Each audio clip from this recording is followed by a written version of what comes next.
Welcome to Fiction Audiobooks. If you enjoy the content, like and subscribing would be greatly appreciated. If you have any recommendations for novels, comment below. Please join my Patreon at https://www.patreon.com/fictionaudiobook. Chapter 128, Runes, Blood, and a Promise. Runes, Blood, and a Promise. Cree looked around for an instant, as if he already knew what was about to happen. A smile formed on his face as he raised his red wand. Immediately, thousands of snaps resounded in unison. The house elves that surrounded him had activated their magic. Chains, ropes, and roots appeared and lunged to trap him, but the high elf barely waved his wand. A blood-red fire burst from its tip, scorching everything around him. The blaze swept toward the nearest elves, who vanished with a snap only to reappear elsewhere and continue their attempt to contain that being who should not exist. Meanwhile, on the battlefield, Harry's group looked at each other for a second, realizing they had no time to waste.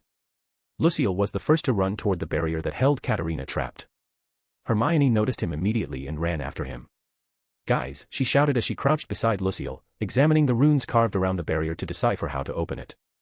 Daphne, Draco, and Harry exchanged looks and then lowered their gazes, following the pattern of the marks on the ground. Each moved to a different point and began to modify the runes from their positions. Without stopping, Lucille drew his sword and struck the barrier with all the strength he had. The metallic echo rang again and again until, on the fifth blow, the sword broke. Even so, he did not release the hilt. With the blade shattered, he kept striking, determined to break it down with his own hands. "Lucille, go. You're in danger." "I'll be fine, please." Katerina shouted from the other side, watching in horror as attacks drew nearer while the elves tried to contain the high elf, who responded with spells of total destruction. Some elves were sent flying, saved at the last moment by their companions before disappearing and reappearing elsewhere. But for every one that fell, more joined the fight. The flames began to devour part of the castle, and debris rained across the battlefield. Lucille, as if he didn't hear his fiancée's pleas, continued striking until his hands filled with blood.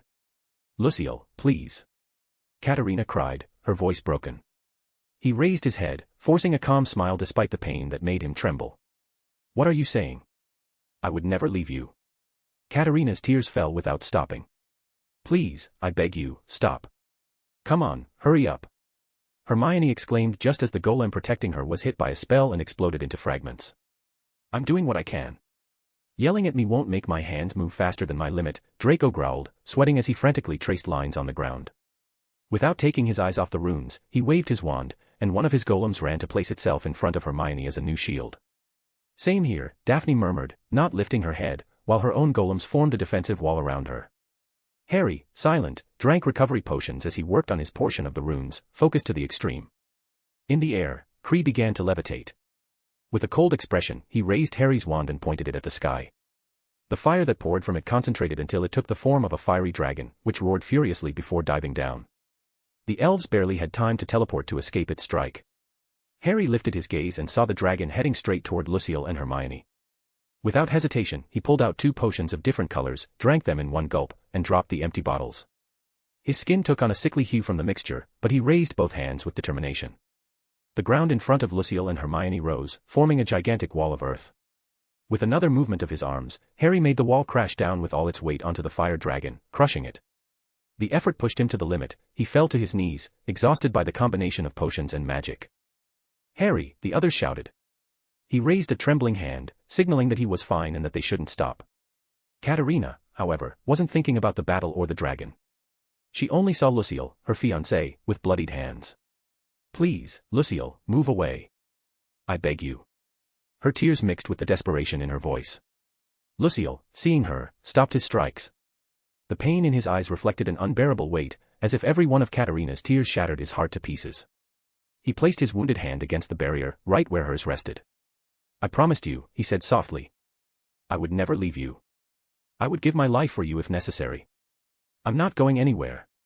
Katerina sobbed hard, but before she could speak again, he interrupted her tenderly. "This place, here is where we had our first date, remember? We didn't even know yet that our families had arranged our engagement. And even so, I always smile when I remember it. Lucille, please," she whispered. "I'm not going anywhere, my love. I'm finished." Daphne finally shouted. Harry, exhausted, raised his hand to confirm and collapsed on his back, with grief firmly at his side, protecting him. "Hermione. Draco announced, finishing as well. Hermione traced the last rune and, in a flash, the barrier exploded into thousands of luminous particles. Katerina, who had still been leaning against it, fell forward straight into Lucille's arms. He caught her with a serene smile. "I've got you," he whispered, with that charming expression that seemed capable of conquering the entire world. Katerina looked deeply into his eyes and, with a weak but genuine smile, replied, "Yes." "I don't want to interrupt, but it would be better if we moved from here," Hermione said as she approached the figure trapped in what looked like a seal of ice. Inside, there was a small elf girl in a pink princess dress, as if she were asleep in a deep frozen slumber. Hermione carefully lifted her, carrying the icy block that contained the creature. Together with Lucille and Katerina, she began moving away from the center of the battlefield. Katerina turned back one last time. Her eyes fixed on Cree, filled with indescribable pain, before Lucille took her hand to keep her moving. Cree remained in the middle of the chaos. His hair, now a vibrant red, waved as if it had a life of its own, while his face stayed emotionless. Around him, his kin, elves of the same race, attacked without rest, trying to contain him. But he only wanted to destroy everything. Destroy them if necessary. And if the entire world stood in his way, he would reduce it to ashes as well. The emotions boiling within him grew more dangerous with every passing second. He raised his wand, and a green glow shone at its tip. Dozens of spells from the house elves struck him without pause, but none could stop him. Then, just as he was ready to annihilate everything that stood in his way, his eyes shifted toward Hermione. She was carrying his daughter.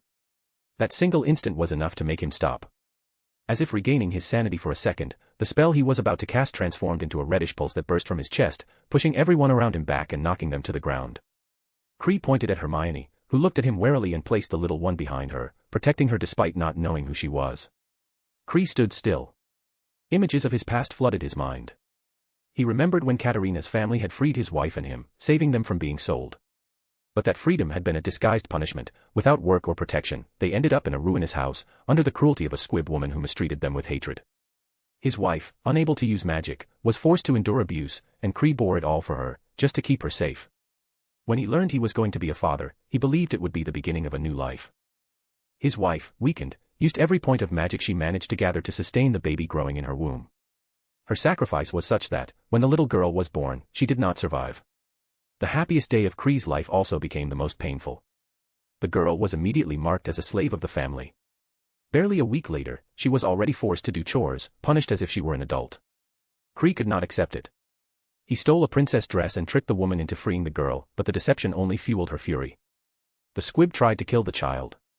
Cree escaped with her in his arms, and from that moment on, they were hunted, labeled as dangerous elves. No one wanted to employ them. The girl grew ill. Desperate, Cree received an ancient book from a stranger. He had no other choice but to seal his daughter in ice to keep her alive until he found a solution. And he found it, to force a magical contract that would free her from all servitude. Even if he had to give his life, he would. But in the process, everything spiraled out of control. He spiraled out of control. The power in his wand was overwhelming, capable of laying waste to the entire world, and he wasn't even using 1% of it. He knew that sooner or later he would lose control completely. Cree looked at Hermione and then at the little one. A soft, almost human smile appeared on his face. "I'm sorry, my princess, it seems your father won't be able to stay by your side." His voice was serene, a whisper that pierced the heart of everyone present. He slowly lowered the wand, lifted his other hand, and snapped his fingers. The seal shattered into brilliant fragments, freeing the little one. "Take care of her," he said, looking at Hermione. Even as a stranger, she had put the girl's safety before her own. He moved the red wand, and a scarlet thread of magic emerged, binding Hermione and the elf child in a magical contract. Afterward, Cree turned his gaze toward Katerina. "I'm sorry.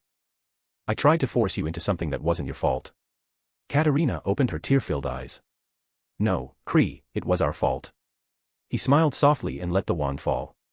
The house elves, who had risen, surrounded him. With a single snap, they unleashed hundreds, thousands of spells at once. Cree spread his arms wide, receiving them all without resistance. He knew that his existence could become the cause of the extinction of house elves, because witches and wizards would never accept that one of their kind could attain such power. Harry and the others watched in silence. On their faces there was no celebration, only seriousness and grief. In one of Bosbaden's towers. A love story in the middle of a battlefield, and a father who gave everything for his daughter. Pandora leaned against the balustrade, both hands propped under her cheeks, watching the scene with interest. Beside her, Luna mirrored her mother's posture, wearing the same dreamy expression. They were all amazing. I'm truly proud of them, Celine remarked with a serene smile, watching the group finally reach safety along with the rescued students. Astoria was even munching on popcorn. Says the person who was about to jump off the roof to save them, Sirius quipped in his usual mocking tone, though his eyes reflected the pride he felt for his little fledglings on the battlefield. Celine rolled her eyes and gestured with her chin. Well, I wasn't the only one. Her gaze shifted to Susan and Narcissa, who had also been on the verge of stepping in. Meanwhile, Wanda stood motionless, her hand extended in the air as if waiting for the exact moment. Can I ask what exactly this rather interesting test is for? Tonks asked, having followed Sirius out of curiosity. Edward stood with his arms crossed, wand in hand, watching intently. Wendell, on the other hand, held his head every time he saw an explosion too close to Hermione, as if with each blast his heart shrank. Alice and Frank looked at their son with pride that was impossible to hide, remembering that, before all this, they had helped bring the fainted students to safety. Nicholas, who had remained silent until then, stepped forward from the corner where he stood. With a calm smile, he explained. I suppose the purpose is to show them that not everything can be solved easily. Even if they are protected by all the defenses that have been created for them, it doesn't mean they are out of danger. Harry understood it when facing Lucille. If he had truly been injured, the protections wouldn't have been able to save him. Draco learned that, although his skills surpass many others, it is still not enough in certain situations. Daphne realized that magic is not a game, like when Harry turned into an adult. And Hermione, when she lost her wand, she almost lost most of her power, because she never made the effort to develop what is special within her, her telekinesis. It was always easier to learn 1,000 spells than to explore that unique talent. And one more thing, sometimes small things trigger greater catastrophes. Everything began with the disappearance of just a few wands.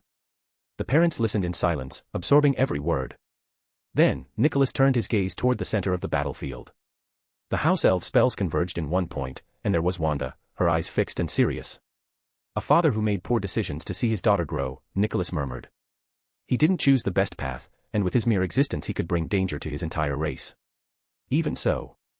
His gaze met Wanda's. For a moment, the Scarlet Witch looked at him seriously, then turned her eyes back to Kree. She slowly closed her hand. An explosion erupted, with Kree at its center, engulfing him in a final radiance.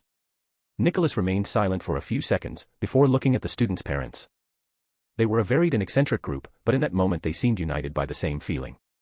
Truly, a great family, he said calmly.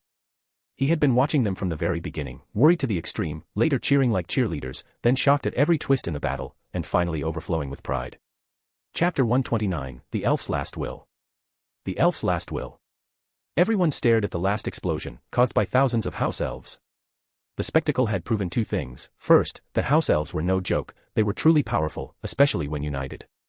And second, that they were willing to do anything to protect their own kind, even create laws to ensure that no one ever discovered what they were capable of if they transformed into something like this. It had to be said, elves were powerful, yes, but so had goblins been, and still they had fought several wars against wizards. The result? The goblins lost. Surely the elves didn't want to end up the same. Plaff. Harry collapsed onto his back, exhausted. His body burned with the lingering poison of potions, he was covered in dust, and his hair was a mess, just like the others. In truth, none of them were gravely hurt, just filthy and drained. The only one truly injured was Lucille, who still held Katerina in his arms. She stared sadly at the place where Kree had vanished, clinging to the memory of the elf who had once served her. The elves, as if finishing their task, began snapping their fingers.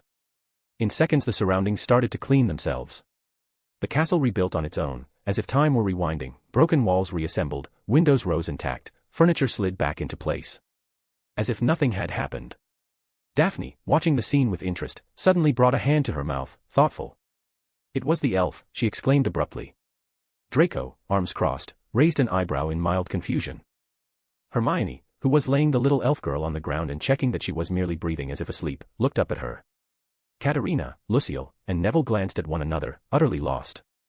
Harry, resting with his eyes closed, snapped them open. At the same time, Draco and Hermione reacted too, as if struck by the same realization.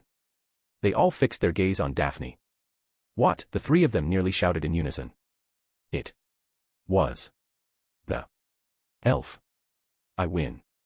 Daphne dragged out each word with shameless triumph, grinning as if she were the champion of the world. Wait, what?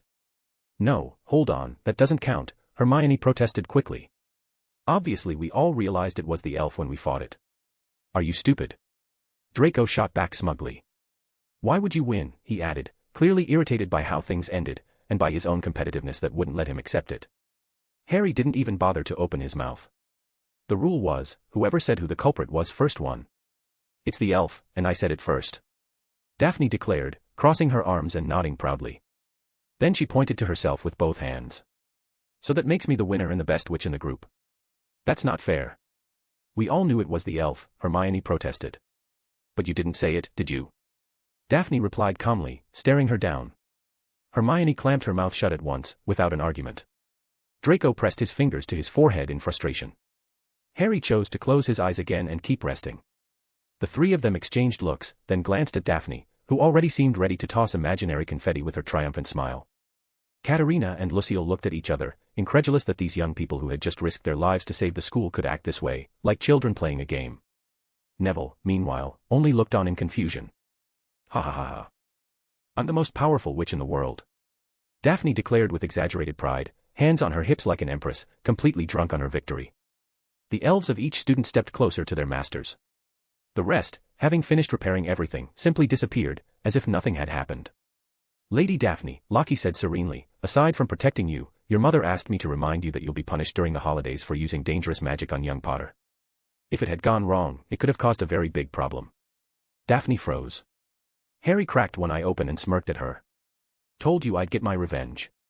But my mother taught me not to mistreat girls. Then he closed his eye again, unbothered. Draco and Hermione also glanced at her with faint amusement. Ugh. Daphne groaned before collapsing to the floor with as much dramatic flair as possible. They get along quite well, Katerina murmured, watching the four chaotic young people who, just moments ago, had looked like mature heroes, and now behaved like children. Yes. They're fun, Lucille replied with a small smile. Neville watched them in silence. Deep down, he wished to be part of them someday, to laugh with them, to sit at their side. But first, he knew he had to work hard. To him, those four were the best student wizards he knew. They treated him kindly, they were friendly, but he still felt too shy. He promised himself he would grow stronger and one day joke and laugh with them with pride. A soft little voice drew everyone's attention. The small elf girl opened her eyes slowly. She had long ears, huge shining eyes, and wore a little princess dress that made her look even smaller. Daddy, she asked timidly. No one knew what to say. Silence took over as she looked around, nervous at so many strangers. Katerina wanted to speak, but guilt held her back. Hermione, instead, stepped forward and knelt slightly to meet her. Ah, well. Your dad is kind of busy right now. Hermione searched for words, trying to sound reassuring. The elf girl stared at her with wide eyes for a moment. Are you Pippi's mistress? She asked suddenly. What? Hermione blinked, confused. My mistress. Daddy said he would find a good mistress for Pippi. Are you Pippi's mistress? The little one repeated softly, as if she felt an invisible bond with her. Hermione glanced around for help. The elves nearby watched calmly, as if waiting for her response. And the most surprising thing was that they seemed satisfied to see her kneeling in front of the little one, as if they thought, it's only natural for the friend of their masters. Gree, Harry said simply, without bothering to get up. That's right. Miss Granger, you were the closest when the High Elf created a sort of binding contract. Technically, you are now the mistress of the little one. I suppose it was the last thing he could do to make sure she would be safe. Most likely, he saw in you a good mistress, since you protected her, explained Gree, the Potter family's elf, while Liz, the elf of the same family, nodded silently. Lockie, the elf of the Greengrass family, also nodded. Dobby, on the other hand, seemed distracted, while the Malfoy family's elf was only worried about checking Draco over and over, even though Draco had already told him for the 10th time that he was perfectly fine. Hermione looked at the little elf girl in surprise, then turned her gaze toward Katerina. Katerina gave her a gentle smile. When I came out, I only thought about my life and Lucille's. You worried about her. I would never be a good mistress, Katerina admitted sincerely. Hermione turned back to the little one, who had just lost her father. The elf girl's big eyes trembled as she repeated softly. Are you Pippi's mistress? This time, her voice carried the fear of being rejected. It seems so, Hermione replied with a slightly forced smile. You won't hit Pippi, the child asked immediately. No, Hermione answered quickly. The elf girl smiled happily. Daddy found a good mistress for Pippi, she exclaimed with relief. Hermione didn't know what to do, but Gree stepped forward, the experienced elf that he was. Do not worry, miss. We will take Pippi to your parents and explain the matter. The school does not allow students to have personal servants, as it provides them properly. So we will take her now. Thank you, Gree, Hermione said gratefully. Little Pippi gazed at her with tenderness until she disappeared along with the other elves. Ha ha ha ha ha. Suddenly Daphne burst out laughing, drawing everyone's attention. What are you laughing at now? Draco asked, frowning. I wonder what kind of legendary creature our classmates at the other schools are fighting, Daphne said, still laughing. She kept up her joke that if Hogwarts, the safest school in the world, was this dangerous, then Beauxbatons must be worse. What had just happened only reinforced her point. Normally the school is quite calm. Lucille murmured, but the others ignored him. On the contrary, their eyes widened as if they had just realized the true horror. If at Beauxbatons they were already facing things like this, how terrifying would the challenges at the other academies be? Harry pushed himself up slightly, leaning on the floor with seriousness. It's true, but did you realize the real danger now? Everyone looked at him in silence. Which one? Hermione asked. We're only halfway through the school year, Harry replied in an ominous tone. And so what? Hermione didn't understand, but Daphne caught on immediately. Oh no, she grabbed her head with both hands. We'll have to face a god at the end of the school year, she shouted in exaggeration. Draco gave a forced smile. I already want to go back to Hogwarts. We'd better stay close to Mom and not wander off until the school year ends, Harry added seriously, as if his life depended on it. Hermione only rolled her eyes at their exaggeration, though in her mind she was already thinking about helping Aunt Wanda as an assistant, just in case. As I said, the school is very safe, Lucille tried to assure them. But no one listened. Even Neville looked nervous. Lucille sighed in resignation. Could they be traumatized? Or, maybe the danger is what follows them, he murmured, glancing at the walls that were still being repaired from the ground up. Perhaps, he thought, danger simply chased these students wherever they went. Oh, my wand, Harry remembered, before looking toward the battlefield where his wand still lay. He lifted his hand, and it flew straight to him. The moment it touched his palm, everyone looked at him in alarm, as if ready to run. What? Harry asked, noticing them as he slipped the wand into his pocket. And nothing, they all said quickly, watching him carefully. Images of the kids behaving like lunatics began to form inside a crystal sphere, in a dark office. Someone watched with an intrigued smile. Ah, seems it didn't work. I wanted to kill two birds with one stone, but those high elves aren't as impressive as I thought. The figure leaned closer to the sphere, where Harry's red wand appeared. He had already taken it, while his friends had watched in fear, expecting something to happen. But nothing had. I found something more interesting, he murmured with a smile, running a hand across his face. Then he froze. His expression shifted as he noticed something odd. He grabbed a nearby mirror and stared at his reflection. Black hair, neatly combed. Charismatic eyes. The mole beneath his eye. Youth and beauty intact, except for one thing, a faint but undeniable wrinkle beginning to form at the corner of his mouth. The new defense against the dark arts professor, Dominic Gray, shuddered. I need to speed this up, he said gravely. He lifted his gaze toward a board covered in hand-drawn sketches of beautiful women. Dozens of faces, but three stood out among the rest, Fleur, Katarina, and Wanda. Chapter 130, Student Council Hall. Remember to read my two new works, Harry Potter/Percy Jackson, Children of Destiny and Percy Jackson, First Dragonborn. Student Council Hall. It was an imposing place, decorated with blue and gold tapestries, where the chosen students gathered to represent the elite of Beauxbatons. There, the student council controlled practically all clubs and activities, sparing the professors from unnecessary work. It was not just a tradition but also a strategy, to shape leaders from a young age, grant them real authority, and give them an impeccable record that would secure them a future in the French Ministry of Magic. In fact, most former council presidents now held high-ranking positions in politics or magical administration. Alongside the council existed the disciplinary committee, tasked with analyzing conflicts, hearing both sides, and issuing sanctions. They also functioned as a filter, minor cases were resolved on the spot, while more complex matters were passed on to the professors. Altogether, it formed the perfect system for an elite school, where students were prepared not only to learn magic but to govern. At that moment, both groups were holding an extraordinary meeting. The barrier that had sealed the castle's entrance the night before had alarmed everyone. Some students had been trapped inside, and though they emerged confused, they barely remembered what had happened. The councils, however, had detected traces of multiple kinds of magic in the area, yet upon arrival they found the place seemingly intact, except for a few dirty students and one who was injured. The president of the student council calmly flipped through the files of those involved, coldly examining their photographs. Juliette Marceau. Her very presence was imposing. She was as beautiful as she was distant, and the majority of the school's votes were under her control. Many claimed that the French Ministry of Magic already had a place reserved for her the moment she graduated. Adored and respected, she held enough authority within the school to influence decisions that, in other institutions, would be reserved strictly for the professors. Most of them belonged to influential families in England, she said analytically, letting her eyes linger on the surnames, Potter, Malfoy, Greengrass, Longbottom. Then, without a care, she set Hermione Granger's file aside with a dismissive flick. Families with economic and social power, and even, she added, holding up Harry's file and silently reading his two surnames, Maximoff Potter, enough power to be feared. A faint smile curled on her lips. Across from her, arms crossed and brow furrowed, sat Benoit Durand, head of the disciplinary committee. Broad-shouldered and stern-faced, he radiated the severity of someone accustomed to enforcing order. I don't understand how our headmistress could agree to bring in these Hogwarts students. They've only come to cause trouble at Beauxbatons, he growled with evident irritation. Juliet regarded him with composure. Don't say that, Benoit. We are a high-class school. We must be gracious hosts to our guests, she replied with a smile, though her tone left no doubt, patience had its limits. It took us years to restore the school's rightful prestige. And now, with them here, everything has become noisy again, especially those twins, constantly causing chaos. Benoit spoke with restrained anger, as though waiting for permission to act.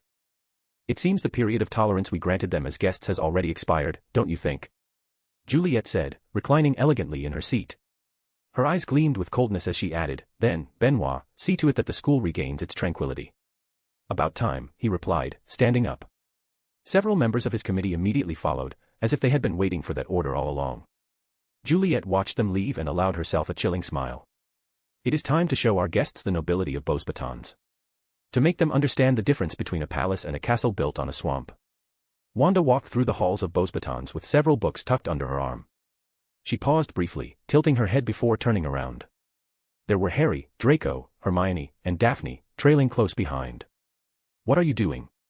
Wanda asked with a faint smile upon seeing them. Ah, hello, Professor. We just thought maybe you needed help with those books, Harry answered, hurrying forward to take them from her hands. Wanda smiled at such an obvious excuse and handed him the books without protest. Then thank you, but there's no need for all of you to follow me. Ah, well, it's just that we're inseparable, Daphne said quickly. That's how true brotherhood works, Draco added with solemnity. Hermione only nodded, though with a trace of discomfort. Of course, Wanda knew perfectly well the silly thoughts running through her son and his friends' heads. She shook her own and resumed walking, while the four trailed after her like chicks behind their mother. By the way, Mom, is it true you used that strange spell Aunt Pandora gave you? Harry asked with interest. Yes, well. I wanted to see what it was about, Wanda replied calmly. And? Daphne pressed with curiosity. Let's just say, it was interesting. Wanda offered no further details, closing the matter with ease. Before they could press further, a voice interrupted. Oh, Professor Maximoff, what a pleasure to see you. They all turned to see Dominic approaching with his characteristic friendly smile. He greeted the four students as well. Hello to you too. How are the spells I taught you coming along? Fine, the four replied in unison, though with a defensive air. Dominic seemed to ignore it and continued smoothly. That's good. I was wondering if I could ask for a little help with something, he said, addressing Wanda. She regarded him for a moment. Fine. The four friends exchanged uneasy glances. Harry had already told them about seeing Dominic with Cree, and although they had no proof, they suspected the professor was somehow involved in what had happened. Just as they were about to speak, another voice cut in. Potter, Malfoy, Greengrass, Granger. Follow me to the disciplinary committee. It was Benoit, his tone serious and his gaze unyielding. Behind him came several members of the committee, and among them, two very familiar figures, the Weasley twins, bound with magical ropes and gagged, struggling uselessly to break free. Hurry up, or you'll be arrested just like them, Benoit added before bowing formally to the professors and marching off with firm steps. The four exchanged glances and then looked at the committee members already surrounding them. Finally, Harry lifted his eyes to Wanda, who was watching them with a calm smile. But he knew that smile all too well. Ugh, let's go, he muttered in resignation, knowing he had to take responsibility for whatever they might have done.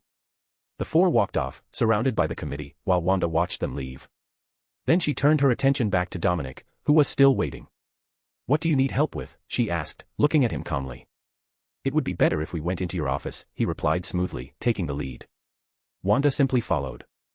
Wait here for a moment, ordered a committee member, motioning for Harry and the others to sit on the benches.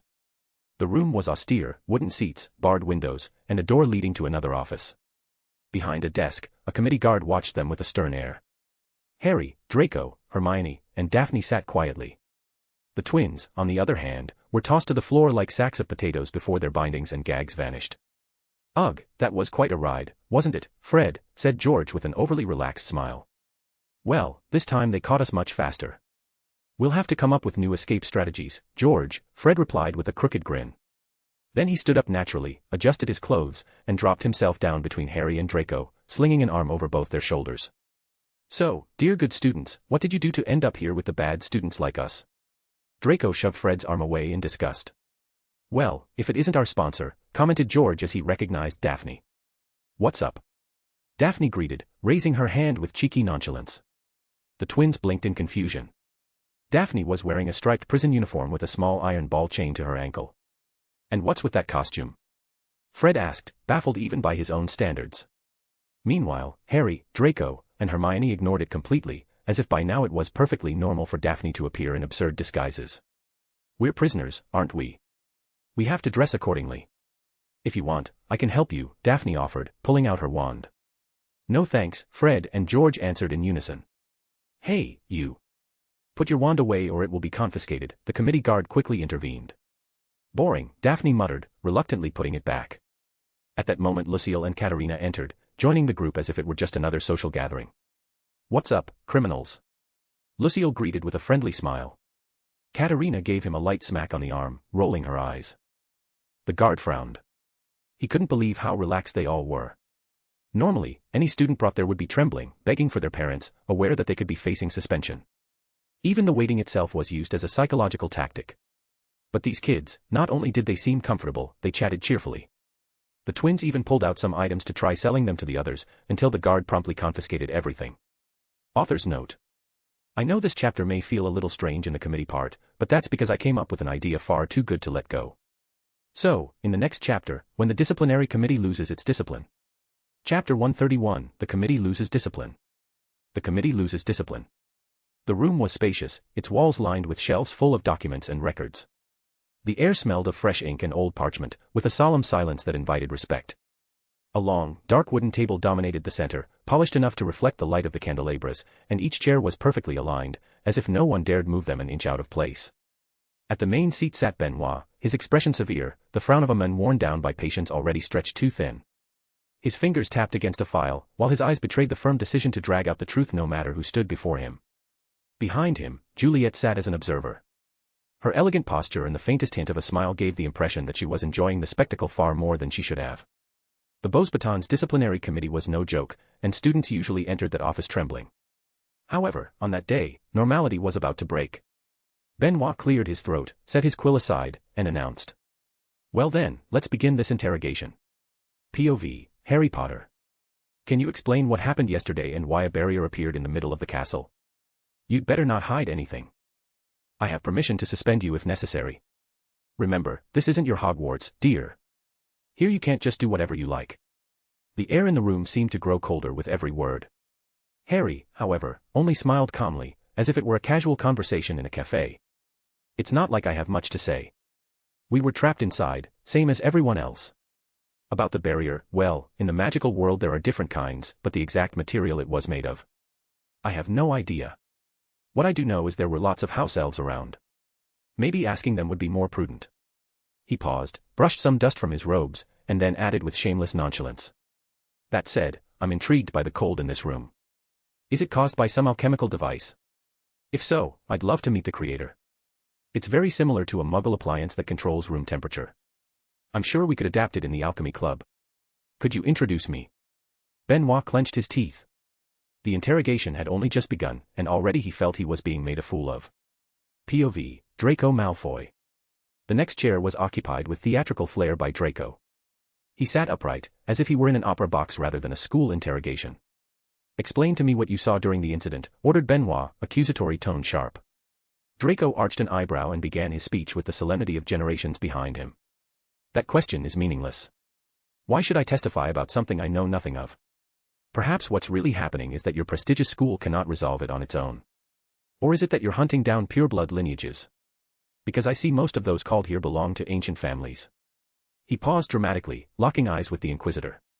"Of course, mine is not as old as the Blacks or the Greengrasses, but our connections are unquestionable.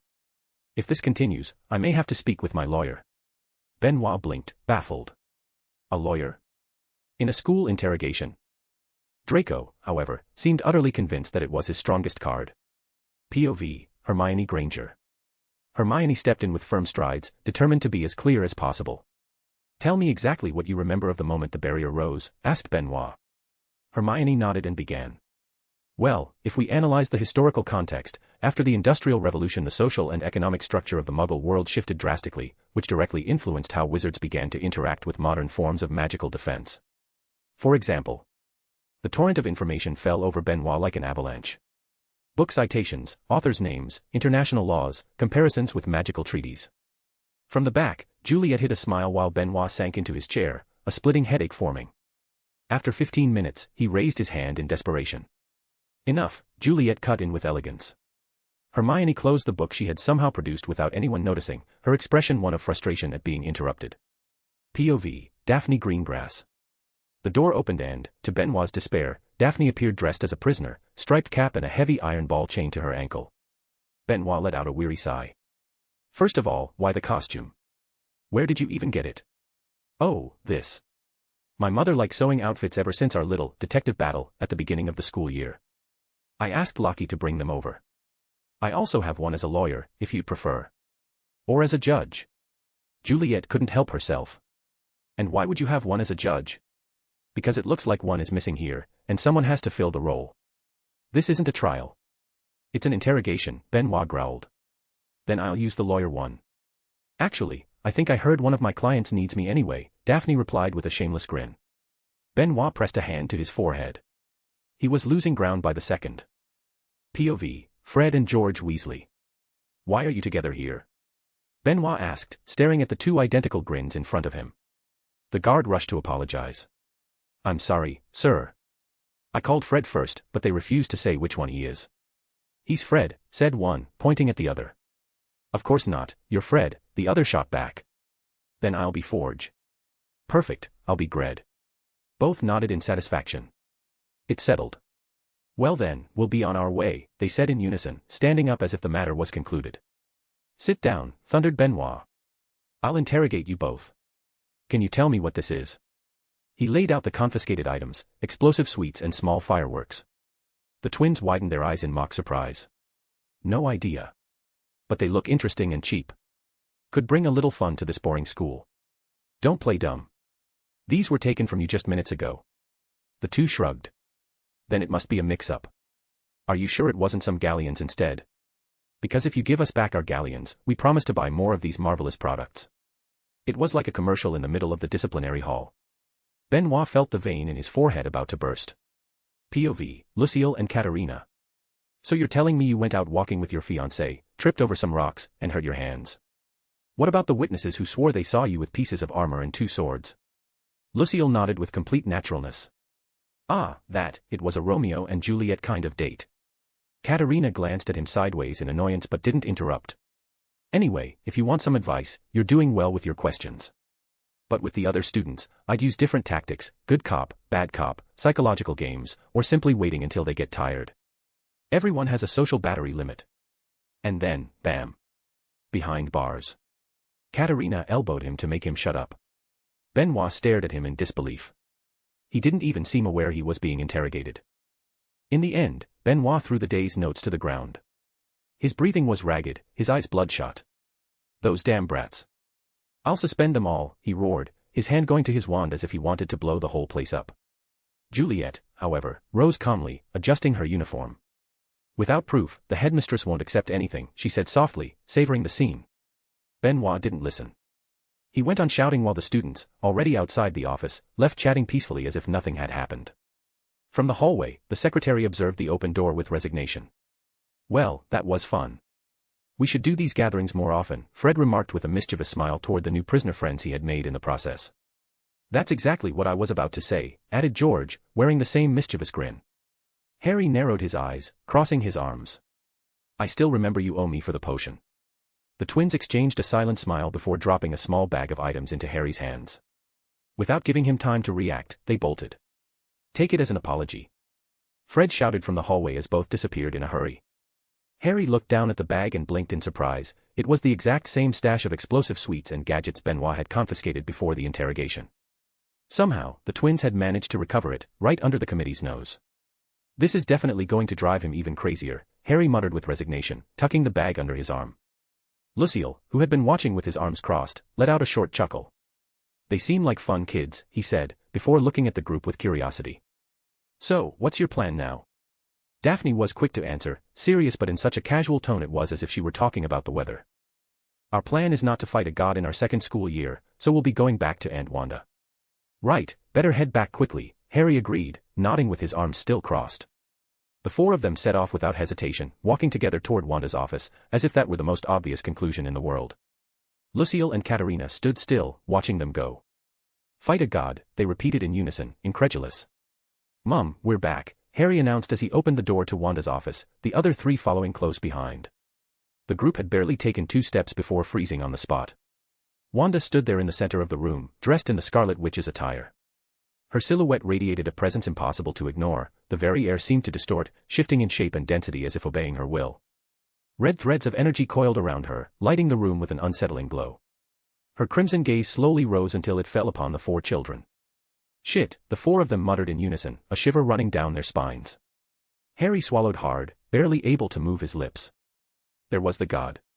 Chapter 132, Little Harry and the Scarlet Witch. Little Harry and the Scarlet Witch. Someone made Aunt Wanda angry, said Hermione, looking seriously at the others. We'd better go back the way we came, added Harry, his eyes fixed on his mother, before turning to run off with the rest.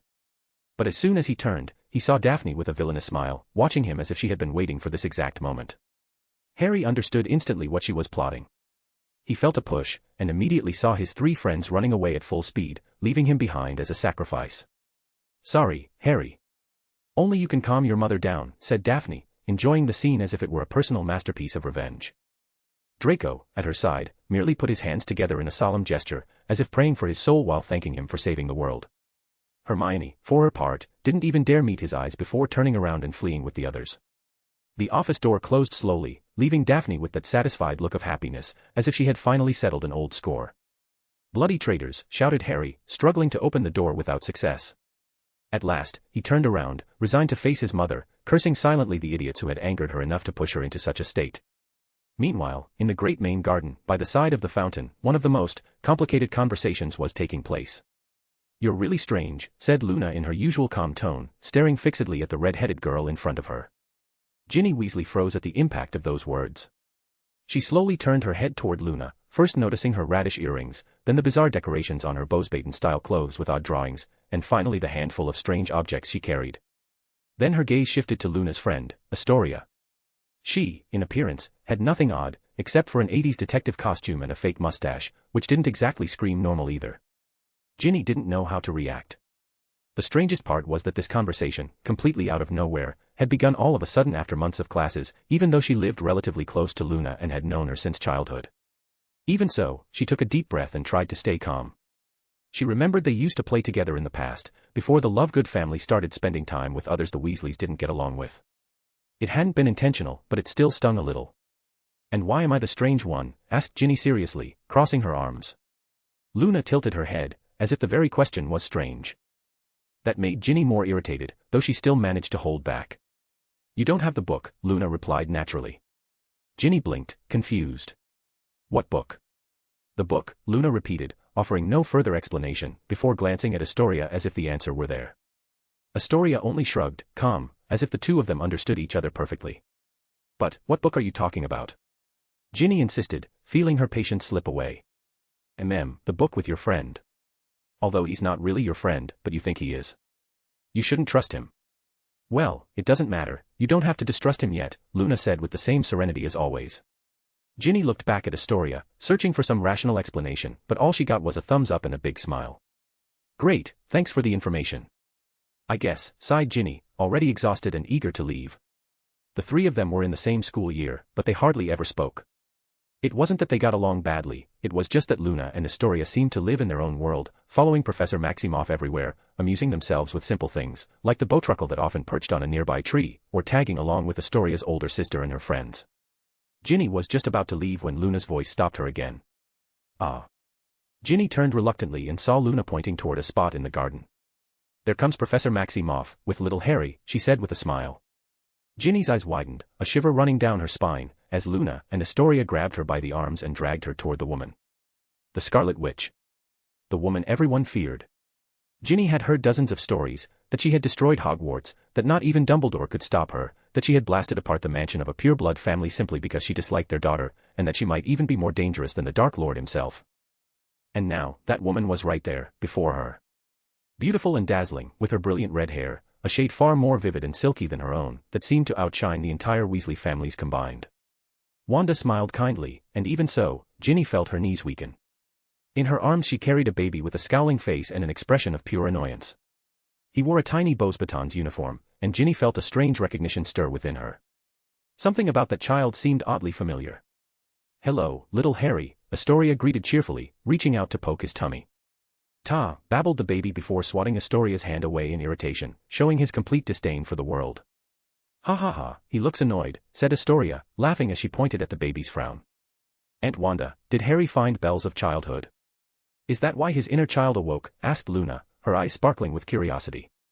"Yes," replied Wanda with a gentle smile, looking proudly at her little baby, who at that moment was staring back at her with restrained fury. Harry was convinced she had turned him into a baby just to calm her anger, and that only made him even more upset. Ginny couldn't believe how adorable he looked, even with that strange mix of bad temper and coldness that made him seem like an old man trapped in a child's body. Meanwhile, behind a column, Draco, Hermione, and Daphne peeked out cautiously, watching the scene with their hearts in their throats. "I think this time we're dead," Hermione whispered, eyeing baby Harry with concern. "I'm pretty sure he'll want to take revenge on us," Draco added, nodding seriously before turning his gaze toward Daphne. "It was for the greater good," she said, imitating the solemn tone of an old man, though the mischievous little smile on her face betrayed just how much she was enjoying seeing her friend in this state. "Still, who could have upset Aunt Wanda so much?" murmured Hermione thoughtfully. The three froze when a chilling shiver ran down their spines. Slowly, they turned their heads toward the source of that murderous aura, and there he was, little Harry, staring at them from his mother's arms with eyes as cold as ice. "He found us," screamed Daphne, bolting away at full speed. Draco and Hermione quickly followed. Meanwhile, Astoria and Luna remained completely calm, feeding the baby snacks that he accepted with a wrinkled, grumpy face. Not that he could do much else in his tiny form. They even spread out a blanket on the garden lawn and sat him down to play, while a few passing students glanced at the sight of the baby, the professor, and the girls, only to walk off again in confusion. Ginny, dragged into the situation, didn't know what to do. She was afraid of Wanda, but at the same time, the woman seemed so kind in person that Ginny didn't dare leave abruptly for fear of being rude. Is his name Harry too?" "Like Harry Potter?" she finally asked, unable to hold back her curiosity. The baby looked up at her and held her gaze for a moment. "Yes, it's him," answered Luna, while handing him one of her strange objects. Harry took it, stared at it for a second, and then set it aside indifferently. "What? Is he your little brother?" Ginny pressed, glancing at Wanda. She knew the woman was Harry's adoptive mother. Her own parents had told her part of the story. Harry had lost his real parents, and Wanda had suddenly appeared to take him away. A witch so powerful no one could stop her. Nobody really knew how she had raised him until he reappeared at Hogwarts the previous year. To be honest, her family had feared Wanda might raise him badly, and they had even asked her brothers to keep an eye on him. But it turned out Harry was polite, intelligent, and surrounded by friends. Keeping watch over him had ended up seeming ridiculous, so they had dropped it. Well, everyone except Ron, who at the start of the year had acted as if he had the duty to become Harry's friend no matter what. But after meeting him, he realized it wasn't so simple, and little by little he had drifted away, a mix of discomfort and fear in his behavior. "No, it's Harry." Baby version, Astoria clarified while patting his head, only to get another indignant little smack in return. Poor Harry didn't even try to speak anymore, his vocal cords were far too small, and all he could do was babble. Out of pure embarrassment, he had decided to remain silent. Ginny grew even more confused. She looked closely at the baby, and suddenly the familiarity was obvious. Yes, it really was Harry Potter, just in miniature. And then she noticed Wanda happily snapping photos with a camera, like any proud mother. Harry's eyes met Ginny's. He sighed in exhaustion, grabbed the pacifier hanging from his neck, and popped it into his mouth on reflex. The moment he realized what he had done, he yanked it out indignantly and threw it with all his might, which wasn't much. "Taa," he shouted angrily, as the pacifier landed only a short distance away. Ginny watched and couldn't help smiling. He looked so adorable that she felt an overwhelming urge to pinch those flushed little cheeks full of anger. "Harry," as if reading her thoughts, shot her a frosty glare for a second before turning his head away and crossing his tiny arms with dignity. That only made Ginny find him even cuter. Meanwhile, Harry was already plotting revenge in his mind against all the traitors who had left him at his mother's mercy. Daphne would be first, but none of them would be spared. Yet when he turned his gaze back to Wanda, he saw her radiant smile and the peaceful warmth in her eyes as she looked at him. His anger deflated with a sigh. Maybe, just maybe, revenge could wait. Chapter 133, Who Made Wanda Angry? Part. Who Made Wanda Angry? Part. In reality, I think Professor Maximoff could be a great romantic interest for many men. Even I might be interested. And I say that with confidence, I hope you don't mind, but I'm trying to win her over. Dominic spoke with a soft smile and a firm gaze, as if he were offering a guarantee that could not be refused. He stood before Wanda, right in the middle of her office, without a shred of doubt in his voice. Wanda watched him silently for a few seconds, one eyebrow slightly raised. It wasn't the first time she had received such a confession, not by far. Ever since she worked at the bookstore, it had been a common occurrence. Although, after destroying Hogwarts and becoming one of the most feared names in the wizarding world, those kinds of declarations had become less frequent. Still, there was always some idiot who thought he had a chance with a woman so beautiful, and so dangerous. You're quite confident, Wanda finally said, her face showing not the slightest trace of a smile. I tried being a bit more gentle, but it seems that with women like you, that doesn't work, Dominic replied, wearing that charming smile that could have melted anyone. Except for the woman standing in front of him. I'm just being honest. Maybe that's better than stupid strategies or pointless games. So I hope you're prepared, he added with a touch of arrogance. He turned around triumphantly and began walking toward the exit, though he stopped right at the doorway. Also, I'm sure I could be a great father figure. Raising a child on your own must have been difficult. I think I could get along well with your son, maybe even teach him to stay out of trouble. After all, I'm a teacher, he said casually, referring to the recent incident in which Harry had been taken by the disciplinary committee. In his mind, those words would surely earn him points. I hope you're prepared, he repeated before leaving. For an instant, Wanda's eyes glowed red. She raised her hand and aimed it toward the wall, as if tracking the man's movements through the stone. Her magic pulsed in the air, eager to be unleashed, but she restrained herself. I'm sure someone else deserves their revenge, she murmured, her face now completely cold. She turned calmly and walked toward the door, since she still had a class to teach. But before she touched the doorknob, she froze.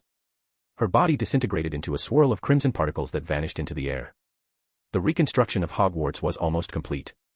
Only the final checks remained, making sure every object returned to its place, inspecting wardrobes and dormitories to ensure nothing dangerous had been left behind. Everything would be ready for the next school year. Or at least, it should have been. Because now, the courtyard was nothing but a field of ruins. In the middle of the chaos stood Dumbledore, wand in hand, his brow more furrowed than usual. Around him, four magical creatures of different types surrounded him with murderous intent. Scarlet flames burned all around, licking at the shattered remains of the columns.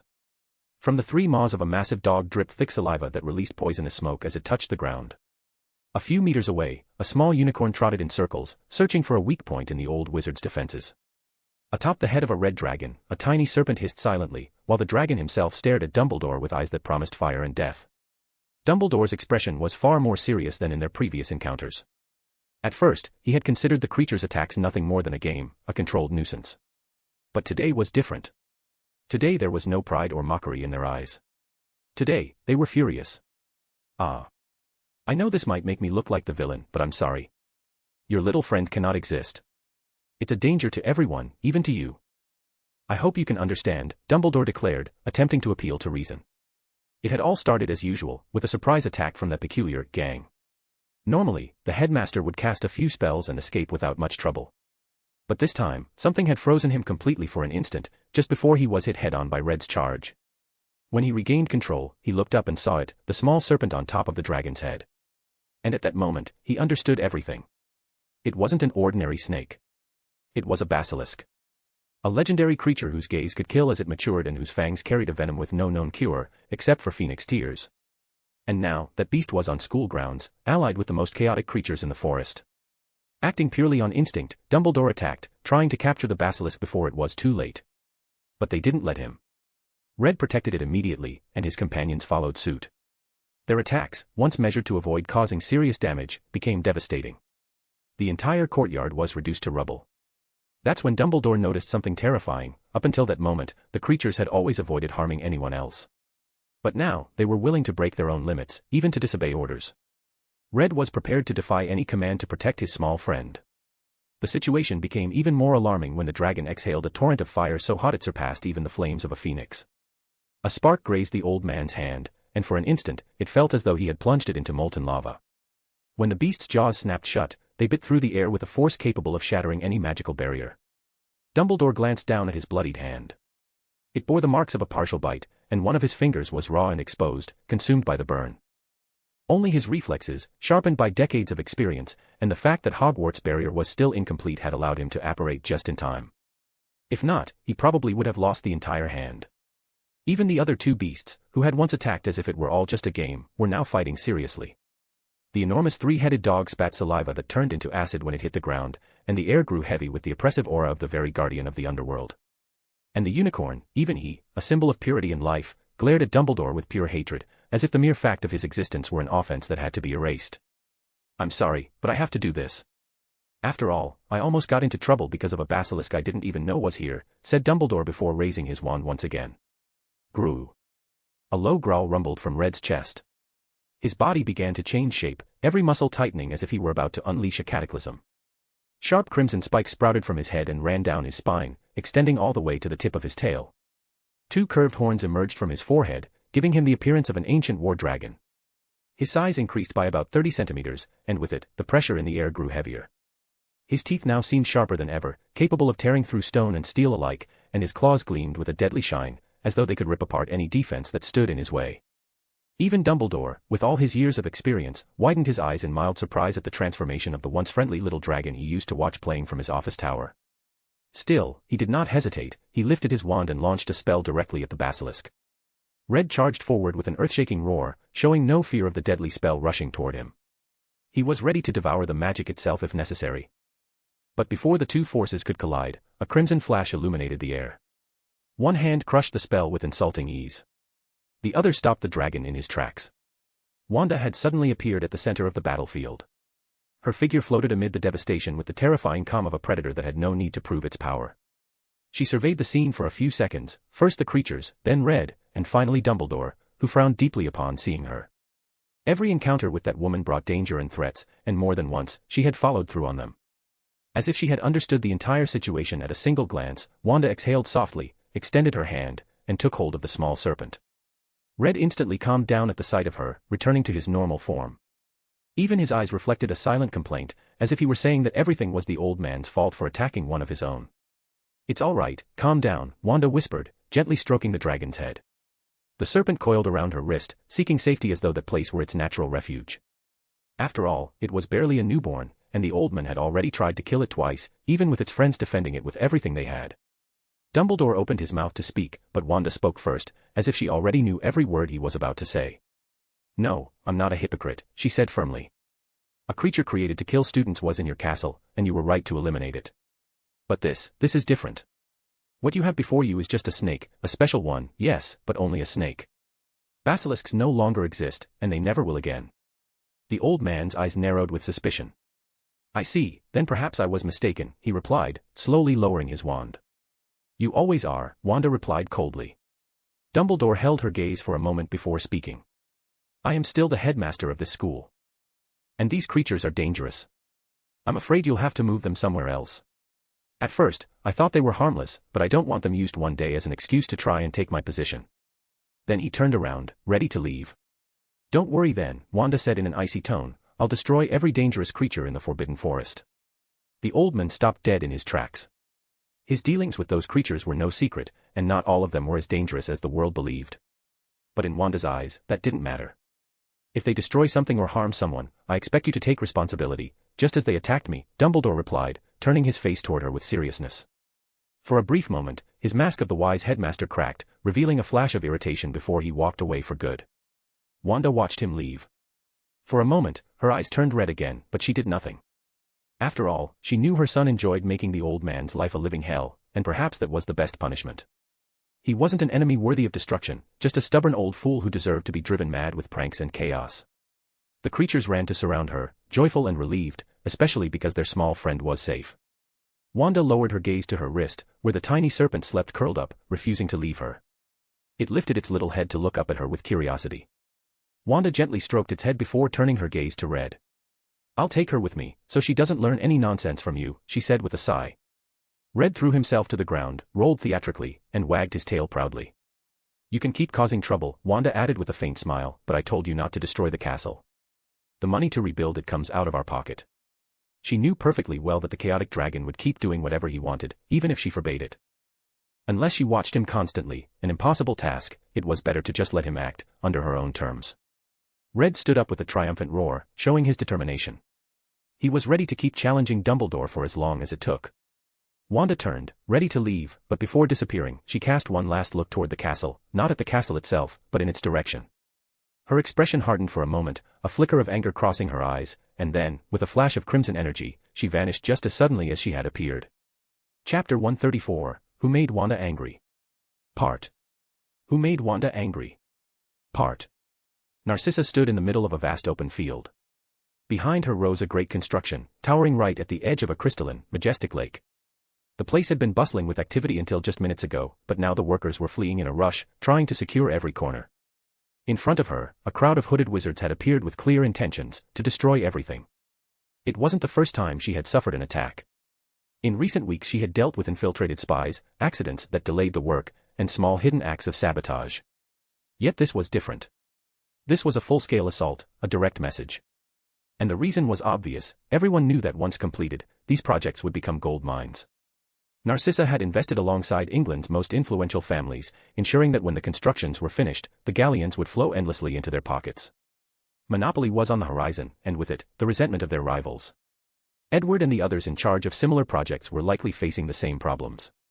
But this time, the enemies had chosen to attack the supposed weak link, Narcissa Malfoy. A rain of spells fell upon the workers, who could barely defend themselves while trying to protect the structure behind them. Some of the hooded wizards even invoked fiend fire, twisted flames threatening to devour everything in seconds. Narcissa's face remained unshaken. With an elegant flick of her wand, the lake behind her began to stir. The water rose like a colossal serpent and, roaring against the air, hurled itself upon the black flames, extinguishing them with a thunderous hiss of steam. The attackers faltered. It was undeniable, the woman before them was no easy target. "Surround her. The rest of you, destroy the building," roared the leader, his voice dripping with urgency. Narcissa did not respond. Her cold, proud gaze spoke for her. With another gesture of her wand, the statues that decorated the facade of the building shuddered. They were hidden golems, created for this very moment. One by one, they detached from the walls and, like ancestral guardians, marched forward with swords and shields to form a defensive line. The hooded wizards unleashed their spells against them, but every fallen golem liquefied into a silvery metal that reassembled itself within seconds. Reconstruction, crowd control, a hint of intelligence, the very same magic Harry and the others had once encountered in the dungeon with Sirius. Meanwhile, a dozen wizards charged directly at Narcissa. The water at her feet surged upward in liquid tentacles, lashing violently at the attackers and deflecting curses before they could touch her. The field turned into a chaos of spells, water, and enchanted steel.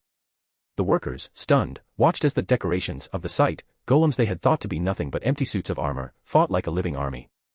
Narcissa stood in the very center of it all, soaked by the spray of the lake, her blonde hair disheveled by the dampness, yet her posture remained regal. She moved her wand with the precision of a conductor, each flick and stroke dictating the choreography of the water. The comparison was inevitable, those who had once seen Dumbledore fight remembered his dance with fire. But here, Narcissa was his perfect counterpart, a mirror made of water. "Damn it. Forget the building, attack her only," ordered the leader, watching his advance crumble. A liquid roar answered. A jet of pressurized water shot from the lake, slamming full force into one of the hooded men and sending him flying, his bones cracking under the sheer impact. But by focusing on Narcissa, the attackers neglected the golems. The guardians pounced on the distracted wizards, cutting them with swords that gleamed under the water dripping from their metallic bodies. The leader lost his composure. His voice turned desperate. "Just kill her already. Avada Kedavra." The green bolt shot forth like a deadly arrow, tearing through the air straight at Narcissa. She reacted instantly. With a firm movement of her wand, the ground shook and a wall of earth rose up, absorbing the impact of the killing curse. The water she had been controlling collapsed all at once, splashing across the battlefield. The hooded wizards saw their chance. All together now, the leader screamed. 10 wands were raised at the same time. 10 green bolts streaked across the field toward Narcissa, shining like lightning made of death. She pressed her lips together, her gaze fixed on every single one. Her golems closed ranks around her, shields raised high, glowing with ancient runes. Narcissa lifted her wand, ready to counterattack. But then, the impossible happened. The killing curses froze in midair. The green bolts hung motionless, suspended as if time itself had been trapped in an invisible cage. The entire field fell silent. The hooded wizards looked around in horror. Something, or someone, had intervened. This curse was supposed to have no counter. No magical barrier could stop it, only a physical obstacle, stone, metal, earth, could stand in its way. And yet here they were, the killing curses, hanging frozen, as though the world itself had refused to let them advance. The hooded men glanced at each other, confusion etched on their faces. What's happening? The leader stammered, his voice trembling, before lifting his wand once more. Ava. He never finished. A hand appeared out of nowhere, pressing against the back of his head. A scream tore from his throat, raw and terrified, as though he had glimpsed a nightmare too great to name. Then he collapsed unconscious onto the ground. The rest spun around sharply, and saw him fall. Behind him stood Wanda, her eyes cold as ice, staring at them in silence. An instant later, her figure dissolved into scarlet dust. Another scream rang out, and when they turned toward the sound, another hooded man had already fallen. The pattern repeated, a scream, a glimpse of Wanda, a body dropping lifelessly into unconsciousness. The few remaining wizards began to shake, their instincts screaming at them to flee. Finally, one of them turned to run.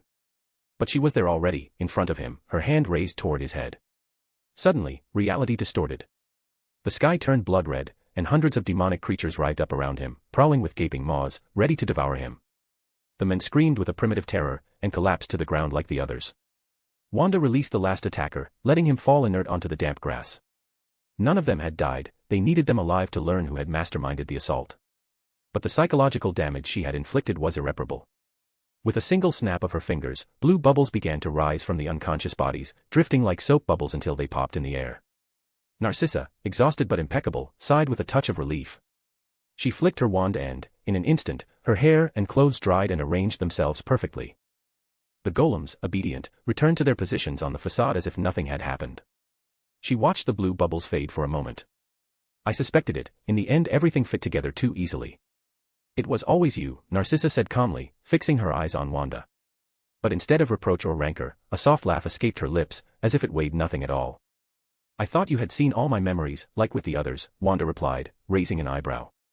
When I reached Lucius's memories, I stopped. I thought I would feel something, but I didn't, nothing. I suppose deep down we all knew how it would end, knowing what he had done. Actually, it was liberating. Narcissa spoke calmly, with no trace of pain in her voice. Since Lucius's death, life for her and for Draco had only improved, without the constant fear that her husband's secret as a Death Eater would be exposed, without the threat of their family being pulled back into darkness. Lucius had brought no light into their lives, only chains. Ah. Narcissa scanned the devastated field, mud, scorched grass, unconscious bodies, and the partially damaged construction. The large modern building still stood, and in the middle of the lake another structure rose, a squared platform with stands, prepared for competition and leisure. Better bring someone else to help.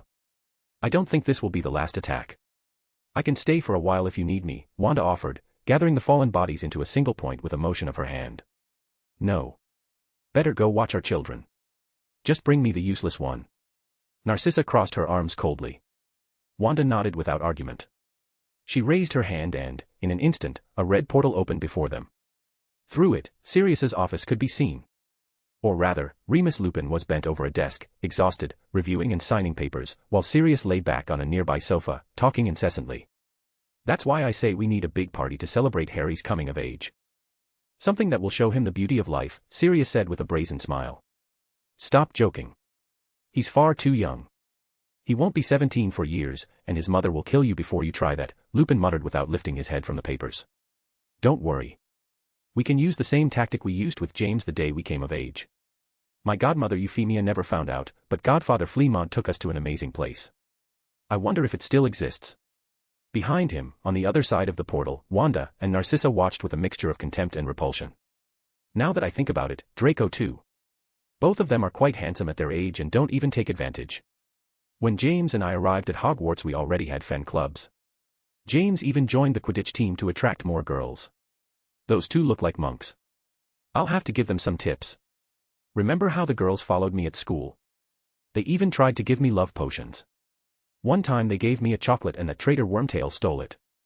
He ended up following that horrible Flint around like a lapdog, ha ha ha. Sirius laughed to himself, enjoying the memory, unaware of the mortal danger that loomed behind him. Lupin, exhausted, looked up, and froze when he saw Wanda and Narcissa framed in the portal, their faces as sharp as blades. He made frantic gestures at his friend to be quiet, but Sirius kept on monologuing. Now that I think about it, the girls joke that Harry is a playboy, but he's not there yet. As his godfather, I'll have to teach him a few things. And although it pains me to say it, that idiot Lucius also had his fans. Draco needs to learn some things too, after all I'm something like his uncle cousin, he added, digging a deeper hole for himself. Then a sense of danger ran down Sirius's spine. He turned, and his eyes widened. Wanda stood there, in the Scarlet Witch's attire, and beside her Narcissa gripped her wand so tightly her knuckles had gone white. Sirius swallowed and slowly turned to Lupin for help. But his friend had already made a decision. He rose, walked calmly to the door, stepped out of the office and, before closing it, gave his friend one last look of resigned compassion. Click. The door slam was the sentence. Sirius was alone. Wanda returned to her office a few minutes later, a slight annoyance lingering at the corner of her mouth. At that very moment the boys burst in as if nothing had happened, laughter, quick steps, the brazenness of teenagers who think the world belongs to them. Seeing her in her red robe and the cold aura around her, they froze for an instant, even the air seemed to thicken. She turned her head slowly and looked at them, her eyes steady and calm. She quickly saw Daphne shove Harry. The girl ran off with Draco and Hermione, leaving him planted in the middle of the room, trapped like a tossed toy. Harry, like a cornered mouse, dashed for the door, but it was shut. He turned and found himself facing his mother. Before he could say a word, a strange sensation came over him, his vision shifted, the contours of the world compressed, and his body seemed to shrink, as if something adjusted the perspective around him. My little one is still very young, Wanda said in a serene voice, without reproach. With a quick but tender gesture she lifted him and hugged him tightly. Harry screamed inwardly that he would find whoever had annoyed his mother and avenge her in the most violent way possible. Chapter 135, Bets, Harpies, and Unexpected Roses. Bets, Harpies, and Unexpected Roses. Ah, this year went by so fast, only a couple more months and we'll be going back home, said Daphne, lounging with a carefree air on one of the armchairs in the common room. Around her, the atmosphere was completely different. Everyone else was buried in tasks, with exams approaching and the tension thick in the air. Hermione could only roll her eyes and shake her head before returning to her notes. Her quill moved quickly, a reflection of the iron concentration with which she reviewed each page. Draco, sitting not far away, ignored Daphne without bothering to say a word. He wore a serious expression, immersed in a heavy book he held in both hands. Harry, meanwhile, was next to Neville, patiently explaining the key points that might appear on the exams, pointing out the most important lines with his finger. Both were so focused that they didn't even glance at Daphne. The blonde frowned at being ignored, pouting like a child before letting her gaze wander around the room. The second-year common room was spacious, almost majestic, filled with tables, chairs, and students deeply engaged in their studies. The walls were lined with shelves of books carefully selected for their year. Closer to the fireplace stood plush, high-quality sofas forming a cozy resting area. The whole place seemed deliberately designed to encourage study, as if every detail had been thought out to keep students focused. The curious part was that every year's common room was different. Daphne had confirmed it herself. The fifth-year room, for example, was much more specialized, even with academic instruments tucked in a corner to aid the students' projects. The final-year room, on the other hand, was so packed with books that she had almost compared it to the Potter Mansion library, where one could find volumes of every kind imaginable. In contrast, the first-year room was simple, with corners dedicated to games and activities meant to help new students bond quickly with their peers. Remembering all that, Daphne suddenly jumped up with a mischievous smile and dashed out. Her friends raised their eyes for a moment to watch her leave. Then, they all sighed in unison before going back to what they were doing. How long do you think she'll take? Draco asked suddenly, lowering his book. Harry barely lifted his head, as if he had been expecting that question. About 5 minutes to get down the stairs. Then, a few seconds until she runs into Astoria and Luna. They'll see her and, as always, ask why she isn't studying. They'll scold her for being a bad student and a bad girl. Daphne will feel guilty and come back with her head down. But, today is Wednesday, the day Lucille usually shows up early to pester Katerina since there's no club meeting. So she'll run into him in the hall as well. And since he knows Daphne perfectly now, he'll ask her the exact same question Astoria did. That'll force her to come back again. I'd say, 12 minutes and 35 seconds, approximately. Harry calmly pulled out a pocket watch and started the timer. Draco raised an eyebrow. You're forgetting something. Astoria and Luna always bring the youngest Weasley with them now. Adding another person means Daphne will waste extra seconds answering new questions. That might keep her from crossing paths with Lucille, who'll probably just slip past her. So I say 11 minutes and 20 seconds. Alright, then it's a bet. Whoever loses will have to walk through the barrier into the girls' section, Harry said with a mischievous grin, pointing with his chin toward the nearby door. They had chosen the closest spot to it since it was the only table free for all of them together. Draco frowned instantly, but didn't back down. Fine. Closest one wins. Hermione lifted her head from her notes, glaring at them. You two are so childish. You shouldn't be making bets about your free. Wait, do you also make bets about me? The two boys exchanged a glance, silent for a second. Both remembered the small wagers they had made about Hermione, how long it would take her to lift her eyes from a book, how far she would walk while reading before bumping into a wall, or how many times she'd say, "I told you so," in a single day. Of course not, they replied in perfect unison, completely shameless. Hermione narrowed her eyes suspiciously but decided not to press further. Draco returned to his book with apparent indifference, and Harry kept helping Neville. Even so, both of them checked their watches from time to time, eager to see who would win the bet. When the 12 minutes passed, Harry smiled triumphantly and looked at Draco. The blonde pressed his lips together, clearly annoyed. At that moment, Daphne burst in like a runaway velociraptor, a little out of breath but stopping right in front of them. Guys, you're not going to believe what I just saw, she exclaimed, catching her breath. Professor Dominic was handing a bouquet of roses to Aunt Wanda. Harry, who only seconds earlier had looked victorious, instantly put on a serious expression. Draco, however, began to laugh with malicious delight. Annoyed, Harry flicked his hand, and Draco went flying straight through the girls' section barrier. When he landed on the other side, he had already turned into the female version of himself. Ah, he squealed in a high-pitched voice, standing up furiously. Harry. Another fly, Harry muttered under his breath, ignoring Draco's complaints entirely. Then, the best way to. Dominic was giving the lecture, though he couldn't help but pause for a moment when he noticed a fixed gaze on him. He turned his head slightly and saw Harry, sitting calmly in his seat, taking notes with apparent ease. The professor cleared his throat and continued as if nothing had happened. To know if a witch is actually a harpy is by her rudimentary magic. And, aside from being ugly, they only have 4 toes on each foot. Of course, it would be rather complicated to ask someone to show their feet, especially if that someone is a harpy. Suppressed smiles spread throughout the classroom. Now then, their main diet consists of children and raw liver. Not all harpies are truly evil, but the vast majority give in to their craving for tender flesh. Dominic glanced at his watch and closed his notes. Alright, that concludes today's lesson. I hope you are preparing for your exams. I have high expectations for all of you. He returned to his desk, calmly putting away his materials.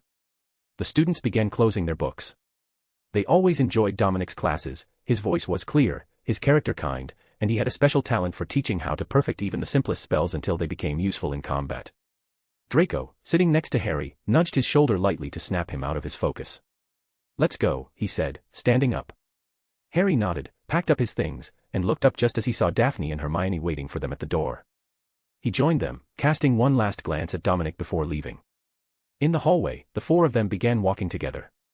Are you really going to switch into defender mode now? Asked Daphne, with that gossipy tone that always accompanied her and a playful smile. You should stop worrying so much, Hermione cut in, crossing her arms. Aunt Wanda doesn't need you protecting her from every man who comes near. And besides, it's her decision, don't you think? Also, Professor Dominic doesn't seem like a bad person. As a teacher he's excellent, and it's clear he's very skilled in magic as well. Harry, Draco, and Daphne all looked at her in silence. What? Hermione blurted, uncomfortable under their stares. Do you like Professor Dominic? Daphne asked mischievously, practically savoring the moment. Hermione rolled her eyes. Of course not. I'm just saying he's a good teacher. Although, he is handsome. Her voice trailed off at the end, as if she had only just realized what she'd said. The silence that followed was even more awkward. It's strange, isn't it? Hermione murmured after a moment, touching her chin in thought. When we see him, he's very attractive. But once he's out of sight, we don't feel the same way. Daphne observed her, surprised, and then slowly nodded. Now that you mention it, yes. It's like knowing he's handsome, but not feeling it. As if it remains only in your mind, not as a real impression. Harry and Draco exchanged confused looks. They had never found Dominic attractive, nor any other men for that matter. It had nothing to do with orientation or anything like that, simply, no boy ever described him as handsome. Only the girls always seemed charmed when they saw the professor. But once he was gone, they acted as if nothing had happened. Did you really only just notice that after 2 whole semesters, came a voice from behind them? Lucille approached with one hand raised in greeting, his ironic smile ready to stir up even more trouble. Chapter 136, A Father's Hidden Face. A Father's Hidden Face. Lucille approached the group calmly, with that smile that seemed to say he was enjoying everyone else's late discovery. Well, at least you noticed. The others still seemed to ignore it for now, he commented in a relaxed tone. Harry looked at him a bit awkwardly, as if trying to justify himself. Well, in our defense, we've been a little busy, he said with a shrug. Lucille raised his hand dismissively. I don't blame you. I only figured it out a few days before Kreese attacked myself.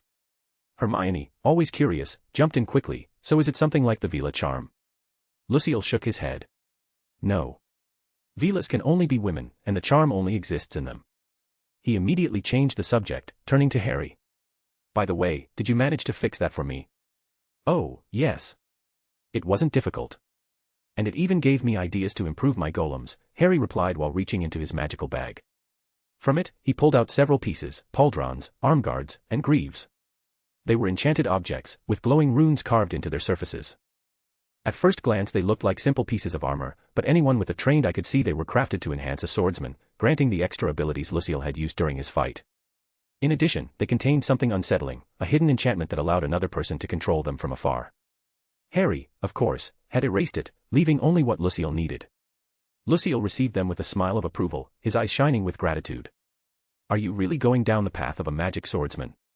Draco asked curiously, examining the pieces. Lucille nodded softly. After all, I trained with the sword since I was young. And now I have a princess to protect, like a knight. His smile softened even more at the thought of Katerina, radiating a warmth he rarely showed. But suddenly, as if sensing something, Lucille's expression hardened. He put the objects away in his own magical bag and turned around. Dominic was approaching down the hallway, carrying some books in his hands. The others noticed him as well. The professor, catching their looks, greeted them with a cordial smile and a slight nod before continuing calmly on his way. They all followed him with their eyes until his back disappeared down the corridor. Harry noticed Lucille staring too intently at Dominic, as if waging some inner battle. When their eyes met, Lucille forced a smile. Thank you for this, Harry. If you ever need anything from me, you can ask. I owe you one, well, several, actually. He left them with that forced smile, turning his back. Draco murmured under his breath, watching the professor leave, looks like Lucille has a problem with the professor too. Harry nodded seriously. I didn't want to, but it seems we'll also need to look into President Lucille's past. I'll need your help to investigate, he said, glancing at Daphne and Draco, who both nodded at once. Hours later, Harry was sitting in the main garden, near the Fountain of Fair Fortune. The murmur of the water kept him company as he tried to reorganize the ideas in his head. Suddenly, Draco appeared with a bundle of papers, which he dropped onto Harry's lap with nonchalance. For some reason, my mother already had quite a lot of information and sent it to me, he commented as he sat beside him. I read something interesting. Take a look. Harry picked up the papers, but just before opening them, he stopped and looked ahead. Draco followed his gaze. Together they saw Fleur enter the garden, glancing around until she spotted them. She advanced straight toward them. Here you are. I've been looking for you everywhere, she said firmly as soon as she reached them. Harry and Draco exchanged confused looks. We changed brands. Sorry, but I'm not in the mood to be stalked or have a villa pointing at me, Harry quipped immediately, mocking her. Me neither, Draco added just as quickly, in the same mocking tone. And now that your cousin is even closer to his fiancée, it looks like you won't be able to fulfill that strange dream of yours so many English purebloods would support. Fleur frowned, clearly irritated, but she held back. After a moment of silence, she took a deep breath and spoke seriously. Thank you for helping Katerina and Lucille. I truly appreciate it. And I want to apologize for how I behaved before. It was entirely my fault. I let my ego blind me, and my actions lacked any manners. I regret them. You never actually did anything against me. As she spoke, she nervously rubbed her hands together, intertwining and twisting her fingers. Harry studied her carefully. He could see how difficult it was for her to break her pride like this. He was sure Lucille had played a part in forcing her to face her mistakes, but even so, Fleur was here by her own will. And her words were sincere. Draco also stared at her for a moment. Fleur seemed uneasy under the gaze of two boys younger than her, as if fearing that rejection would shatter the effort it had cost her to come here. Bah, what nonsense. Whatever. I just don't want anyone owing me anything.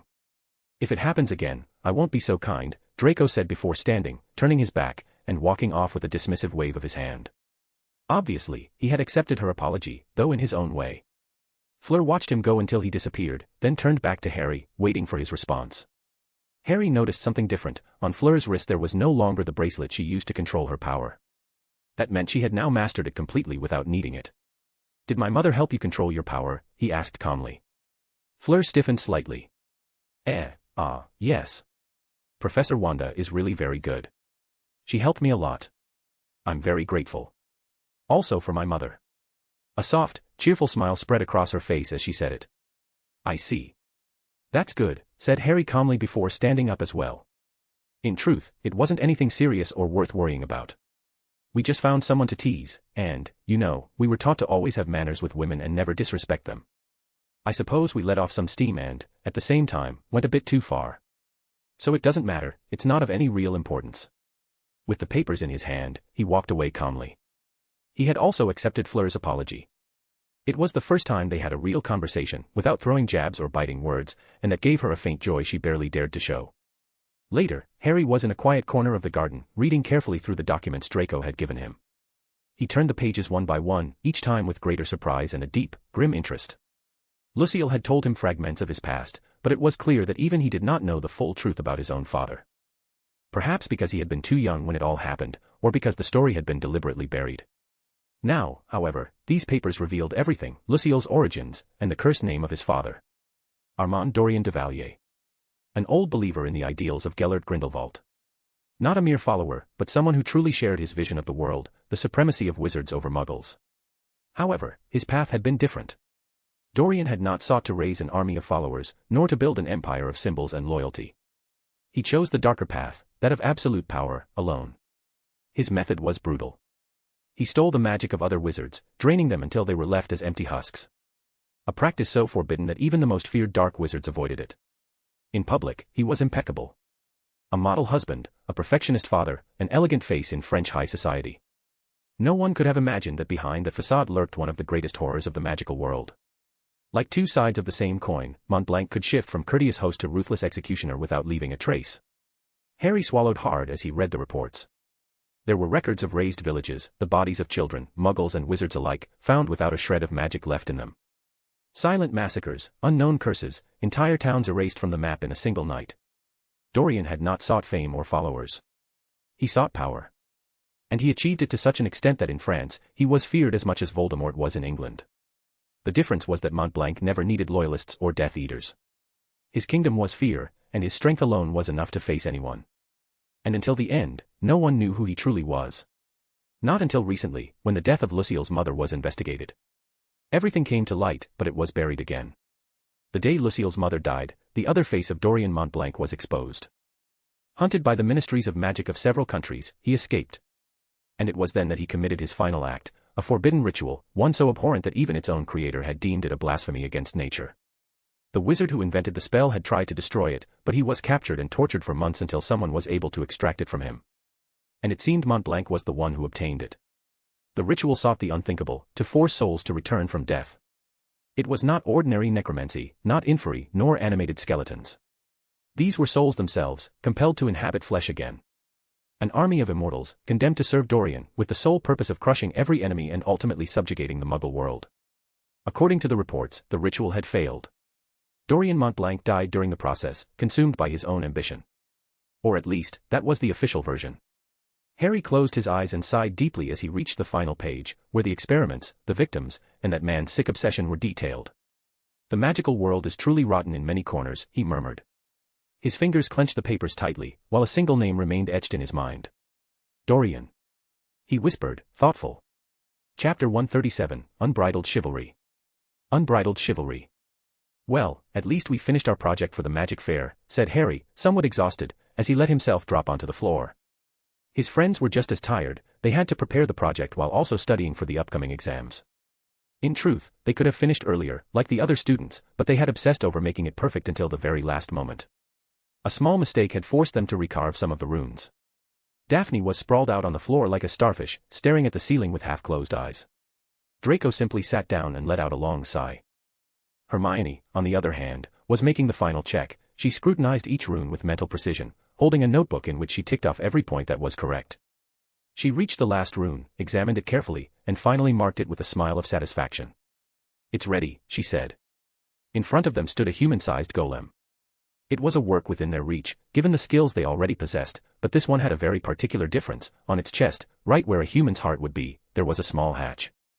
"All right. Time to test it," said Harry, standing up. He walked to a briefcase not far away and opened it. From inside he pulled out what seemed to be a painting, though it was not just any painting. "By Merlin's beard and the steel of Camelot."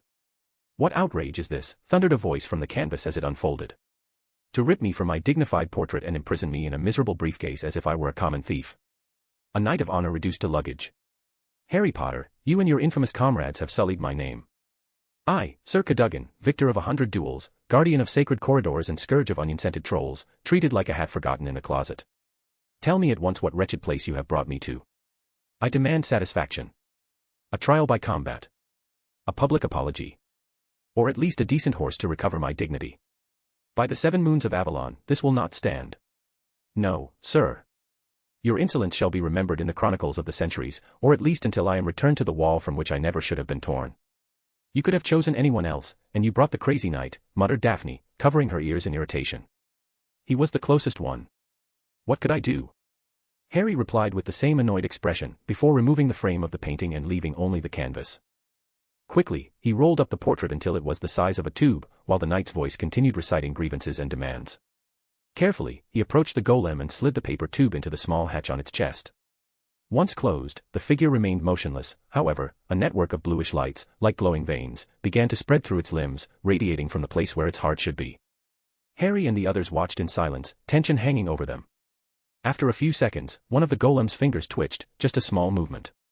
Then, the eyes of the creation lit up and, somehow, blinked with blue flashes before the figure began to move its arms and look at its hands with curiosity. Excitement erupted among them. "We did it!" Daphne exclaimed, and the 4 of them high-fived in triumph. Their project was to give bodies to paintings, an idea that could be considered controversial. Many paintings preserved the consciousness of people who no longer lived. It wasn't exactly bringing back a soul, but rather employing an intelligence preserved in the painting, a gray area between stored memory and life. They had learned to build golems that were indestructible unless their control core was destroyed, to control them mentally while linked to the spell that animated them, and to program them with basic tasks in automatic mode. What remained, however, was a more ambitious path, creating magical artificial intelligence. That was much harder, so they were thinking of relying on the magical intelligence already everywhere in the wizarding world, paintings. Harry and the others were proud. It wasn't a small achievement, it could revolutionize golem-making technology. At first, they had started out of whim. Hermione and Harry would duel with those toys and laugh when the dolls' heads went flying with a badly aimed strike. And now they had reached this point. Satisfaction filled the air like the lingering scent of incense from the carved runes. Before they could keep congratulating themselves, the knight, who now inhabited the metallic body, lifted his gaze and fixed it on them with offended dignity. The first thing at hand was a broom used to sweep the rune dust, and he grabbed it as though it were a lance. "Insolent, villainous, ill-bred sorcerer whelps," boomed Sir Cadogan's voice from the golem, moving clumsily but with the fury of a dragon. He held the broom as if it were a banner and, upon seeing Harry, Hermione, Draco, and Daphne, charged after them. Instantly, the 4 bolted away, laughing nervously and shouting warnings. "Is this how you treat a knight of renown? To use me as a guinea pig for your blasphemous experiments? I, Sir Cadogan, who rode among giants and defeated beasts with steel alone," he roared as his steps thundered across the floor. "Stop, cowards. Face me as men and women of honor. I shall teach you the true meaning of knightly punishment," he bellowed, brandishing the broom in the air. "By the glory of Camelot, I swear I shall wipe your backsides with the coat of chivalry once I catch you."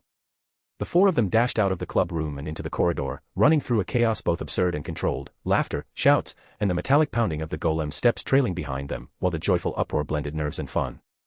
"Harry, this wasn't part of the plan." Hermione shrieked as she barely dodged a flying vase. The porcelain, surely worth a fortune, shattered against the wall into 1,000 pieces. "Ha ha ha. I think we just created our own enemy." Daphne shouted, running with nervous laughter, as if this were the best prank in the world. "Well, it was a terrible choice. We should have picked someone calmer and saner." Harry answered without a shred of guilt, grinning shamelessly as he sprinted down the hall. "Turn it off," Draco ordered seriously. "Well, I think we forgot to create an off button," admitted Harry, ducking just in time to avoid the broom that whistled past a few centimeters from his head. "Mad. Mad, you have made me mad yourselves," bellowed Sir Cadogan, brandishing the broom as if it were a lance. Now you shall know the true meaning of medieval education. En garde, knaves. Great, now the disciplinary committee will come after us again, muttered Hermione in resignation, just as the knight lifted another very expensive vase, ready to throw it. Meanwhile, not far away, 3 girls were struggling down the corridors, their arms full of hundreds of roses. Astoria and Luna led the way, dragging Ginny along reluctantly. Ginny looked resigned to her fate of hauling flowers without understanding the reason. The noise of shattering vases and shouting reached them soon enough, and when they turned a corner, they saw the scene: Harry, Draco, Daphne, and Hermione casting spells in a rush at a rampaging golem, while Sir Cadogan controlled it like a true master of arms. The broom in his hand seemed like a real lance, deflecting spells and counterattacking with surprising skill. "They're so weird," commented Luna, watching with the calmness of someone observing a parade. Daphne's punishment will increase again when Mother finds out, Astoria said casually, seeing her sister running with the group as if it were nothing unusual. "We should call a professor, this looks dangerous," Ginny interjected, showing for once the voice of reason, serious and worried as she watched spells ricocheting everywhere. "No, they'll be fine. We have to hurry with our flower pool so we can swim in petals," replied Luna with perfect tranquility, as if the broom-wielding golem was the least interesting thing in the hallway. "Eh? That's what we're carrying these for?" Ginny asked in disbelief. "I thought we were helping Professor Maximoff." "Yes, but still, it would be incredible to swim in petals, don't you think?" Astoria said with a mischievous smile. Ginny sighed.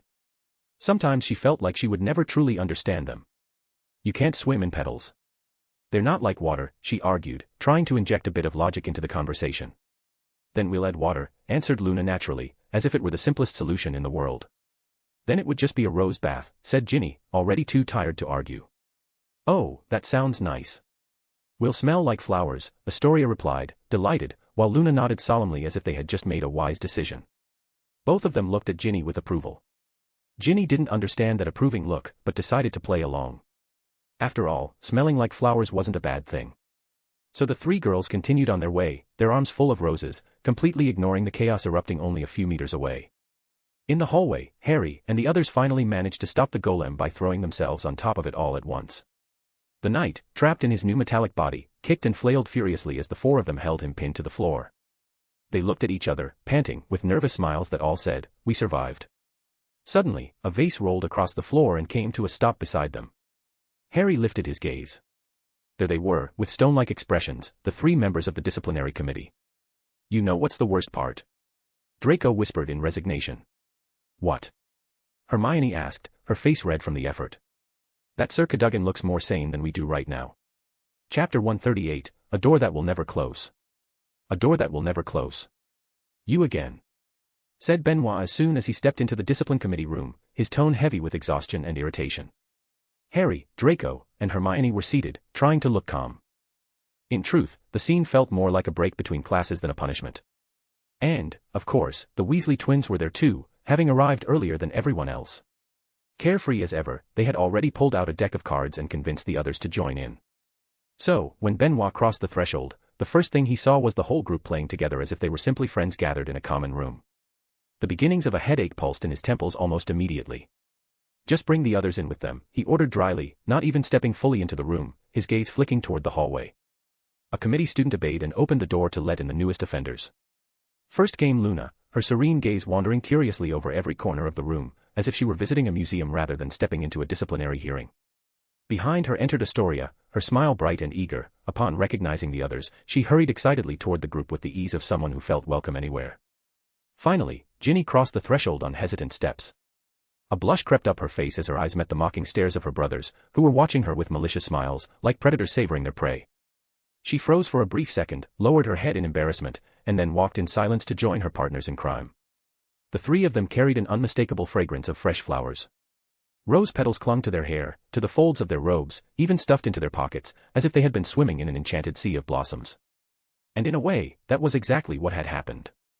Not a lake, but the castle's most famous fountain, which now overflowed with petals drifting in its waters. The idea, of course, had been Luna's. Astoria had followed her with delight, like someone diving headlong into a magical adventure without a second thought.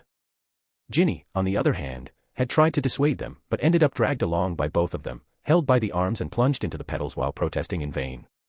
The committee student escorting them took pity and cast a quick drying spell, but the floral disaster persisted. Petals were everywhere, stuck to their clothes as if they were wearing some peculiar uniform. "Well, what do we have here? Our sweet little sister," who sometimes tries to play the voice of reason. Fred crossed his arms and shook his head with mock disappointment. George, beside him, mirrored the gesture and added a slow, sarcastic clap. Mom will be so disappointed. Shut up, snapped Ginny furiously, before dropping herself into a seat in a far corner. She folded her arms, scowled, and sank back into the chair as if trying to disappear. Meanwhile, Luna and Astoria, utterly unbothered, joined the others and within seconds had cards in their hands, already happily participating in the interrupted game. Daphne, intrigued by the fragrance lingering in the air, leaned toward her sister, grabbed a lock of her hair, and sniffed it lightly. "Hey, it smells nice," she remarked with a playful smile. Luna nodded solemnly, convinced her idea had been brilliant and perfectly executed, even if they were now sitting in the committee room on the verge of punishment. "I've called the headmistress. I hope you're ready." Benoit spoke firmly, though the cruel satisfaction in his expression was evident. "What you've done could have put the students in danger. It's a serious breach of the rules, expulsion could even be discussed. And even if you're not officially from this school, it will go on your records. Don't forget, when you try to find jobs in the future, your background will matter." His eyes then fixed on Fred and George, his smile sharpening further. "And as for you two, the complaints about your underground business are endless. Dangerous items, pranks that disrupt the peace and nobility of Beauxbatons, it ends here. I'll take this chance to present everything to the headmistress and make sure you're gone from my sight for good." He lifted a basket overflowing with confiscated goods, suspicious candies, enchanted quills, fireworks, and other trinkets that practically radiated chaos. In anyone else's hands they might have been mere curiosities, in the twins, they were dynamite in disguise. Finally, he pointed an accusing finger at Luna, Astoria, and Ginny. "And as for you three, vandalism. You desecrated the Fountain of Fortune, donated by none other than Nicholas Flamel. Don't expect leniency just because you're first years." His face tightened with a mix of fury and satisfaction. He had all of Hogwarts' greatest troublemakers gathered in one place, and this time he was certain they wouldn't escape the consequences. "Maybe the Nargles were stealing your objects," Luna offered casually, as if Benoit's outrage were simply the fault of unseen creatures. A ripple of stifled laughter spread through the room. Benoit shot them a murderous glare and stormed out, his steps stiff, determined to wait for the headmistress. "What is that smell?" asked Nicholas as he walked alongside the headmistress and Wanda, his brow furrowed with curiosity. A soft, fresh fragrance of flowers seemed to drift through the corridors, wrapping around them like an enchanted breeze. He didn't need an answer. The moment they stepped into the garden, the scene revealed itself. The main fountain was covered with rose petals floating across the surface, rising with each jet of water, then falling slowly like crimson rain. Some petals spiraled upward, held aloft by the magic of the water, while the air filled with rosy glimmers that gave the place a dreamlike quality, like a living painting. Wanda paused to take in the sight. In one corner, she noticed the discarded remains of stems and flowers, stripped of their petals and left in a pile after some clearly improvised work. Her gaze returned to the fountain, and she immediately knew who was responsible. That very morning, Professor Dominic had sent her a massive bouquet, and when the girls had seen it, Luna had suggested that if it was going to be thrown away, why not give it to them instead? Wanda remembered that moment and needed no further thought to connect the dots. "Oh, that was a good idea, I hadn't thought of it," Nicholas remarked, breathing in the fragrance deeply. He nodded in approval, though a slight frown followed. "The school smells wonderful, but it will become a problem if the petals start to rot or make a mess." "That's easy to fix," Wanda replied. She raised her hand and pointed toward the fountain. A crimson glow spread over it for an instant, and the magic unfolded smoothly. The petals scattered across the ground began to vanish, instantly reappearing within the fountain. Any that touched the floor disappeared at once, returning to the cycle of the water. Wanda had created a perpetual movement. The petals swirled, rose, fell again, and were caught once more, never wilting thanks to the enchantment she had just cast. "Oh, that's wonderful," Nicholas exclaimed with a satisfied smile. "Perhaps we could change the petals with the seasons, a different flower for each one. The garden would be even more splendid." Madame Maxime's eyes widened slightly in surprise. Only then did she truly understand what had happened to the fountain, but she forced herself to breathe calmly when she noticed Flamel's positive reaction. She even let out a silent sigh of relief, grateful that the incident seemed to please him. "Don't worry, Monsieur Flamel. I will take care of it personally. The garden will be even more beautiful. In fact, whoever came up with this clearly has a remarkable aesthetic sense," the headmistress said quickly, offering a conciliatory smile. "Indeed. And if funding for the improvements is needed, you can tell me," Nicholas responded naturally, as the three continued on, he leading the way with an enthusiastic stride. Wanda walked beside him calmly. Outwardly serene, but inside, her chest swelled with pride. "Ah. I'm excited to see what those little demons have created," Nicholas went on, now speaking lower, almost as if confiding a secret to Wanda. "If it's as they described, it could shake the magical market to its very foundations. It has so many applications, and they haven't even realized it. To them, it's just an advance for their golems. But this. He broke off for a moment, his eyes sparkling with emotion. Even Hogwarts' Sorting Hat would become obsolete with something like this. And even if it were only applied to the golems, it could still be used in countless areas. Yes, it's a gray area that will attract some unwanted attention, but that's our role, to manage and guide it. They have nearly created a new form of magical life. With the help of a skilled occlumens, those golems could even receive memories, until they became thinking beings.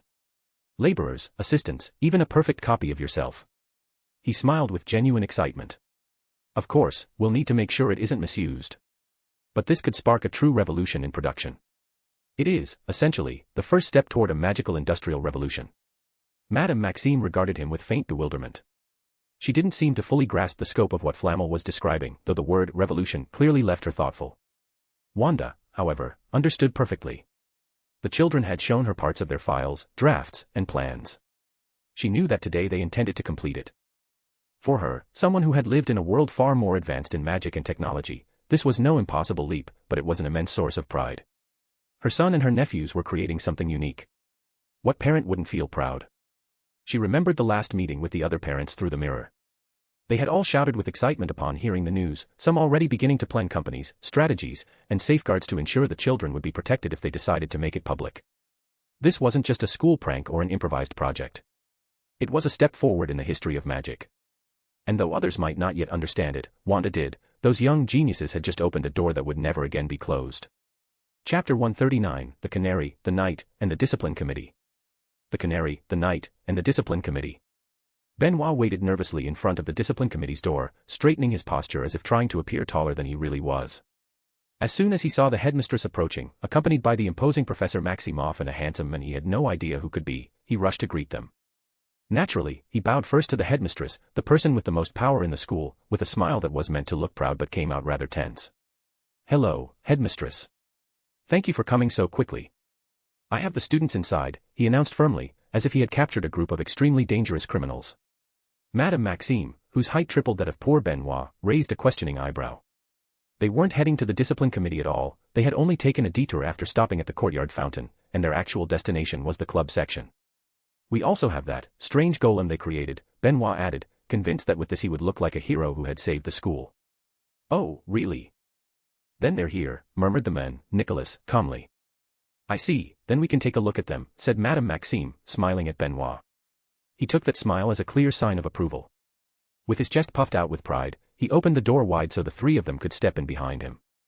The scene that greeted them, however, instantly erased any sense of solemnity. All the students were sitting in a circle playing cards, as if this were a lazy afternoon in the common room. And not only that, the loser of each round ended up with a drawing on their face. Ginny, who had previously been sulking in a corner with her arms crossed, now sported a cat mustache that matched the ones Astoria and Luna had.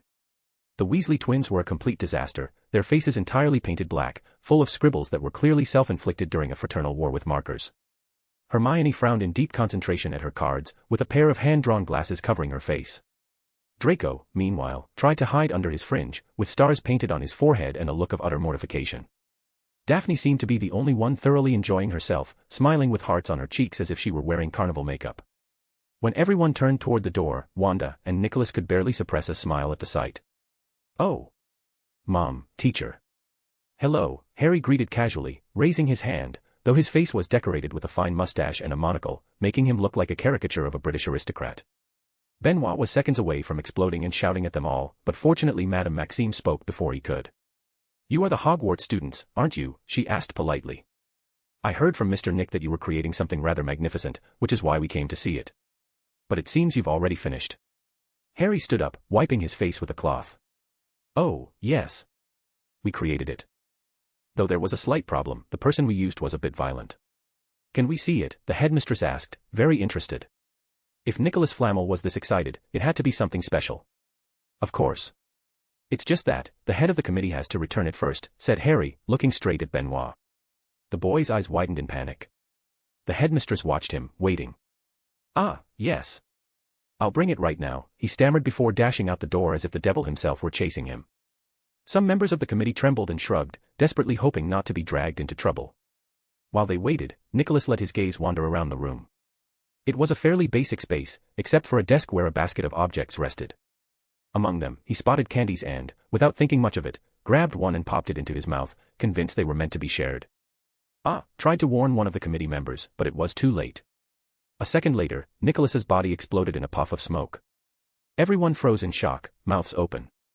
When the smoke cleared, what stood in place of the great alchemist was not a corpse or some dark magical trick, but a tiny yellow canary hopping cheerfully on the table, chirping as if nothing had happened. The Weasley twins widened their eyes as surprised as anyone else. "And why are you too surprised?" Hermione snapped at them furiously, pointing at them. "Those were your confiscated illegal items. And no, that's not ours. Do you really think we could make something like that?" Fred blurted out, shaking his head in despair. "At most, our sweets make your tongue grow down to your feet, or make you faint." George added quickly. "Or give you a nosebleed. Or explosive vomiting." The two of them finished each other's sentences, listing effects so fast it was dizzying for everyone around them. Ginny looked at them with stern disapproval and declared, "I'll tell Mum to bring you food in Azkaban." The twins paled instantly. Meanwhile, Madame Maxime was on the verge of a heart attack, the greatest alchemist in the world reduced to a canary by a defective sweet inside her school. Wanda, on the other hand, simply raised an eyebrow and crossed her arms. The yellow canary chirped, oblivious to the chaos. Suddenly, puff! Another cloud of smoke filled the air, and Nicholas reappeared in his human form, smiling as if the whole thing had been a game. "Interesting sweet. Growing a tongue that long is far too embarrassing. I used my animagus form to cover it up," he explained calmly, while picking up the other candies in his hands and examining them with keen interest. The twins let out a huge sigh of relief, at least they wouldn't be heading to Azkaban today. Harry and his friends exchanged glances, certain that their teacher had just pulled a prank on them while also taking the chance to show off his animagus form. The mischievous glint hidden in his eyes gave him away. Maxime, meanwhile, clutched her chest and breathed a sigh of relief, still trembling. Wanda, of course, had noticed it and barely even paid attention. "You made it?" Nicholas asked, looking directly at the twins. They, now more relaxed, exchanged a mischievous smile. "Yes. One of our best products. And we have even more explosive ones." They added in unison, as if reciting a sales slogan. The others had already lost interest in their spiel, they repeated it so often it sounded more like a candy shop jingle than a commercial threat. They leaned back, arms crossed, waiting for someone to applaud their virtues for the umpteenth time. "Wow, they're quite good," Nicholas said as he examined the objects in the basket with curiosity. "I had a friend who used to make similar things. He now runs a school in Japan, so I suppose he's too busy for pranks." He said this with a nostalgic smile that gave his voice an old-fashioned air, like someone telling an anecdote from another century. Nicholas's manner of speaking left the twins with faces somewhere between confused and offended, not sure if they were missing some historical joke. "Master, did Grandma Pernelli also finish her animagus form?" Daphne interrupted, eyes bright. When an idea lit up, she lived at 100%. Yes, last night. We both managed it. That's why I couldn't come earlier to see your project. We had to finish everything during the electrical storm," Nicholas explained calmly, as one might comment on the weather. Daphne lit up, she already pictured the whole gang turned into adorable little animals. Her friends understood the look and shared a conspiratorial smile, visualizing the chaos that could ensue. Before anyone could fantasize too far, Wanda's voice cut the excitement like a cold wind. "First ask your parents' permission," she said quickly and seriously. She wasn't only addressing Daphne, she knew that if one of them tried it, they all would. The sparkle left Daphne's eyes in an instant, not so much because of danger, but because of what her mother would likely say if she saw her turned into a fluffy creature. Daphne, being Daphne, didn't want to miss an opportunity to cause trouble, but she did fear the maternal reprimand. Still, she didn't give up. She approached Wanda, put on that childlike smile that melted hearts and gently shook her aunt's arm with coquettish charm. "Come on, Aunt Wanda, you can help us. We could be cute, fluffy, furry little animals. Can you convince my mum?" she pleaded with calculated sweetness. Wanda looked at her, amused. "If you want, I can turn you into a small animal without needing the animagus ritual," she offered softly, as if giving a wild card. Harry watched his mother and thought that in any ordinary witch or wizard's hands it would be a charming prank. With Wanda it was different. What she offered wasn't a joke, it was a real and dangerous possibility. Daphne, without thinking much, shook her head. "No, thanks." Her face changed in a fraction of a second. She had dreamed about it, but the reality of becoming something with paws frightened her now. A couple of minutes passed as they chatted as if they were in the common room, not in the discipline committee's office where a student would normally be punished. Suddenly Benoit returned running, sweaty and out of breath, dragging behind him something heavy, Harry's golem, with the twins gagged and tied at its side. The metal contraption shook in every direction, trying to break free. "Headmistress, here it is," Benoit panted as he wiped the sweat from his brow. The golem emitted a muffled growl, mmmmmm, a mix of protest and rattling, its metallic mouth unable to move because of the gag.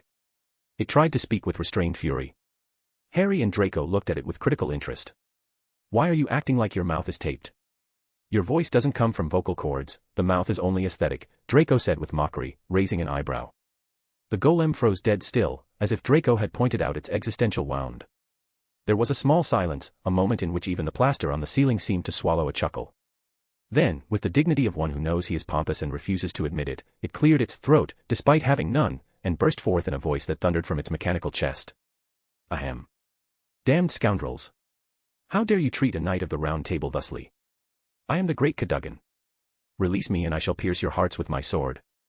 Only a duel to the death and defeating me will free you from my vengeance, scoundrels and infamous agitators of cheap wands. The voice came with all the pomp imaginable, though the golem's mouth barely moved. It was obvious the sound came from a hidden mechanism, perhaps the chest hatch that recited bravado with excessive drama. All of it made the golem seem, more than fearsome, ridiculous. Harry let out a long, resigned sigh. Once again, his experiment had chosen the least practical shape, a grandiose knight in a metal body, incapable of keeping decorum or functioning properly. Hermione rolled her eyes. Ginny bit her lip to keep from laughing. Astoria didn't even seem to care and laughed openly. Luna watched with keen interest and even crouched to give the golem gentle taps on the head. The twins, eyes wide with intrigue, were already planning how to turn that speech into their next line of promotional sweets. Benoit, for his part, surveyed the scene with the expression of someone who has just discovered that his job was not exactly what he expected. Cadogan, oblivious to the commotion, continued roaring honorable threats, because if anything is indispensable in life, it was a knight who didn't know when to shut up. Chapter 140, Farewell Ball, Plans in Motion. Farewell Ball, Plans in Motion. Not applicable, I think I got a bit sidetracked in this arc. Well, I already have a plan to restructure everything, hee. Simple, let's just finish this arc once and for all and go back to Hogwarts, ha ha ha. Ha. At last, I am free. Be on guard, bastards, for my sword knows no forgiveness, exclaimed Cadogan the moment the ropes loosened, immediately rising with every intention of entering battle. Hold still for a moment, said Nicholas as he stepped forward. With a simple flick of his wand, he tapped directly in the center of a rune. In that very instant, Cadogan's body became completely paralyzed, as though the entire structure of the golem had frozen solid. It took only a single rune to stop him, one that seemed to connect all the others. Nicholas had done it with the simplest of gestures, after observing it only once. Harry and the others turned their heads slowly, processing what had just happened. While it had cost them sweat and effort to try to restrain their own invention, their professor had solved the problem with a motion so simple it made clear just how far they still had to go in the field of alchemy. They shouldn't let themselves get too proud for having created a couple of interesting golems. After all, perhaps Nicholas Flamel himself could build them with ease if he truly wanted to. Meanwhile, Nicholas opened the small hatch in the golem's chest and pulled out the canvas upon which Cadogan himself was painted. He tossed it to the students before turning his attention to examining every rune with intense focus. Luna was the first to catch the canvas, and she unfolded it curiously. There stood Sir Cadogan, scowling with a deeply annoyed expression, while his rather unenthusiastic steed simply munched on the grass painted behind him. You're lucky I have no way of confronting you right now. Otherwise, I would have sent you straight to meet your creators, Cadogan huffed, ranting endlessly. Maybe we can put him into my ballerina, said Astoria with a mischievous smile, pulling from her enchanted bag a tiny golem dressed in a pink tutu. Inspired, Luna remembered her own and quickly brought out a strange animal golem, a mix between a rhinoceros and a beaver, with the same idea in mind. Cadogan looked at the two little creatures, each barely 30 centimeters tall, and without saying a word, turned on his heel and bolted, fleeing without hesitation. His donkey steed, however, only glanced at him for a moment before returning to grazing peacefully. Of course, Cadogan didn't really have many places to run.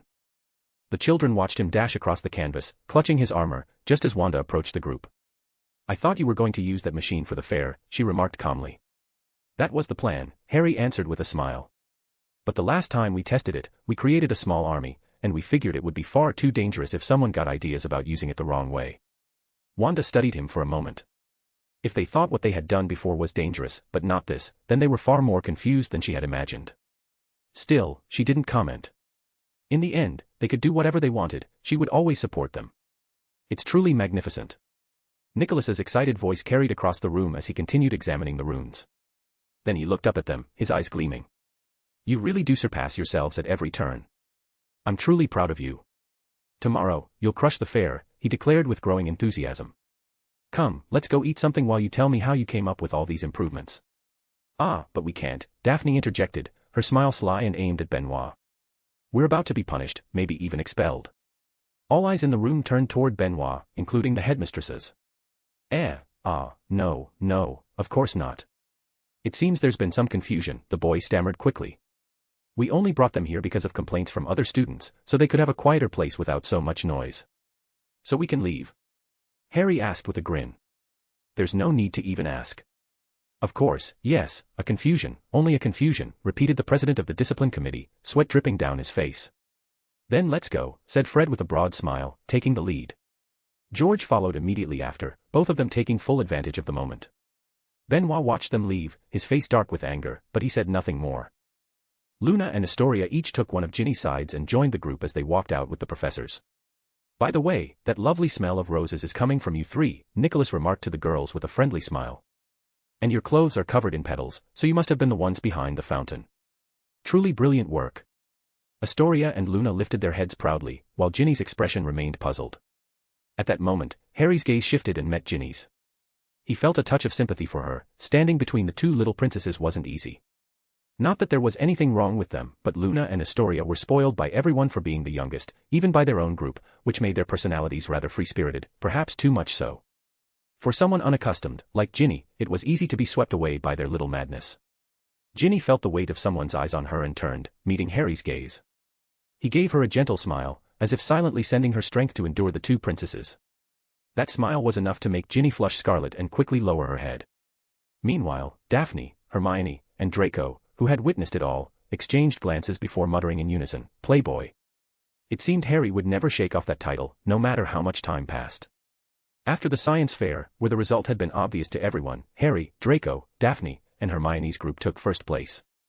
However, they declined the sponsorship and instead allowed the money to be used to fund the entire alchemy club. Then came the final exams. As always, the first through fourth places were occupied by the group. But there was a surprise. Neville managed to reach fifth place. Having the best student in the class teaching him patiently, while at the same time giving his absolute best in order to bring his mother a perfect report card, was enough to work true magic.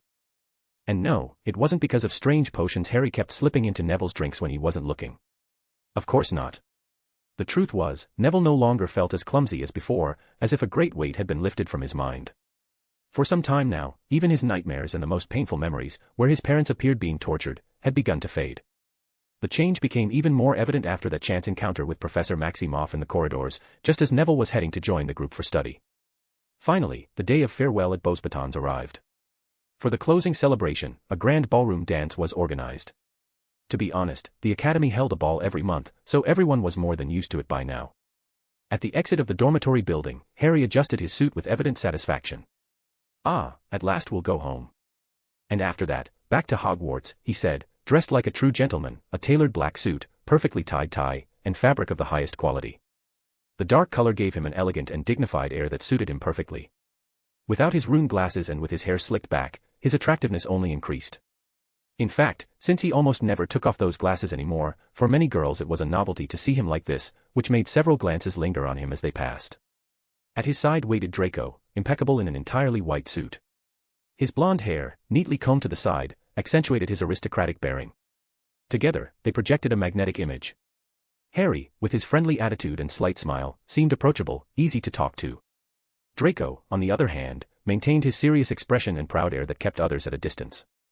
Ironically, it was the opposite of their usual roles. Harry was usually the reserved one, the one who kept a cold demeanor to avoid unwanted approaches, reminiscent of Edward himself. That barrier protected him from being constantly bothered as the boy who lived. Over time, he had learned that almost everyone who came near him did so with some ulterior motive, so he only allowed his friends close. But today, he was in a good mood. The reason was simple: they were returning to England. And that suspicious professor would stop trying to court his mother. Yes, Harry had seen with his own eyes how Dominic would show up in Wanda's office now and then with flowers, reciting poetry, or even inviting her to dinner. Wanda always rejected him, of course, but he stubbornly tried again and again. He was like a less ridiculous version of Lockhart, calmer, more serious, but just as persistent. At that moment, Neville appeared, dressed in an elegant suit. Nervously, he smoothed his hair with his hands as he quickly approached his friends with a wide smile. "Are the girls still getting ready?" he asked, pulling out a pocket watch almost identical to the ones Draco and the others carried. It had been a gift from Sirius after their first school year. Now, at the end of the second, Neville had one too, which filled him with pride. They're taking forever, Draco grumbled, impatience in his voice.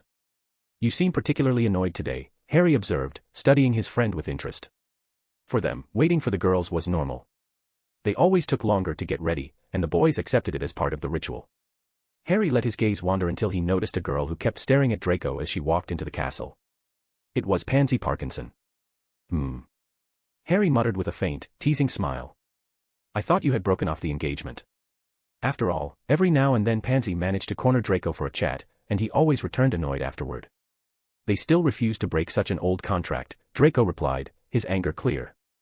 They claim that doing so would endanger both families, that the magical bond is too strong. Idiots. All they want is to cling to the Malfoys now that the resort, the competition center, the magical hotel, and the magical amusement park are finished. They know if they lose their chance to bind themselves to us, they're finished. As if my mother didn't know it was them who sent saboteurs to attack the workers, trying to ruin the construction. His fury was plain on his face. When he had heard that his mother was attacked, rage had consumed him.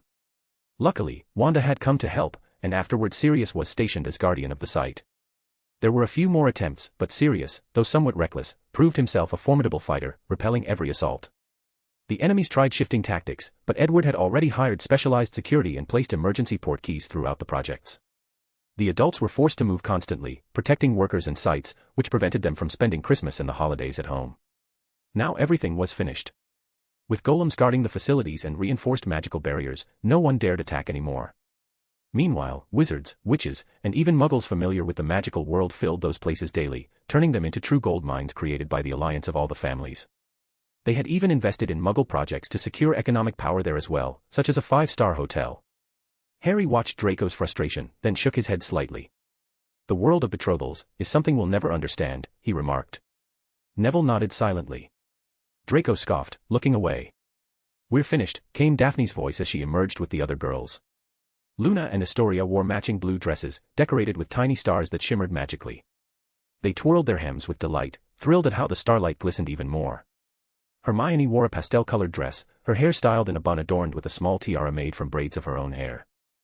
Daphne, by contrast, wore pink, her wavy hair neatly gathered and decorated with tiny roses.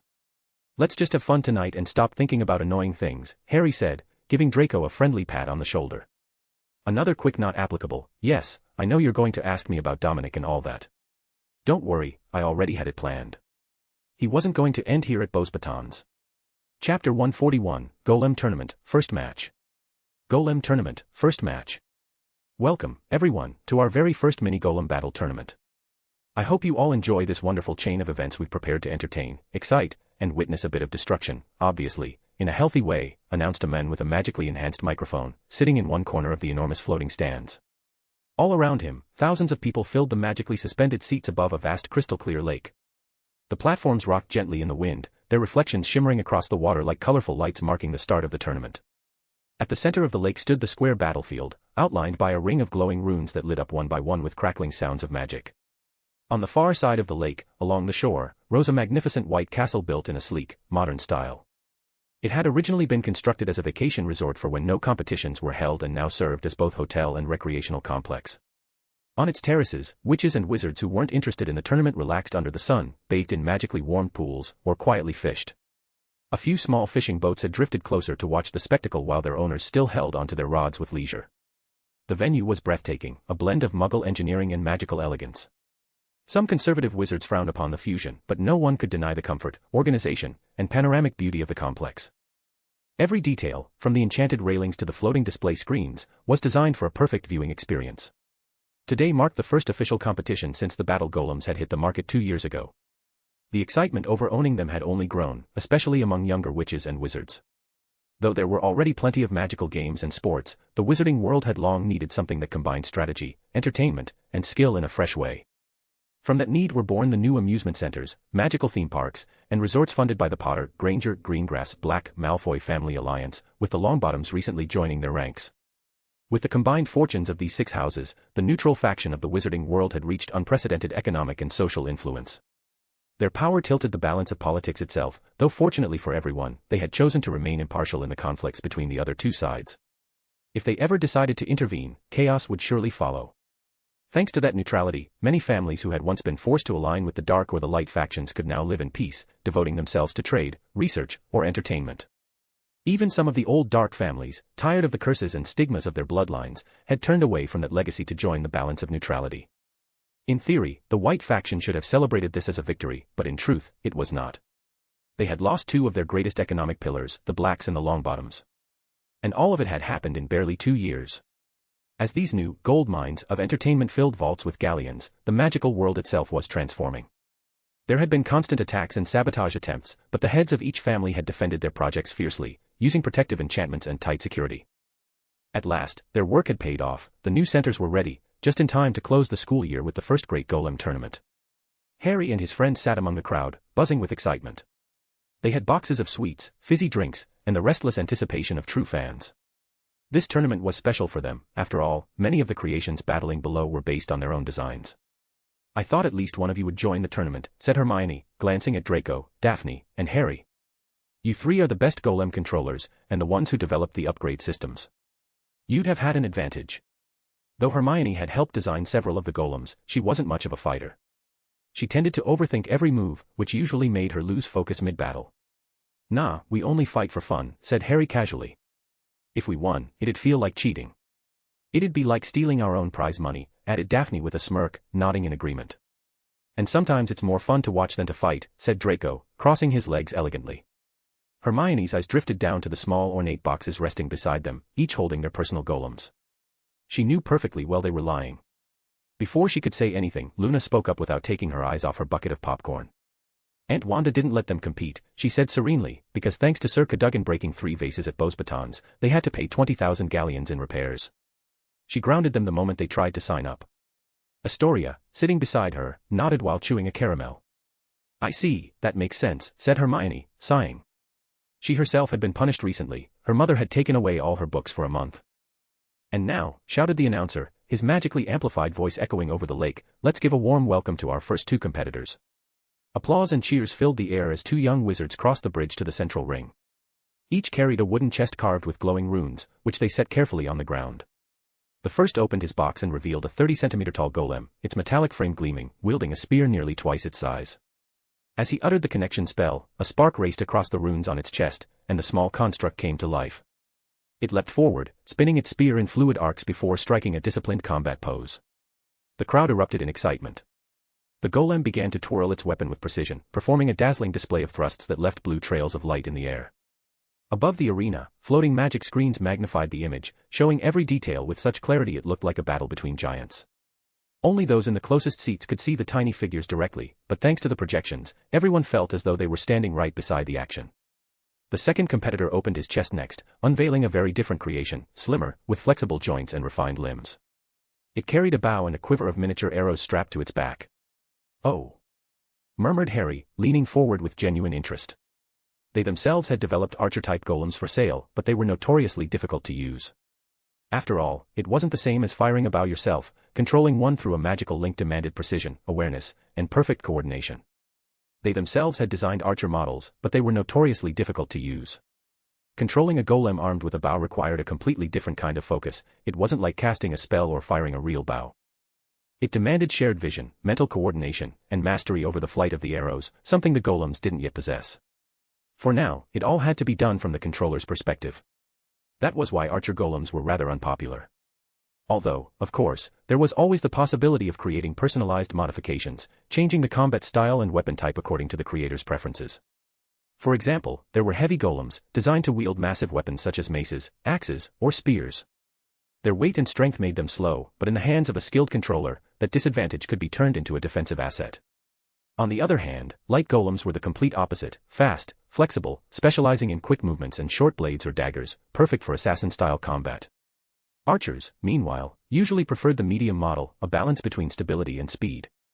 It was easier to control and allowed for better aim. However, this competitor had chosen to use a light golem with a bow, a rare and difficult combination to handle. It increased speed, yes, but also made aiming, balancing, and shooting while moving far more complicated. His opponent, in contrast, controlled a heavy-type spear golem. Its style focused on defense and endurance. It was slower, but its durability could easily decide the match if it managed to outlast the initial attacks. "This is going to be an interesting battle," announced the commentator energetically as the screens displayed both models.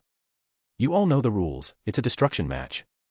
The first golem that can no longer move, loses. The winner advances to the next round. The loser, of course, gets to take home what's left of their golem as a keepsake. And the victor will receive a free reconstruction if their creation is damaged for the next round. The crowd roared with cheers and applause. Even though it was a friendly tournament, the atmosphere carried the tension and excitement of a true duel to the death, just without the death part. "All right then, everyone with me," shouted the commentator, raising his hand. Immediately, the noise died down, the entire crowd joined in the countdown. 3, they shouted in unison. 2. 1. Let the battle begin. Both golems moved at the same time, their metallic footsteps echoing across the arena. Behind them, the controllers, wands raised, maintained the magical connection through a faint, translucent thread of energy that vibrated gently between them and their creations. Their faces were serious, focused, reflecting the determination of those who had trained tirelessly for this very moment. The archer acted first. With a fluid motion, it drew an arrow from its quiver, hopped backward 3 times, and pulled the string taut. At that same moment, the spear golem charged forward, kicking up a small cloud of dust. The arrow flew with a sharp whistle, aimed straight for the enemy's head. But the lancer spun his spear skillfully, deflecting the projectile without breaking stride. The archer wasted no time, another arrow, then another, and another still. It fired in rapid succession, one after another, each with surgical precision. The arrows traced glowing lines of light through the air, reflected like streaks across the lake's surface.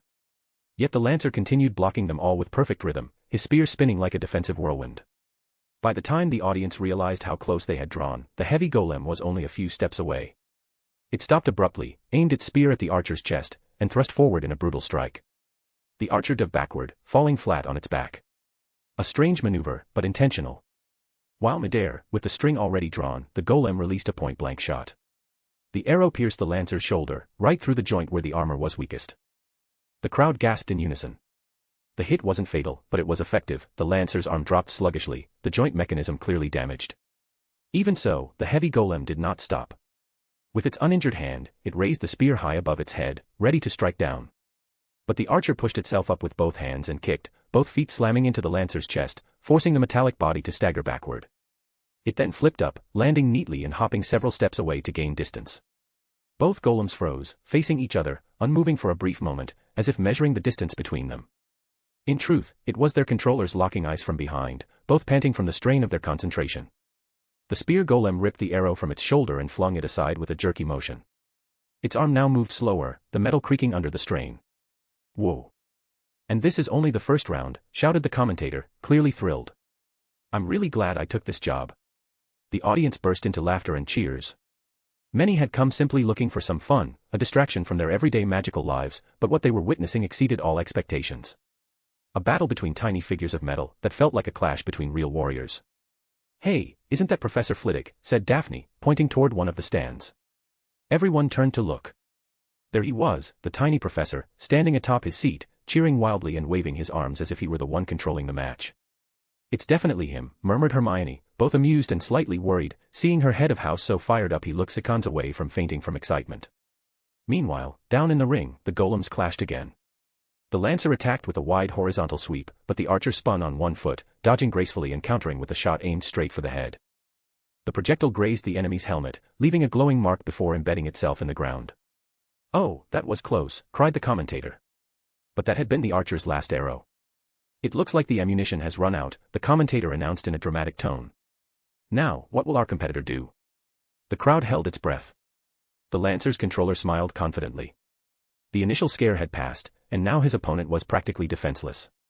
He commanded his golem forward in a full-on assault. The thrusts came one after another, fast, powerful, relentless. The archer retreated, dodging by mere inches, rolling, leaping, spinning. Its movements were flawless, almost human. But finally, one strike hit its mark, the spear piercing through the archer's leg. The golem dropped to one knee, rolled across the ground, and crawled a few inches. The audience gasped, tension rising like a wave through the stands. The lancer raised his weapon high, ready to deliver the finishing blow. His controller was already smiling, certain of victory. But at that moment, the archer moved its hand. There, on the ground, just within reach, lay a fallen arrow from earlier. It grabbed it, not hesitating for an instant, fitted it onto the bow, and drew the string tight. The lancer's controller barely had time to widen his eyes. Thung. The arrow struck the golem square in the neck, making the heavy construct stagger backward. The hit didn't destroy it, but the damage was clear, a deep crack ran down its metallic throat. It tried to lift the spear once more, but the archer was already in motion, leaping on its single good leg. Using the momentum, it gripped the bow with both hands like a blade and brought it down in a powerful upward strike, smashing directly against the arrow lodged in the lancer's neck. The impact was brutal. The projectile tore clean through the metal joint. The spear golem collapsed to the floor with a dull, echoing crash, completely still. "He's down," shouted the commentator, raising both arms high. "Woo-woo," roared the crowd, leaping to their feet in an explosion of cheers, laughter, and applause. The first battle had ended, and it had been spectacular.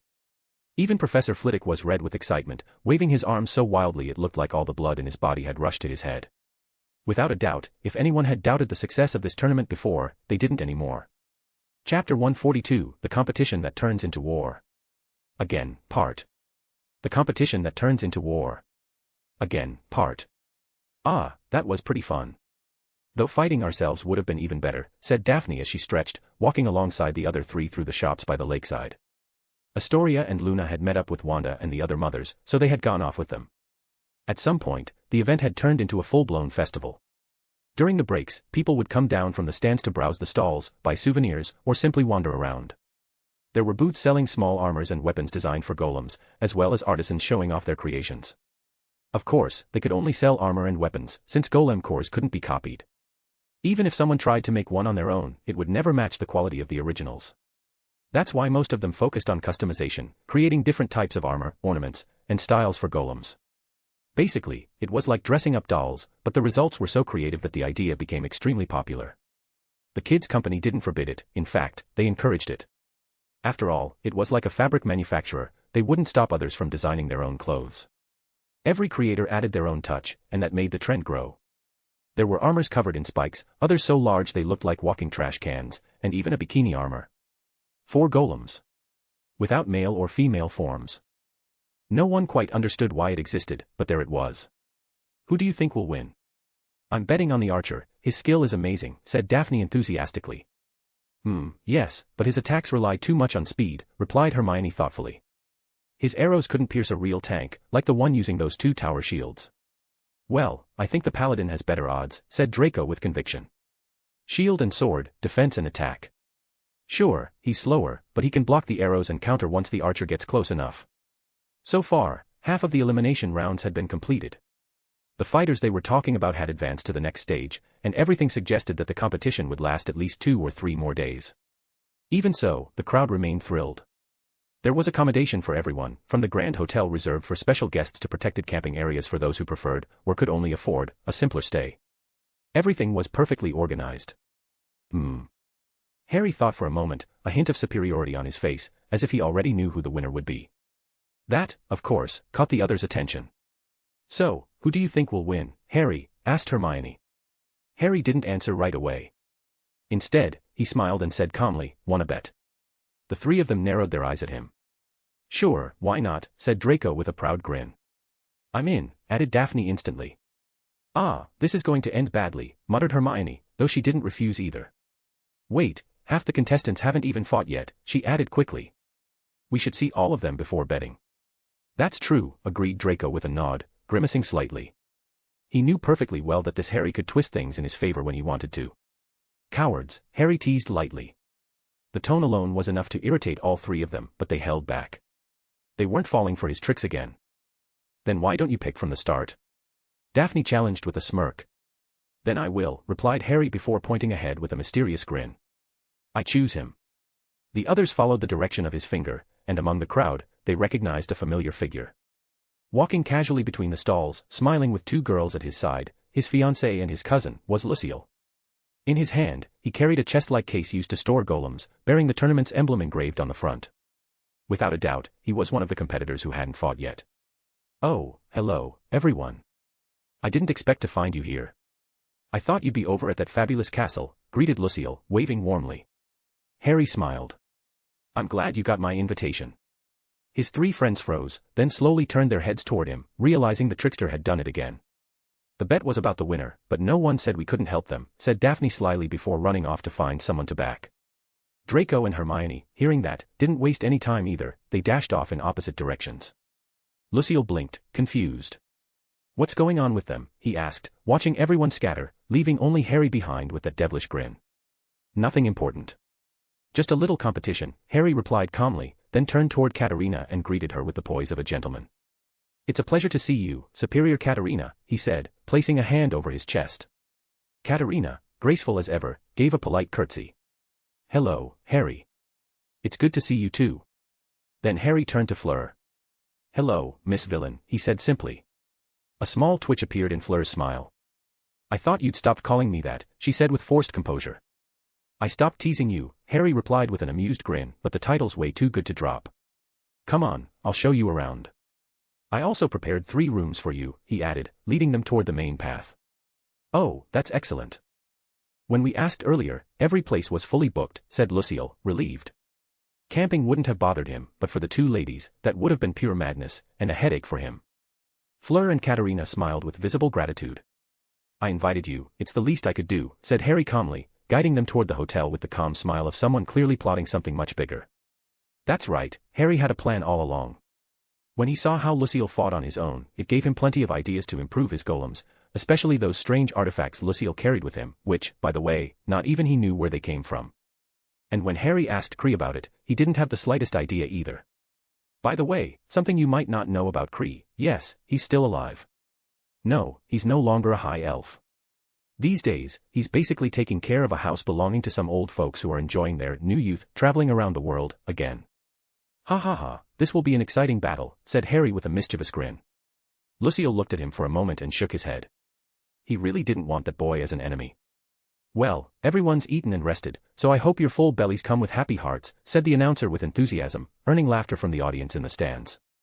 The guy was really good at entertaining the crowd. In the VIP box, Wanda sat with the other women. Around her was a table filled with fruit, sweets, and snacks. Astoria and Luna, beside her, looked like 2 little squirrels with their cheeks puffed full of food, and Pandora wasn't doing any better. Tonks, on the other hand, watched the 3 of them with scientific curiosity, as if studying an endangered species. Looks like Wendell is having fun as the announcer, commented Susan with a smile, glancing toward her husband. Yes, that's right, the announcer had been Wendell all along. Normally he was calm and serious, but when it came to sporting events, he tended to lose control a bit. Just like during the Quidditch World Cup. This time, Susan had encouraged him to take part, and the result was a commentator full of energy, enthusiasm, and humor. Incidentally, each man in the family had his own assigned task for the event. Edward was in charge of keeping everything in order, patrolling with the security team. Frank had a similar role, supervising the stalls and shops outside. Sirius, meanwhile, had been sent to work as a gatekeeper and ticket collector, though it seemed more like a punishment from his cousin Narcissa than an actual job. Xenophilius assisted Wendell as a co-commentator. He didn't speak much, but he was there to help with what Wendell didn't know, or rather, to show off to his wife that he was helping. Meanwhile, only the women seemed to be truly enjoying the competition without stress. Sure, the men were probably having fun too, but at the moment their job was different, to pamper their wives. And in Sirius's case, well, to be an idiot trying to corrupt his godson and nephew. Alice sat between Wanda and Narcissa, looking so nervous she resembled a chick caught between 2 hawks. She still felt somewhat intimidated in their company. Wanda had saved and helped her immensely, but her power was so overwhelming that, even though Alice was deeply grateful, she also viewed her with a sort of odd respect. In a way, Wanda felt like her savior, someone she quietly admired. Narcissa, on the other hand, made her nervous in a completely different way. Her cold poise and elegant aura made Alice feel small, and even though Narcissa had never harmed her personally, the mere fact that she was the sister of the one who had was enough to keep her tense. Narcissa turned her head when she noticed Alice's nervousness. Alice was gripping her seat with both hands, hunched over and breathing as if trying to disappear. "What are you doing?" asked Narcissa, raising a brow. Alice flinched immediately, now feeling both Narcissa's and Wanda's gazes on her. "Nah, nothing," she stammered, straightening up instantly. Even Celine, seated on the other side of Narcissa, leaned over with a faintly amused smile. "And to think she's the same girl who sent her brother-in-law to the hospital right after waking up," she said with a quiet laugh. Everyone in the box turned to look at Alice. The poor girl, who had tried so hard to keep her composure, shrank back into her seat again. "He had thrown Neville off the roof, putting him in danger," Alice muttered in such a low voice it was barely audible. "Oh, then you were quite merciful," said Wanda calmly. Narcissa nodded in agreement and sat back upright, eyes returning to the ring. "So that's why you picked that seating arrangement," Susan whispered to Celine with a grin. "Something like a ranking of dangerous mothers," she added, giving her a thumbs up. It actually made sense. Pandora, who was supposed to sit next to Susan, was instead in the back with the girls, stuffing her mouth full of grapes and laughing with them. So yes. Pandora was clearly the least dangerous of the group.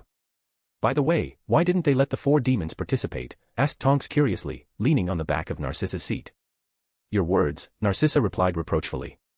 Yes, but why didn't they let my dear cousin and his angelic friends compete? Tonks added, rolling her eyes dramatically. Let those 4 compete. Ha ha ha. Are you insane? Laughed Susan. You can't imagine how chaotic things would get if they fought each other. They're just as crazy as their mothers, she said, glancing sideways at Celine, Narcissa, and Wanda, who, of course, pretended not to hear. Ah, that water battle was fun. We should do it again, Pandora said cheerfully, joining the conversation. It already happened, and I am never competing with them again, Susan said quickly, as if recalling something traumatic. Astoria, Luna, and Tonks exchanged confused looks. So they didn't let them compete just to stop them from going crazy, asked Tonks, still trying to understand. Well, they tend to take everything to the extreme, Celine explained calmly, watching as the new fighters began to step onto the ring. We had to come up with a good excuse to stop them.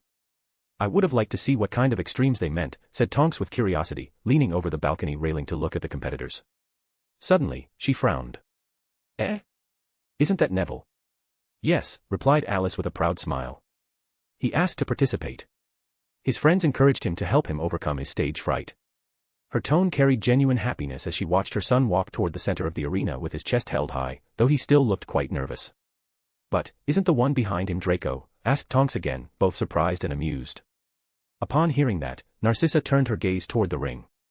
Indeed, her son was walking behind Neville, talking with him as if they were planning something together. Hey, said Susan, glancing at the group with irony. They were forbidden from competing, right? Well, it seems they also forgot to forbid helping the competitors. All eyes turned to the ring just as Neville placed his golem in position. The metallic creature wore armor that gleamed from every angle, covered in hastily drawn runes. It carried a shield and sword that shone with every movement, clearly enchanted. When Neville cast the connection spell, a golden field appeared around the golem, like a small protective barrier. Ah, there's Daphne, commented Tonks, noticing a blonde figure on the opposite side of the arena. Daphne was walking alongside a confident red-haired boy, or rather, 2 identical red-haired boys. The Weasley twins, as arrogant as ever, advanced laughing while preparing their own golem. Theirs had a different kind of armor, it carried no weapons, only 2 enormous pairs of metallic gauntlets that emitted a faint smoke. When one of the twins cast the connection spell, the runes on the gauntlets lit up, and the golem's hands burst into flames. Ah! Celine and Narcissa sighed in unison, bringing their hands to their foreheads. They could already imagine what was coming. We'll have to create new rules for the competitions, murmured Celine. And for the punishments, added Narcissa with resignation. Ha ha ha. Did they actually create alchemical tools for golems? Exclaimed Pandora, laughing with a mix of excitement and fascination. It was impressive. Each alchemical tool required materials capable of withstanding the runes without interfering with the golem's structure. Under normal conditions, crafting a simple golem cost only a few galleons. But adding even one alchemical tool increased its value to hundreds, and these maniacs had equipped several. Not only that, the tools they were using were entirely new, created from scratch. There were no previous designs. They had essentially developed a completely original branch of alchemy just for their golems. Of course, the inspiration hadn't come out of nowhere. Most of these ideas came from copying, or reinterpreting, the repairs Harry had done on Lucille's artifacts. In the process, they had rediscovered an entirely new field of alchemy, which, of course, they were now using for a simple school tournament. Wanda and Susan exchanged a look. Both knew exactly what that meant. If those 2 had created such tools, their children had almost certainly done the same. Chapter 143, The Competition That Turns into War. Again, part. The competition that turns into war. Again, part. Damn it. I have to hurry. The others have probably already found someone to fight for them, muttered Hermione, thinking seriously. Pippi, she called into the air. With a crack, a tiny house elf appeared out of nowhere. She wore a little dress and looked around until her eyes found Hermione. Miss Pippi is here, exclaimed the elf, immediately running over to hug her mistress's leg with enthusiasm. Hermione smiled fondly and gave the cheerful little elf a gentle tap on the head. Ah, no, Pippi mustn't, said the elf, stepping back at once and standing stiffly with a clumsy military salute. Gree said that elves must serve their masters, she added seriously. Hermione couldn't help but smile at the attempt. It's all right, Pippi. You can relax around me, she said kindly.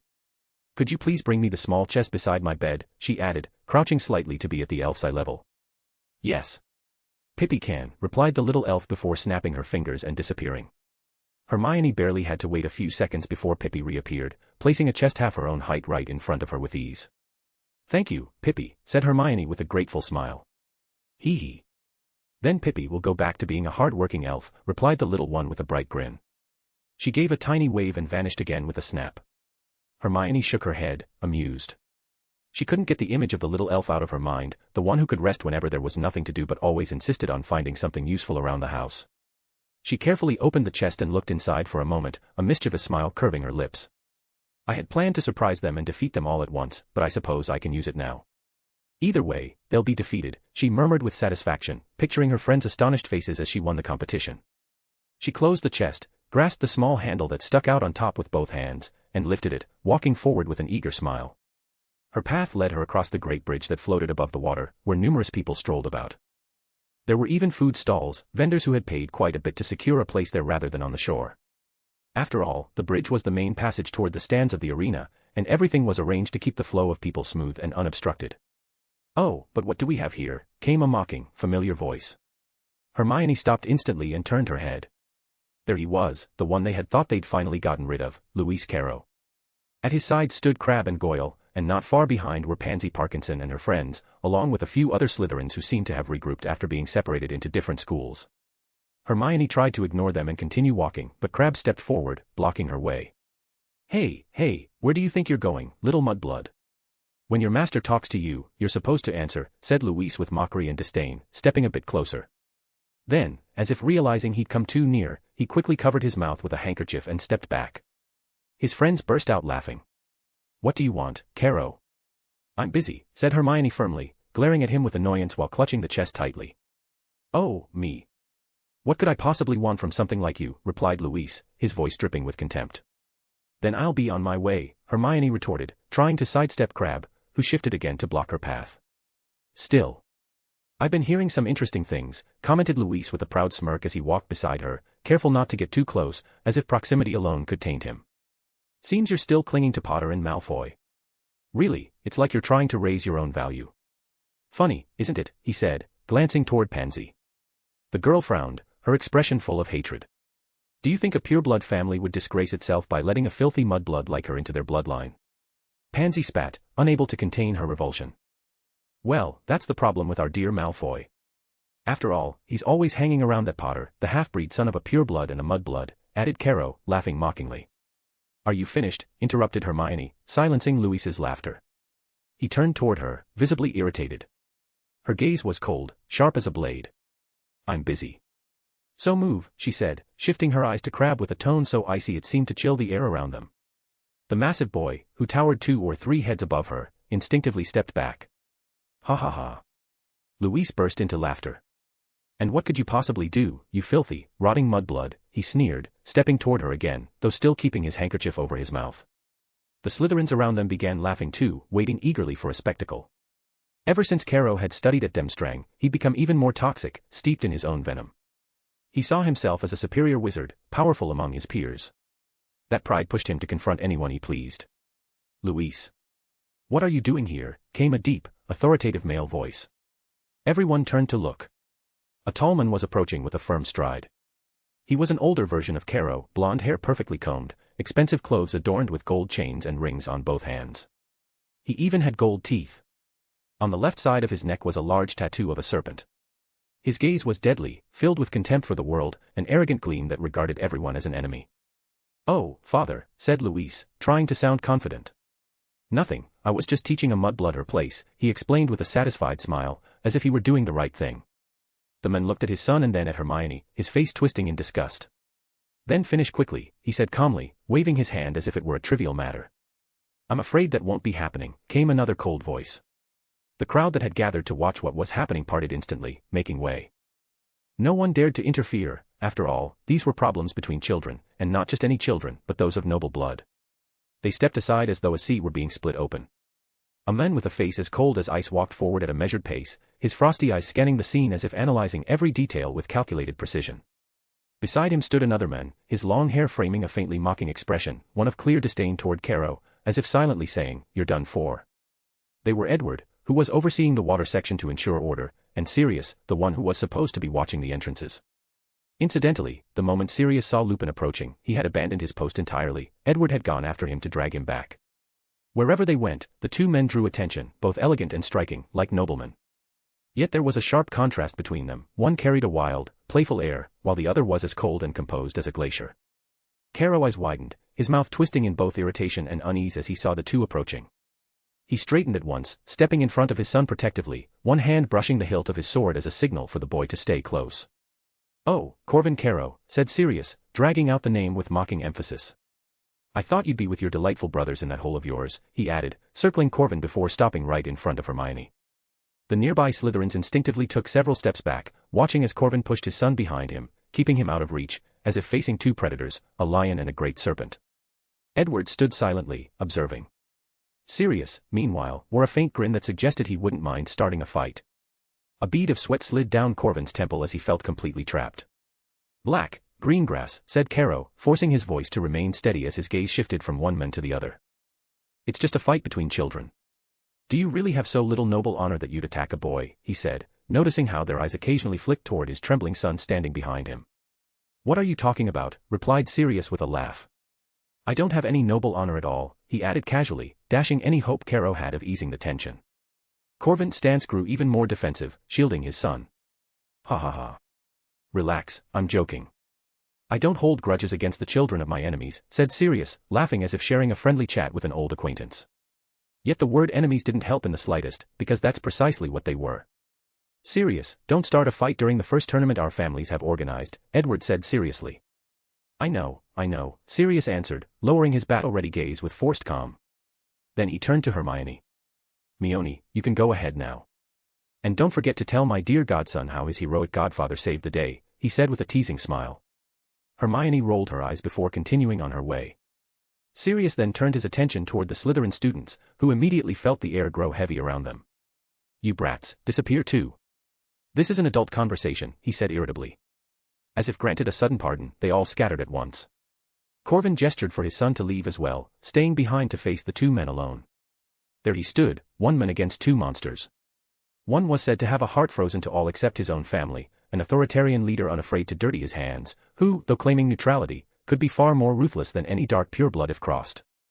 The other was a reckless madman who had been a thorn in the Dark Lord's side countless times alongside his friends. Rumor had it that his madness had grown several degrees worse after years in Azkaban, robbing him of the restraint he once showed when fighting for Dumbledore. Now, there was nothing left to hold him back. At that moment, Corvin Caro was the leader of the Dark faction, but nowhere near the level of those two men. Though he was the family patriarch thanks to wealth and social influence, personally he had always been rather useless. In his youth, he had wasted his fortune without thought for the future. Even his own son was a bastard he had brought from abroad after becoming head of the family. "We'll talk somewhere else," said Edward, turning away and leading the path, not as a suggestion, but as an order. Corvin drew a deep breath before replying. "You realize that attacking me would start a war, don't you? Even if your neutral faction has you as its leader, the other families aren't strong enough without you. If a war begins, everyone will suffer," he said quickly, trying to sound intimidating. Sirius chuckled with mock amusement. "You do love jumping to complicated topics, don't you? Actually, what we want to discuss is payment, for those men who came to sabotage our work." "I'm sure Edward has prepared quite the list," said Sirius calmly, though his wand had already appeared in his hand. Corvin felt the open threat in those words. Worst of all, he had no one to back him up, no allies to pull him out of this mess. All he could do was follow them, hatred burning in his eyes. Chapter 144, The Competition That Turns into War. Again, part. The competition that turns into war. Again, part. Those bastards. Corvin Caro walked out of the hotel with a face full of fury, turning around to glare at the magnificent structure before him, a kind of modern castle, both majestic and defiant. His gaze fell upon the statues decorating the walls. At first glance, they looked like stone knights, but he knew very well what they really were, and the true reason he had taken the opportunity to come here, hoping to gain something useful. TSK. 2 years of research, and they're still falling behind a bunch of brats, he muttered angrily. And on top of that, they use such technology for silly games, he added, his irritation growing by the second. He had spent a fortune trying to replicate that technology, though not with the same purpose as the young inventors. He wasn't interested in playing with golems, he wanted to create an impenetrable defense force. Golems had existed for centuries, yes, but most were simple stone creatures, clumsy, slow, and useless against a skilled wizard. However, the brilliance of those children surpassed any known model. Despite their small size, the golem's mobility was extraordinary. If larger versions could be made, many wizards wouldn't even stand a chance against an army of them. And the best part was the possibility of controlling them. Controlling them all at once. An entire army moving under a single will. Who wouldn't dream of something like that? Corvin let out a frustrated huff and left. Meanwhile, in the combat arena, the atmosphere was charged with euphoria and anticipation. The spectators cheered excitedly at the sight of the new golem models, more magical, more powerful than ever. The referee hadn't given the signal to begin yet. Instead, he approached Wendell and Xenophilius, who were chatting animatedly. Even Lupin came closer, clearly intrigued. Draco glanced at Daphne and the twins, while Neville stood beside him, visibly nervous about being the center of attention. How did you end up teaming up with them again? The last time didn't go too well.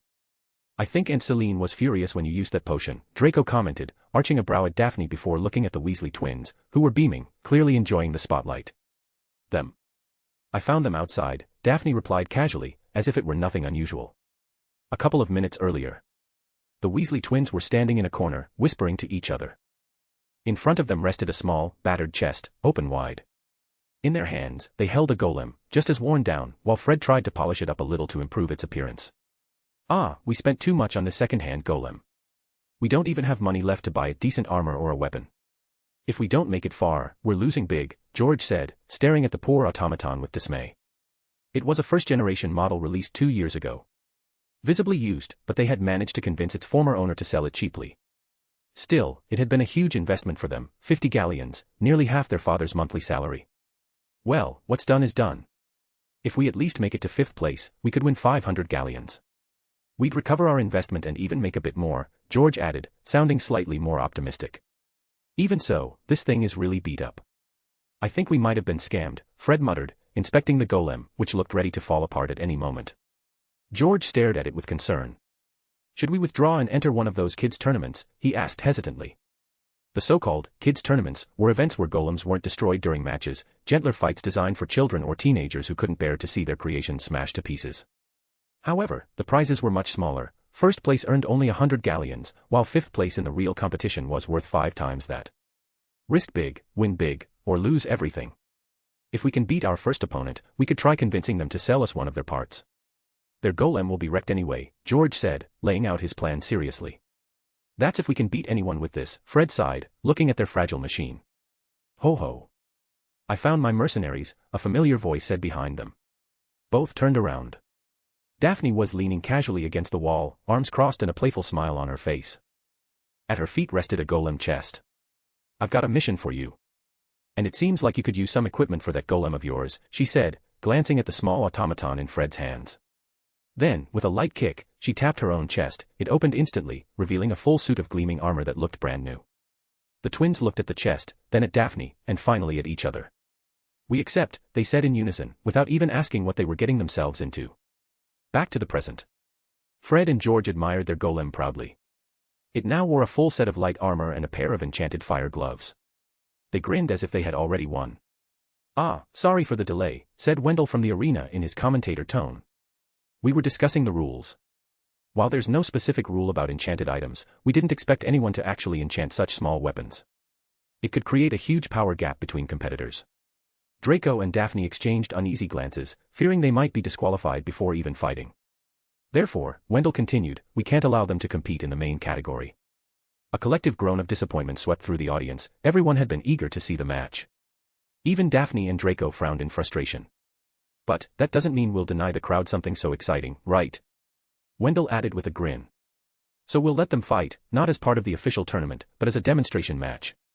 The crowd erupted into cheers, while Daphne and Draco sighed in relief. Wait, we'll still get paid, right? Asked the twins, looking at Daphne. Yes. 100 for participating and 200 for winning, she replied quickly, flashing them a thumbs up with a confident smile. The twins exchanged looks, their enthusiasm burning as brightly as the fire enchantments on their golem's gloves. The twins exchanged looks, burning with enthusiasm, almost as much as the flaming gloves of their golem. But since we don't have a set schedule to follow, Wendell announced with a grin, we won't just have those 2 teams fight. We'll also include the other 2 who upgraded their golems. All 4 at once. A free-for-all battle, the last one standing will be the winner. The crowd erupted in excited murmurs. After all, if those 2 teams were already present, it meant the other 2 couldn't be far away. Lupin, ever efficient, had already gone to fetch them. He didn't take long to return, entering with Lucille, Harry, Hermione, and Fleur, who, to everyone's surprise, was practically being dragged along by Hermione, looking utterly confused about what was happening. And indeed, that was exactly what had happened. While Katrina and Fleur had been cheering Lucille on before the match, Hermione, who still hadn't found a partner to control her golem, had taken advantage of the hallway chaos to kidnap Fleur just as Lupin was leading her and Harry toward the arena. Well, I expected this problem, said Harry calmly, watching his friends and their respective golems, or rather, those meant to control them. Eh? You want me to fight for you? You're insane. I'm terrible at controlling those things. I tried it once with my cousin's golem, and I was awful, protested Fleur, staring incredulously at Hermione, who was still trying to persuade her. Don't worry. You just have to follow my instructions, Hermione said in a firm yet kind tone. Meanwhile, Lucille remained composed, wearing his usual serene smile. When he lifted his gaze toward the stands, a single charming smile and a gentle wave of his hand were enough to send a chorus of screams from the girls in the audience. Lucille, as always, knew exactly how to handle attention. From her seat, Katrina rolled her eyes in resignation. As always. My charming boyfriend, she muttered with a sigh, though she couldn't quite hide a small smile. Lucille placed his golem in the ring, a light model, equipped with 2 short swords. Both the blades and the boots glowed faintly white, revealing their enchantment. Meanwhile, Fleur continued to refuse, frowning and crossing her arms. Harry, observing the scene from the sidelines, approached with a teasing smile. You're already here. Don't you think running away now would be even more embarrassing, he said mockingly. I don't care. That's still better than making a fool of myself, she replied seriously. Hermione, unsure of how to convince her, looked pleadingly at Harry. He let out a small sigh before leaning closer. How about this, if you help Hermione, I'll owe you a favor, he said quietly. Fleur narrowed her eyes. Are you sure, she asked suspiciously. Take it or leave it, Harry replied, shrugging. Fine. I accept, she said at last, taking Hermione's chest. With a graceful motion, she drew the golem from inside and set it on the ring. Hermione beamed, thanking Harry happily, while Fleur could only sigh in resignation. Hermione's golem was also a light type, but its weapon was unusual, a crossbow. However, its design was peculiar, sleeker, more refined, with an additional mechanism on top resembling an automatic reload cartridge. Harry, Draco, and Daphne exchanged knowing looks. It was unmistakable. A repeating crossbow, a relic of the past. And enchanted, no less. Hermione smiled proudly upon noticing their surprised expressions, then turned to Fleur, excitedly beginning to explain every detail of its design. My, these kids always overdo everything, Wendell commented from his position, once again taking up his role as commentator. Then, with cheerful enthusiasm, he added, by the way, that curly-haired little one is my dear Hermione. The comment made Hermione blush furiously, wishing she could disappear on the spot. She was used to her father's experiments, but not to his boundless enthusiasm behind a microphone. So, is everyone ready? These kids always bring something incredible, so I hope you are, said Wendell with a wide grin as the audience roared in excitement. In the VIP box, the mothers watched with amused smiles, shaking their heads fondly. Astoria and Luna leaned over the railing, waving and shouting encouragements to everyone alike. Tonks, meanwhile, approached Narcissa with a bright, hopeful expression. Auntie, please ask Draco to make something for me too, she said eagerly. Narcissa glanced at her briefly, then elegantly ignored her, turning her attention back to the ring, intrigued to see what exactly the children had created. Then let it begin. Wendell shouted at last, and the entire stadium exploded in cheers. The roar of the crowd filled the arena as the 4 golems advanced toward the center, and the long-awaited battle was finally about to begin. Chapter 145, The Competition That Turns into War. Again, part. The competition that turns into war. Again, part. All right, Mr. President. I hope you show the same self-control when handling the golem, said Harry with a confident smile, watching Lucille as he pointed his wand forward. We'll see, replied Lucille, with that calm composure that always made him seem untouchable. Preceptum golem. The golem activated instantly. Without moving a single muscle, Lucille began to control it with flawless precision. The automaton made a light, almost carefree jump, as if it were skipping an invisible rope. The runes on its boots glowed with a white shimmer each time they touched the ground. Draco encouraged Neville, whose golem took a defensive stance, shield raised, feet firm. A golden barrier unfolded before him, spreading in an arched shape that covered a wide section of the arena. Fred, meanwhile, took control of his golem while George cheered from behind. The automaton lifted its arms, and its fists burst into flames, sending waves of heat that distorted the air. With each practice strike, the flames traced shining patterns around it. Fleur, the least experienced of the group, moved her golem clumsily during the first few seconds, making it stumble and lose balance, until little by little she began to synchronize her movements with it. "Begin," shouted the commentator, and the crowd roared with excitement. Lucille was the first to move. The moment his golem landed from its jump, its boots flared brightly, propelling it forward at astonishing speed, straight toward Fred. Fred's eyes widened. He reacted quickly, flicking his wand so his golem threw a flaming punch. A burst of fire roared forward, leaving a trail of heat in its wake. Lucille smiled. His golem raised one sword, slicing the flame cleanly in two with a smooth motion. The enchanted blade gleamed intensely as the second sword lifted, aiming straight at the enemy golem's neck. "Idiot, duck," shouted Daphne from the sidelines. Fred jerked his wand back, and his golem crouched just in time. Lucille's sword grazed the helmet, leaving a glowing mark that burned for a few seconds before fading away. Satisfied, Lucille made his golem leap backward in a perfect somersault. The crowd fell silent for a brief moment, amazed by the fluidity of the movement. Some hadn't even managed to follow the full sequence before it ended. "Looks like it does," Lucille muttered with a smug grin. The stadium erupted. Cheers thundered through the stands as the audience roared in excitement at that first exchange of attacks. Many of the girls in the crowd seemed even more ecstatic than before. Most had come out of curiosity or to accompany someone, but just one display from Lucille was enough to win them all over. Action, destruction, and chaos, the very heart of the tournament. Fred swallowed hard.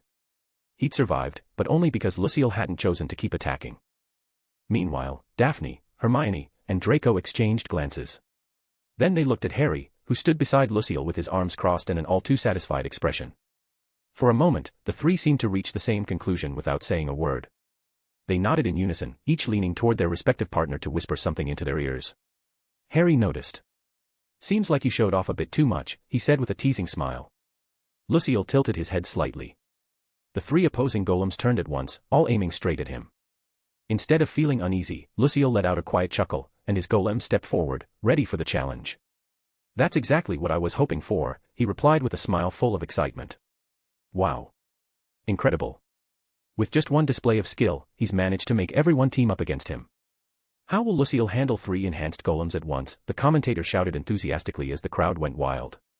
Fleur, meanwhile, already had a small group of fans cheering her name with makeshift signs. Neville, too, started receiving some cheers, which made his confidence rise noticeably. "Neville, take the lead. Act as the tank," Draco ordered firmly. Neville nodded, focusing. His golem advanced, shield raised, positioning itself in front of Lucille's like a golden wall. Fleur's golem stayed further back, aiming its crossbow awkwardly. Fred, on the other hand, moved decisively, making his golem sprint in a zigzag pattern, its flaming fists blazing. "Harry, logistical support and observation," said Lucille calmly before sending his golem charging forward. The impact was brutal. Fred's flaming golem clashed with Lucille's, the echo of metal ringing throughout the arena. Lucille's golem pushed back, sliding gracefully before retreating toward Neville's position. Neville raised his shield at the perfect moment, and a golden, translucent wall blocked Lucille's advance. The collision made the air vibrate. And then a sharp sound sliced through the noise. "A shot. Left," Harry called out quickly. Lucille barely needed to think. His golem leapt to the side, and a bolt struck the ground exactly where it had stood a heartbeat earlier. A moment later, the projectile glowed, and exploded with a deafening boom. Everyone turned toward Hermione. They knew she'd upgraded her crossbow, but no one expected her to add magical explosives to it. Hermione smiled innocently as the others shook their heads, resigned to their friend's wild creativity. "Has anyone ever told you your friends are insane?" Lucille asked with a strained smile. "Yes." "Don't lose focus," Harry replied, just as Fred's golem lunged again, its flaming fists burning hotter than ever. Lucille flicked his wand, and his golem flipped backward just as a burst of fire passed beneath it. The flames illuminated the air in a vivid orange glow that reflected off its metallic armor. "Show off," Fred muttered with a grin, making his golem throw an uppercut like a boxer. The fire followed the motion, swirling upward in a blazing arc. Lucille controlled his golem with precision, crossing both swords in an X-shaped slash to cut through the flames. As soon as it landed, the runes on its boots lit up once more, propelling it forward with explosive speed. The attack went straight for Fred, who, anticipating the strike, immediately retreated and took cover behind Neville's golem. Neville's golem raised its shield, and a golden barrier appeared in front of them both, blocking Lucille's strike. The tip of the sword hit the magical wall, leaving visible cracks across its surface. Without pausing, Lucille turned his second blade and struck the same spot. The golden crystal shattered like glass, and he smiled as he swung the next slash toward Neville's golem's neck. "Bolt," shouted Harry. Lucille stopped instantly, understanding at once. His golem leapt backward just before Hermione's bolt struck the ground where he had been standing. The explosion sent up a cloud of dust and heat, forcing even Neville's golem to raise its shield to block the flying debris.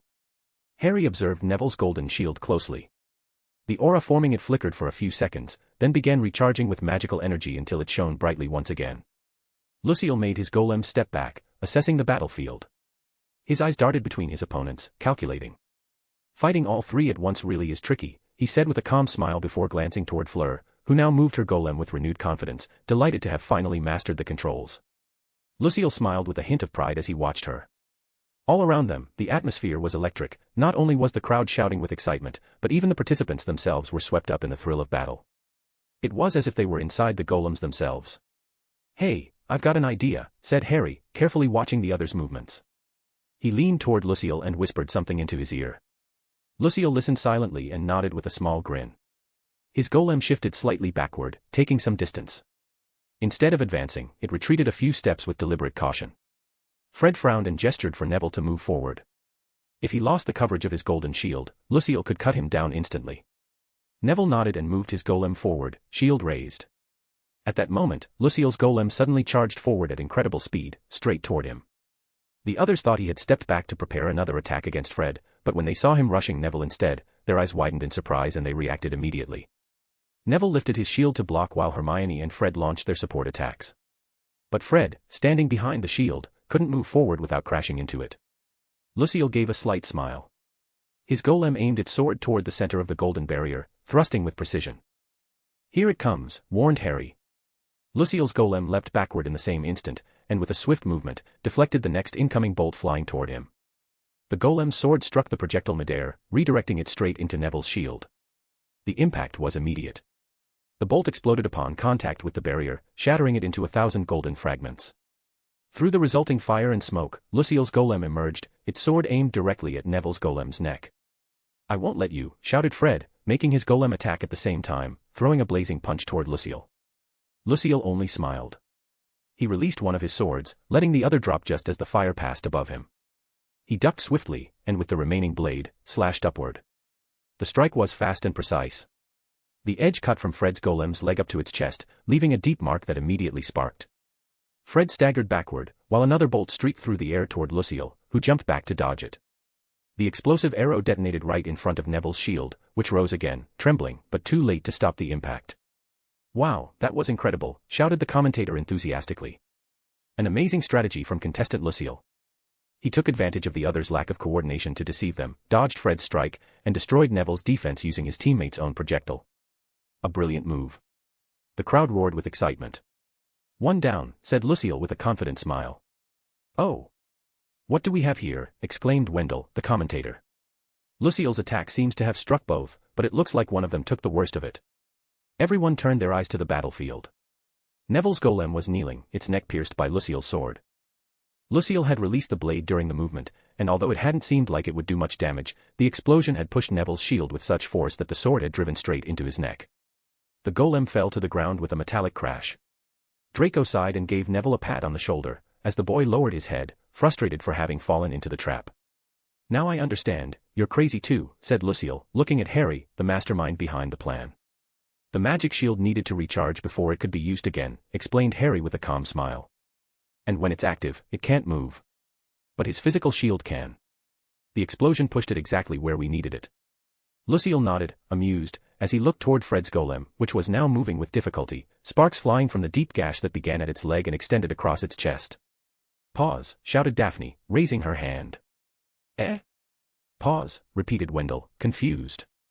Lupin, who was now acting as referee instead of ticket-taker, thanks to Sirius, shrugged and looked toward Xenophilius, who merely mirrored the gesture. "Ah, well then, we'll announce a 20-second tactical pause." "Sound good." Wendell improvised. Daphne nodded quickly, as did Hermione. Although Harry could have objected, it was 2 against 1, so he merely raised his hand in mock resignation. "Okay, starting now," announced Wendell. Daphne ran toward Hermione and Fleur's section, and the three began talking rapidly, gesturing and pointing toward the field. Harry watched them from afar with a playful smirk. The girls glanced at him for a moment, rolled their eyes in perfect unison, and went back to their strategy. "We're ready," Daphne finally announced. Ah, well then, continue, said Wendell, trying to maintain his formal tone as the audience burst out laughing. The tension of the tournament had almost completely vanished, replaced by a mix of excitement, chaos, and fun. No one in the arena could deny that this competition, no matter how improvised it had become, was simply unforgettable. Chapter 146, The Competition That Turns into War. Again, part final. The competition that turns into war. Again, part final. Well, then continue, shouted the commentator, a bit confused, while Daphne and Hermione smiled in a way that made Harry narrow his eyes. These two little devils are planning something dangerous, muttered Harry, instantly recognizing that mischievous smile on his childhood friends. Then let's finish this quickly, said Lucille calmly before taking control of his golem. The automaton moved with impressive speed, the runes on its boots glowed with a white radiance as it charged toward the golems of his opponents. Fred made his own golem leap gracefully, landing on one leg before propelling itself toward Fleur's. Daphne whispered something to him, and Fred nodded with a conspiratorial grin. Hermione leaned toward Fleur as well, whispering a few words. A moment later, both female golems assumed a defensive stance. Fred activated his golem's fire gauntlets, but instead of aiming at Lucille, who was right in front of him, he directed the flames toward the ground at full power. In seconds, fire spread across the entire field, surrounding everything in a blazing inferno. Lucille stopped his golem immediately, losing sight of his opponent's silhouettes amid the flames. Harry stared intently at the fire. Through the orange glow, he could see two shadows moving. A sharp cracking sound echoed between the sparks. Harry's eyes widened as he realized what they were about to do. Get back, he shouted toward Lucille. The boy reacted instantly, pulling his golem backward, but it seemed he was 1 second too late. The flames began to clear, and from within them emerged Daphne's and Hermione's golems, scorched but holding something in their hands, the bolts from Fleur's crossbow. The crossbow itself lay broken to the side, its ammunition compartment shattered. Even a second hidden container had been ejected from its place on her back. Both golems hurled the bolts with all their strength toward Lucille. Lucille understood their strategy at once, but it was already too late. There were too many projectiles. Hermione had used expansion magic inside the containers, now more than 50 bolts floated in the air, falling like a metallic rain toward him. Now, shouted Daphne with a fierce smile. Fred moved his golem, striking one of the bolts with his flaming gauntlet.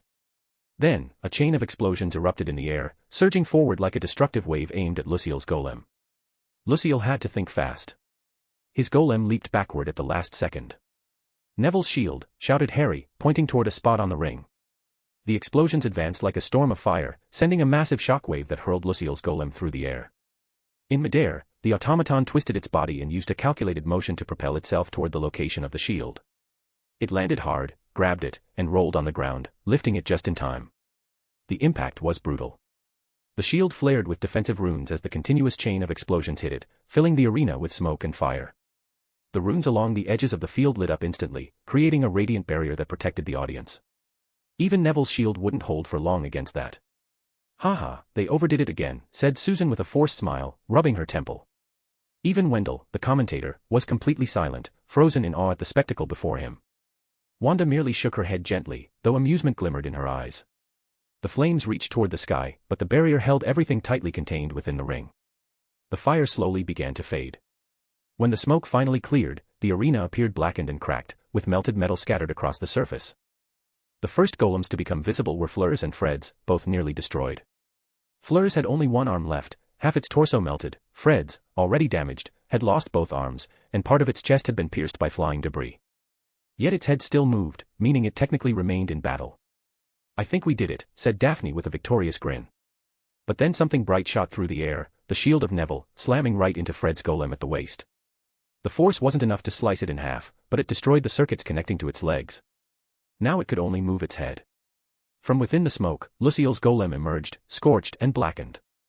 Both legs were gone, but its upper body remained intact. The magic barrier had been shattered, so now it only relied on the physical shield, the same one he had thrown at Fred. Lucille made the golem crawl forward with one arm while raising its sword with the other. "Seriously," shouted Daphne, watching him advance like some unstoppable monster. Fred's golem could barely move, the only thing left for it was to headbutt. Lucille pressed forward, but another rain of bolts fell from the sky. Without legs, dodging was impossible. "Seriously," muttered Lucille, watching the projectiles fall, resigned. One after another struck near the golem just before Fred's flaming gauntlet, still active, flew through the air and landed among the sparks, reigniting the fire.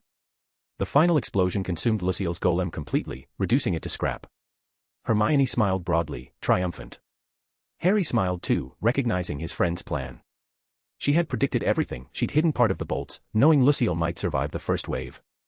It was a clean, well-deserved victory. "There's still one more thing," said Hermione, glancing at Fleur. Blushing slightly, Fleur moved her golem to pick up the broken crossbow. There was still one loaded bolt. She aimed at Fred's golem and fired. Boom. She had even remembered to save a single bolt to finish off her ally, as if it had been planned from the very beginning. Fred's golem exploded into pieces. "Traitor," shouted Daphne, pretending to be angry, though everyone knew there was nothing left to do. "I won," said Hermione with a radiant smile, proudly raising her arm. Her friends, laughing and resigned, conceded defeat. Fleur and Hermione hugged each other in excitement. "Wow, really wow," yelled Wendell, and the audience erupted in cheers. The ovation was deafening. Everyone was shouting in excitement after such an incredible display of strategy and magic. "Ha ha ha. That's my daughter, everyone," exclaimed Wendell proudly, even though, technically, Hermione hadn't fought physically. He didn't care, his chest swelled with pride. "Bravo. You're amazing, girls," shouted several people from the stands. "That was incredible," others yelled enthusiastically. While the audience applauded, Hermione approached her friends with a smile of pure satisfaction. "Well, looks like I won this competition," she said proudly. "Tisk, it's just a competition. I won last time and didn't make such a big deal about it," replied Daphne, crossing her arms. "Yes, you did," Hermione shot back without hesitation. Lucille walked up to Harry and murmured quietly, "Are you sure this is okay? If they realize your strategies didn't actually target them, they'll figure it out." "If they didn't notice before, they won't notice now," Harry replied calmly. "After all, I don't want to see my little sisters sad." He smiled. They had been his childhood friends since the days they ran together through the bookshop, dreaming of adventures. Both were extremely competitive. If one lost, she could be unbearable. That's why, without them realizing, their contests almost always ended in ties. Not that every match was rigged, but at least the ones Harry planned were. Like this one. Lucille was too strong, even the three of them together couldn't have beaten him fairly. "So, should I feel sad, then?" Draco cut in, annoyed. "You're a man, you can handle it," joked Harry with a grin, while Draco rolled his eyes. "And you too," he added, looking at Lucille. "You could have scared her a bit, made her work for it. But no, you had to throw that shield, huh?" Lucille glanced toward his cousin Fleur, who was laughing happily while hugging Hermione. "Well, my little sister was on the opposing team," he said with a calm smile. He had always protected Fleur since they were children. And that would never change. Throwing the shield at Fred had been a deliberate choice. He could have redirected the strike toward Fleur, then finished off Fred for a closer fight. But he chose not to, maybe because he feared Fleur would falter under pressure. In the end, Fleur and Hermione were the champions, just as Harry had planned. After all, he'd seen how hard Hermione had worked creating those bolts and enchantments just to challenge them. There was no way he'd let all that effort go to waste. Just like during the detective competition years later, when he was an adult, he could have used magic to instantly discover the culprit. Though hearing Daphne bring it up after that great war had certainly caught him off guard. In the end, nothing was more entertaining than watching his little sisters celebrate happily. "Come on, I'm treating everyone," said Daphne with a bright smile, patting Fred and George on the back as they looked sadly at their destroyed golems. Their spirits, however, recovered almost immediately. "Hermione's paying," Daphne added quickly, teasing her friend. "Why should I?" "You're the one who should treat everyone," Hermione replied, still smiling as the group walked off the stage, laughing and chatting. But Harry suddenly stopped. His gaze shifted toward the ring, and his expression changed. The others noticed and froze as well. "Harry?" asked Hermione, a hint of concern in her voice. I think we might have gone a little overboard," he said, watching the broken pieces of the golems. Each fragment was beginning to glow with an intense light, while thin wisps of smoke rose from the cracks. "Oh no," muttered Daphne, realizing immediately what they had forgotten. "Harry, throw it in the air," shouted Draco urgently. But it was too late. Before Harry could even lift his hands, the entire ring exploded. A brutal blast shook the stadium, shattering even the protective runes surrounding it. The flames rose like a living wave, but before they could reach the crowd, a crimson aura flared from the VIP balcony, halting the fire midair. The inferno was held in place by an invisible force, twisting upward like a trapped dragon. Everyone turned toward the source. There stood Wanda, one hand extended, her expression serious. The other mother stood beside her, watching with a mix of calm and mild exasperation. "Let's go. My treat," Daphne shouted, bolting away at full speed. The rest followed instantly, running off stage while the stunned audience remained frozen, shocked by the explosion, one even greater than the volley of bolts before. Wanda shook her head, barely suppressing a smile, and gave a small clap. The flames vanished instantly, as if they had never existed. With a snap of her fingers, the entire ring began to repair itself. Stones and metal reformed, cracks sealed, and the runes reignited, restoring the arena to perfect condition within seconds. "I'm starting to feel like our children might become weapons of mass destruction," said Susan, her tone completely serious. Tonks still had her mouth open, staring at the scene. She turned toward Narcissa, who was rubbing her forehead in clear exasperation. "Auntie, maybe don't ask Draco to build me anything," Tonks said with a nervous laugh. Narcissa gave her a single sharp look, which was enough to make Tonks retreat immediately, hiding behind Astoria and Luna with a guilty expression. The group wandered for a while through the shops along the path before returning to the castle. There, in the enormous shared common room, everyone staying over the holidays had gathered. The place was warm and lively, filled with snacks, laughter, and cheerful conversation. Katerina had also joined them, chatting calmly with Lucille. Meanwhile, Fred and George were trying to convince Neville of something, but he shook his head at once, pale with fear. So they turned to Draco instead, who looked at them as if they'd lost their minds. Hermione was radiant, chatting animatedly with Daphne, who was still complaining about being betrayed. "All's fair in war," Hermione replied playfully, which only made Daphne grumble even more. Fleur, sitting not far away, was peacefully enjoying snacks and chocolates, perfectly content with her victory. Harry watched her discreetly, and when she noticed, she froze mid-bite, the small piece of chocolate still in her hand. "What?" she asked, eyeing him with mild suspicion. Harry smirked mischievously. "Truly a villain," he said, amused, clearly referring to her last move in the battle. Fleur blushed instantly.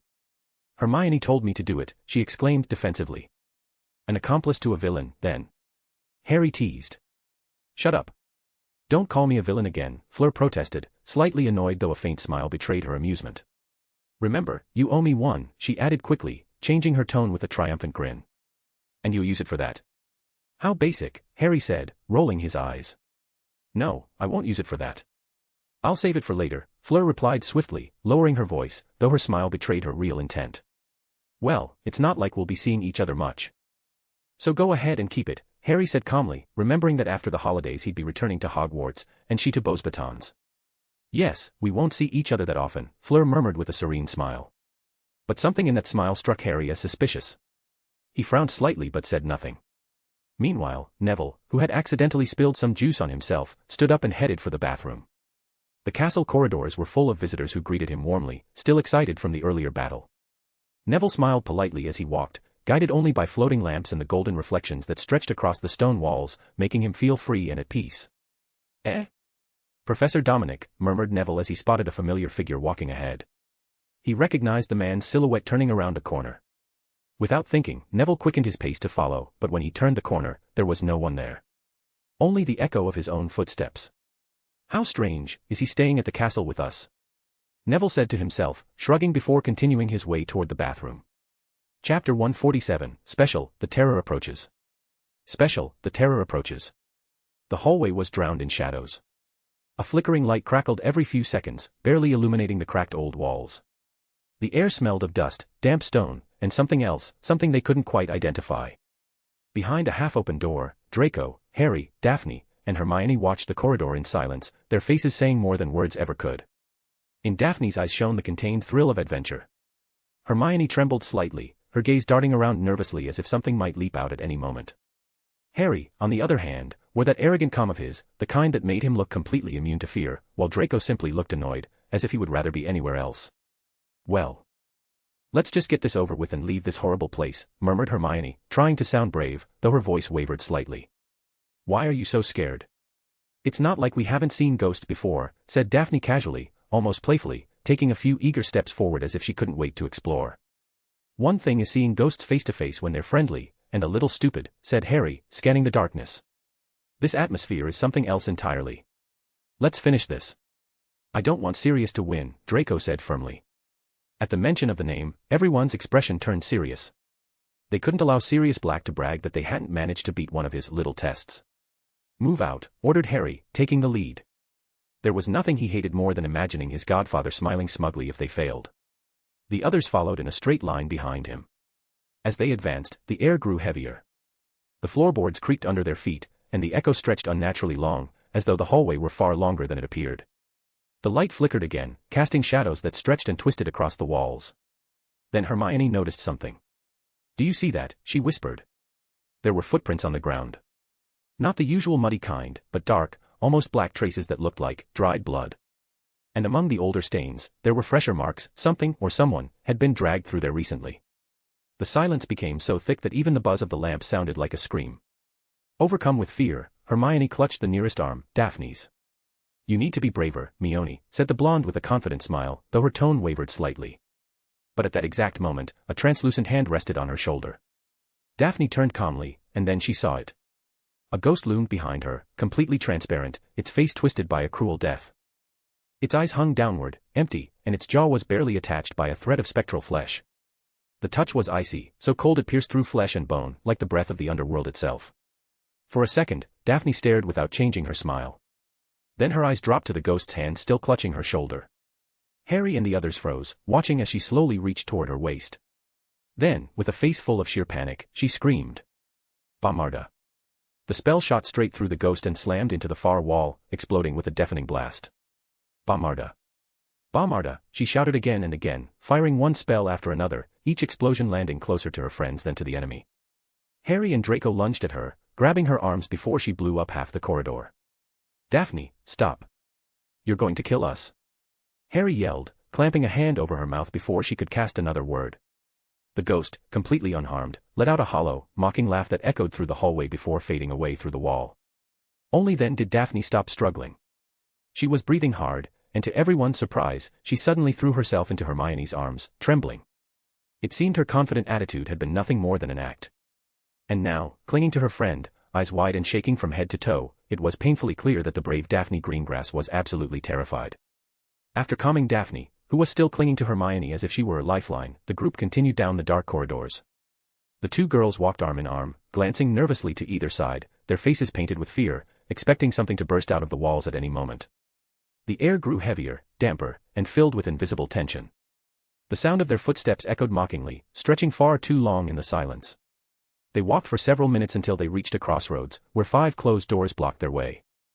Each door was numbered from 1 to 5, 2 on the left, 2 on the right, and 1 directly ahead. They all stopped, watching in silence. The flickering ceiling light made them look like living shadows, and every spark revealed a new, unsettling detail. There were no obvious differences between the doors, except for the floor in front of each one. Door number 1 had a dark streak on the floor, as if something had been dragged into it. Number 2 showed what looked like bloody bite marks. Number 3 had smeared handprints, as though someone had tried to crawl away. Number 4 was completely clean. And number 5 had footprints, but these were muddy rather than bloody. "Obviously, it's number 4, said Hermione nervously, crossing her arms. "It looks like the safest exit." "Wait," Daphne interrupted, trembling a little. "It could be a trap." "It's number 5. I just know it." "And what if that's a trap too?" said Draco seriously, studying the floor. "After all, number 1 could be there just to distract us." The girls glanced at the door marked with dragged blood and shook their heads so fast it nearly messed up their hair. "We are not going in there." "Clearly someone was dragged inside," said Hermione, taking a step back. Draco examined the footprints thoughtfully. "If you think about it, the ones with shoe prints are more likely to be exits. One with mud, another with blood. Maybe after the work was done, someone left through one of them." And before anyone could stop him, he opened door number 1 as calmly as if it were a cupboard. "Draco, wait!" Hermione shouted, but it was too late. Draco, who had opened the door, froze where he stood, staring inside. Harry stepped forward, peeking over his shoulder. The door creaked open slowly, and his gaze met the chest of someone standing right on the other side. It was a huge man, wearing butcher's clothes drenched in dried blood. A massive machete hung from his right hand, and several knives clinked at his belt. A leather mask covered his entire face, but his eyes, unsettlingly alive, gleamed with disturbing excitement. Harry looked him up and down, slowly. Then, with the same composure, he stepped in front of Draco, who was still frozen, and closed the door. "Well, looks like he picked wrong," Harry said casually. At that instant, Hermione and Daphne screamed in perfect unison and spun toward the nearest door, the one completely clean, rushing inside without a second thought. Harry and Draco followed them, barely a second before the door behind them burst open with a deafening crash that nearly tore it off its hinges. 1 step. 2. The butcher ducked to fit through the frame. Harry slammed the next door shut and gave it a quick glance before sprinting after the others. The corridor they ended up in was identical to the previous one, but longer, and worse. The light at the far end flickered erratically, and this time, there were dozens of doors lining both sides. All of them were wide open. And suddenly, hands began to emerge from the doorframes. Rotten hands, covered in dried blood, with nails as black and sharp as claws. Horrid faces began to appear, deformed and ravenous, some eyeless, others jawless, all letting out guttural groans that chilled their bones. Even Harry and Draco, who had managed to stay calm until then, went pale. "Run!" Harry shouted, and the four of them bolted. The entire corridor erupted with noise, footsteps, screams, ragged breaths, and the distorted laughter of the creatures chasing them. Hands lunged from the doors, trying to grab them and drag them back inside. Hermione shrieked as one nearly tore out a lock of her hair. Draco jumped over a severed leg crawling across the floor. Daphne screamed at every flicker of shadow, while Harry just kept running without looking back. Dodging, jumping, tripping, but never stopping, they sprinted down the hall until, at last, they reached another set of 5 doors. But there was no time to think. The creatures were advancing slowly but in terrifying numbers, filling the corridor with a nightmarish chorus of groans that grew closer with every second. Harry scanned the floor in a heartbeat. He spotted muddy footprints in front of one door and shouted, "This way." He threw it open and dove inside. He stumbled across the threshold, and the others crashed on top of him in a mess of limbs, wands, and shouts. As soon as they were through, the door slammed shut on its own with a sharp thud. The sudden silence left them stunned. They stayed frozen for a few seconds, panting, until Harry was the first to turn around. And there he was. Sirius Black, leaning casually against a railing, a wide grin on his face. Behind him stretched a massive magical amusement park, full of lights, music, and attractions. Floating roller coasters twisted through the air, clouds of cotton candy drifted lazily by, and wizards with their children strolled around laughing as if nothing had happened. "So," said Sirius proudly, his grin widening. "How did you like my haunted house?" The four of them stared, completely in shock. Harry stood up slowly, dusting himself off and trying to recover his dignity. "Ahem, not bad," he said, forcing a calm tone, though the sweat on his forehead betrayed him. Draco also got up, keeping a serious face, trying to look unaffected. Daphne and Hermione, however, were bright red with embarrassment, remembering the screams they'd let out just seconds earlier. Sirius eyed them all with amusement. "You got out pretty fast. I bet you didn't even see the other rooms," he teased. "Want to try again? There are plenty more surprises." "No." Daphne and Hermione yelled in perfect unison. Sirius burst out laughing, his laughter echoing across the entire park, while Harry simply looked up at the sky, silently swearing that next time, he would be the one to scare his godfather. Chapter 148, The Fairy Expedition, Part. The Fairy Expedition, Part. In a completely strange house, with a rather peculiar construction. It was so unusual that anyone seeing it for the first time would wonder how it managed to stay standing at all. It rose tall and uneven, with several floors seemingly added one atop another, as if someone had built them without any architectural plan whatsoever. The walls were slightly crooked, and the whole structure looked as if it was held together more by stubbornness than by engineering. Around it was a small garden with rows of vegetables and aromatic herbs, as well as a few chickens wandering freely across the grass, pecking at the ground with energy. Wanda observed it all with a calm gaze, studying the structure from top to bottom. In front of her stood Astoria and Luna, both wearing light summer dresses and straw hats, their eyes gleaming with childlike curiosity and fascination. That day, the two youngest of the group had asked Wanda to accompany them on a small outing. They needed an adult to go outside, and Harry, ever since he had started to grow up, spent more and more time on his own, leaving less for his mother.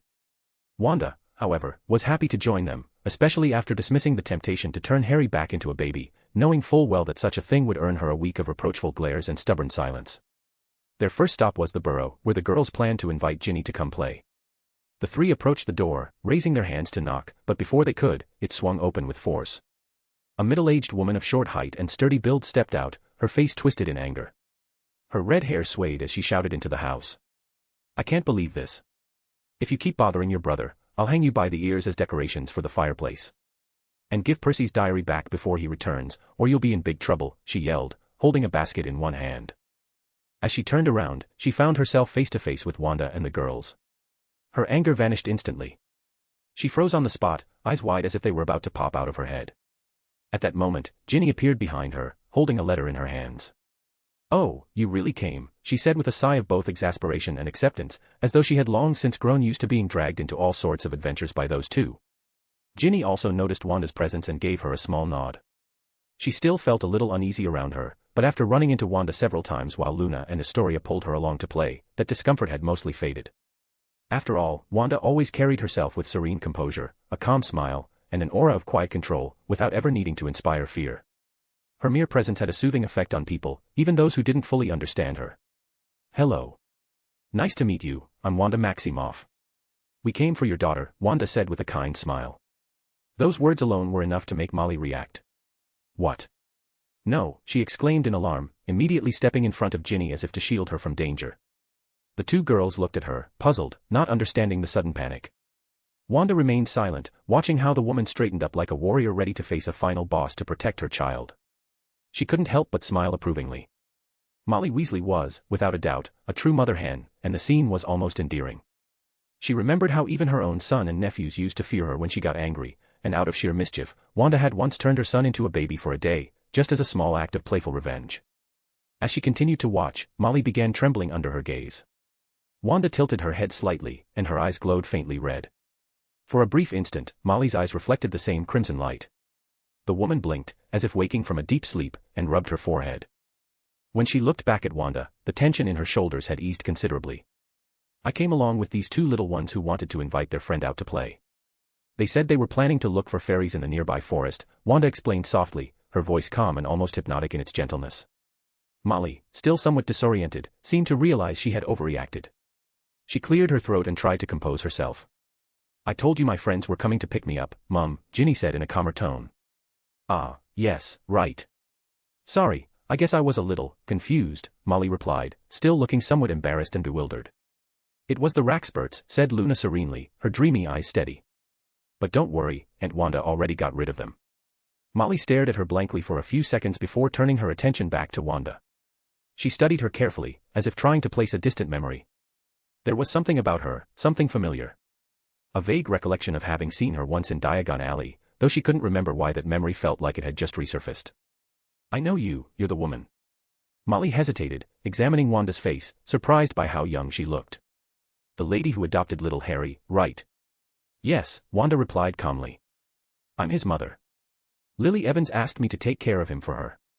"Lily," repeated Molly in astonishment, as if this were the first time she had heard the real reason Harry was under Wanda's care. "You knew her?" "Yes," Wanda said softly, her voice filled with genuine warmth. "Without her, I would have never met my little one." The affection in her tone was so sincere that Molly could feel it immediately. "It's getting late," Astoria said with a small pout. "Right. So, will you let her come with us or not?" Wanda asked patiently, turning to Molly. Molly felt the combined stares of the three girls, and Wanda's, on her, all calm but expectant, carrying a mix of gentleness and authority. Yes, but would it be all right if I went with you?" Molly finally asked, still a bit wary. "I don't mind," Wanda said calmly, glancing at the girls, who nodded happily. None of them seemed to care about having an extra companion, they were far too excited about their fairy hunt to worry about anything else. Wanda had to wait a while as Molly went to change her clothes. During that time, the girls chatted enthusiastically about their plans for the day. "Why do you want to look for fairies?" Ginny asked with genuine curiosity. She already knew from experience that Luna and Astoria's reasons for doing anything were never exactly ordinary.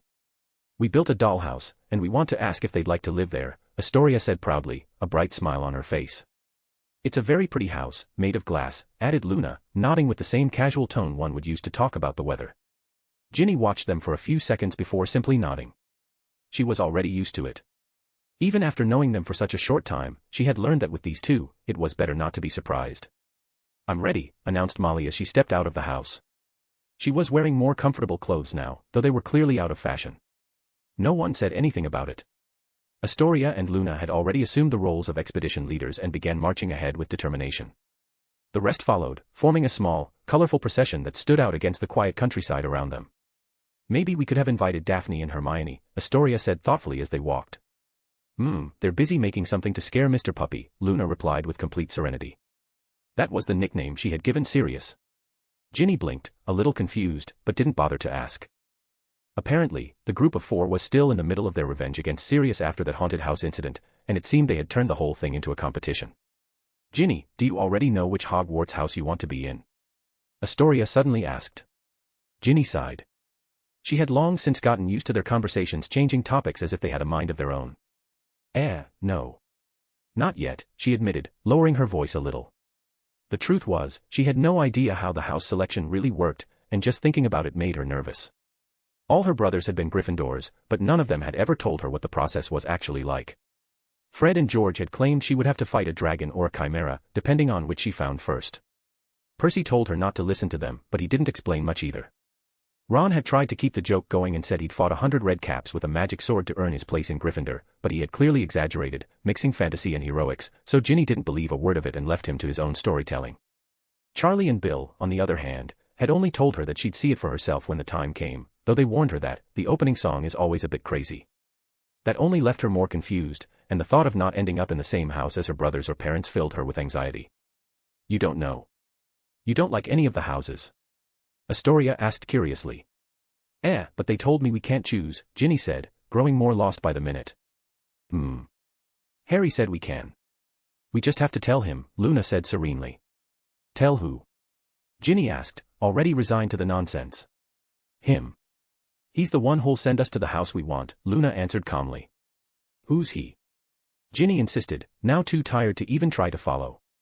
Luna looked at her with that dreamy expression of hers, as if she lived in a world entirely her own. "Just tell him which house you want to go to, and he'll send you there.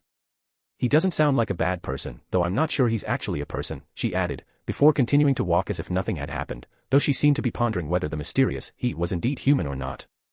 Ginny turned to Astoria, hoping for a more logical answer, but the girl only smiled and said, "I'll choose Ravenclaw, with the others."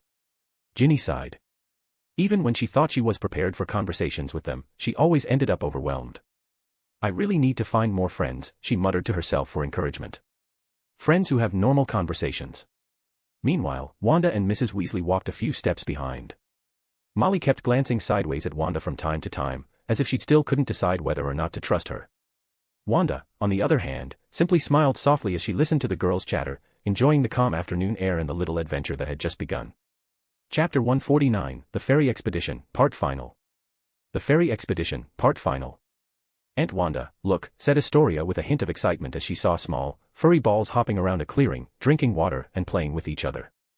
They looked so fluffy and round that they were irresistibly adorable. Astoria and Luna ran toward them with enthusiasm, followed by Ginny, who also couldn't resist the cuteness of those creatures. Wanda approached calmly, watching the tiny furballs with interest. "Wow, those are puffskeins. I didn't think there were any so close to home," commented Molly with mild surprise as she looked at the charming animals. Wanda smiled softly at her words but didn't say much else. Meanwhile, Molly began to notice something strange. She couldn't recall ever being in this part of the forest. In fact, she wasn't even sure this forest had existed before. Maybe it was her imagination, or she had simply never paid attention. The three girls knelt down to pet the friendly puffskeins, laughing as they felt their soft fur. They also noticed other creatures nearby. There were diricals, chubby, feathered birds that seemed incapable of flying, vanishing and reappearing a few meters away whenever someone stared at them too closely. From small holes in the ground, other creatures with large eyes peeked out timidly to observe them before retreating back into hiding. Molly grew increasingly amazed. The number of magical animals was astonishing. She was beginning to suspect they were no longer anywhere near the familiar woods she knew.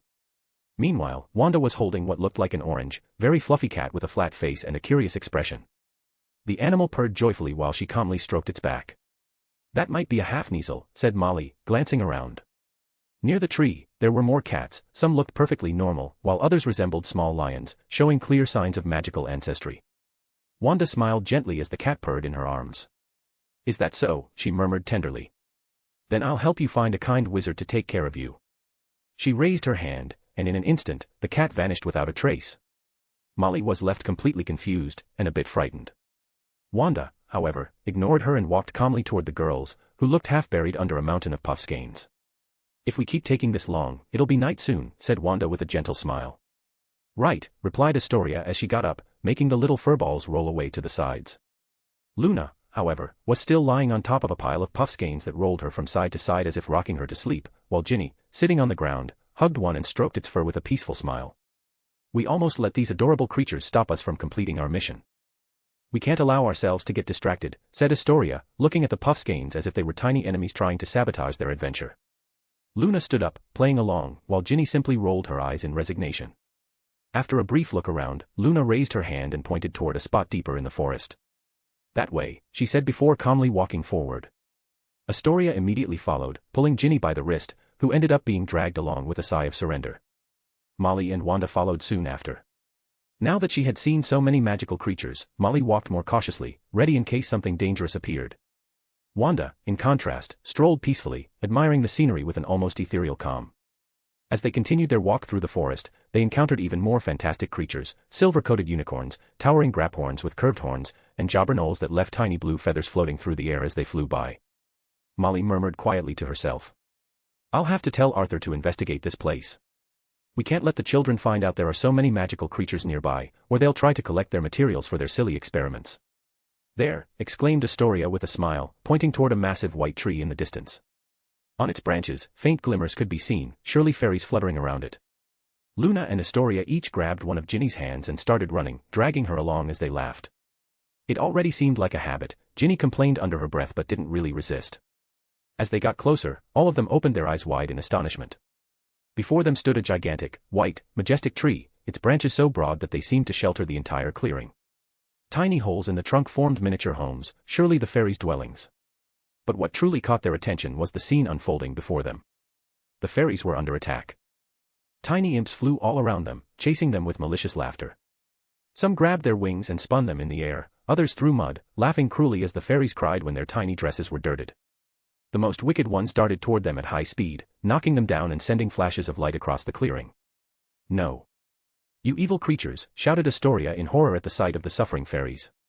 Even Luna, normally serene in the presence of any magical being, showed a spark of anger on her face. Ginny covered her mouth as she saw several imps lighting small torches and throwing them toward the tree, the fairies' home. Aunt Wanda, said Astoria, her eyes filling with tears. At that moment, the imps noticed the presence of the humans. They turned their tiny heads, grinning mockingly before swarming toward them. Molly quickly drew her wand and raised her arm, ready to cast a spell. Wanda moved her hand slightly, and instantly, all the imps froze midair. A second later, with a simple snap of her fingers, they vanished, just like the orange cat had before. Astoria, Luna, and Ginny immediately ran to help the injured fairies. Wanda followed them quietly, waving her hand with grace.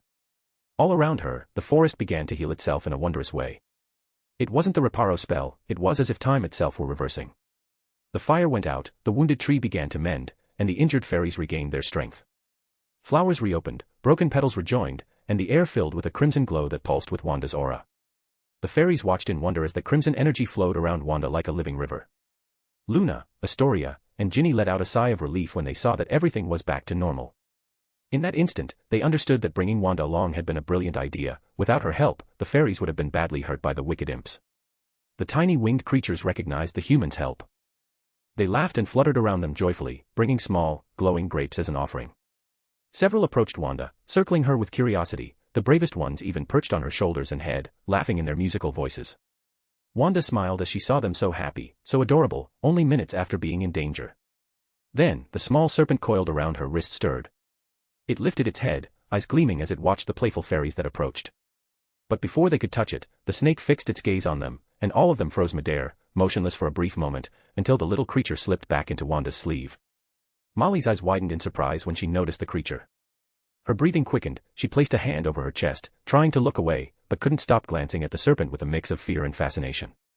Meanwhile, Luna and Astoria were struggling to pull a large crystal castle out of an enchanted bag whose rim stretched magically to let it through. It was a beautiful structure, taller than both of them together, though it floated slightly thanks to a levitation charm. They placed it near the white tree, where it shone like a jewel under the forest light. Good. Now they have a proper home, said Luna with satisfaction, nodding as she saw how perfectly the castle blended with the scenery. It looked like a tiny wonderland.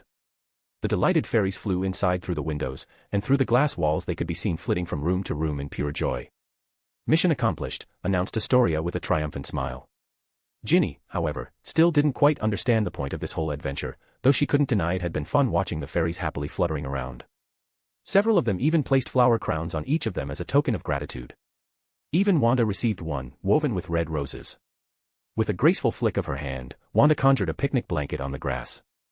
They all sat together, playing with the fairies under the golden light of sunset before preparing to return home. The way back was far easier than the trip there.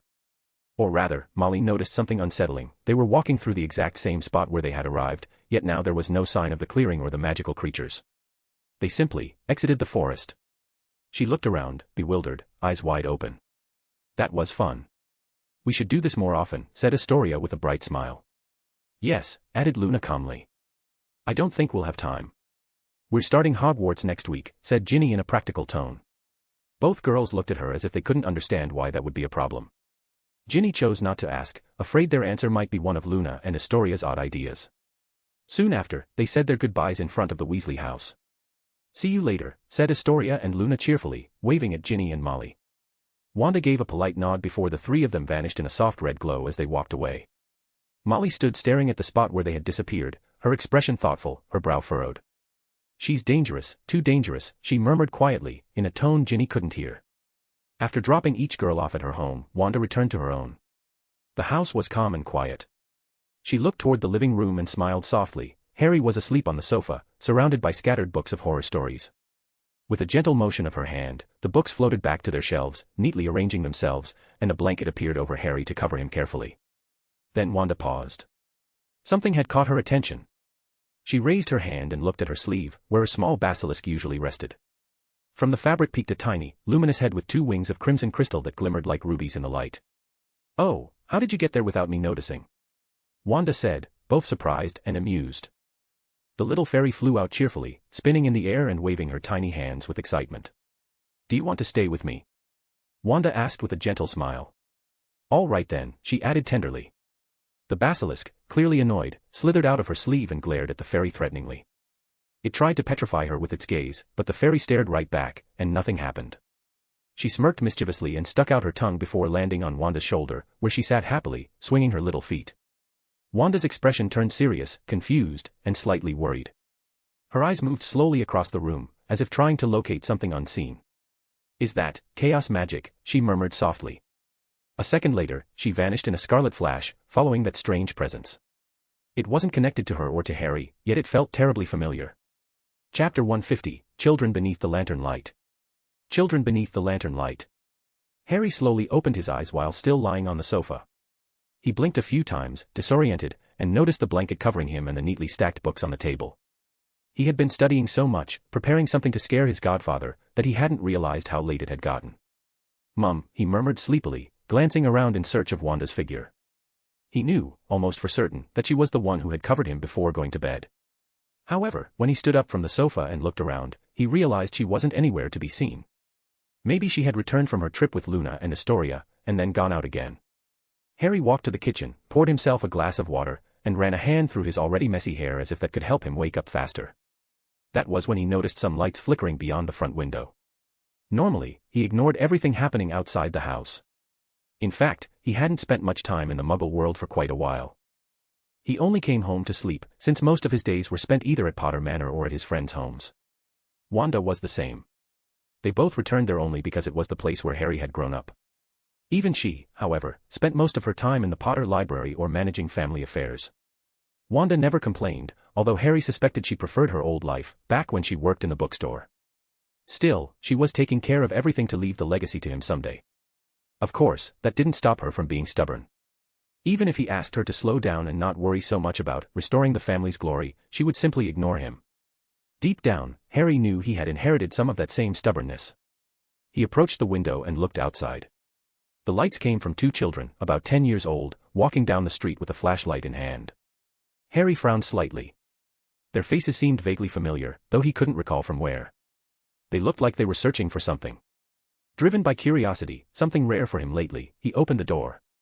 It was already nighttime, and it wasn't normal for 2 children that young to be wandering alone at such an hour. As soon as they heard the door, both stopped and turned toward him. One stared at him intently, while the other studied him closely, as if trying to recognize him. "Hi.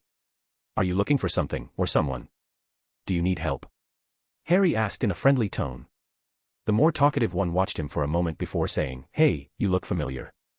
Is your dad a deer, by any chance?" Harry blinked, confused. "What?" he asked, baffled, touching his face instinctively. A deer, he thought, trying to make sense of the strange question. "Wait," he said more seriously, narrowing his eyes at the boy. "Why would you ask that?" "Your hair," the boy replied, pointing at Harry's messy hair, which stuck out so wildly it almost resembled antlers. Harry sighed, half disappointed and half resigned, as he tried to smooth it down. "I see. Anyway, do you need help or not?" he asked more calmly, trying to keep his composure. "We're looking for a black owl with big eyes, kind of dumb, actually," explained the boy, scratching his head. It brought us a letter, but we don't know how to reply to it, so we went out to find it. Harry raised an eyebrow. An owl. Can I see the letter? He asked, stepping closer. Sure, the boy said, handing it to him. Harry opened it and read through it. It was exactly what he expected, a Hogwarts letter.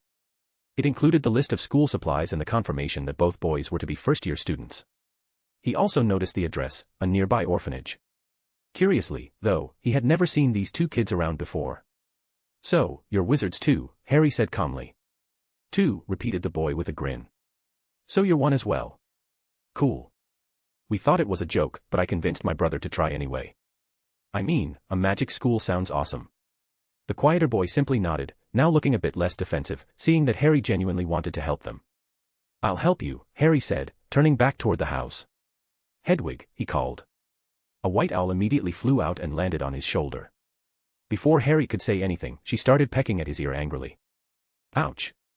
Wait, Hedwig, ouch. He complained, trying to calm her down. I'm sorry, I won't call you like a house elf again, he added with a sigh, understanding his dignified companion's protest. The two boys watched in fascination as the owl glared back at them with a regal air, as if she perfectly understood her own importance. After a few moments of negotiation with his winged queen, Harry finally managed to convince Hedwig to take the boy's letter. Thank you, both boys said, excited and full of curiosity about the magical world they had just discovered. We have to go back, it's really late, said the more talkative one, his expression a mix of excitement and frustration at not being able to keep asking questions. The letter said a professor would come to explain everything. Let's not bother him any further, the other added calmly. Then we'll see you at Hogwarts, that's what it was called, right, said the first boy with a bright smile. Yes. It's the safest school in the world, said Harry, though he knew the two boys wouldn't catch the joke. The second nodded toward Harry in farewell, and both of them walked away under the faint glow of the lantern, slowly disappearing into the shadows of the night. Harry watched them go, feeling a strange unease he couldn't quite define. Especially because of the boy who hadn't stopped staring at him the entire time. There was something about him, something difficult to explain. A faint but unmistakable sensation, like a spark of hidden energy beneath the surface. Gree, he said suddenly, not taking his eyes off the two small figures walking down the street under the flickering lamplight. Even though the road wasn't completely dark, it was still far too late for two children to be walking alone. At your service, master, answered a respectful voice behind him. In the blink of an eye, a house elf with pointed ears appeared, bowing formally. Follow them and make sure they get home safe, ordered Harry in a calm tone. Gree will fulfill his duty, replied the elf before vanishing with a soft snap. Harry felt a slight breeze as the elf began to trail the boys invisibly. Just as he turned to go back inside, a red flash illuminated the hallway behind him. He immediately turned around and saw his mother appear. Wanda looked at him with a mix of confusion and caution, while a tiny light hovered near her shoulder, a fairy, its translucent wings shimmering gently in the air. Mom, looks like your trip to the land of the fairies was interesting, Harry said with a small smile. Wanda gave a distracted gesture, her gaze still lost in something only she could perceive. Maybe, perhaps I imagined it, she finally said, shaking her head before stepping closer to her son. Her expression softened as she reached out to fix his completely messy hair. Always the same, she murmured with a soft sigh and a half-smile. Harry met her eyes calmly, though something in her demeanor left him thoughtful. It wasn't like her to seem so distracted. Several streets away, the two boys walked in silence. The one who had been more talkative finally broke it, his grin widening little by little. So that was the son of that man, he said in an amused, almost mocking tone. Be quiet. We're being followed, warned the other, without turning around. His voice was serious, though the faint curve of his lips betrayed a hint of excitement. Even so, they continued walking calmly, showing no sign of fear. The lantern in their hands swayed with each step, casting long shadows that danced across the alley walls. Both knew perfectly well that something, or someone, was watching them from the darkness. But instead of feeling uneasy, that invisible presence only seemed to feed their anticipation. Harry Potter, murmured the quieter boy, barely audible, his eyes glinting with challenge. Let's see if you're truly worthy. I hope you don't disappoint us. And with those words, the two continued on their way, guided by the faint light of the lantern and by a destiny that would bind them far more than they could yet imagine. Chapter 151, Back to Hogwarts, Crowds and a Captive. Back to Hogwarts, Crowds and a Captive. Not applicable, it's time to begin the next arc. At last, the day had arrived for everyone to return to Hogwarts. The day before, everything had already been packed and prepared, so all that was left was to head to King's Cross with their families to take the train. As always, the station platforms were filled with families gathered to say goodbye to their children. Even Sirius and Lupin were among them, creating such a large and eye-catching group that they drew the attention of nearly everyone around. It wasn't surprising, after all, this crowd of celebrities from the British wizarding world exuded both elegance and charisma. On the men's side stood several figures, each with a distinct presence. Edward Greengrass, cold and arrogant, carried a gaze sharp enough to freeze. He dressed with the refinement of a high-ranking executive, blending wizarding sophistication with upper-class muggle fashion. Beside him walked the ever-unpredictable Sirius Black, his dangerous and untamed aura making him impossible to ignore. Remus Lupin followed, his expression gentle and slightly melancholic, the kind of calm, scholarly air that made him seem perpetually thoughtful.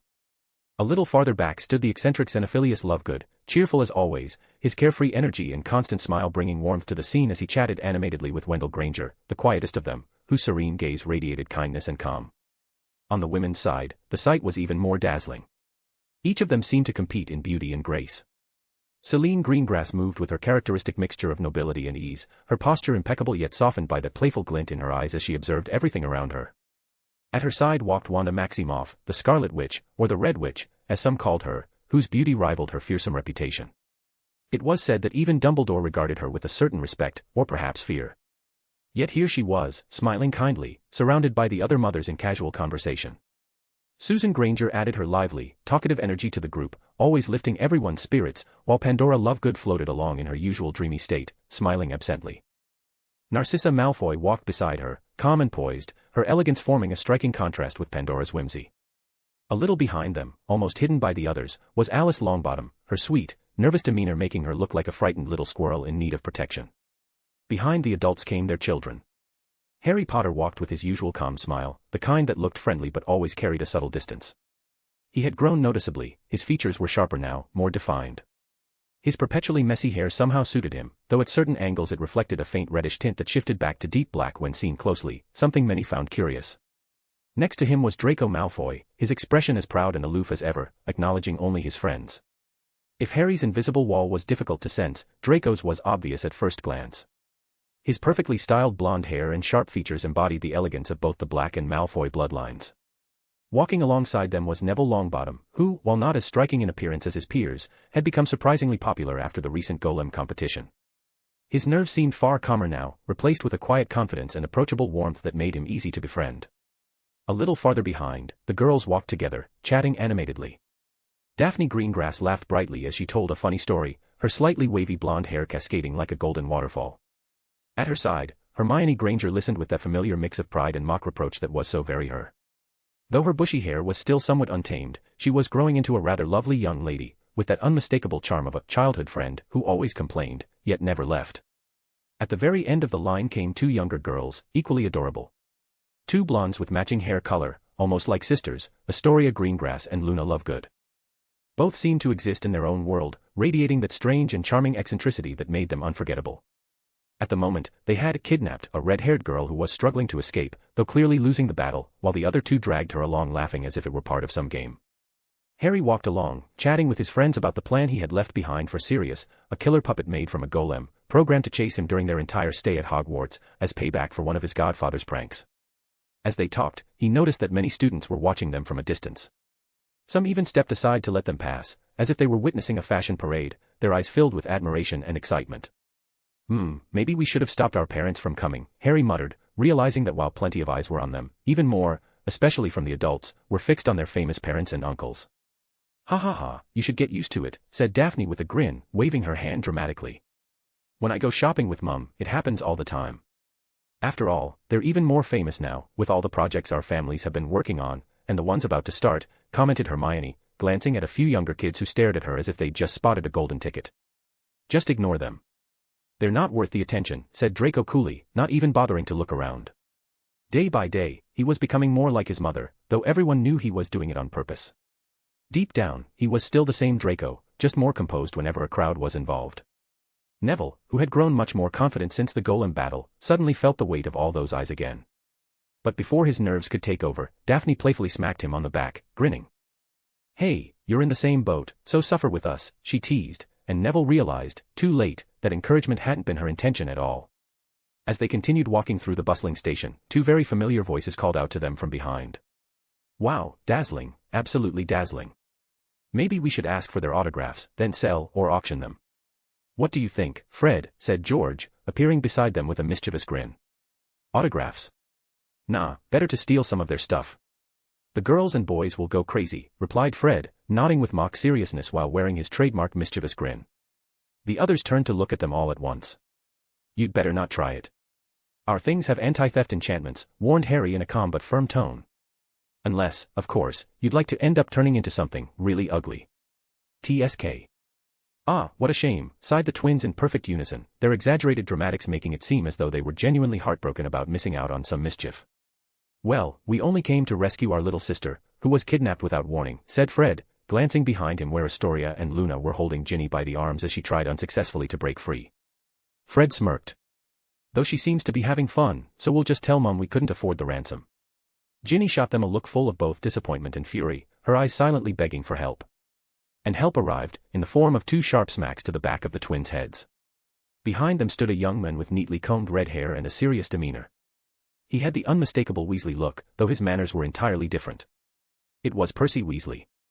Stop wasting Mum's time. She needs to say a proper goodbye to Ginny, he said in a stern, no-nonsense tone. Then his gaze turned toward Harry and the others, carrying an air of authority. One that nearly faltered when he met Harry's calm stare and Draco's cold one. Still, Percy quickly cleared his throat, straightened his tie, and regained his composure. Ahem, apologies for the interruption. My mother requires the presence of our younger sister. By the way, it's a pleasure to meet you all. I'm Percy Weasley, head prefect of Gryffindor House. I've heard quite a lot about you, particularly your wisdom, he said with an overly rehearsed, almost noble air. Harry raised an eyebrow, trying not to smile. The adults, who had been walking a bit ahead, stopped when they realized the students had fallen behind and turned to look. Percy, noticing their attention, grew even more formal. He approached each of them, offering handshakes to the men and polite nods to the women, clearly well versed in etiquette, though perhaps a little too stiff about it. Pleasure to meet you. I'm the head prefect of Gryffindor House at Hogwarts, Percy Weasley, he repeated proudly. Of course, George and Fred couldn't resist mocking him, shaking each other's hands in exaggerated imitation. Every single time Percy introduced himself, it was the same routine. Oh really? That's interesting, said Sirius with an amused grin, glancing at Remus. Look, this guy's a prefect too, just like you. Remus smiled faintly. Seems like you'll have your hands full this year. It's your last one, isn't it? Yes, sir. I hope to fulfill my duties properly and not disappoint my predecessors, Percy replied quickly, as if Remus's approval carried great weight, or maybe he was just imagining it. Then work hard. Gryffindors can be quite the chaotic bunch, said Sirius with a sly smile. Percy suppressed a chuckle, gave a short nod, and straightened up. Let's go, he ordered his brothers with authority before marching off toward where their parents stood. Naturally, George and Fred began mimicking his rigid walk behind him, laughing the entire way. Astoria and Luna, looking disappointed, finally released their red-headed hostage, who sighed in relief upon regaining her freedom. That boy's going to be eaten alive by the lions, isn't he? Murmured Sirius, amused. As long as he doesn't go overboard, he might survive, said Remus with a light smile, though he didn't sound entirely convinced. Edward Greengrass, who had been quietly observing, shook his head slightly before looking away. Well, you bunch of lunatics and troublemakers, this is where we part ways, said Sirius casually to the group of students. Godfather, we told you not to call us that, complained Harry, clearly exasperated. Why not? I think it suits you, replied Sirius, unfazed. Harry ignored him and walked toward his mother, who greeted him with a smile both proud and tender. She hugged him tightly. After all, they'd be apart for quite some time, though both knew that, with Wanda being Wanda, they'd probably see each other much sooner than anyone expected. Behave yourself, and don't overwork. You know you don't need to exhaust yourself studying, Wanda said softly, before adding under her breath, though if you keep this up, you'll just make everyone else depressed trying to catch up. Maybe thanks to me, overall grades will rise, Harry replied with a confident smile. Wanda chuckled, both amused and proud. Take care. And if something happens, remember that I'll always be here to help you. This first term, your Aunt Celine will be at Hogwarts as a supervising tutor, so if anything comes up, go to her. Harry adjusted his cloak and nodded. Don't worry. It's not us who'll be trapped with them, it's them who'll be trapped with us, he said calmly. One by one, the others also said their goodbyes before heading to the train. Their families waved proudly as the children walked down the platform. Once Harry and the others had boarded the Hogwarts Express, the adults lingered, waiting for the train's whistle to sound. That was when Wanda frowned slightly, her gaze scanning through the crowd of boarding students. Her expression grew serious. "What's wrong?" asked Susan, noticing her unease. It wasn't the first time that weak Wanda had seemed distracted, as if searching for something or someone she couldn't find. Nothing, Wanda said after a pause, lowering her eyes. Still, she kept watching for a few more seconds, that lingering sense of something out of place refusing to fade. Finally, she sighed in quiet disappointment. The other women exchanged worried looks. Susan, Celine, Narcissa, Pandora, and Alice traded subtle gestures, as if silently debating what they could do to help her. But deep down, they all knew there wasn't much they could offer. Wanda was far more powerful than all of them combined, and if she truly wanted something, she could simply make it appear before her. How about I take you to a spa, suggested Celine with a gentle smile. Unlike the kids, who'll spend the whole day on the train, I can get to Hogsmeade in an instant and then to Hogwarts. You could use a bit of relaxation. The others immediately agreed with enthusiasm. Wanda, recognizing their concern, smiled serenely. Sure, she replied calmly. And though her expression seemed at ease, her eyes still searched the horizon, quietly, persistently, looking for something or someone she still hadn't found. Chapter 152, Crimson Tempest. Crimson Tempest. Harry had already boarded the train, but when he looked out the window, he once again saw his mother acting strangely. He frowned slightly, worried, unsure how to help her. It was as if Wanda was searching for something even she didn't understand. At times she looked afraid, other times sad, and the worst part was that she didn't even seem to realize it herself. Harry feared the same thing might happen again, like that time she told him about the town trapped by her own magic. His mother was truly powerful, and there wasn't a potion, elixir, or spell that could truly calm her down. Maybe he should force her to take a vacation with him once the school year ended. They could use that strange portal Pandora had given her, to disappear somewhere, anywhere, for a while. Perhaps then she could relax a little. The stress of taking care of him, combined with the Wisengamot and the Potter family affairs, was surely taking a toll on her. Harry sighed as he followed his friends into one of the compartments. Within seconds, the cabin filled up with them inside. Astoria and Luna, however, had gone off on their own again in search of their hostage, planning to sit with the second years to meet new classmates. "What's wrong?" asked Hermione, noticing her friend's thoughtful expression. "Nothing," replied Harry, shifting his attention away, trying not to dwell on it. As much as he wanted to help, he was still too young, both magically and mentally, to know how. A few light knocks came from the compartment door before it slowly slid open. Standing there were the two boys Harry had met a week earlier. When their eyes met, both lit up immediately. Sorry. We were looking for an empty compartment to sit in, said one of them with a hint of guilt, glancing briefly at the others. Oh, it's you. Thanks for your help last time, he added quickly, addressing Harry. The boy behind him nodded in silent gratitude. It's fine, really. Don't worry about it, said Harry with a soft smile. Both boys reminded him of himself when he first arrived at Hogwarts, excited to discover a whole new world of magic. Still, that strange feeling he had when he saw them didn't fade, in fact, it was stronger than before. Who are they? Asked Daphne curiously, eyeing the newcomers. Oh, right, we never introduced ourselves. I'm Frank, and this is my brother Jeff. We're, what do you call it? Muggleborns, maybe. Actually, we don't know who our parents are. But we're twins, though we don't look alike, they found us on the same day, explained Frank with total ease. The others fell silent, surprised by how casually he spoke about being an orphan, though neither of the boys seemed to mind. Nice to meet you, said Jeff calmly. Between the two, he seemed the quieter, more thoughtful one, someone who weighed every word and every move. Yet, there was a hint of uncertainty in his gaze, especially when speaking with strangers. Frank, on the other hand, was far more expressive and friendly. The faint rebellious spark in his eyes easily revealed his personality. The group greeted them politely, after all, they seemed to know Harry. Well, we'll keep looking. Nice meeting you, said Frank with a grin before leaving with his brother. That was strange, commented Hermione, thoughtful. The others nodded, except Neville, who didn't quite see the issue. Why? He asked, puzzled. To keep us from being disturbed, Harry cast a charm on the door that makes everyone who approaches think the compartment's full before they even touch it. But those two still got through, Draco explained seriously. It wasn't them. It was him, said Harry quietly, his expression focused as he thought about Jeff. From the very first moment they'd met, he had felt something within the boy, something strangely similar to himself. He sensed it in Frank too, but in Jeff, it was much stronger. Every time he tried to feel what it was, something blocked him, as if it were hiding on purpose. That only made him more curious, though deep down he knew it could be a trap, or something deliberately calling to him. So he chose to ignore it.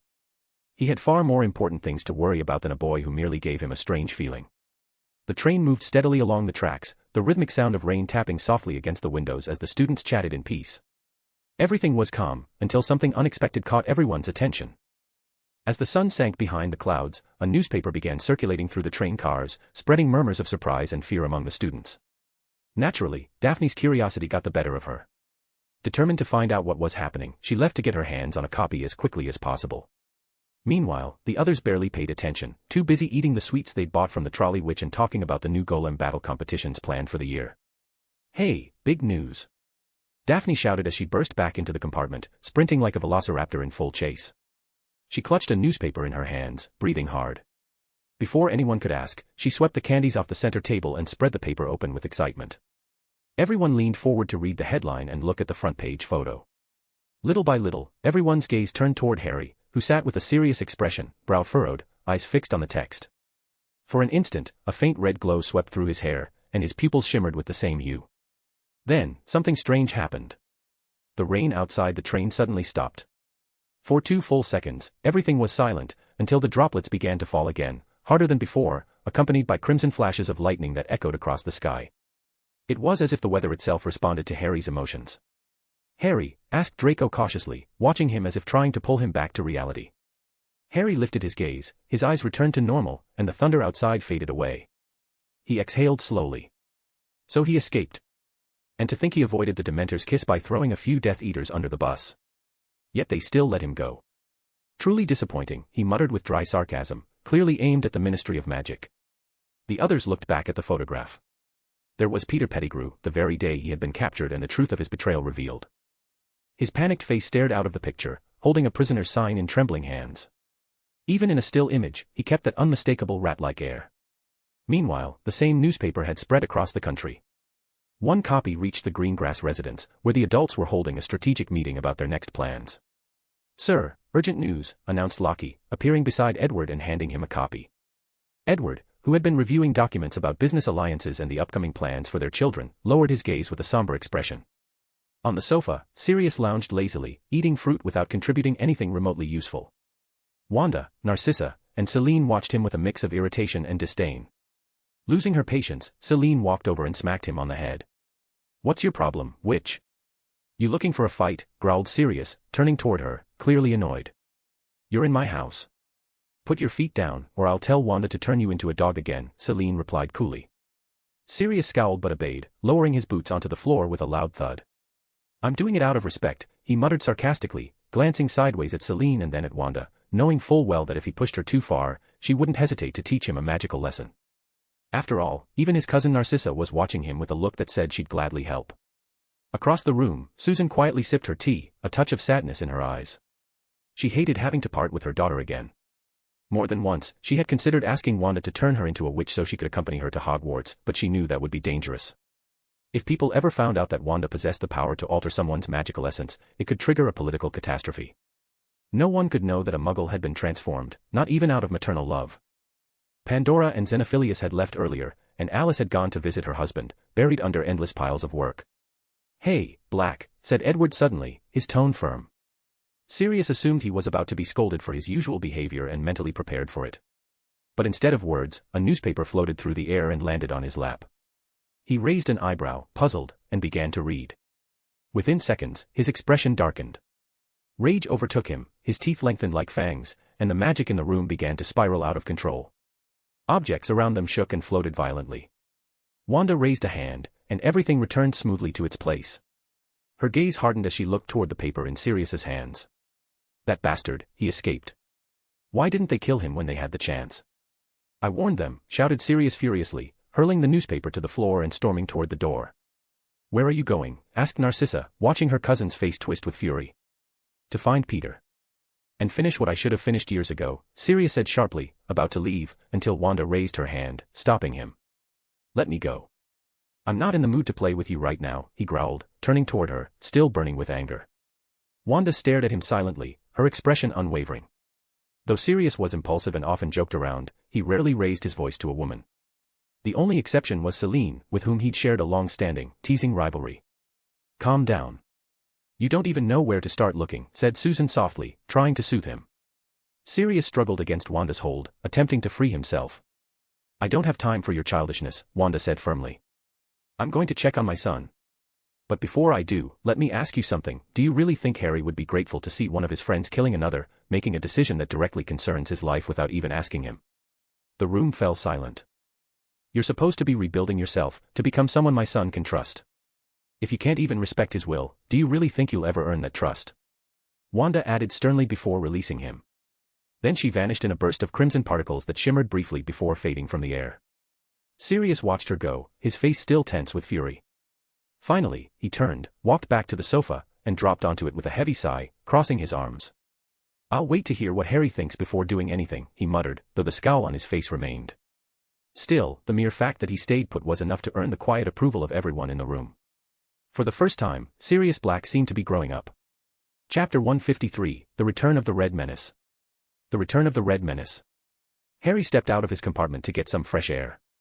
He walked toward one of the train doors and stopped there, watching the sky darken through the fogged glass. The murmurs of the passengers faded behind him until only the rhythmic clatter of the wheels and the faint whistle of the wind seeping through the cracks could be heard. Although his friends had wanted to go with him for support, they knew very well that in moments like this, Harry preferred to be alone. They understood, that was why they didn't insist. A few people passing through the corridor greeted him politely, but after seeing his serious expression, they thought better of approaching. After all, the trial of Sirius Black had been front-page news in the wizarding world. It was an event everyone remembered, not only for its magnitude but also because it was directly linked to The Boy Who Lived. Everyone knew the story. Harry Potter's parents had been murdered because of a traitor. For years, people believed his godfather, Sirius Black, had been the one responsible. The same man who had now been proven innocent. The true culprit had turned out to be another of his father's friends, a wizard thought long dead, who had been hiding all that time as an animagus in the form of a rat. It was the kind of tale that fascinated gossipers: betrayal, vengeance, deception. No one wanted to miss out on the details. Harry, however, stared silently at the horizon, lost in thought. The purple-tinged sky mirrored his mood perfectly. Then he felt a familiar presence behind him. He didn't need to turn around to know who it was. You know, when you were little and something upset you, you'd make that same face, said the unmistakable voice of his mother, soft, warm, and filled with nostalgia. Your eyebrows would furrow, your lips would press together, and you'd cross your arms, waiting quietly at my side for a hug. Harry blushed instantly, embarrassed by the memory. The last thing he wanted right now was to turn around and look at her. I also remember that time you argued with Hermione for the first time. You called her a busybody and then felt so bad you almost cried. Wanda continued with a teasing lilt in her tone, but Harry interrupted quickly. Mum, please, he muttered, flustered as he finally turned to face her. Wanda smiled tenderly at the sight of him. She seemed content. She had confirmed that her son wasn't as troubled as he pretended to be. Harry sighed wearily. Mum, let it go, he said, his tone carrying an unusual maturity for his age. Wanda looked at him silently, waiting for him to continue. If he's hiding, then let him hide. Let him live like what he is, a rat. He doesn't deserve our attention. His voice was calm, yet there was an adult coldness in his words. Then his expression hardened. But if he dares to appear before us, let me handle it. Tell my godfather not to worry. I'll send him back to Azkaban myself. There's no good ending for him. He'll either keep running from those who were once his allies, or he'll be caught. If he's smart, he'll know there's no way out. Wanda studied him for a moment before nodding slightly. Then she pulled him into a tight embrace, as if trying to squeeze out all the pain he still carried. Don't worry, sweetheart. If things get out of hand, just call me. I'll destroy every dark witch and wizard in this world if I have to, until only the good ones remain, she said with serene tenderness in her voice, though her words carried a dangerous edge that only Harry could truly understand. Of course, he knew she meant it. There's no need, he replied calmly. Nothing stays completely good forever. Even if you destroy evil, something worse will eventually take its place. At least this one, we can control. Wanda's eyes softened with pride, shimmering with emotion. You know I'm proud of you. Always. Harry gave a small, proud smile. Of course. She laughed softly, and before fading away, she gave him a gentle tap on the nose. Harry stared for a moment at the spot where his mother had vanished. He inhaled deeply, exhaled slowly, as if realigning his emotions, and finally turned back toward the compartment where his friends were waiting. When he entered, a calm smile rested on his face. The rest of the trip passed amid laughter and cheerful chatter. They were almost there, and everyone spoke eagerly about what they would do this new year at Hogwarts. When the train finally came to a stop, the students began to disembark, buzzing with excitement. As soon as they stepped onto the platform, they heard Hagrid's unmistakable voice calling for the first years, just like on that very first day they all remembered with nostalgia. But now, they were no longer part of that group. They joined the path with the older students, who were chatting enthusiastically about their vacations and the things they had experienced in other magical schools. To Daphne's dismay, their stories were nowhere near as dangerous or epic as theirs. There were no apocalyptic gods, no demonic rituals, no forbidden spells threatening the world, only mischievous escapades and harmless detentions. Her face said it all, we've been deceived. Her friends burst out laughing at her look of disappointment. They all knew the truth, magical schools weren't usually that dangerous. It was just their luck to always end up in the wrong place, at precisely the wrong time. Hagrid spotted them from a distance and raised his hand enthusiastically, grinning from ear to ear at the sight of them after so long. However, before Harry could lift his own hand to greet the half-giant, a red blur streaked through the air at full speed and rammed into him with such force that it knocked him to the ground.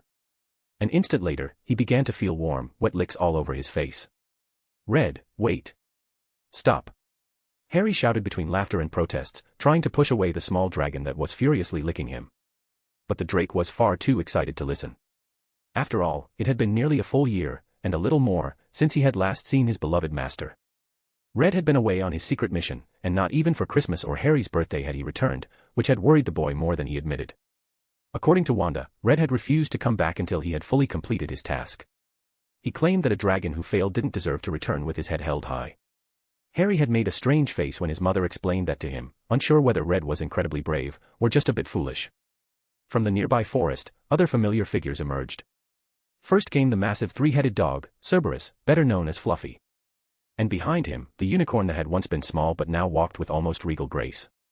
Its mane had grown long and radiant, and its horn gleamed with an intimidating sharpness.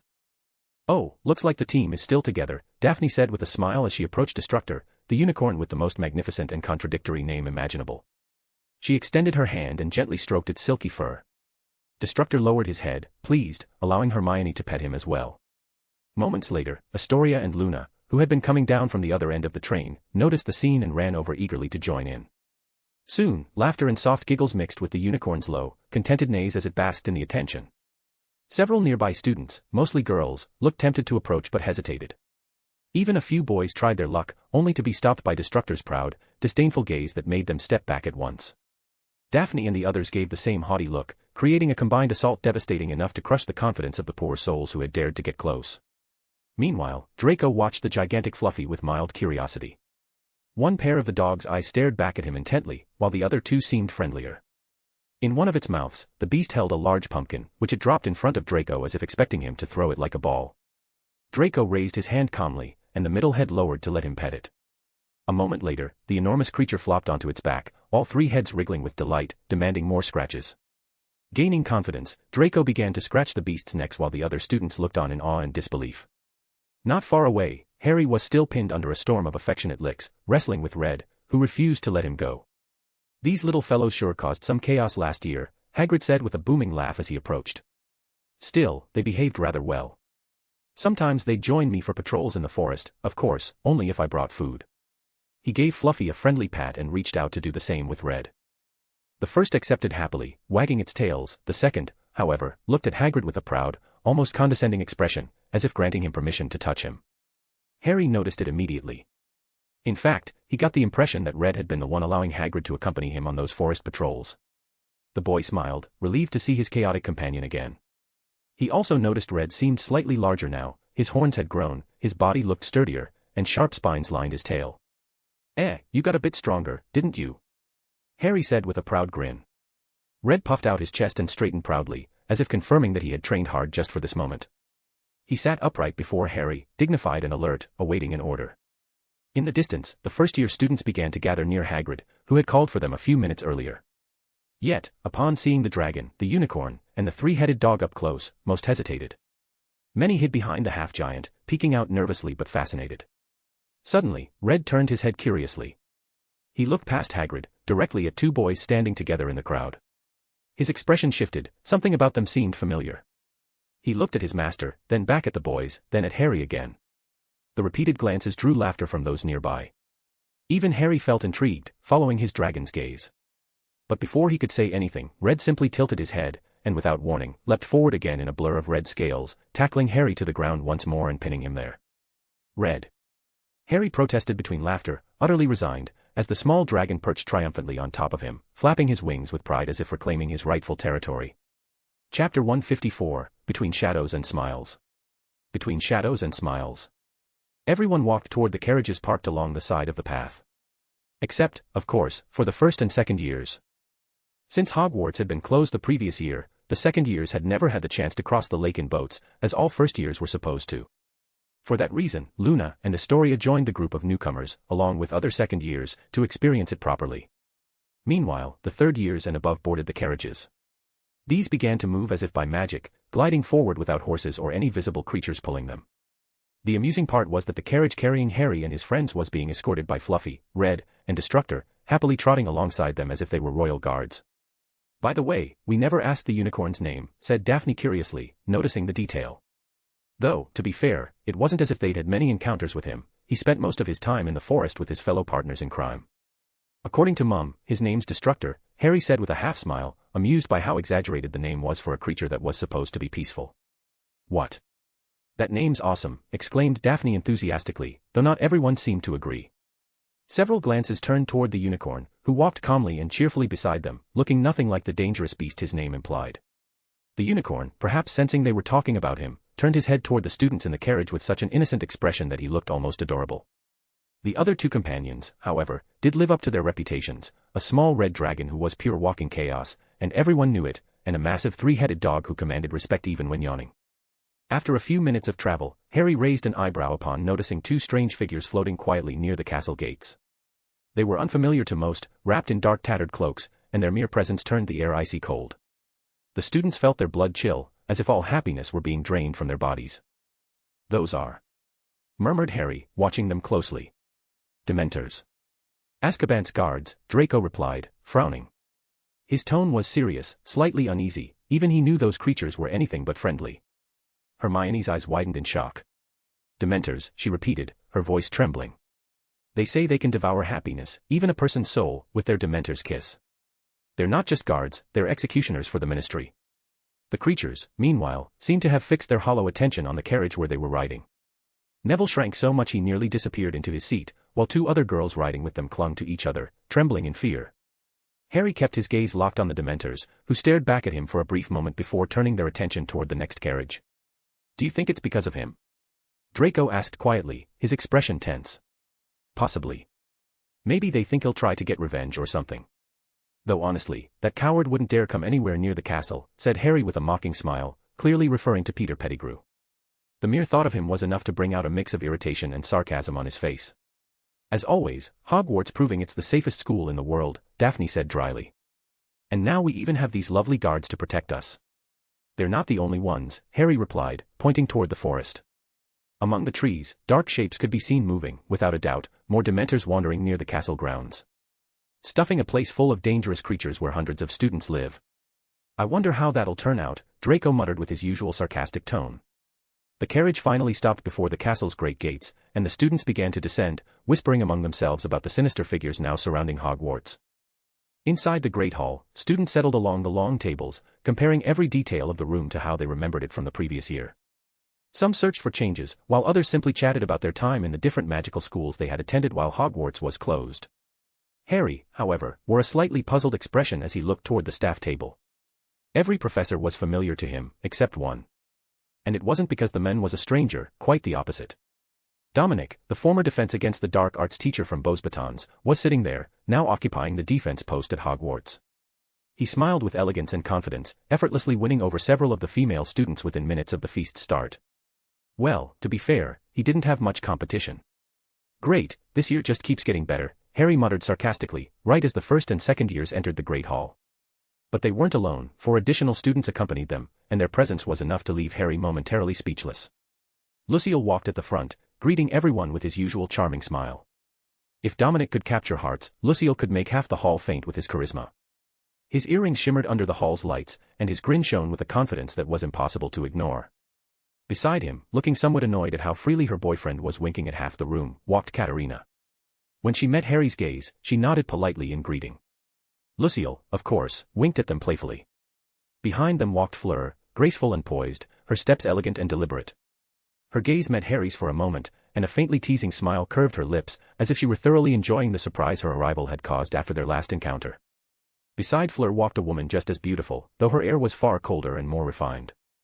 Her gaze was so imperious it seemed to look down on everything in sight. She was Juliette Marceau, president of the Beauxbatons Student Council. Behind them came the second-year students, among them were Luna, Ginny, and a boy carrying a large camera. He tried to take a few pictures of the Great Hall, but was quickly stopped by Professor McGonagall, who shot him such a sharp look that his enthusiasm vanished instantly. Finally came the first years, staring around with wide-eyed excitement and awe, almost unable to close their mouths. Two boys in particular caught Harry's eye. He'd seen them a couple of times before, and their eyes were shining with innocent fascination, taking in every corner as if they were dreaming. After the traditional Sorting Hat song, Professor McGonagall took charge of the ceremony. When I call your names, you will come forward and put on the hat, so that it may decide the house to which you belong. First, the exchange students for this year, next, the second years who missed their sorting last term, and finally, the first years, she said in her calm but firm voice.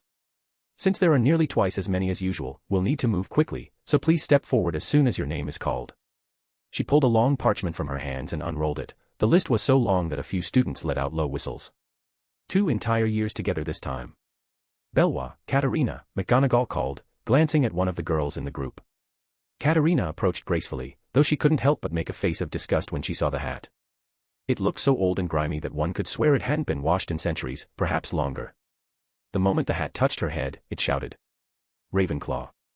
Katerina pulled it off immediately, as fast as someone dodging a curse, gave McGonagall a polite bow, and walked toward the Ravenclaw table. Delacour, Lucille, the professor read next. Lucille strode forward with his usual confident smile and sat down under the hat. The instant it touched his head, it seemed ready to yell, "Griff," but Lucille quickly raised a hand and clamped it over the hat's mouth before it could finish. His smile didn't waver, though his eyes didn't quite match it. A heavy silence followed. "Ravenclaw," the hat finally announced, though even it didn't sound convinced. McGonagall frowned, looking at him sternly, while many students burst into laughter and applause. The Ravenclaws cheered enthusiastically at having him join their house. The Gryffindor girls, on the other hand, looked ready to cry. "Delacour, Fleur," continued the professor. At the sight of the surname, she paused for a moment, watching the young woman with cautious expectation, hoping she wouldn't repeat her brother's performance. But there was no need to worry. Unlike the other two, the hat took its time with Fleur. It seemed to be conversing with her, tilting slightly as if responding to her thoughts. "Ravenclaw," it finally shouted. This time, it was the male students who celebrated with loud enthusiasm. Fleur, her radiant smile almost luminous, glided toward the table, leaving a faint trail of charm behind her that made several boys sigh dreamily. She took her seat beside Katerina, who in turn sat next to Daphne. Lucille, meanwhile, took the seat right beside Harry, across from the girls. "Marceau, Juliette," McGonagall announced. The student council president walked forward with a near-regal air, as though presenting herself before a royal court. She sat gracefully, her face composed and almost icy. The hat hadn't even fully touched her head before it bellowed. "Slytherin." Juliette merely raised an eyebrow, glancing at the Slytherin table as if assessing whether they were worthy of her presence. At last, she gave a small, dignified nod, politely greeted the professor, and walked calmly toward her new house. Then came the turn of the second years. Harry and his friends paid little attention, except when they heard the names Eliana and Astoria. Luna was sent to Ravenclaw within seconds, which surprised no one. But Astoria's turn was peculiar. The hat had barely touched her head when it began to say, "Slith," but Astoria snatched it off abruptly, glaring at it in irritation. Then, with defiance, she put it back on. The hat tried again, "Slith." Astoria yanked it off once more, her gesture so sharp it looked like she might throw it to the floor. Professor McGonagall intervened immediately before that could happen, her expression caught somewhere between authority and disbelief. Harry and the others could barely hold back their laughter. Harry even pointed discreetly toward the hat, sending it a threatening look that only the two of them seemed to understand. Finally, when McGonagall firmly insisted that Astoria accept the result, the hat, perhaps realizing its predicament, shouted in resignation, "Ravenclaw." Astoria grinned from ear to ear and ran down to join her friend, clearly delighted with her victory. Though both girls looked a little sad when Ginny was sorted into Gryffindor, they didn't seem too bothered.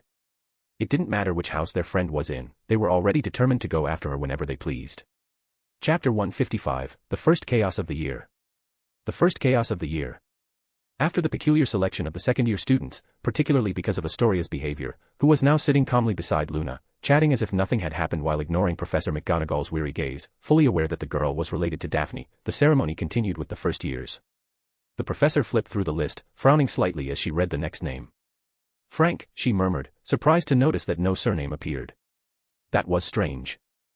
Even if a child were an orphan or had been abandoned, Hogwarts' magical quill was always able to trace their family name through its enchantments.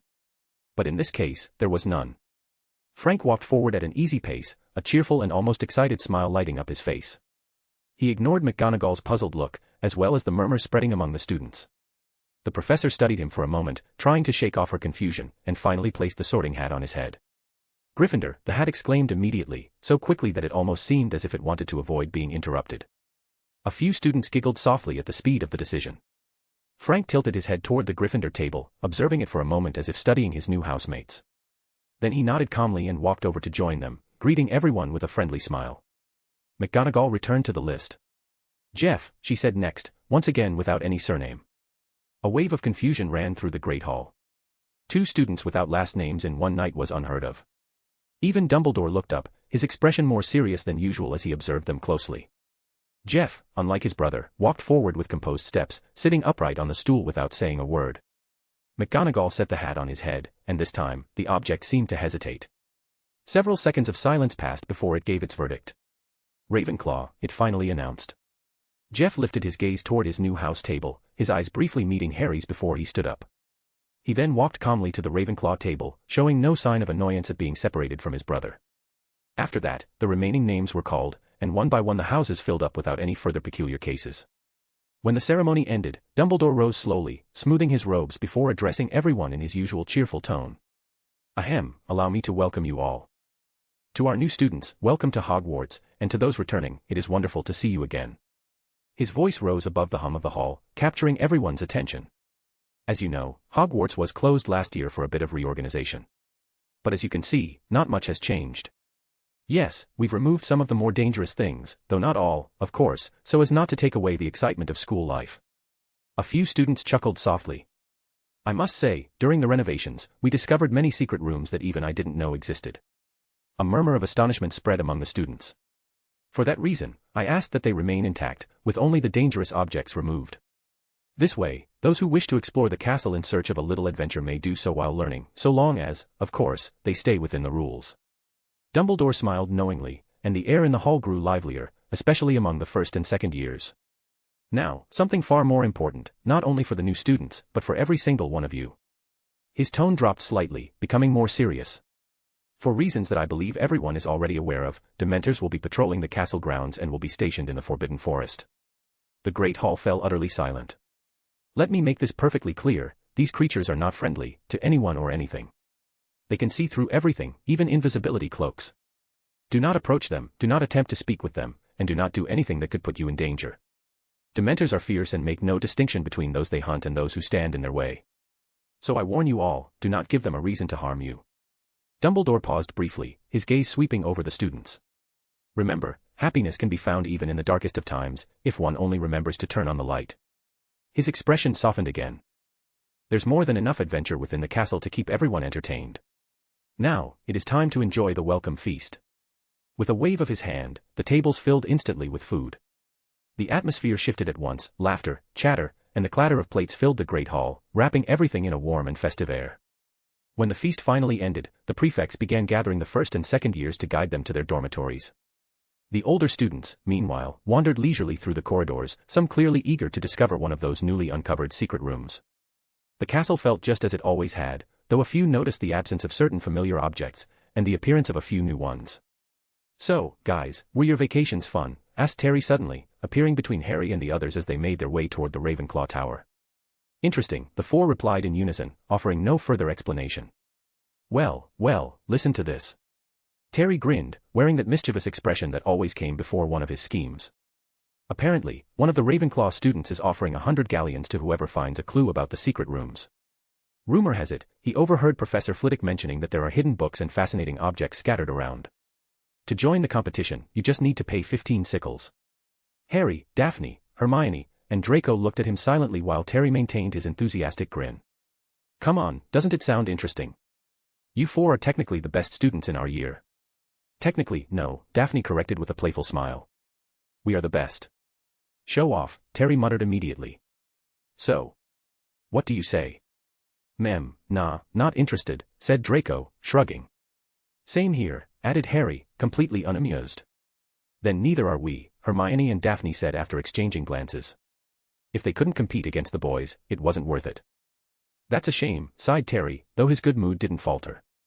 I heard the Weasley twins are really excited about it.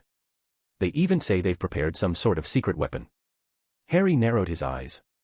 How much did they pay you to advertise this? 2 galleons, Terry blurted before realizing his mistake. Oops. Harry rolled his eyes. The twins organized this, didn't they? Well, yes, but the competition is real. They just need more participants, he said quickly. You're letting yourself get paid to spread news. Pathetic, Daphne teased. And if they find the rooms first, they'll keep the prize money, Hermione added thoughtfully, analyzing the Weasleys' possible strategy. Sell out, Draco remarked with a smirk. Hey. It's not like that. Well, at least I'm not lying, the competition is real. Terry protested, but no one seemed to be listening anymore. Harry and the others finally arrived at the Ravenclaw common room. Although it was elegant and cozy, they all felt it was much smaller than the hall they had stayed in at Beauxbatons. Still, after all, this was their true home at Hogwarts. Well, it looks like the school year is finally beginning, said Harry with a relaxed smile, stretching his arms as if expecting a calm year ahead. Yes. Though those things, the Dementors, are outside the school grounds, it's probably best if we stay within the castle, Draco replied calmly, crossing his arms.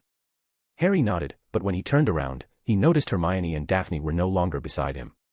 He spotted them further ahead, near the archway that led to the girls' section, both staring at the entrance with clear tension. Daphne turned toward them and waved a hand. Hey, come here quickly. There's something interesting here. Harry and Draco approached, curious yet suspicious. The moment they looked closer, both frowned. The faint magical glow emanating from the arch was unmistakable. It's the same enchantment from Beauxbatons. Harry muttered, recognizing it instantly. Yes. It was exactly the same spell that prevented boys from entering the girls' area without suffering rather noticeable consequences. And of course, the charm bore the distinct touch of Nicholas Flamel. Harry's eyes widened, and he immediately stepped back, but Draco wasn't as quick. As he turned his head toward Harry, he felt a sudden shove. Hey, wait. That was all he managed to say before crossing the threshold. A surge of energy ran through his body, and in the next instant, his hair grew longer, falling past his shoulders in a gleaming, silvery blonde. His figure became slimmer and more delicate, and his face took on features almost identical to his mother's, Narcissa, only younger and visibly furious. And right at that moment, the rest of the Ravenclaw students entered the room, accompanied by the first and second years who had just arrived, led by the prefect showing them the way. Everyone stopped, staring in shock and fascination as Draco Malfoy transformed into a girl. The silence lasted only a second. Draco looked down at his hands with reluctant disbelief before turning toward the culprit. Daphne was grinning mischievously, her eyes sparkling with triumph, and without a second's hesitation, she bolted. You bloody idiot. Draco shouted, his voice now high-pitched and feminine, which immediately drew bursts of laughter from those around him. Without thinking, he ran after her. Lucille, who had entered with the second years alongside his girlfriend and cousin, watched the scene with evident amusement. It wasn't the first time he had seen something like that. At Beauxbatons, they used to play similar pranks before the student president started enforcing stricter rules. Apparently, Hogwarts had its own brand of fun. Harry, meanwhile, noticed Hermione trying to push him discreetly toward the barrier. She let out a nervous laugh and quickly ran to hide behind Luna and Astoria. Harry sighed and began walking toward her, ready to give her a lesson she wouldn't forget. But just then, Daphne dashed in front of him, still laughing, with Draco, now a furious blonde, chasing her. The blonde stumbled over the carpet and fell forward. Harry instinctively reached out and caught her by the arm before she hit the floor. For a brief moment, they just stared at each other. Well, aren't you too cute, Fleur teased from a corner, covering her mouth with a smirk. For the first time, she finally had something to mock them about, after spending the previous year being the one they teased instead. Harry immediately let go of Draco, who landed on the floor with a solid thud. Ouch. What's your problem, you idiot, Potter? Draco snapped, still in a feminine voice. Shut up. Why do you always fall for the same trick? Do you like being a girl or something? Harry retorted, rolling his eyes. You think I want this? Those stupid girls do it on purpose every time. Draco yelled, pointing accusingly at Daphne, who was still laughing uncontrollably at the back of the room. Lucille, Fleur, Katerina, and several first- and second-year students watched the whole thing with great interest, clearly entertained. Luna approached and gave Draco a few light pats on the head, as if to calm him down, but that only irritated him more. Stop it. Draco said, gently tugging on Luna's cheeks in frustration. Astoria, seeing the scene, jumped on him, or rather, on her, to defend her friend. Hermione, alarmed that the scuffle was turning into a real fight, rushed to separate them, but it was already too late. Chaos had erupted. Harry, instead of helping, simply sighed and pulled out a camera.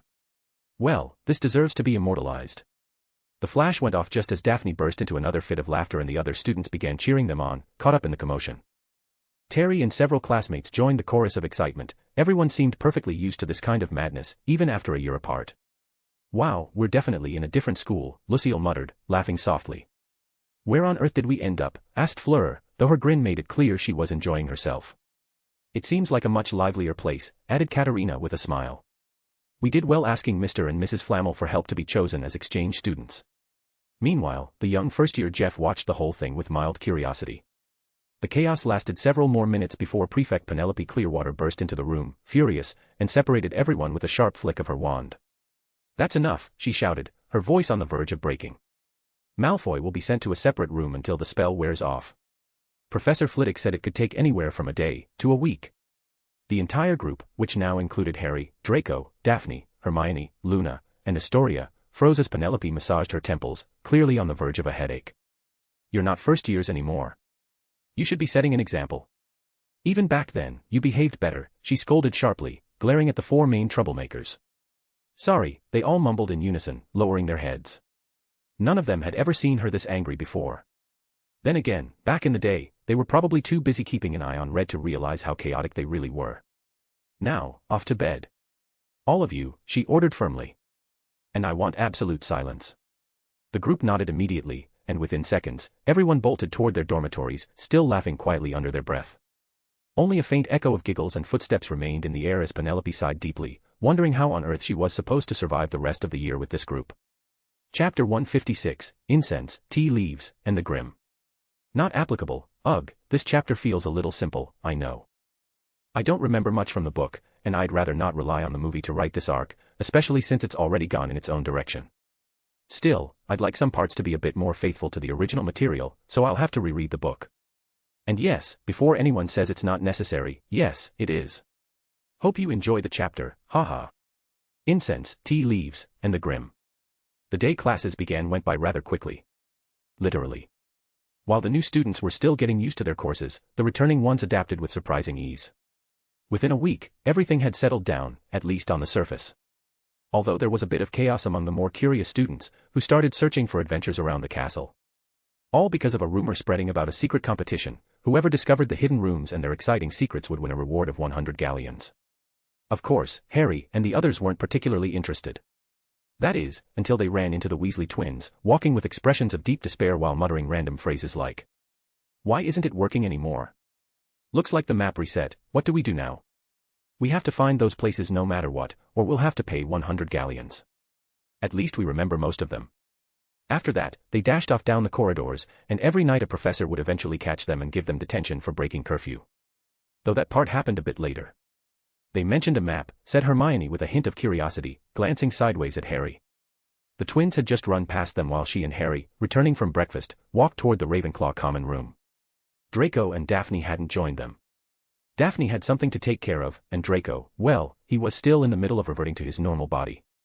Unlike when the enchantment was active, the process of changing back was much slower. Maybe they found the Lost Marauders map. Though it seems they'll have to update it themselves now, with the castle being renovated, just like us. Harry looked down at the map in his hands. Unlike before, it was almost blank.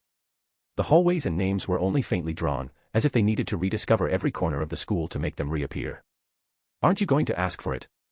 I mean, it was your father's and his friends, wasn't it? Asked Hermione curiously as she opened the door to the Ravenclaw common room with ease, as if answering the riddle had been effortless. Nah, it's fine.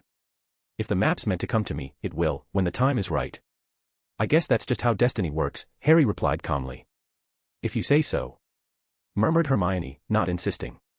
She bent down slightly to pick something up from the floor, which caught Harry's attention, as if he'd just noticed it for the first time that day. By the way. Harry looked down, noticing the large, fluffy orange ball of fur in Hermione's arms.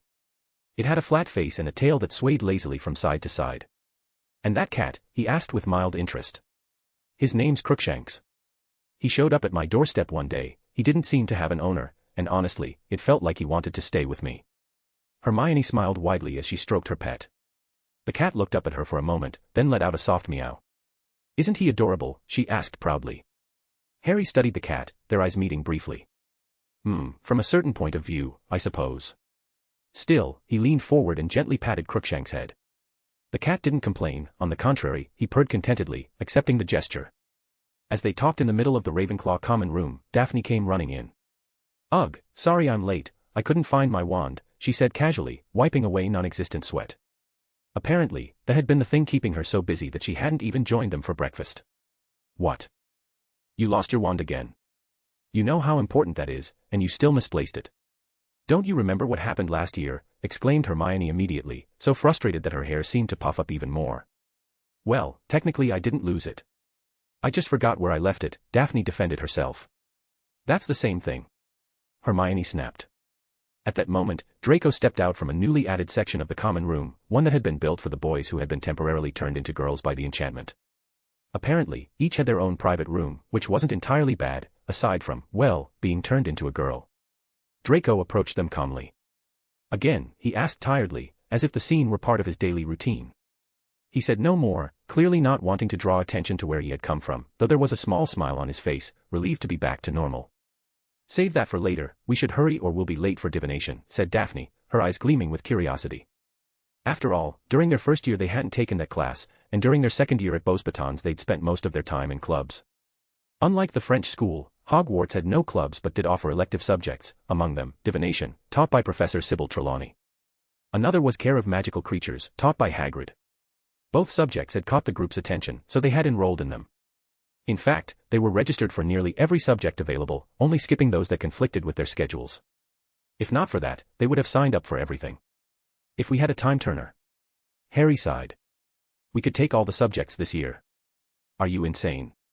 Daphne exclaimed, horrified. Do you have any idea how much homework we'll have with just the ones we already picked? Only a masochist would take them all. And besides, using a time turner doesn't regenerate your body, you'd be losing years of your life, years.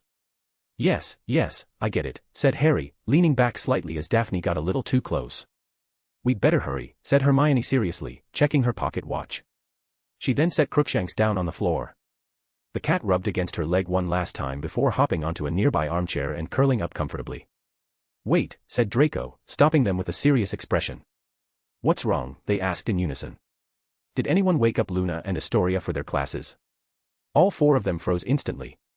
Damn it, I forgot, said Daphne, turning on her heel and sprinting toward the girls' dormitory. Honestly, muttered Hermione, slightly irritated. They're old enough, they don't need someone to wake them up. Still, she walked quickly after Daphne, obviously to help her. She complains, but she's one of the biggest enablers, Draco said with a small smirk. I know, admitted Harry, looking away, since he was guilty too. Because of that small setback, a double one, to be exact, they arrived a little late to divination class. It was located in one of the castle's highest towers, accessible only by a steep, narrow staircase that spiraled upward to the very top.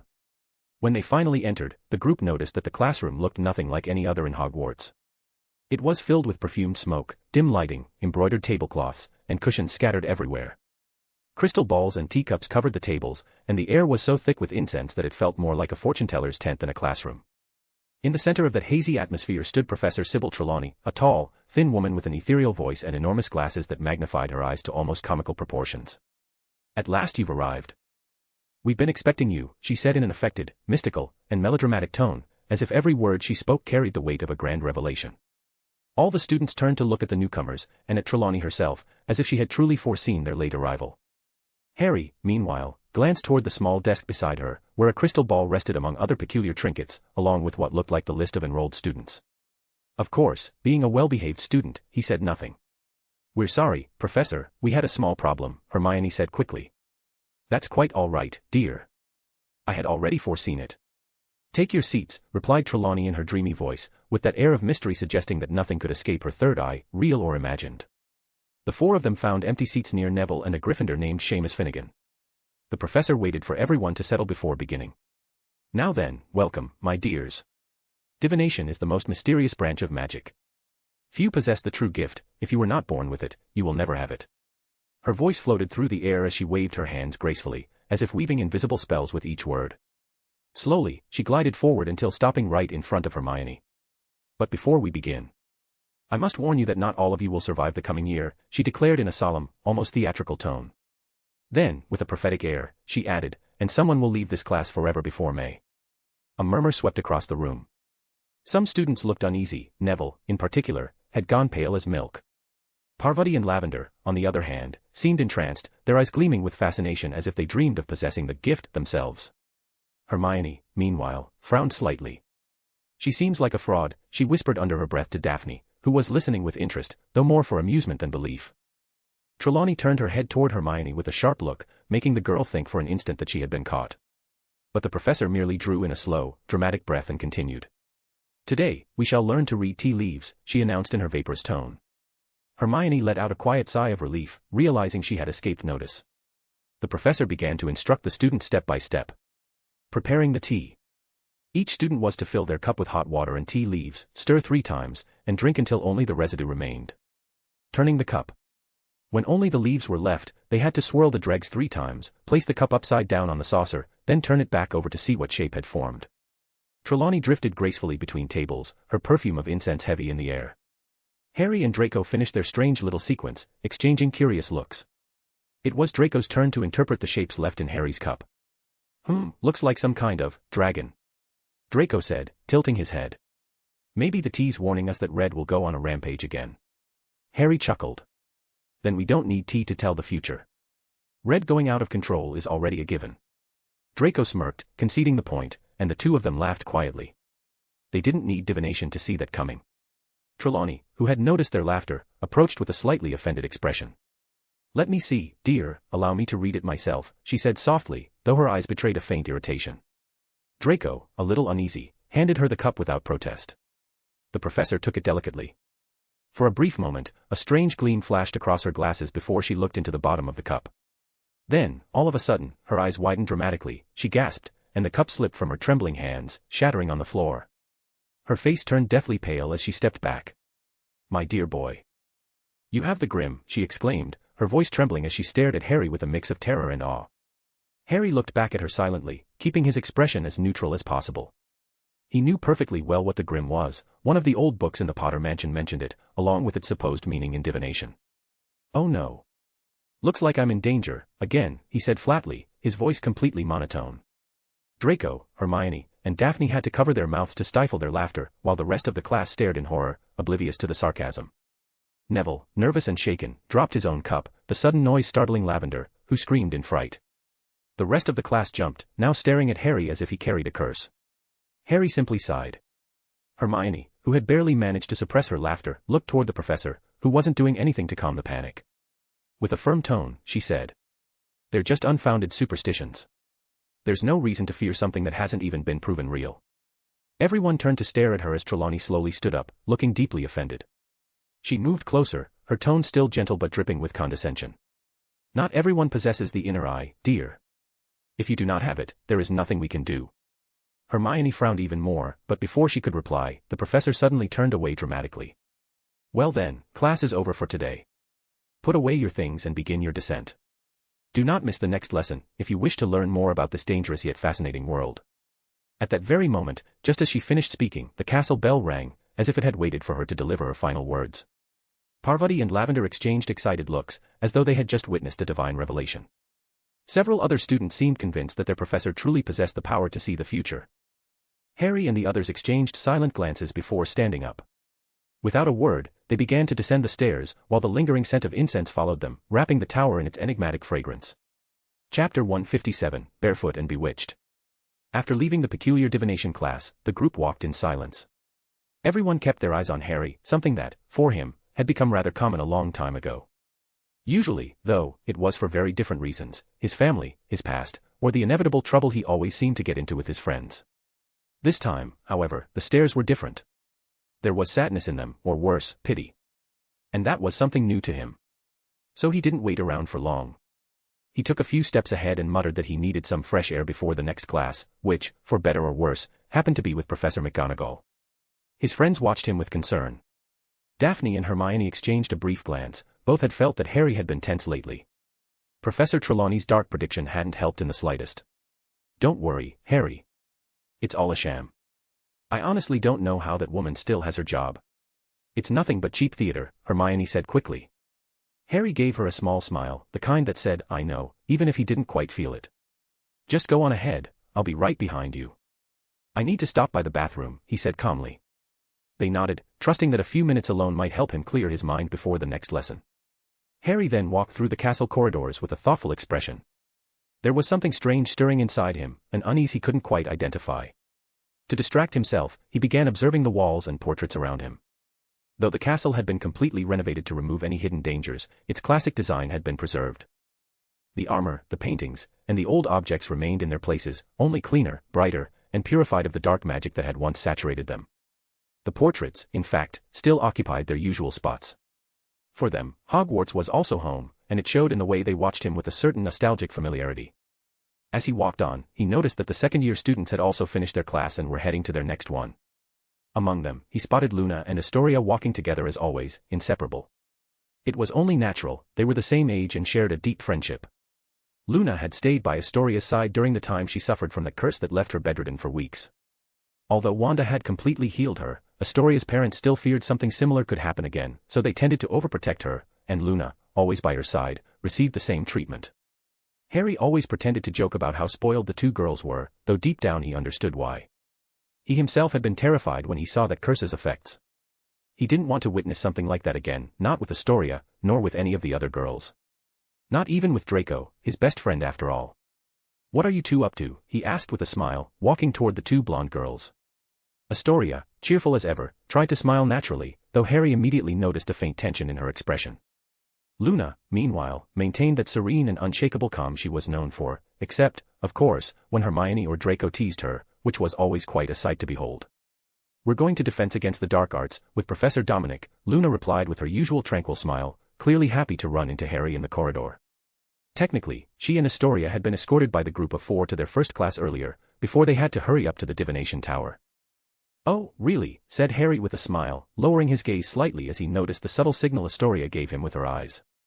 He followed her cue and realized what she was pointing out, Luna's feet were bare. The shoes she usually wore were her favorite pair, a gift from her mother. Harry liked them, though some found them a little too bright and eccentric.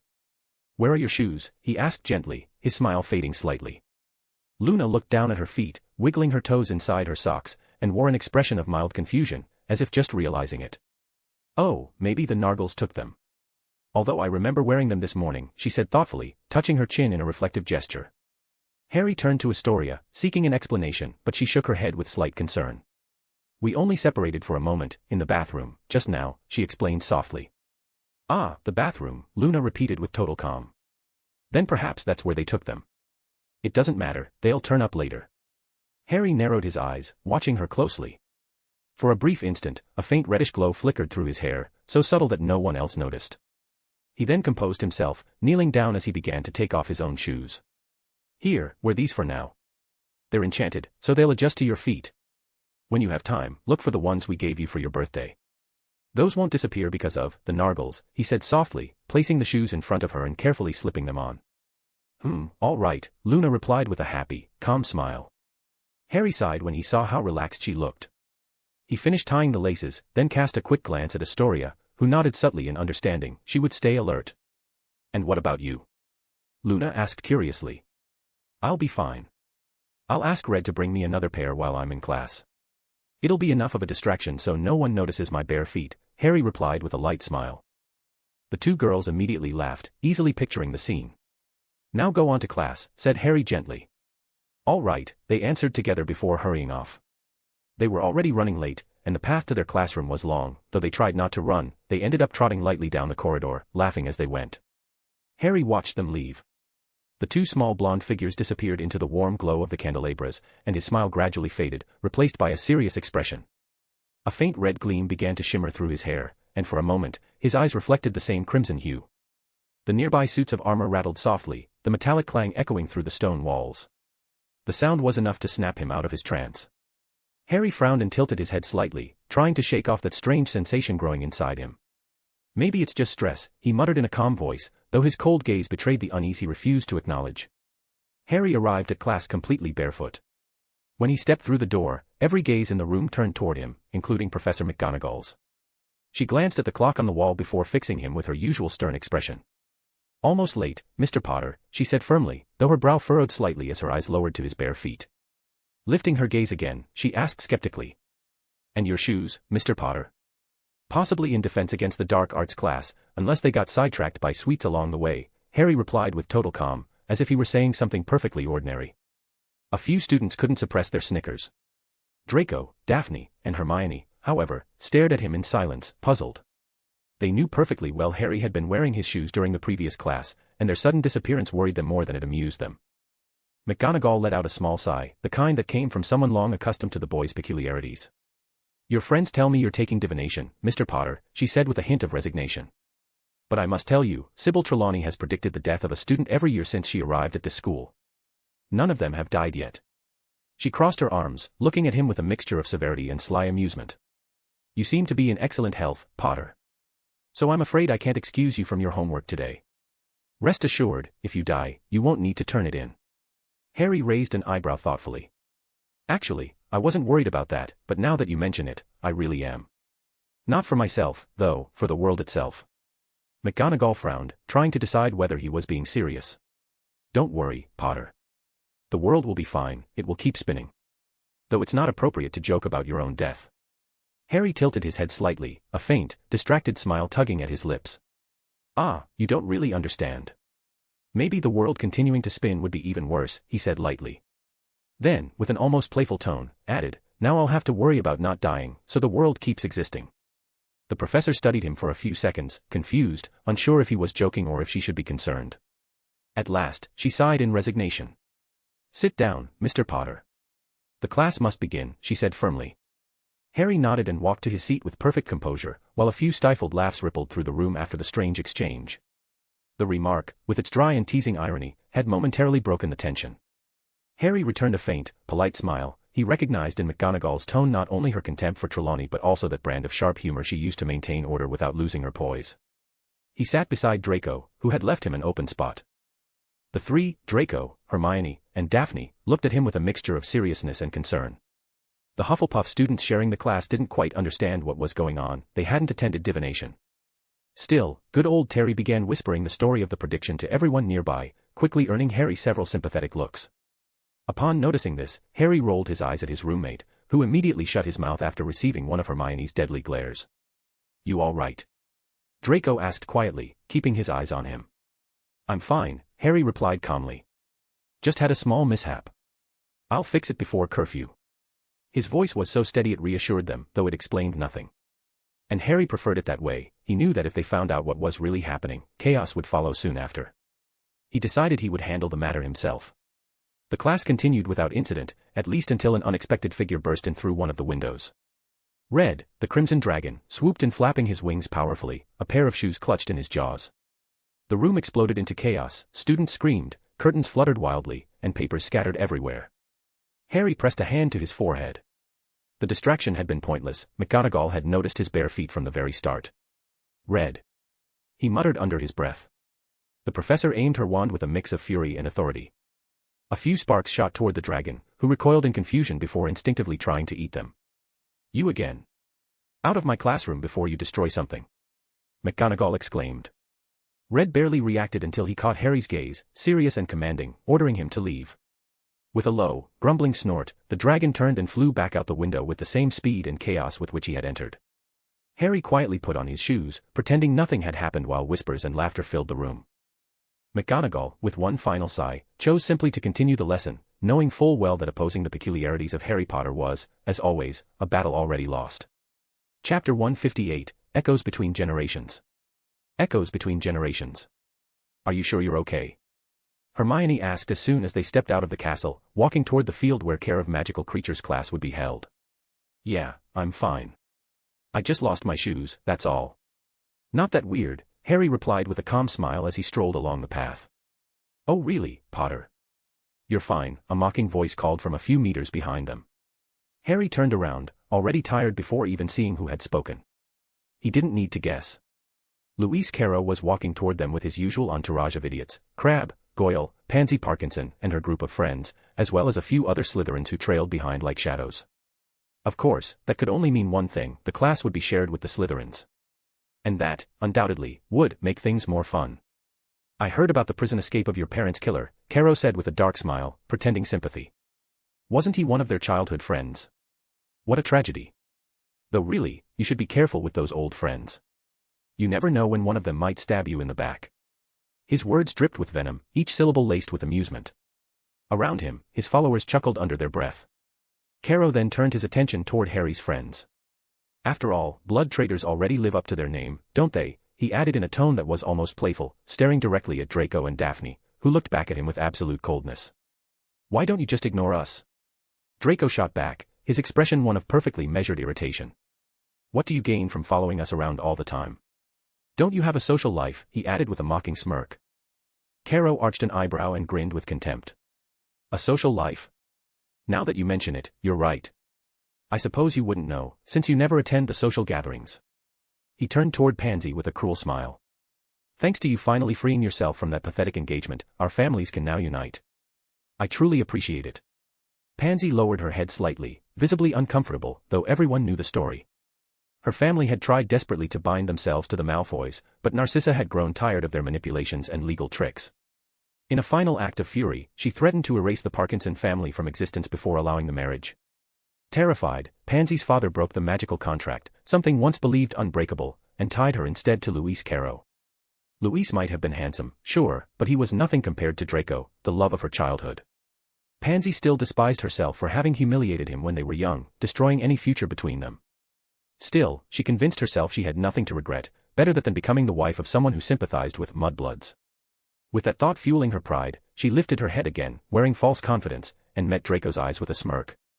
Draco only smiled with icy calm. Oh really? Then you're not just pathetic, you're someone who picks up what others throw away. You truly are pitiful. The comment cut so sharply that the entire group fell silent. Caro hadn't expected that. Instead of anger, Draco had responded with a kind of cruel pity. Daphne covered her mouth to suppress a laugh, and Hermione did the same, hiding her amusement. Luis scowled. He couldn't risk saying anything against Daphne, but seeing Hermione laugh was enough to ignite his rage.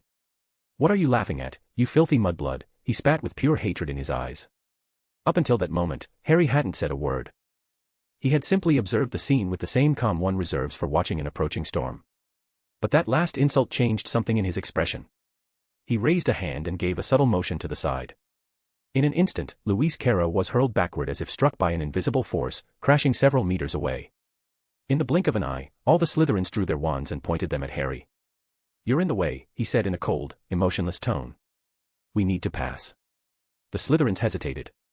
No one moved. The tension in the air was so heavy it could be cut with a knife. At that moment, a group of Ravenclaws, who had gone ahead earlier, returned after hearing the commotion. Terry led them, wearing his usual nosy grin.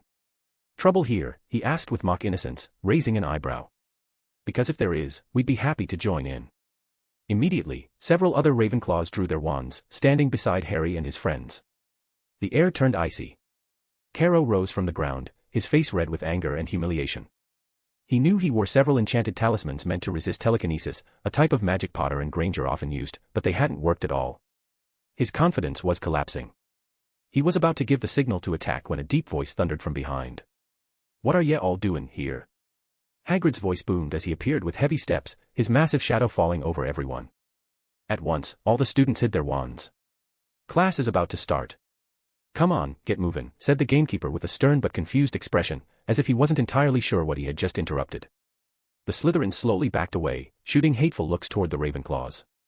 The quarrels between Harry's group and Caro were well known throughout Hogwarts, but lately something had changed. Slytherin House seemed more united than before, more deliberate, almost as if someone in the shadows was tightening those bonds while quietly pushing the other houses apart. Harry glanced at Caro one last time before following Hagrid down the path. For a brief instant, he felt a strange pressure in his chest, as if something dark and dormant inside him had stirred.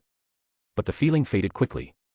He shook his head and continued walking beside his friends toward the open field. Meanwhile, at the Ministry of Magic, yet another Wisengamot meeting was taking place, one more among the countless sessions held since Peter Pettigrew's escape. Though these gatherings appeared important on the surface, in truth they were little more than formalities, excuses for the Ministry to pretend it was doing everything possible to catch the fugitive. Most of the meetings were filled with awkward silence and useless questions like whether anyone had any new information on Pettigrew, as if the members of the Wisengamot were Aurors rather than political advisors. Another one of these absurd meetings. They don't even leave me time to visit the children at Hogwarts and watch their classes, Celine muttered irritably as she exited the chamber. She was still wearing the elegant purple robes of the Wizengamot, which she adjusted with visible annoyance before removing her hat and tossing it aside. However, the moment she did, she sighed, realizing she would have to pick it up herself. Fortunately, Wanda was there. With a simple motion of her fingers, the hat floated gently back into Celine's hands. Wanda's expression was serene, though her eyes betrayed a faint trace of worry, not about the meeting or politics, but about Harry. She continued performing her duties in the Wizengamot, but deep down, it was more out of commitment and solidarity with her friends than genuine interest. Celine smiled as she caught the hat, while beside her, Narcissa also looked tired.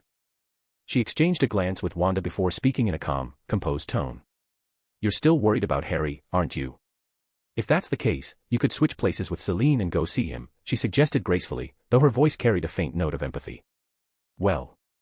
Celine raised an eyebrow, slightly amused. "Even if I want to see how they're enjoying themselves, I wouldn't mind going at all," she said, pretending indifference, though everyone knew she cared far more than she let on. Wanda couldn't help but smile. "No, it's fine," she replied with a small sigh. "That little one keeps everything to himself. The older he gets, the more he does it." "That's what happens when children stop being little ducklings following their mother duck," came a warm voice from behind them. The three turned around. The newcomer had dark brown hair with soft highlights, a face of delicate, serene features, and kind eyes that radiated warmth and strength, so different from her sister Narcissa's cool elegance. It was Andromeda Tonks, who had once again become involved in the family affairs of the Blacks. Her daughter, Nymphadora, couldn't attend due to work, and her cousin, well, he always found an excuse to sneak out of his duties. And when the hormones start doing their work, Andromeda added with a playful smile, the only thing left is to call an exorcist. The three women let out light laughter. After all, Andromeda was the only one among them with an adult daughter, and the only one who had survived that stage already. "Even if you're my sister, it's irritating when you compare my son to an animal," Narcissa said with offended elegance, crossing her arms. Andromeda, however, didn't seem to care in the slightest, her smile remained perfectly intact. She turned toward Wanda with a soft, maternal air. "Don't worry too much. Children are like that, it means they're growing, learning to feel for themselves.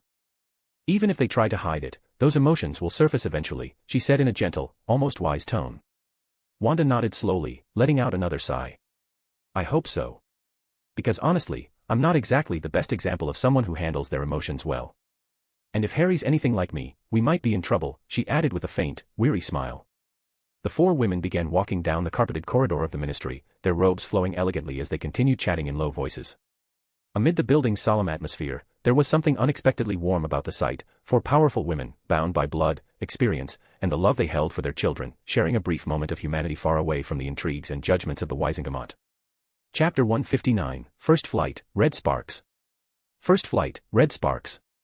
"Come on, I've got a great lesson for you today," announced Hagrid enthusiastically, leading the students toward the edge of the Forbidden Forest. His voice echoed with good cheer, though many of the students hesitated before following, exchanging uneasy glances at the dark line of trees rising before them. "Don't worry," said the half-giant, noticing the fear on their young faces. "We're only going in a little bit, not too far. You'll still be able to see the castle through the trees." His words seemed to calm them somewhat, though the air remained thick with tension. Ever since the Dementors had begun patrolling the outskirts of the forest, every shadow seemed deeper and every branch more menacing. Even so, the students followed Hagrid, reluctantly, but obediently. As he had promised, they didn't go far. From where they stopped, Hagrid's hut was still visible in the distance, and the castle towers rose faintly above the mist. It looked as though Hagrid had been working near the forest recently. A makeshift paddock stretched around them, enclosed by small wooden fences forming an almost perfect circle, as if he had been building a small farm or training area. "All right, class. Gather over there and open your books to page 49, Hagrid instructed in his best, professor tone, crossing his arms with an important air. "And how exactly are we supposed to open this thing?" asked Harry uneasily, holding his copy between his hands. The book twitched slightly, almost as if it were breathing. Its cover was covered in short fur, several tiny eyes blinked independently across its surface, and a wide mouth tried to bite through the leather belt keeping it shut. "Well, Eve got to stroke its spine," Hagrid replied without thinking, looking at the student as though it were obvious. Then he caught himself, straightened up, and added in a more formal tone, that is, gently stroked the back of the book. Daphne, Hermione, Draco, and Harry took out their own copies. Daphne's was thrashing wildly, desperate to escape. Hermione's, in contrast, was perfectly calm, almost tame. Draco stared at him with a malevolent glint, as if waiting to be freed so it could bring chaos to the world. And Harry's, well, it looked dead. Or perhaps it was pretending, with unnerving dedication. "Why do yours look so weird?" asked Hermione, eyeing the three of them suspiciously. Draco shrugged, looking just as confused. "No idea. I left mine with Dobby for a while, but the poor thing was nearly killed, so I had to lock it up in the most secure chest at home. I gave mine Muggle energy drinks," Daphne said with a mischievous smile. "Why on earth would you?" began Hermione, astonished, before groaning and turning toward Harry, who was calmly examining his book with mild curiosity. "I have no idea," he said serenely. Following Hagrid's instructions, they all stroked the exact spot along the spine. One by one, the books relaxed and went still, allowing themselves to be opened safely. All except Harry's, which remained motionless, still playing dead, perhaps reconsidering its performance. "I wonder why we're not using Mr. Scamander's book instead," Hermione murmured as she flipped through the pages, noticing how outdated and annotated the text appeared. "It's Hagrid," Harry said calmly. "He probably thought they looked cute." He turned the pages until reaching the assigned chapter. There, a hand-drawn sketch depicted a majestic creature, an eagle with the body of a horse, or perhaps a horse with the head and wings of an eagle, depending on how one looked at it. Meanwhile, Hagrid had vanished into the trees in search of something he didn't bother to explain. The group gathered near a large boulder, opening their books and chatting idly, until a grating voice broke the peace. "What a disgusting place. That oaf dragged us into his pigsty. Maybe he's going to show us how he bathes in mud," sneered Luis Carrow, kicking a nearby rock with visible disgust. His Slytherin companions burst into laughter. "Maybe we should tell our parents that Dumbledore's got that oversized hog teaching us. I bet he never even finished school," he added smugly, earning another round of chuckles. "You really don't learn to shut up, do you?" Draco said calmly, his expression unreadable.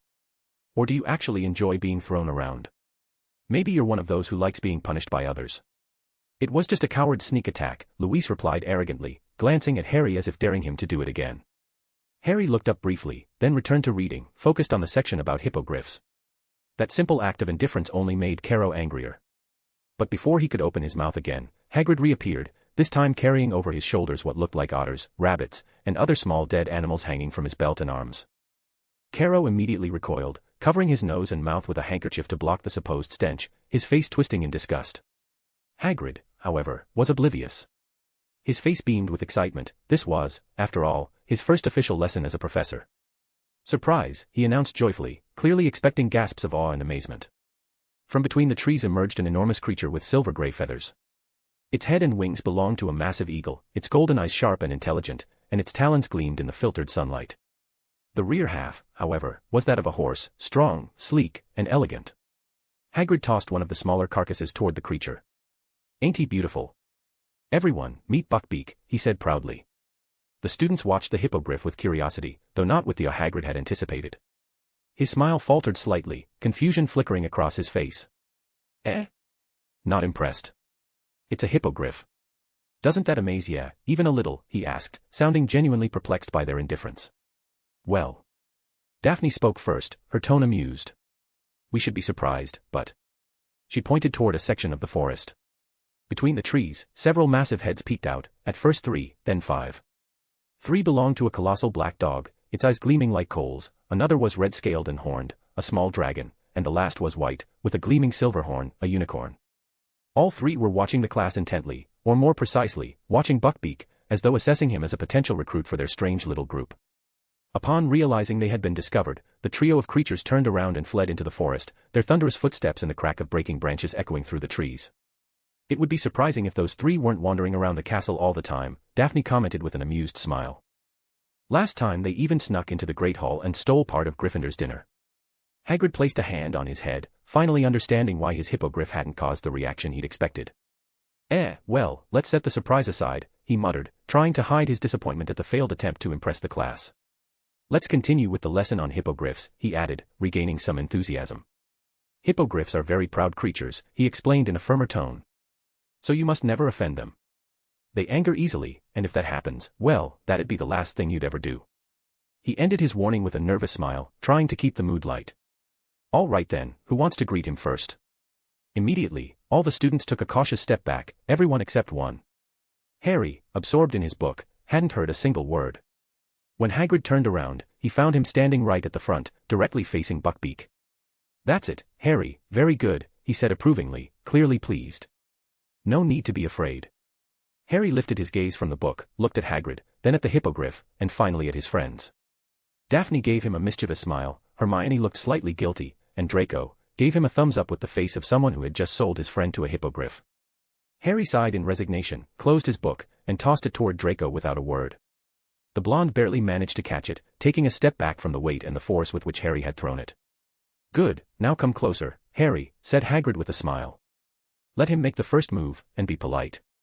Harry walked forward with a somewhat tired expression, though a faint glimmer of curiosity appeared in his eyes as he got closer to the creature. Fear, however, was entirely absent. "Stop there," instructed Hagrid. "Now bow and wait to see if he returns the gesture." Harry raised an eyebrow, tilting his head slightly with a hint of irritation.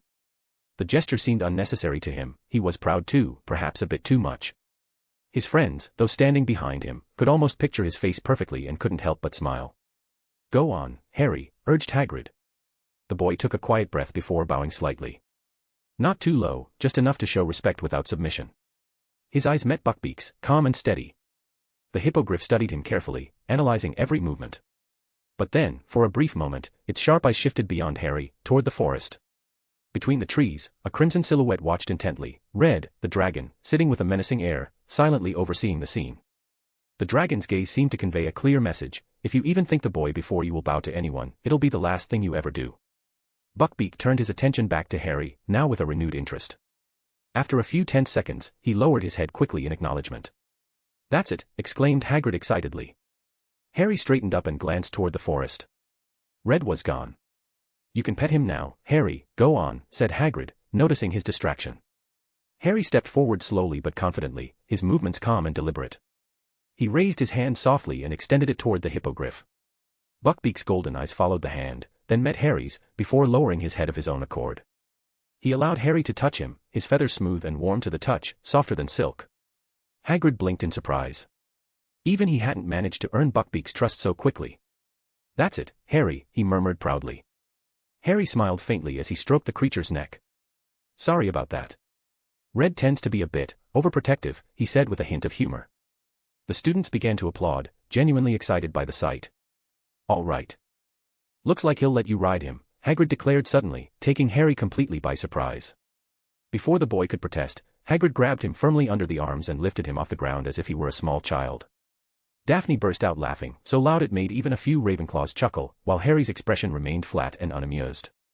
"Hold on tight, and don't go pulling at his feathers, he won't like that," Hagrid warned, giving Buckbeak an encouraging pat. The hippogriff neighed softly before breaking into a run, its powerful legs pounding the ground. Moments later, it spread its massive wings and shot upward into the sky. Harry held on tightly, instinctively channeling his chaos magic to steady himself. Not that he was worried about falling. If that happened, he could simply float, but he preferred not to make a scene. The wind lashed against his face with a fierce yet liberating force. As they climbed higher, the castle grew smaller beneath them, and the dark lake stretched outward, shimmering faintly under the sunlight. For the first time in a long while, Harry felt truly free. The wind roared in his ears as his thoughts scattered, carried away by the rush of air. The constant weight in his chest eased, replaced by something light, warm, almost joyful. He let go of Buckbeak's neck and spread his arms wide, letting the air embrace him completely. "Woohoo!" he shouted, the cry bursting from deep within his chest. His hair whipped wildly around him, and a faint red aura flared to life, wrapping around both him and Buckbeak. In that instant, their speed increased dramatically, almost supernaturally. The world warped for a heartbeat, as if they had passed through an invisible gate, reappearing suddenly over another stretch of the lake. Harry opened his eyes in surprise. It was different. Not apparition, not flight, not any magic he recognized. It resembled his mother's spatial jumps, though less refined, more instinctive.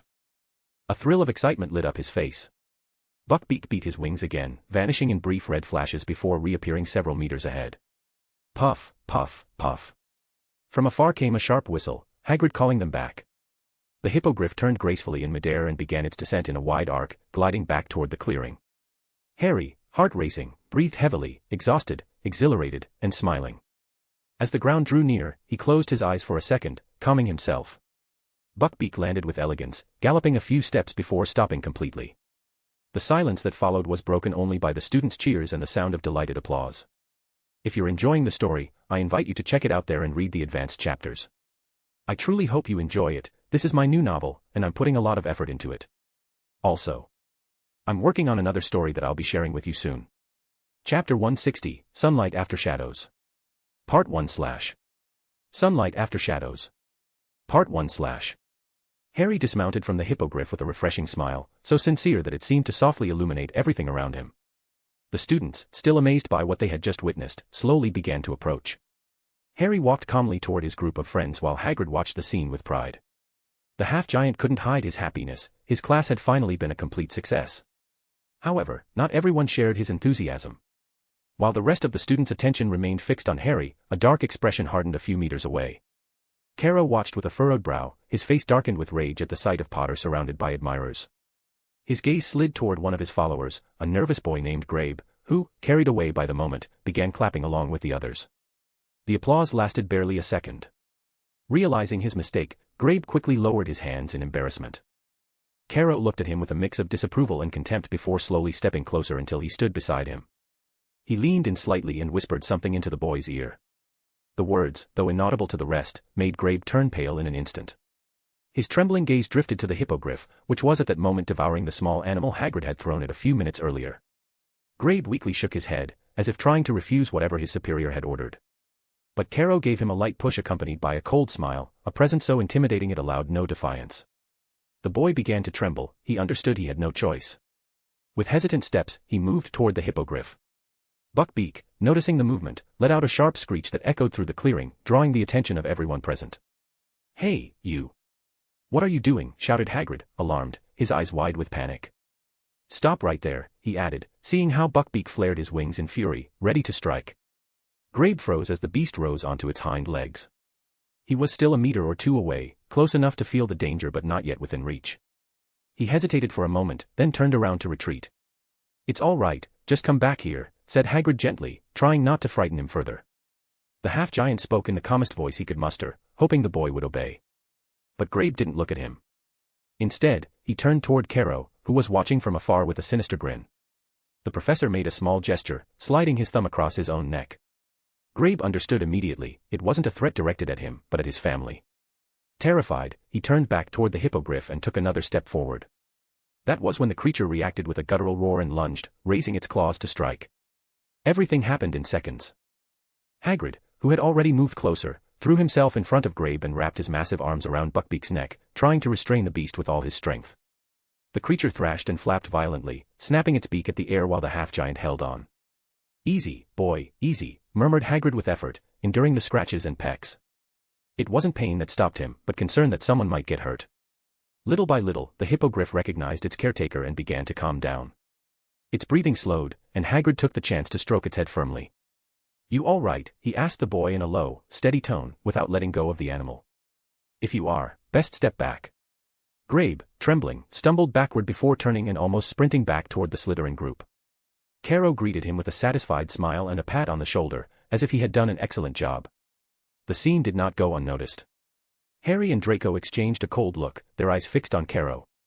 The man, realizing they were watching, turned his head and smiled with an air of victory that neither of them could quite understand. "It's best we end the class here," said Hagrid at last, once Buckbeak had completely calmed down. He threw a prey carcass far away to keep the creature distracted and away from the students. His clothes were in tatters, streaked with small smears of blood on his legs. Even for a half-giant, those marks showed just how sharp a hippogriff's claws could be. Some students, still in shock, turned and began running back to the castle, eager to get as far away as possible from the clearing, and the beast that had nearly attacked one of them. Harry and his friends lingered for a moment near Hagrid, but he insisted they leave. "I'm fine, don't worry. It's nothing I can't handle," he said, brushing off their concern. Then he waved them toward the castle. "That was obviously Caro's idea," Hermione muttered angrily, her brow furrowed. "He's planning something," Draco added, crossing his arms, his tone grave. If that idiot had been hurt, Hagrid would be in serious trouble now. "Luckily, it didn't work," said Daphne with a nod. "No," said Harry, shaking his head slowly. That smile, it wasn't the look of someone whose plan failed. His words made the group fall silent.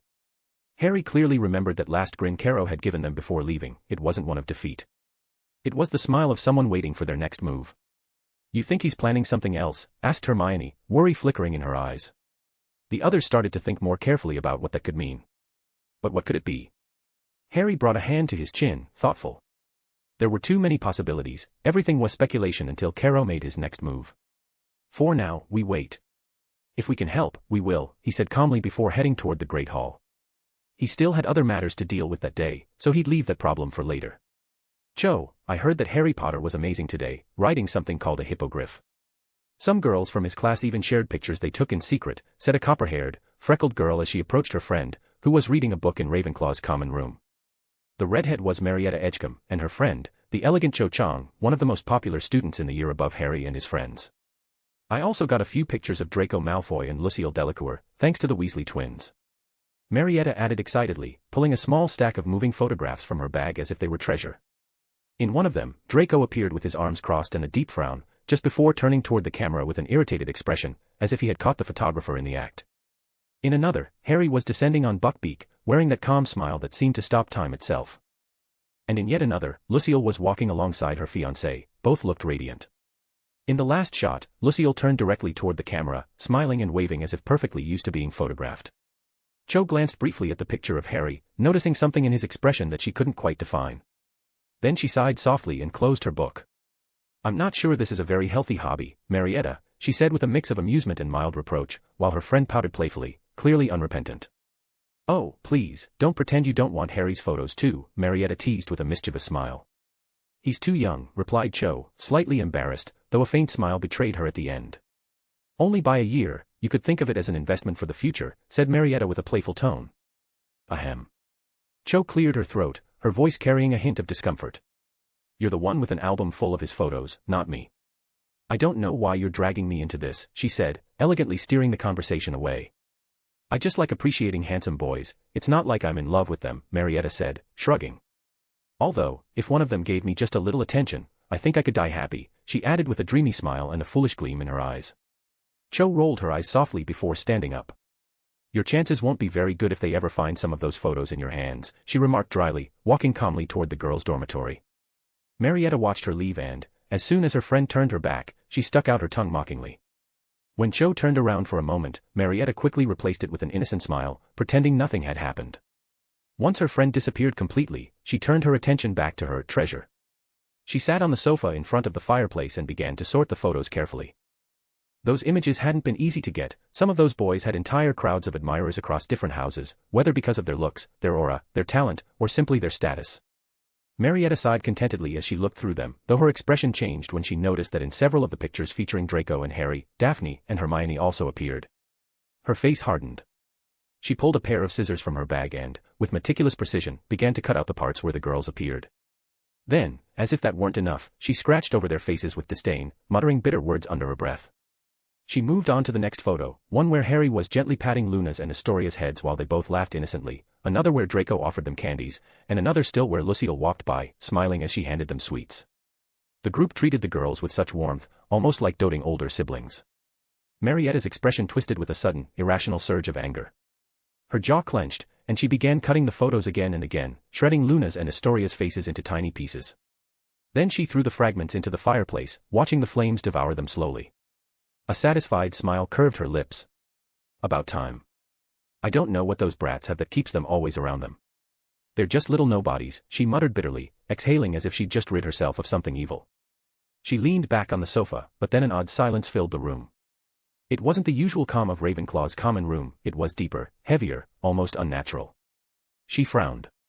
The Ravenclaw common room was often quiet at this hour, yes, but this silence felt different, it was as if the air itself had stopped moving. Marietta's heartbeat quickened, a chill running down her spine. By now, most students were asleep or had stayed in their rooms. She alone had chosen to remain downstairs, near the fire, away from the classmates who mocked her for her weird crushes. She swallowed hard. Something was wrong. She reached for the remaining photos on the table, intending to hide them quickly, but just as her hand moved toward them, another hand grabbed them first. Marietta froze. She turned her head slowly, and to her horror, she saw Harry Potter standing beside her, calmly flipping through the photographs, his face completely unreadable. P. Potter, she stammered, feeling her blood run cold. Harry examined the pictures one by one, unnervingly calm. Looks like we're all pretty photogenic, he said in a neutral tone, tilting his head slightly. Though it's curious how Lucille manages to pose perfectly in every photo. I should have a talk with whoever's selling these images without asking. Not that finding out who they are would be difficult. As he spoke, he lifted his gaze, his green eyes reflected the flickering glow of the fire. They're just photos. Lots of girls have them, not just me, Marietta stuttered defensively, her voice trembling with embarrassment. Really? Harry replied with chilling calm, holding up one of the photos that had been cut. And do many of them treat the pictures like this? He asked, showing her the torn image. Marietta opened her mouth but couldn't form a response. Harry stared at the picture in silence. Then, with a subtle motion of his finger, he flipped it over, and before Marietta's wide eyes, the cut pieces slowly reformed, stitching themselves together until the photo was whole again. It was the image of him kneeling before Luna, helping her put on her shoes while she laughed. The warmth of his expression in the picture stood in stark contrast to the coldness in his real face. He gazed at it for a few long seconds, saying nothing.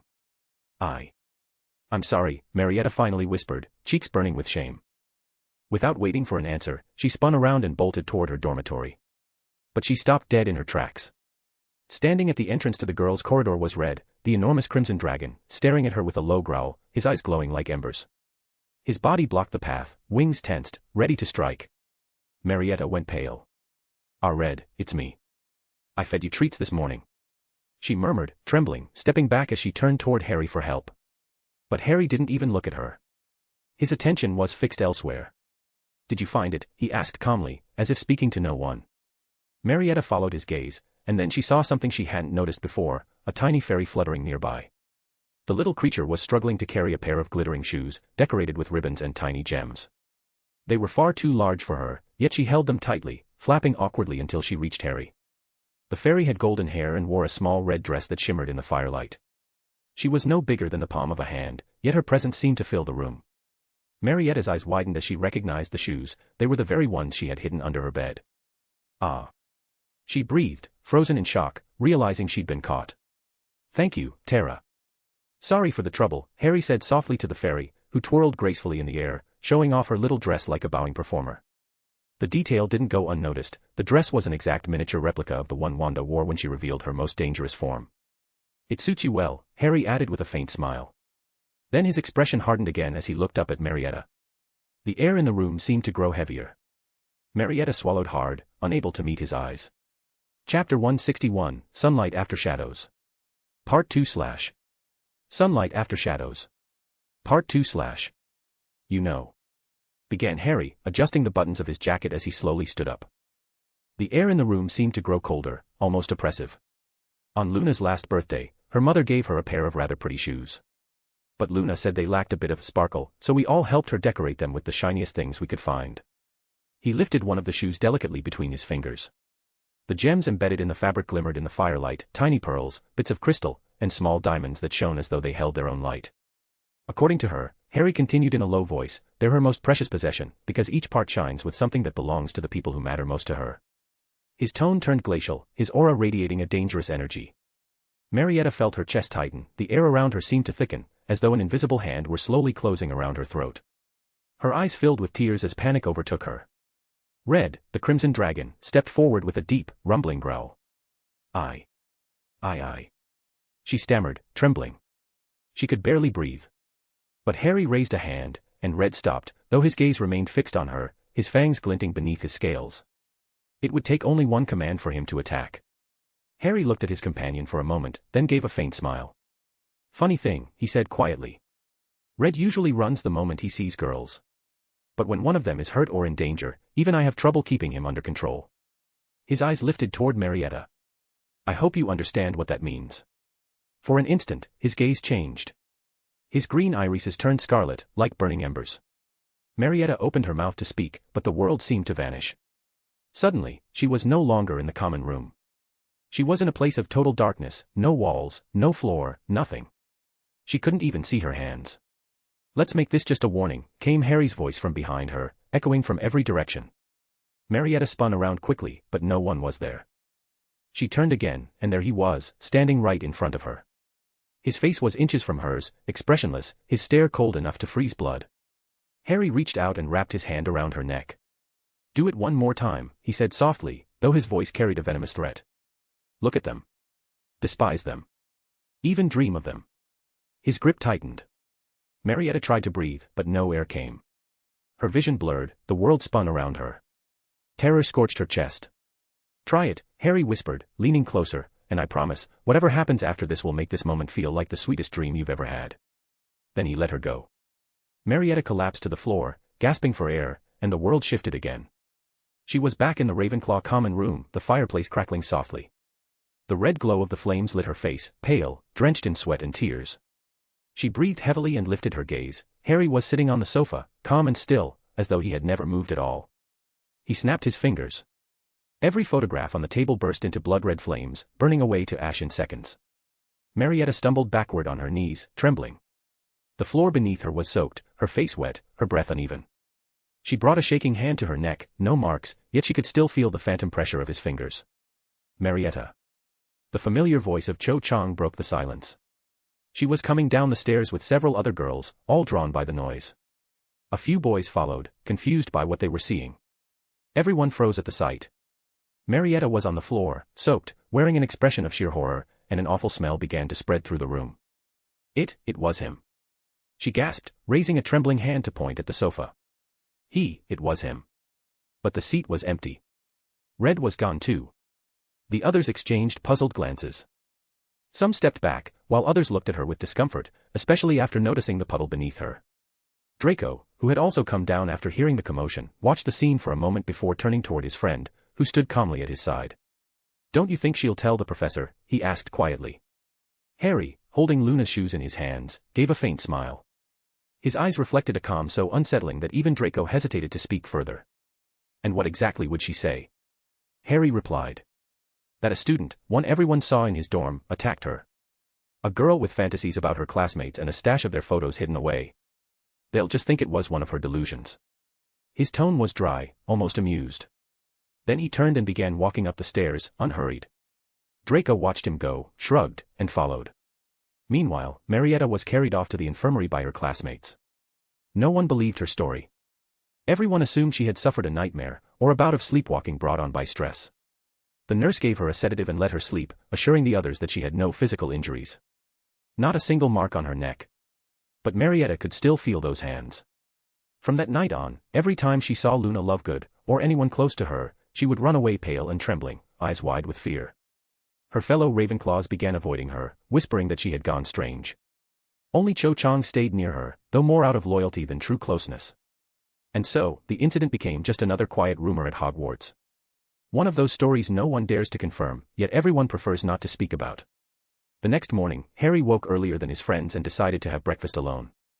As soon as he stepped out of the common room, he crossed paths with Fleur, who had also risen before her cousins and her friend.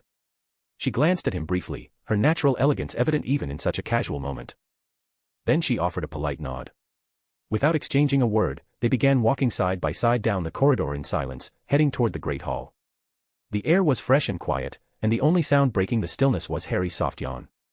Fleur, wanting to break the slightly awkward silence, recalled the events of the previous night.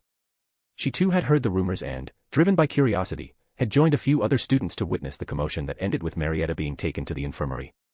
"Now that I think about it," she said thoughtfully, "I believe you should embrace the title of villain even more than I do. You even managed to give a girl nightmares about you." Her tone carried a playful mix of teasing and curiosity, though her eyes were keenly observant. Harry glanced sideways at her and smiled with amusement. "Only a villain can recognize another, don't you think?" Fleur blinked, momentarily confused, until she caught the meaning behind his words. "So, you're saying I'm a villain, then," she retorted, raising a perfectly shaped eyebrow. Harry didn't answer, but his smile said enough.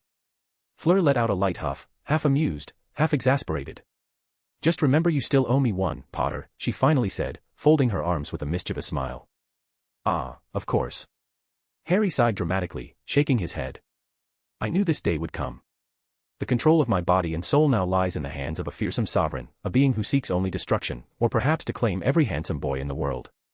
Oh, great queen, what mission awaits this poor puppet of yours?"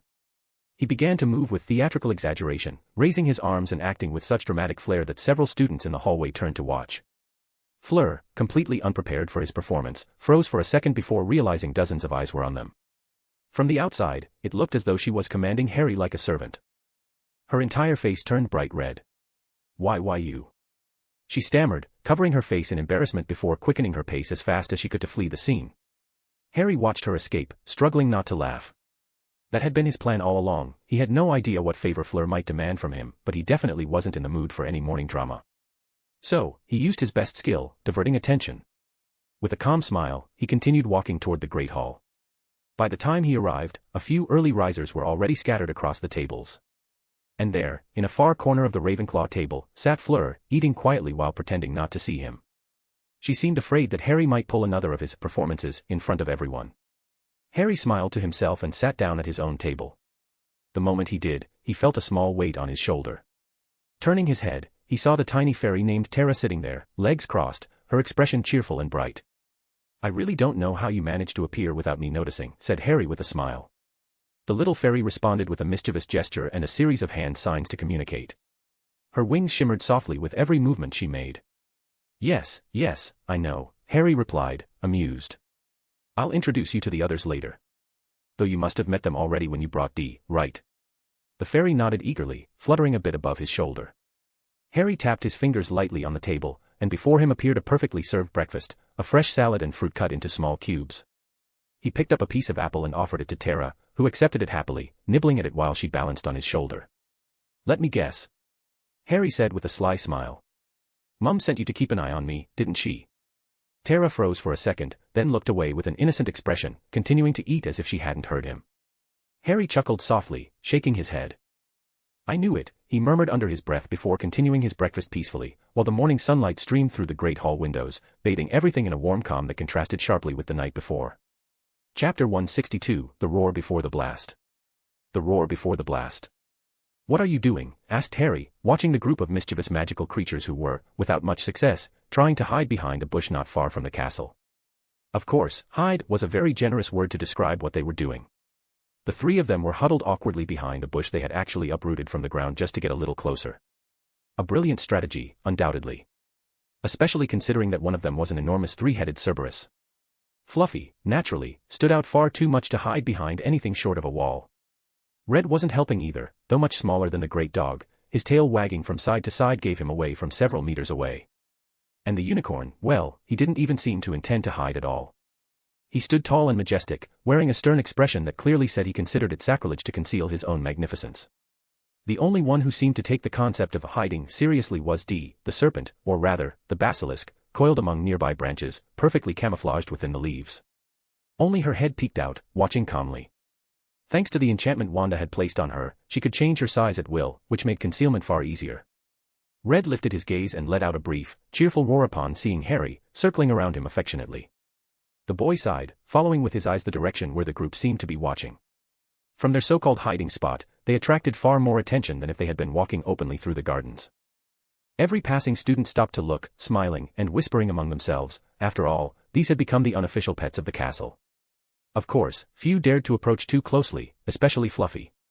Though the Cerberus behaved gently most of the time, he was still a colossal beast, with 3 heads capable of biting a tree in half. The unicorn, for his part, was a noble and friendly creature, but still dangerous if provoked. And as for Red, well, at first he had been granted permission to roam freely, but his endless mischiefs had eventually earned him expulsion from the Ravenclaw common room. Harry squinted toward the distance. "Ah. That's the new kid, Jeff, and his brother Frank," he murmured, recognizing the 2 students who seemed to be observing Red with curiosity. Both of them greeted him with a small nod. The young wizard turned his gaze toward his dragon companion.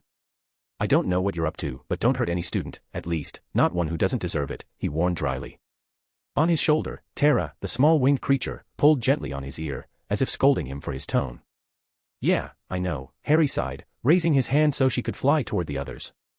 "I'm not sure if you've met her before, but this is Tara," he explained as the creature floated in front of the group.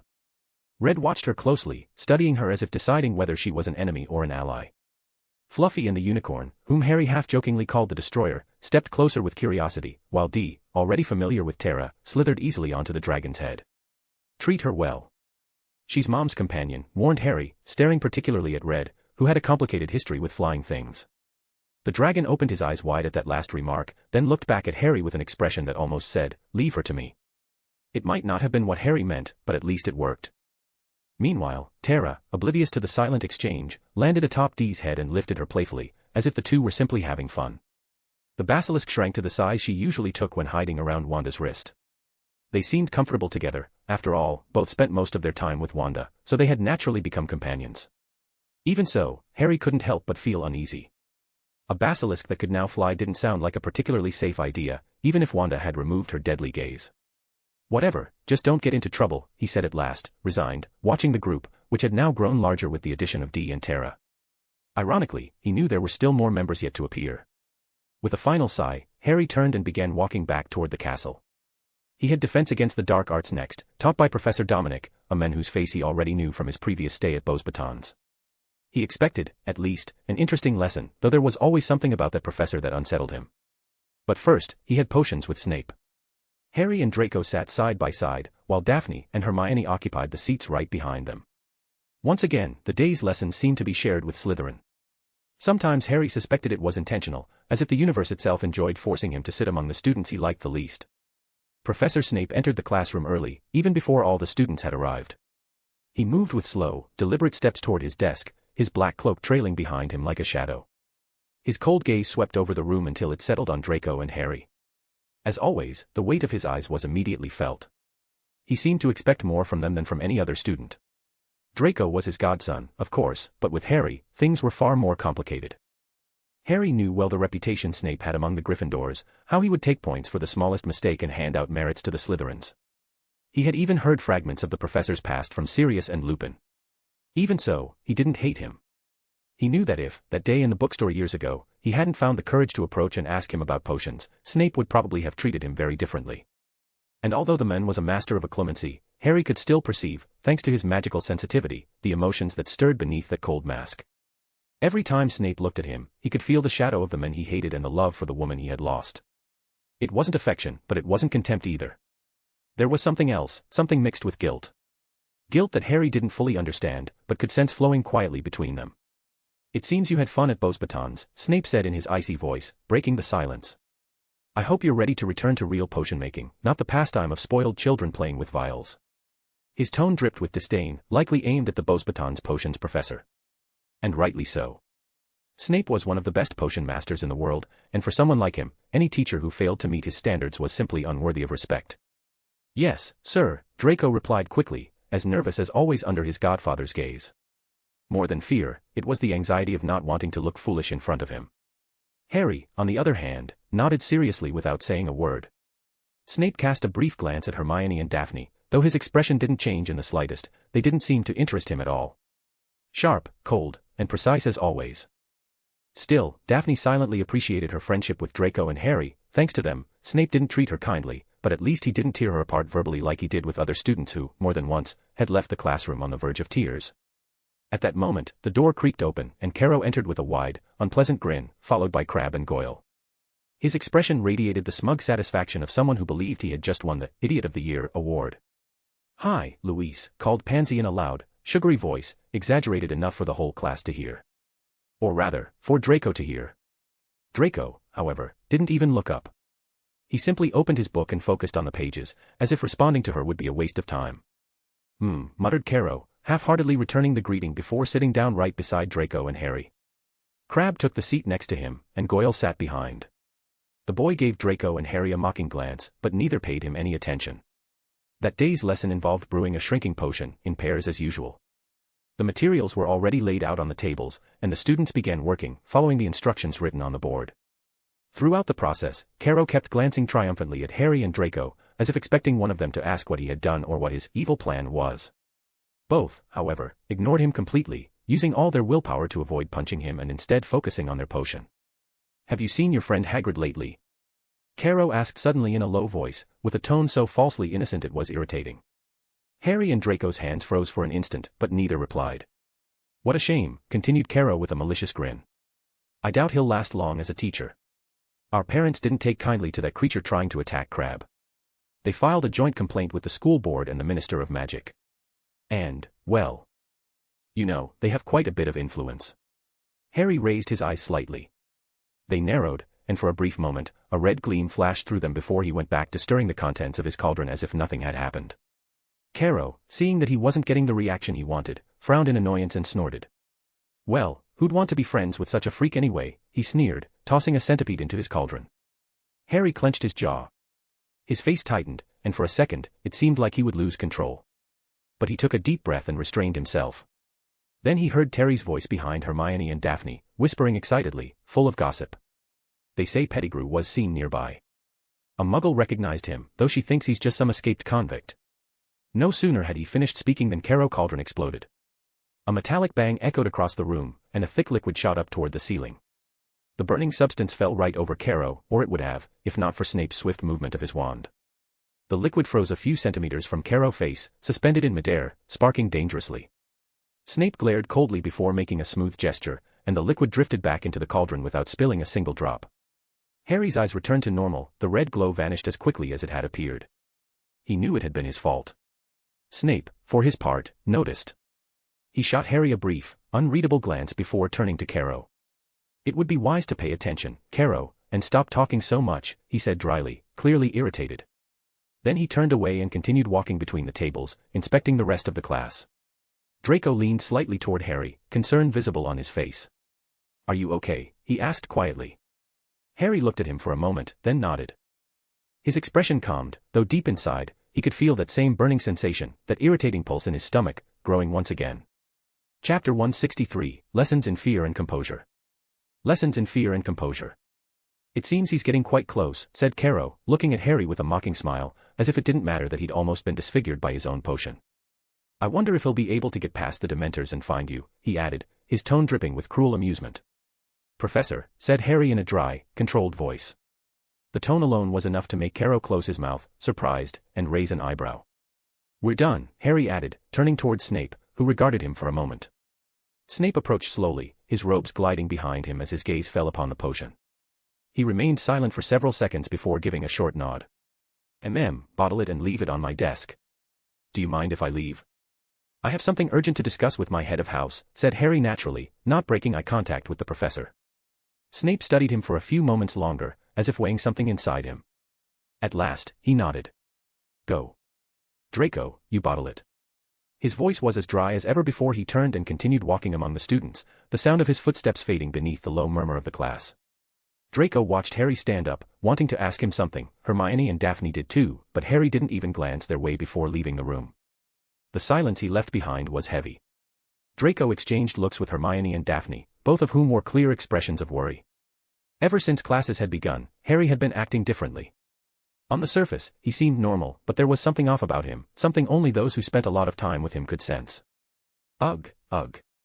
Harry breathed heavily, leaning against the wall as he pressed a hand to his chest. "What is this?" he muttered, confusion and pain mixed on his face.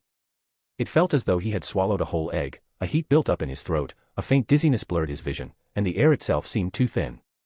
"Control your emotions," he whispered to himself. He inhaled deeply several times, forcing himself to calm down. "Control your emotions," he repeated like a mantra. Slowly, the pressure in his chest eased, and the world around him steadied again. "You're doing it wrong." The voice came from behind him, soft, calm, and close. Harry turned abruptly, wand almost in hand by instinct. But the figure there wasn't a threat. It was Jeff, the boy who always gave him that strange feeling of uneasy calm and quiet mystery.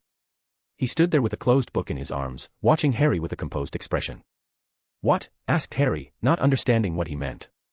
"Controlling your emotions isn't the same as hiding them," replied Jeff in a serene but firm tone. "If you bury them too deep, when they come out, they'll erupt like a volcano. And when that happens, your emotions will control you." Harry narrowed his eyes slightly, studying him with cautious curiosity. "It says so here," Jeff added, lifting the book he was holding. The title read Emotions in Magic. The cover was bright and almost ridiculous, more like a magazine than a serious book.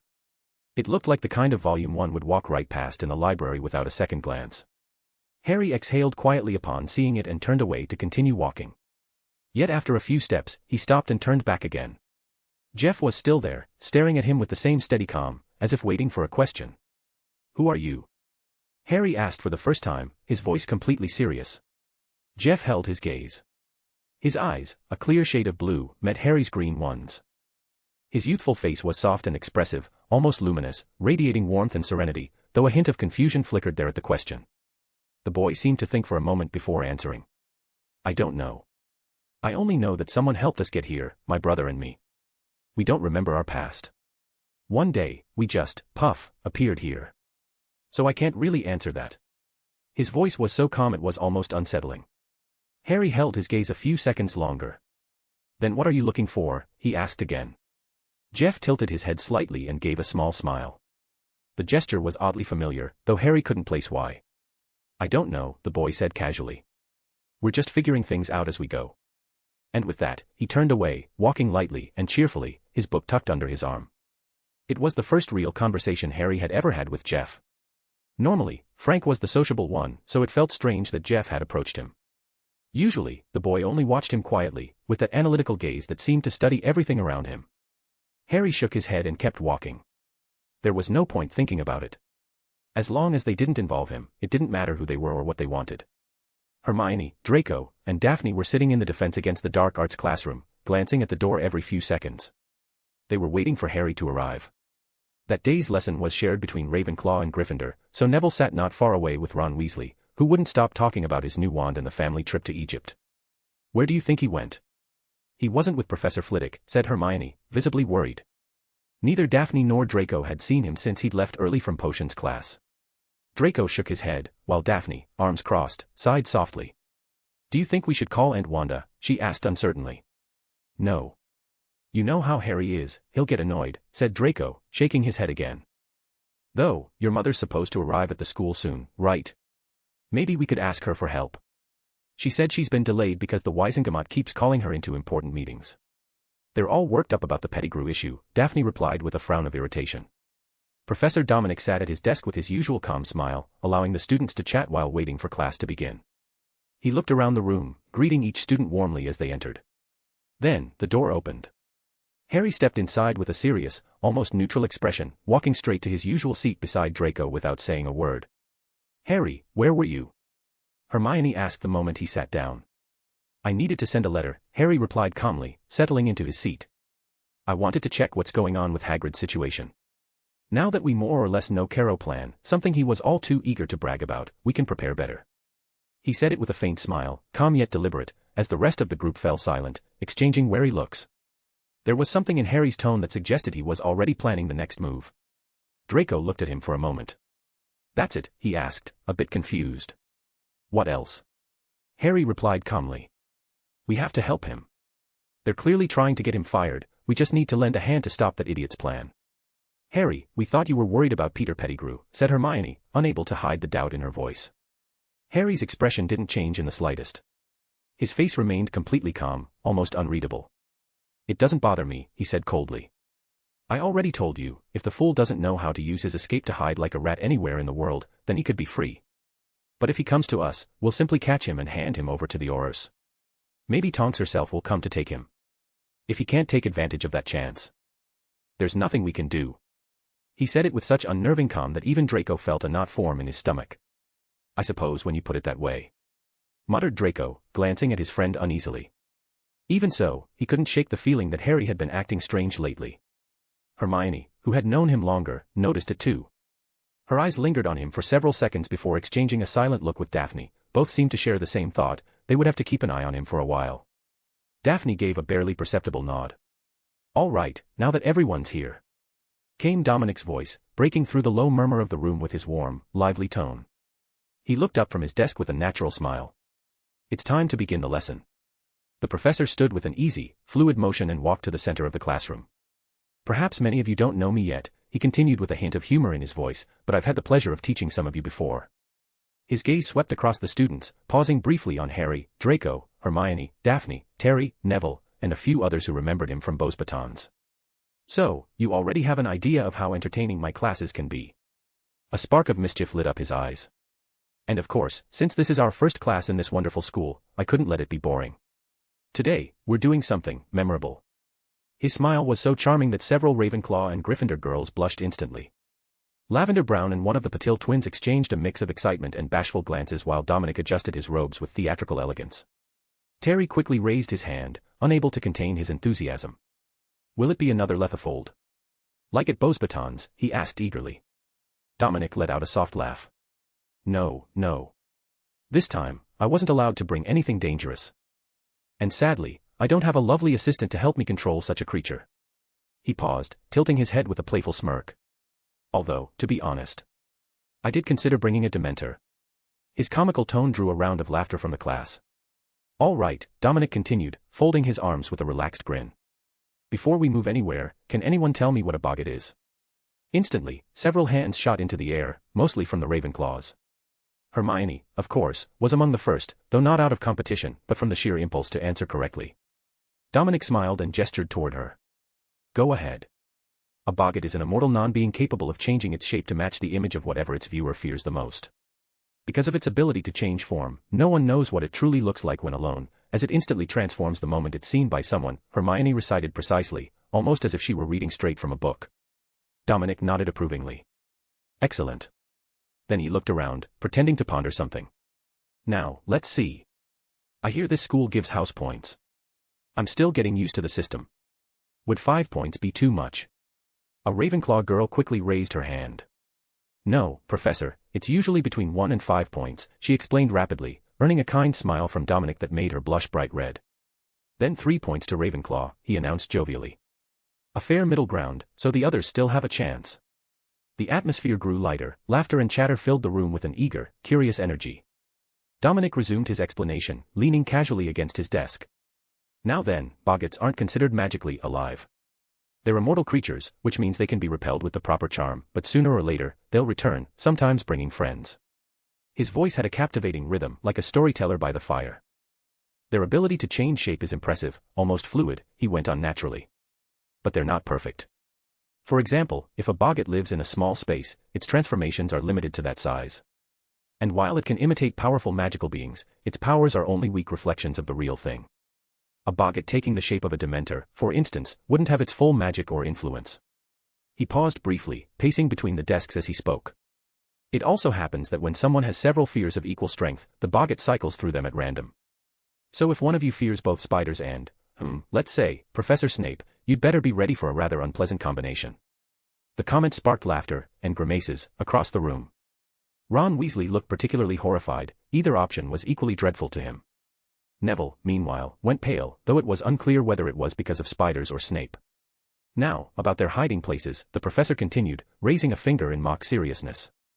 Boggarts love dark, enclosed spaces, cupboards, under beds, drawers, even old clocks. Basically, anywhere you wouldn't want to stick your hand without checking first. Several heads turned nervously toward the classroom corners, which Dominic immediately noticed. He smiled mischievously. So, before you go to bed tonight, make sure to check under the covers. The tense silence that followed broke when he burst into laughter. I'm joking, mostly, he added with a playful wink, provoking another wave of nervous laughter. Anyway, he went on, his tone still warm but more focused now, Professor McGonagall happened to find one of these creatures in an empty classroom. And before she expelled it from the castle, I asked to borrow it for our lesson. It's not as dangerous as a Dementor or as unpredictable as a Lethifold, but it's perfect for practicing the right spell. He gave the desk a light tap before straightening with renewed energy. So today, we'll learn how to face one. Not with fear, but with laughter. That's the key. His voice grew stronger and more enthusiastic, infectious enough to stir the students' excitement. All right, everyone, up you go. Time to meet our subject of study. With a lively sweep of his hand, Dominic gestured for them to follow him toward the side door of the classroom, while murmurs of anticipation and nervous excitement filled the air. Chapter 164, Halloween Special, Sweet, Sweet Revenge. Halloween Special, Sweet, Sweet Revenge. This story took place only a few days after Sirius had scared the children. That morning, Sirius woke up with a faint smile. Just remembering the look of panic on the children's faces was enough to lift his spirits. Of course, he had installed hidden cameras all around the haunted house the kids had explored the week before. He even had photographs of their terrified expressions, carefully framed in a large picture hanging in his living room. In the moving image, Draco, Harry, Daphne, and Hermione could be seen running for their lives, chased by a horde of zombie-like creatures. The scene ended with them bursting out through the main door and falling in a heap right in front of him. No matter how bad his day was, coming home and looking at that picture always gave Sirius a reason to smile. It was as if, somehow, he had managed to avenge all those times when the parents of those brats, or the brats themselves, had mocked him.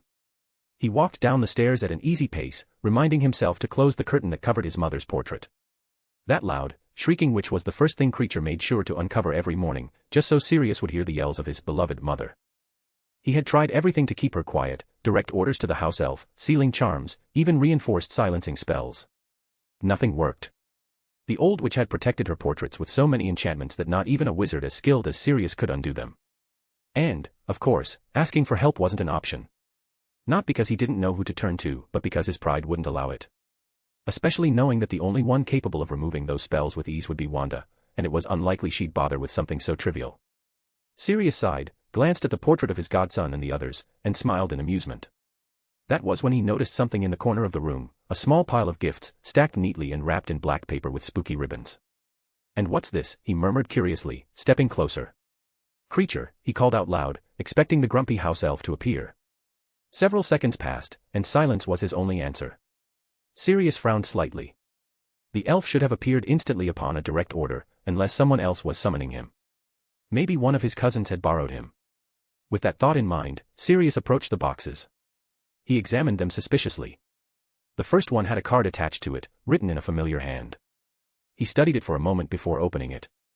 From inside sprang a clown's head on a spring, one of those joke boxes, accompanied by a mechanical screech. Sirius didn't even flinch as he read the sender's name.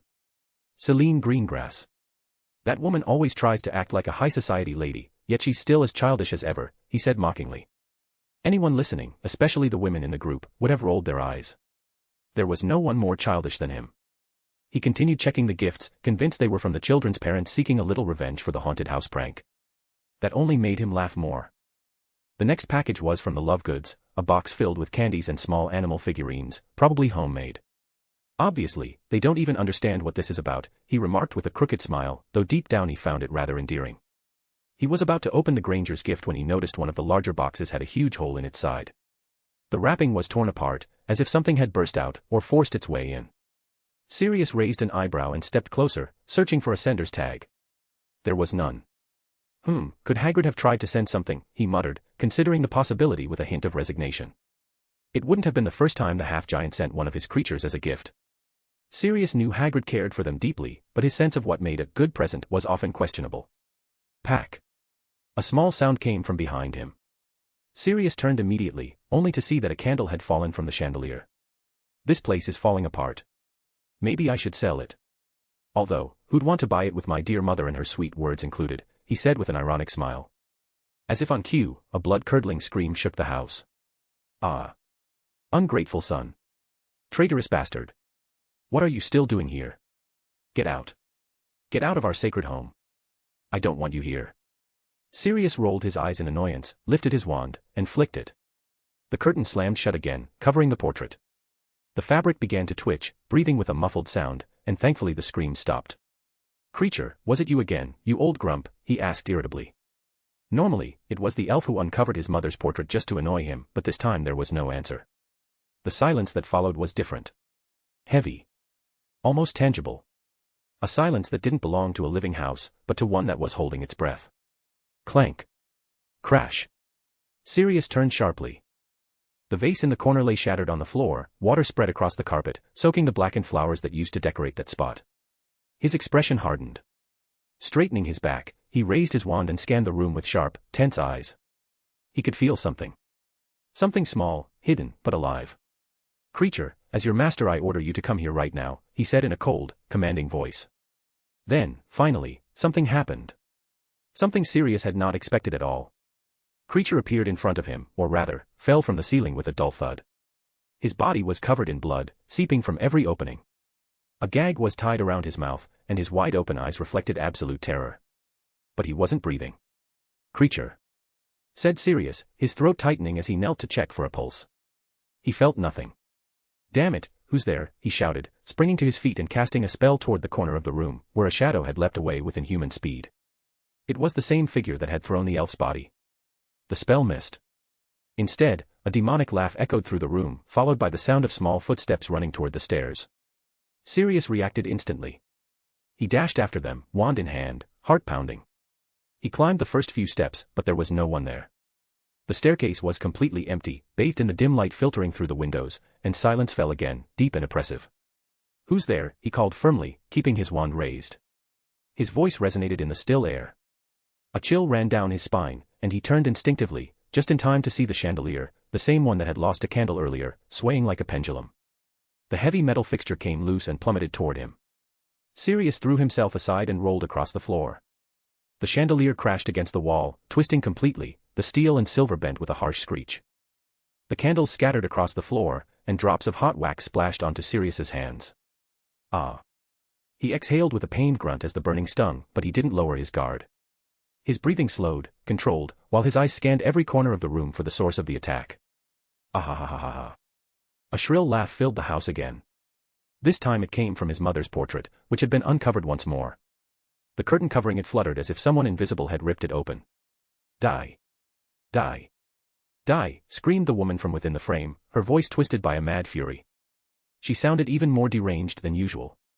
Sirius frowned in irritation, his focus unwavering. He knew someone had lifted that curtain again. Kill him. Kill him now. Die. Die. You traitor, you disgrace to our bloodline. A vein pulsed on Sirius's forehead. He strode to the portrait and, with a sharp motion, yanked the curtain closed again. But as the fabric fell, he noticed something.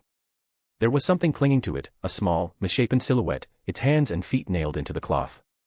Its head twisted completely around at an impossible angle, and a huge grin stretched across its face as it stared straight at him. Sirius took a step back.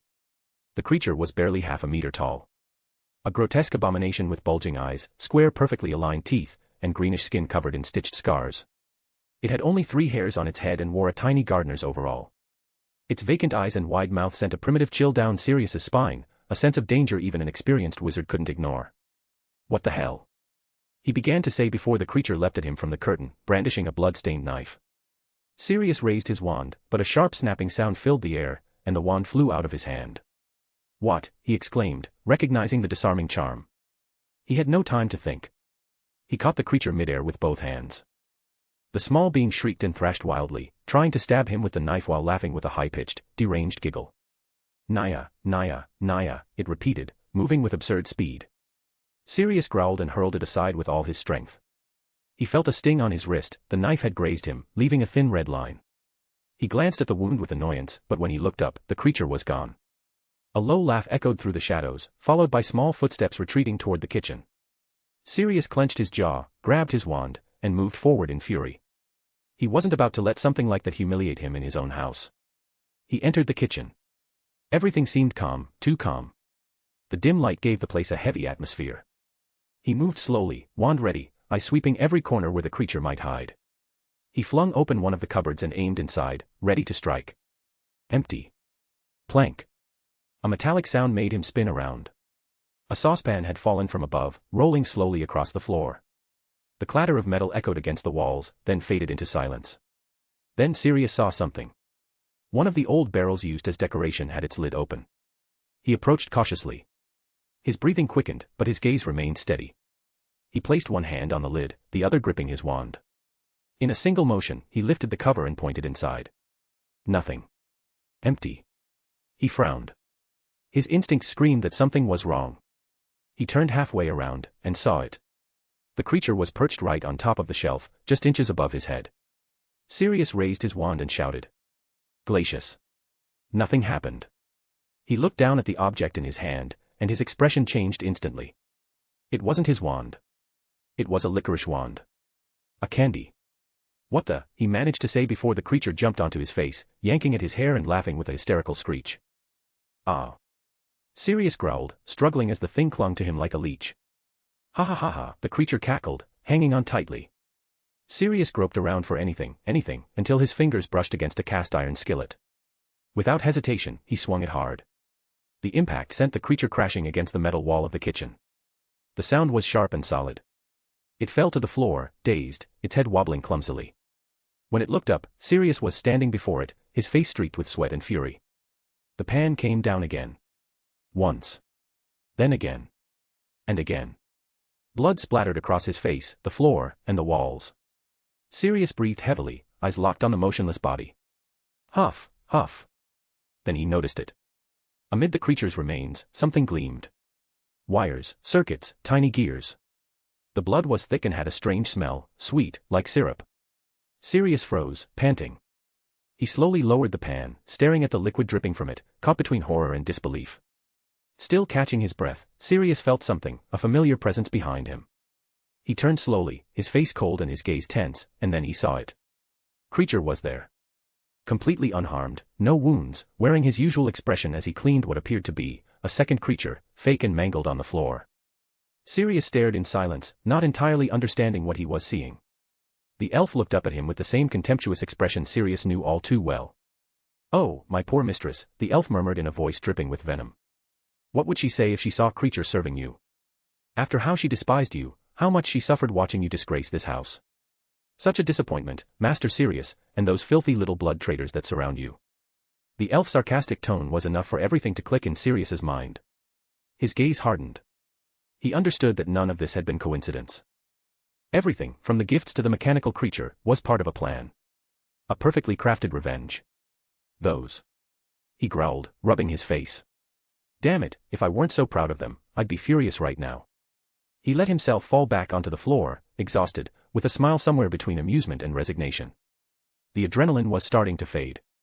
That was when a small flash of magic surprised him beside the wreckage. Another house elf appeared out of nowhere. Sirius flinched for a second before recognizing the face. It was Gray. The elf standing there looked at him while holding out Sirius's wand with both hands, bowing his head slightly.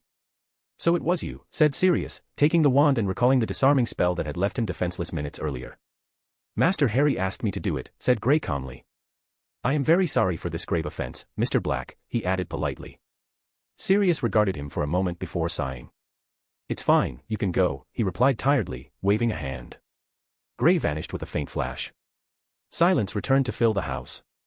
Sirius stood there for a while, looking at the mess around him, the twisted chandelier, the fake blood, the scattered fragments of the mechanical creature. He couldn't help but laugh softly. "They really got me," he admitted, smiling with a mix of annoyance and genuine admiration. But that smile vanished the moment he looked up. There, in the hallway before him, stood 3 of those same deformed creatures. Each held a knife in its hand, their eyes gleaming with unnatural malice. They stared at him as if he were their prey, motionless but ready to pounce at any second. Sirius's eyes widened in surprise, his breath caught for an instant.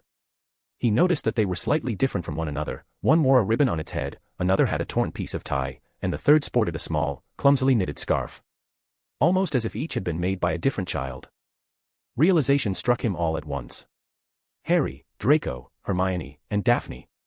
Each one had taken part. Sirius's smile disappeared completely. "Oh, damn it," he muttered in resignation, just before one of the little creatures took its first step toward him.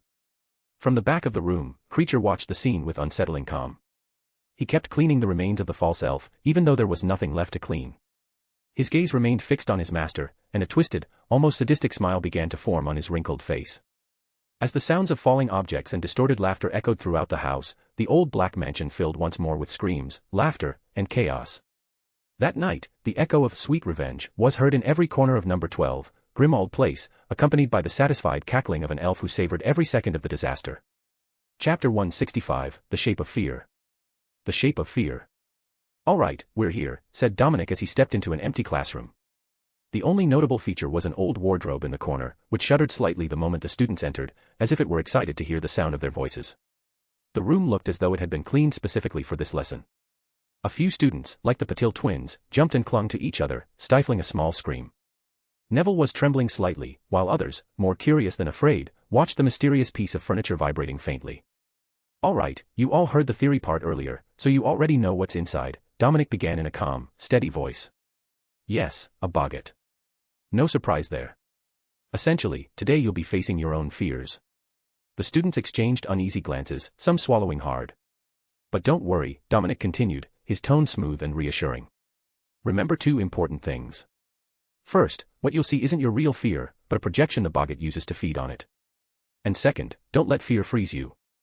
If it does, you lose. And of course, it goes without saying that as long as I'm here, none of you are in any danger." A collective sigh of relief spread through the group. "Now then, who wants to go first?" he asked with a faint smile. Immediately, everyone stepped back. No one seemed particularly eager to have their deepest fear exposed in front of their classmates. Dominic couldn't help but smile softly at the reaction. He studied the group patiently for a few moments before finally pointing directly at Draco. "Mr. Malfoy, you'll go first." Draco met his gaze with a serious expression, clearly displeased at being chosen. Still, he walked to the front with his usual composed, almost arrogant poise. "First, I'll demonstrate the wand movement along with the spell." "Ridiculous," Dominic said calmly, showing the motion with precision. He explained the details carefully, watching as Draco repeated it. The boy managed to get it right on his second attempt, and Dominic nodded approvingly. Then he took a few steps back so the boggart would only sense Draco's fear. "Ready?" he asked. Draco nodded, his expression as impassive as ever. Remember to think of something that makes you laugh before you cast it, Dominic reminded him, giving his wand a small flick. The lock on the wardrobe clicked open, and for a brief second, the professor's eyes gleamed as though he were observing the scene with precise, analytical focus. The wardrobe doors burst open, but instead of taking on a clear form, a shifting mass poured out, morphing rapidly between animals, people, and objects. The students looked on in confusion. Well, it seems Mr. Malfoy is quite skilled in occlumency and controlling his fears, Dominic remarked with a slightly strained smile. Perhaps you could lower your defenses just a little. And why would I do that, when I already have protection against things like this? Draco replied evenly. Dominic's smile nearly faltered. Ahem. Well, I suppose that's true, he said, scratching his cheek with mock nonchalance before turning back to the class.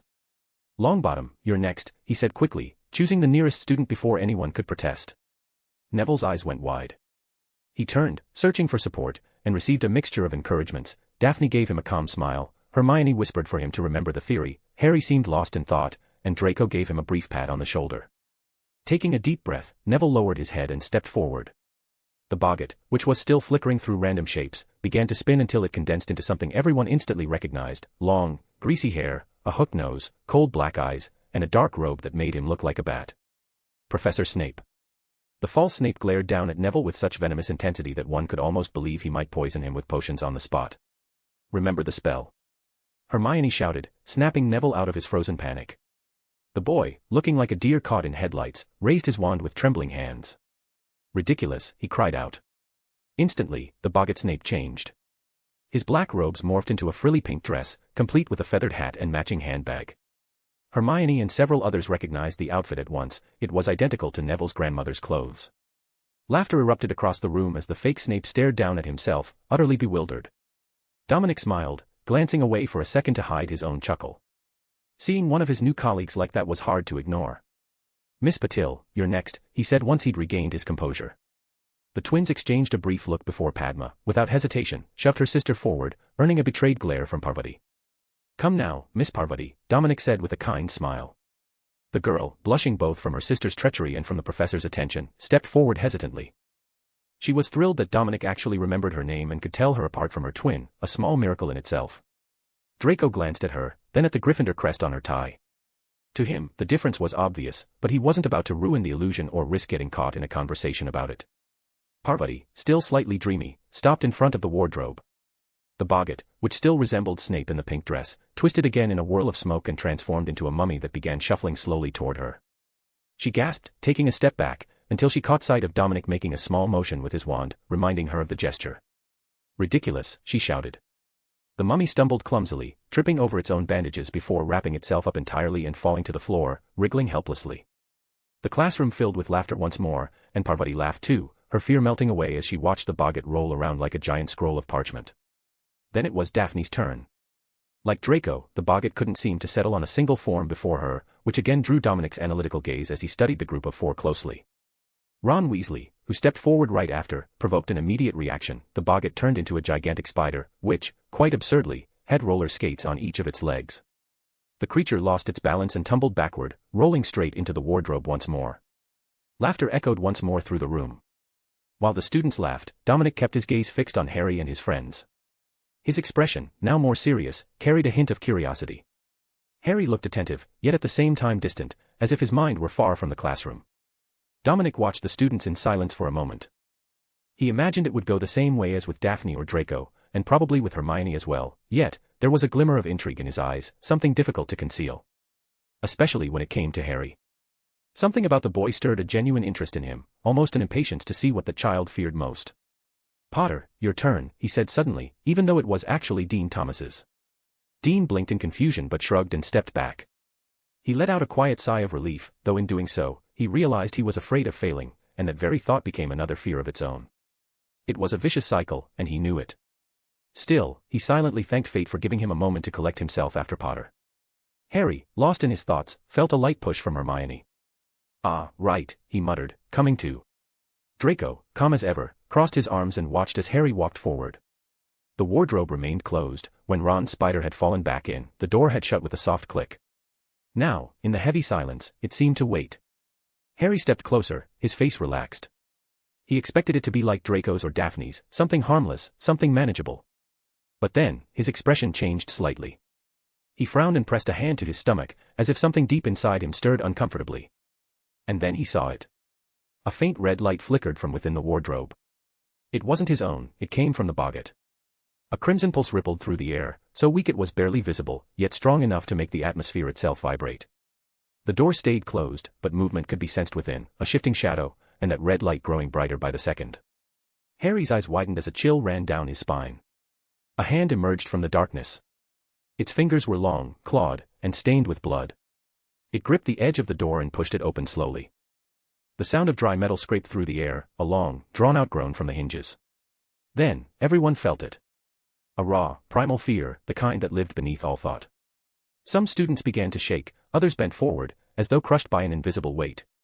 The wardrobe itself seemed to twist and ripple, its wooden frame warping as if it could barely contain what lay within. And then the darkness opened fully. 2 red points gleamed from the black, bright and piercing like beacons in a sea of shadows. They were eyes, crimson pupils, a pale, distorted grin, mocking and cruel. A face slowly emerged, and everyone recognized it. It was Harry. But not the Harry they knew. His skin was splattered with blood, and from his head sprouted twisted, black horns like those of a demon. Sharp claws extended from his hands, and the red liquid dripped to the floor, spreading outward in threads that seemed alive. Within the wardrobe, shapes floated, familiar shapes. Hair, faces, the bodies of his friends and family. The boggart, now wearing Harry's face, stepped forward. His clothes were identical to the real Harry's, but torn and soaked in blood. Spikes jutted from his body, and his expression was that of someone who had lost all control. Terror seized the room. Some students fell to their knees, eyes wide in silent screams, others clutched their heads, weeping without knowing why. Several fainted on the spot.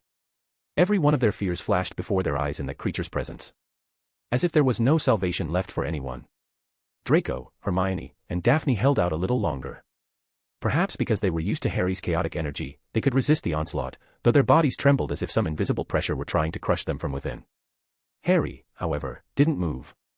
He stood frozen, staring at his monstrous reflection. And then, he understood. That was his fear. Losing control.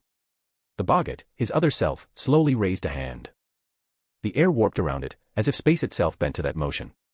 Objects vibrated, the walls seemed to breathe, and the fear intensified. Everyone knew that if that hand turned toward them, they would die. Dominic pressed a hand against his chest, sensing something shift inside him. One of his eyes darkened completely, turning pitch black for an instant. His aura changed. Then, without hesitation, he stepped forward and placed himself between Harry and the creature. The boggart stopped. It looked straight at Dominic, and its form began to dissolve. A whirlwind of shadows swallowed it, and in the next moment, the suffocating pressure vanished, the fear evaporated like smoke in the wind. The creature changed again, becoming an old, blackened painting. The canvas was torn and rotting, depicting the portrait of a wrinkled, somber old man. Draco glanced at it and, for a fleeting second, thought he saw a resemblance to Professor Dominic, perhaps an ancestor. "Ridiculous," shouted Dominic. The painting burst into flames instantly, folded in on itself, and shot back into the wardrobe, which the professor slammed shut in one swift motion. Silence fell over the classroom. Dominic turned toward Harry, his eyes back to normal, studying him cautiously while taking a deep breath. Harry remained still. His expression was cold, restrained. He stared at the wardrobe as if waging a silent battle within himself, his fingers pressing tightly over his stomach, where the tension seemed to burn. "Everyone who can move, help the others and take them to the infirmary," ordered Dominic firmly. "I'll handle those who fainted." He passed by Harry without another word, and the boy barely reacted. Hermione, Draco, and Daphne started forward, wanting to reach him, but as they took a step, Dominic had already moved past them. And at that very moment, Harry was gone.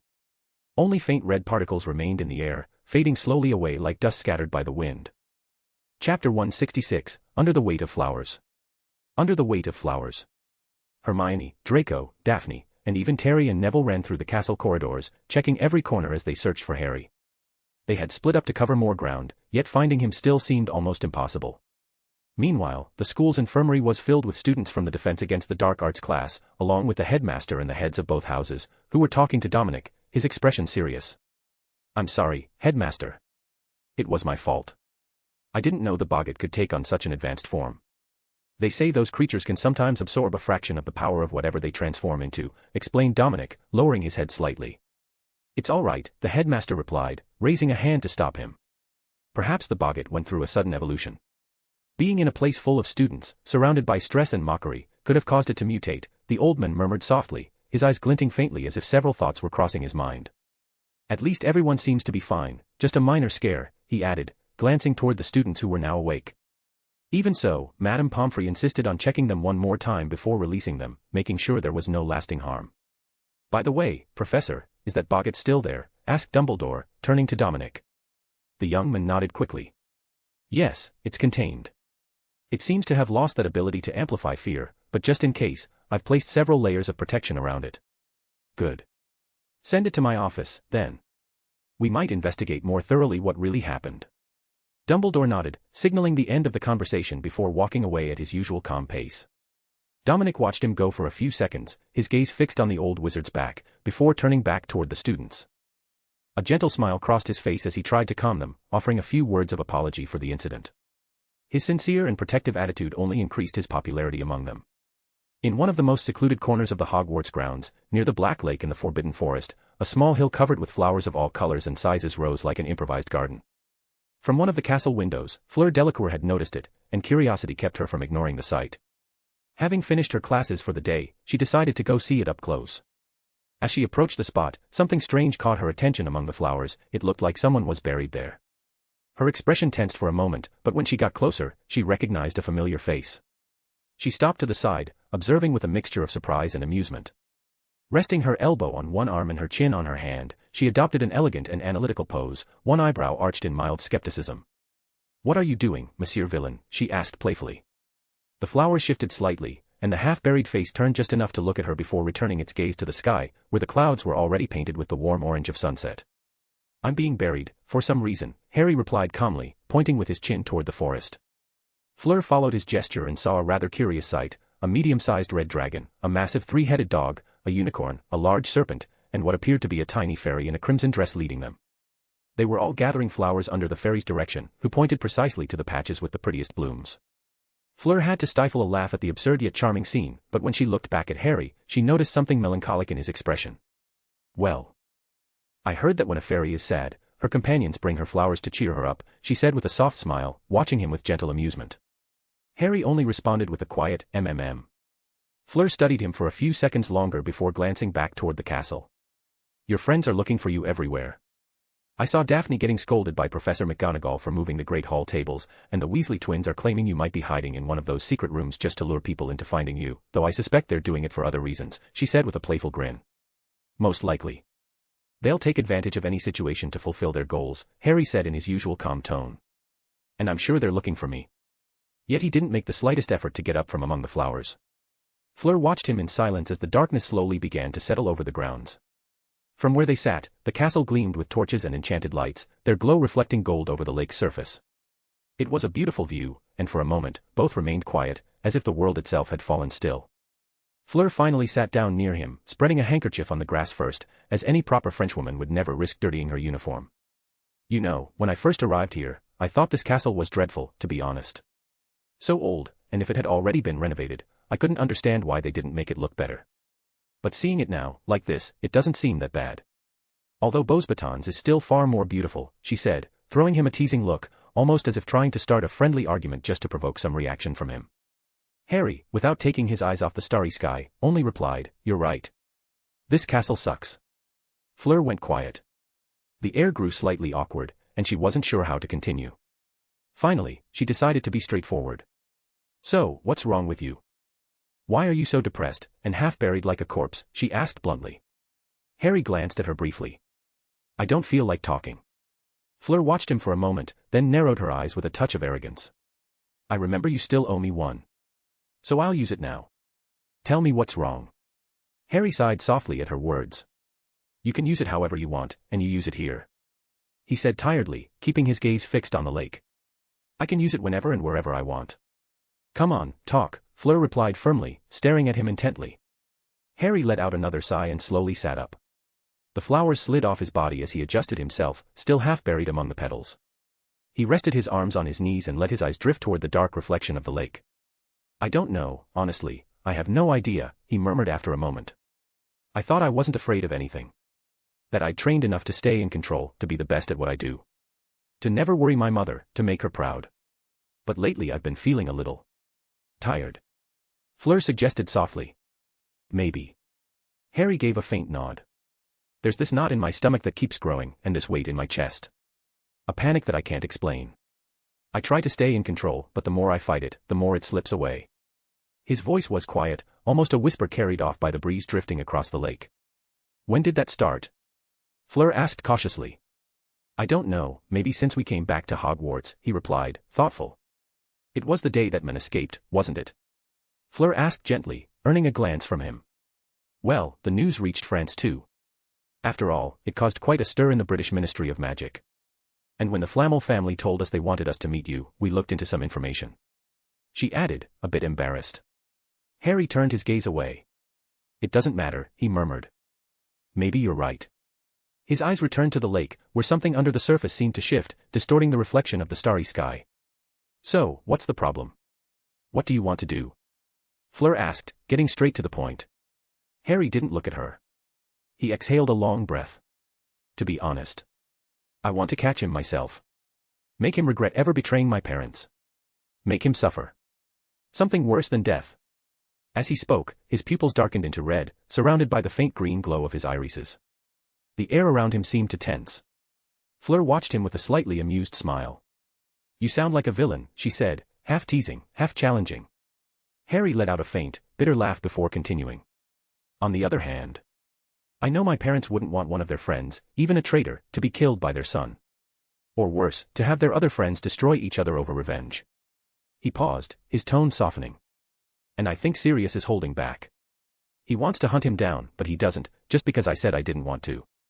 Like he's restraining himself from me, keeping his own anger locked away. He lowered his head. And still, I don't want to worry my mother. Why do you think she worries? Fleur asked with genuine curiosity, tilting her head slightly. Because she worked so hard to raise me right. She taught me about the good and the bad in the world so I wouldn't end up like others. I want her to be proud of me, of how she raised me. I don't want to lose control, or become a monster. Harry's hands tightened slightly. Even now that I'm older, she keeps working for my future. I don't want to ruin that. I want to work just as hard for her. Fleur stared at him for a few seconds in silence before smiling softly. You really are an idiot, she said suddenly, shattering the heavy mood. Harry looked at her, narrowing his eyes. Excuse me. Before worrying about not being your mother's pride anymore, maybe you should just ask her directly, Fleur said casually. She'll listen to you, won't she? Because she helped me when I needed it. She helped me reconnect with my own mother. And you keep inventing pointless thoughts without hearing anyone else out. Crossing her arms, she added with a teasing, defiant tone, ask Sirius what he really wants to do. Ask your mother what the true goal of her work is. And most importantly, ask yourself what you really want. Idiot. Big Mama's boy. She stood up gracefully, brushing the dust off her skirt with her usual elegance.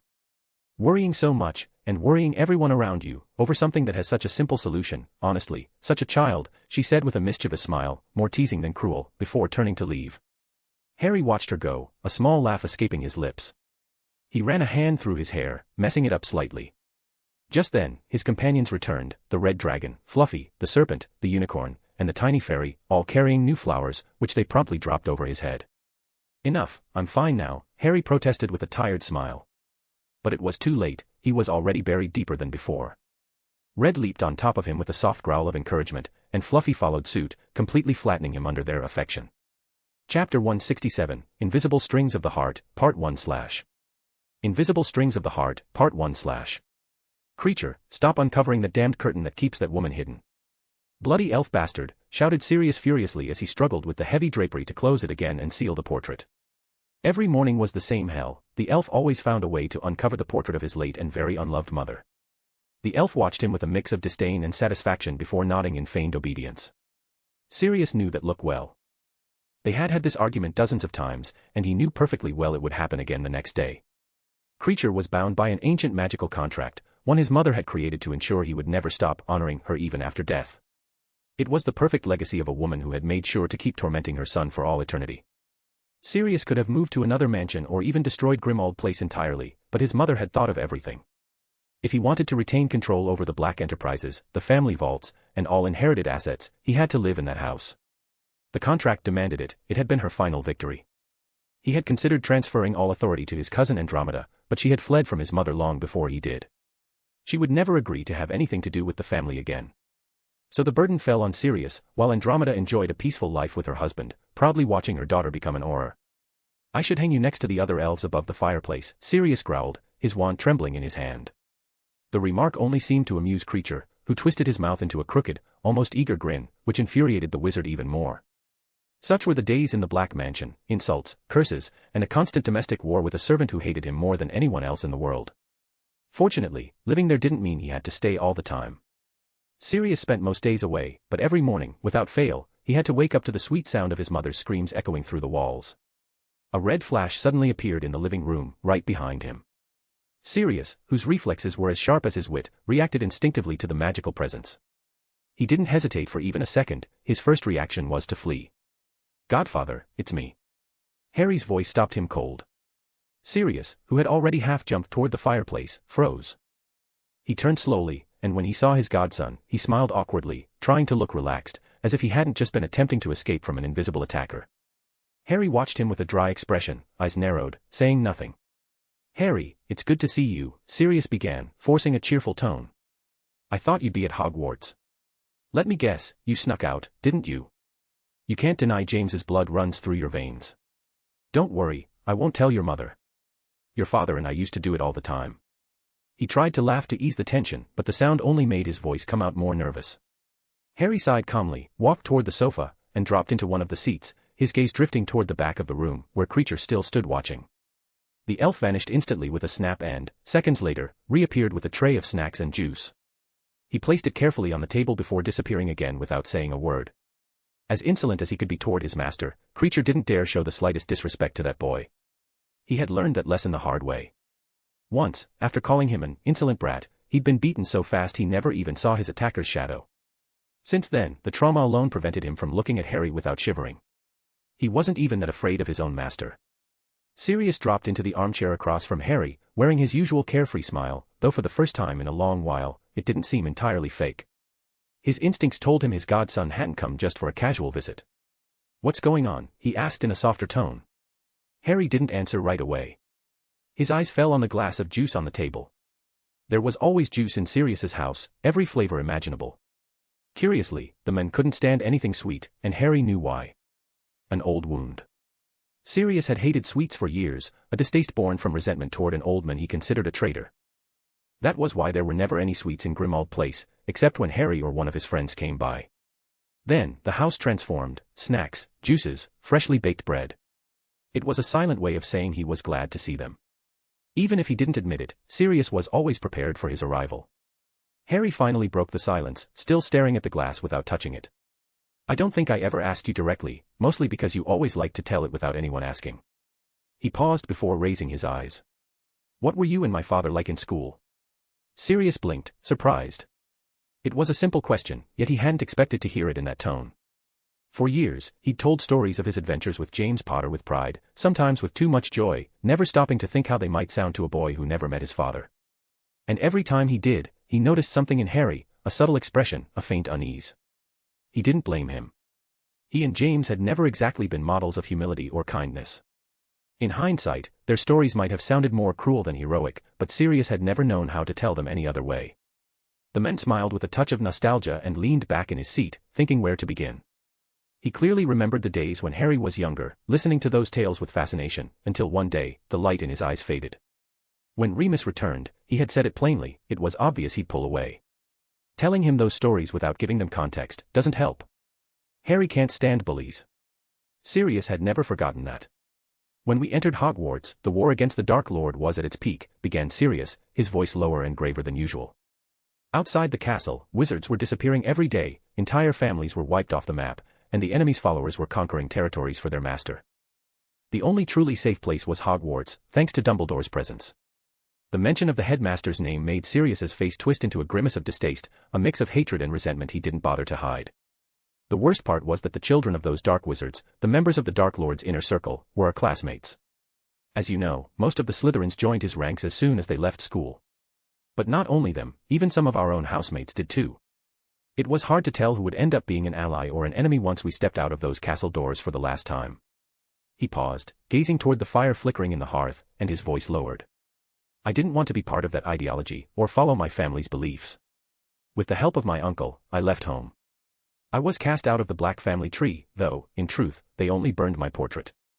They didn't completely disinherit me. I suppose they believed that sooner or later I'd realize my mistake and come back begging for forgiveness. He smiled with sarcasm, the mocking glint returning to his eyes. When I arrived at Hogwarts, I met your father. As you probably know, I was sorted into Gryffindor, the sworn enemy of Slytherin. Though, to be honest, the rivalry wasn't as fierce back then.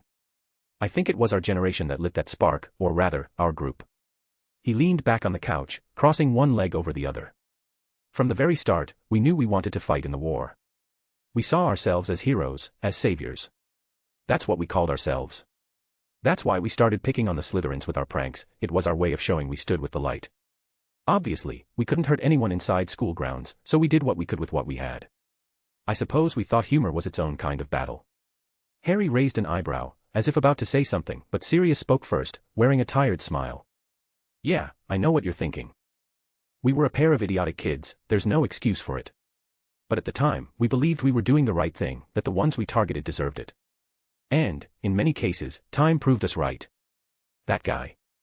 Snape, for example, he spent his days harassing Muggleborns, calling them mudbloods. He tested his damned dark spells on them along with his great friends. His tone turned bitter as he said the name. Besides, he became our natural enemy. Your father was completely in love with your mother, and she was friends with that man. And he hated James for it. From that moment on, we became sworn enemies.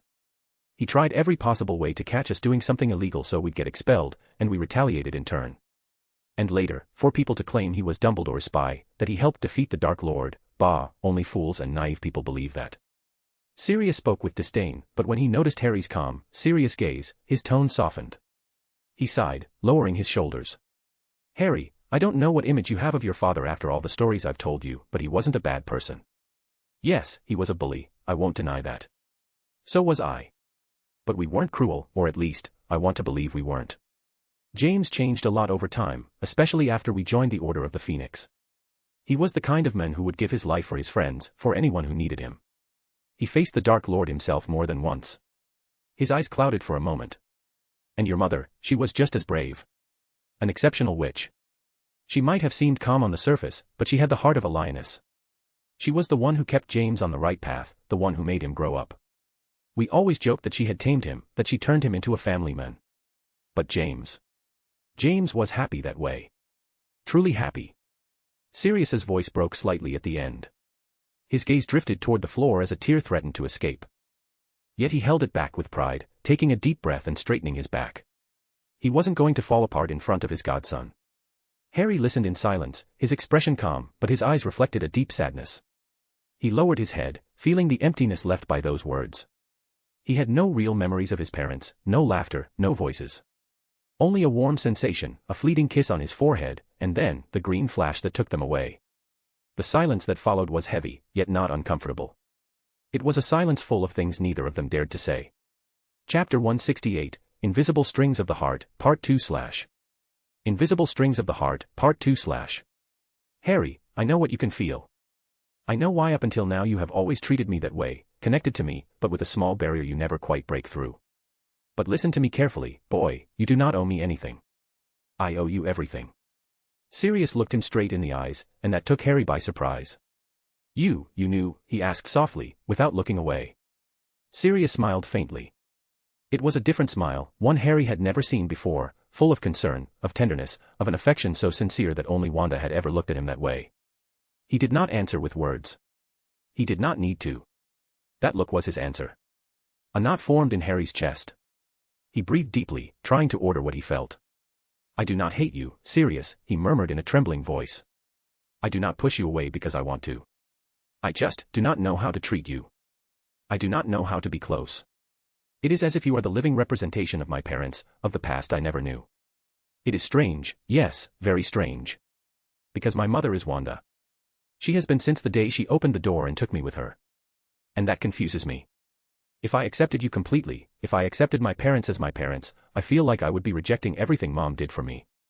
Everything she sacrificed. She raised me, she cared for me, she was always with me. Tears began to fall down Harry's face, silent but intense. And still. I miss them. My parents. I miss them even though I never knew them. And that is frustrating, he said, frowning, as if he wanted to argue with the universe itself for having taken away what he most wanted. But at the same time, if his parents had not died, Wanda would never have been there. Everything mixed together, a tangle of emotions impossible to unravel. Sirius moved closer slowly. He crouched in front of him and put a firm hand on his shoulder. You are foolish sometimes, did you know that? He said with a sad smile. Even being a genius. None of your mothers, not even your foolish father, would be upset about that. And they would not be sad. In fact, if Lily were still alive, she would probably have dragged Wanda to her house to make her her sister, even if she were a magical monster. Harry let out a choked laugh, a mixture of crying and relief. Harry, Sirius continued in a softer voice, it is fine. You must not feel guilty about what you feel. It is normal. Your love for your parents was never in doubt, nor for Wanda. He paused, his eyes shining with sincerity. Maybe it is not much, but I am here. I am, at least, the link you have left to them. I am not your parents, and I never will be. But if I can help you remember them, keep them alive in your heart, that will make me happy. I am not a replacement, just as you are not a replacement for your father. Harry looked at him with a flash of recognition, remembering the time Sirius, jokingly, had called him James by accident. The guilt he had felt then, the silent anger, it all came back. But you are also the memory they left me, Sirius continued, with a smile full of nostalgia. You are my connection to them. Even before you were born, I was the most excited to meet you. And every day I spent in that damned place, I only thought about seeing you again. About hearing you call me Uncle Canuto. Harry stared at him, his face soaked with tears. And I do not know if I have told you before, but I am very proud of what you are now. No matter what happens. And I know your father would be even prouder than I am.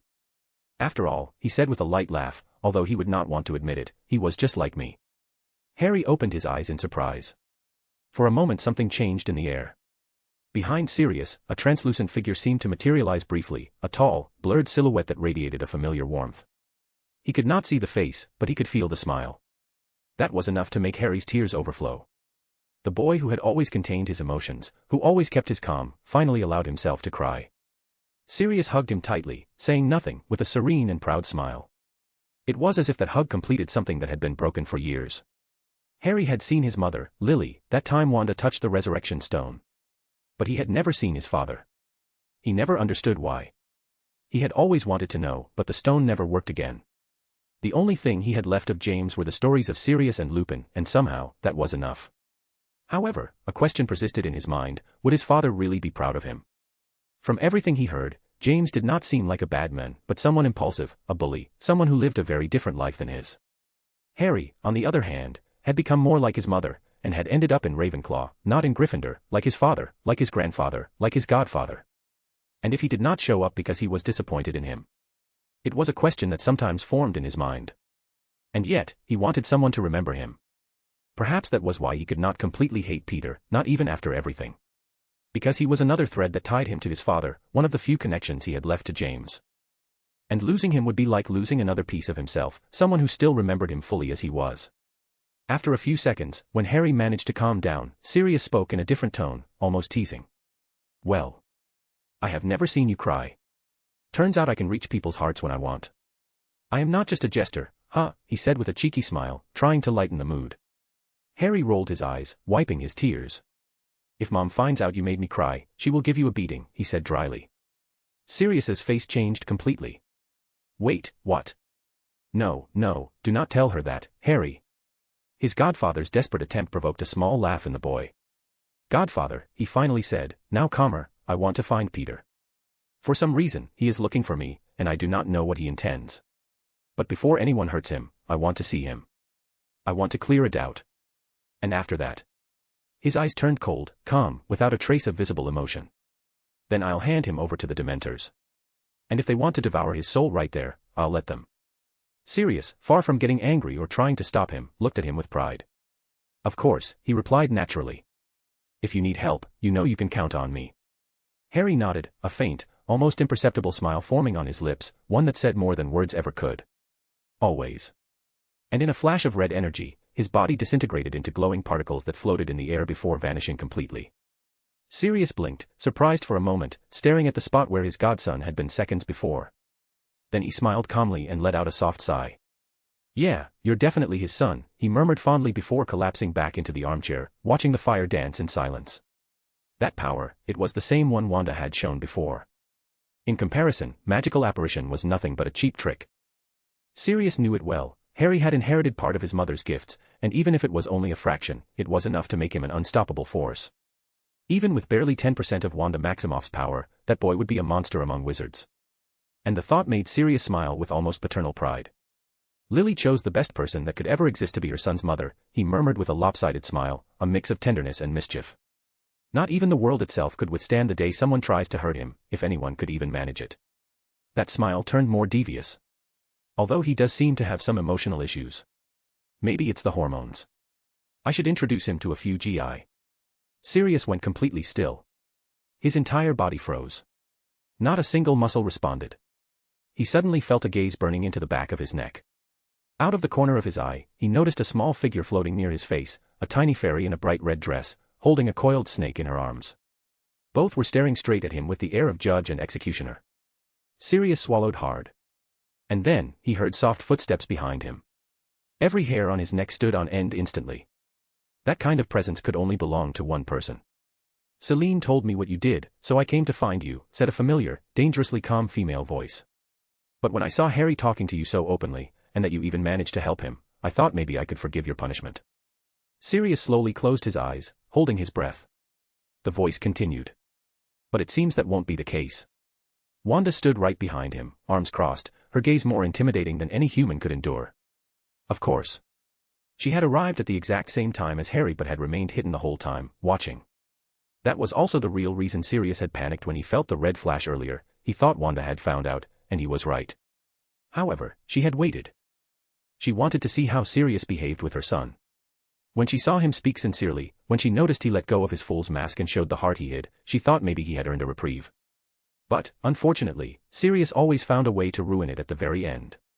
Tara, the fairy, was still floating proudly beside Wanda with Dee in her arms, as if expecting praise.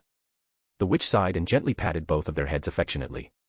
Good job, little ones, she murmured before sending them back to Hogwarts with a wave of her hand. Sirius felt the spell that had immobilized him dissolve. He moved his fingers first, then his shoulders, and finally turned slowly to face her. His expression was pure resignation, paired with a smile that clearly said, I know what's coming. Being locked up like I was is trivial, Sirius said bluntly. That man doesn't deserve that mercy.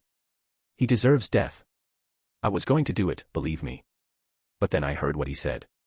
That's the only reason he's still alive. Harry needed to hear it for himself. Wanda's eyes were intense, cold, and deep, enough to make any other wizard tremble. You know it, don't you? Sirius asked calmly, holding her gaze. I just saw it, Wanda replied, pointing a finger at her own head, her expression serious but with a flicker of concern she couldn't quite hide. Sirius knew she wasn't truly angry, she was scared. Wanda sighed and seemed about to leave, but he spoke before she could. I'm his godfather, Wanda, he said firmly. I want what's best for him too. You can't hide everything from him. You can't keep trying to make him suppress his emotions as if they were a danger. I know what you're trying to protect him from, but you have to trust him more. Trust in him, and in how you raised him. Wanda stopped. Her eyes glimmered with an emotion Sirius hadn't seen in her since the day they met. It's precisely because I raised him that I fear for him, she replied softly, almost brokenly. I'm not perfect either. Sometimes I can't even control my own emotions. What if he gets hurt? What if he loses control? Sirius took a step toward her, offering a calm, honest smile. Then you'll be there. I'll be there. We all will. Remember, you had no one when you needed help, not even those so-called friends who claimed to care about you. But now you have us. And you need to accept that, once and for all. We'll be here for you and for Harry. Even if one day you both become demons who want to destroy the world. Wanda looked at him silently. For a moment, her gaze was serious, but then it softened. That tone doesn't suit you, she said finally, referring to his heroic speech. A fleeting smile crossed her lips before her body faded into the air, leaving behind a trail of glowing red light, just like her son. Sirius stood still for a few seconds, processing what had just happened. Then he let out a long sigh and dropped back into the armchair. Wow. I'm actually amazing. And I got out of punishment, he muttered with a nervous grin, letting out a relieved laugh. That was fast. If I hadn't thought so quickly, I'd have ended up sleeping in dog form again, and not the fun kind. Chapter 169, Echoes of Control. Echoes of Control.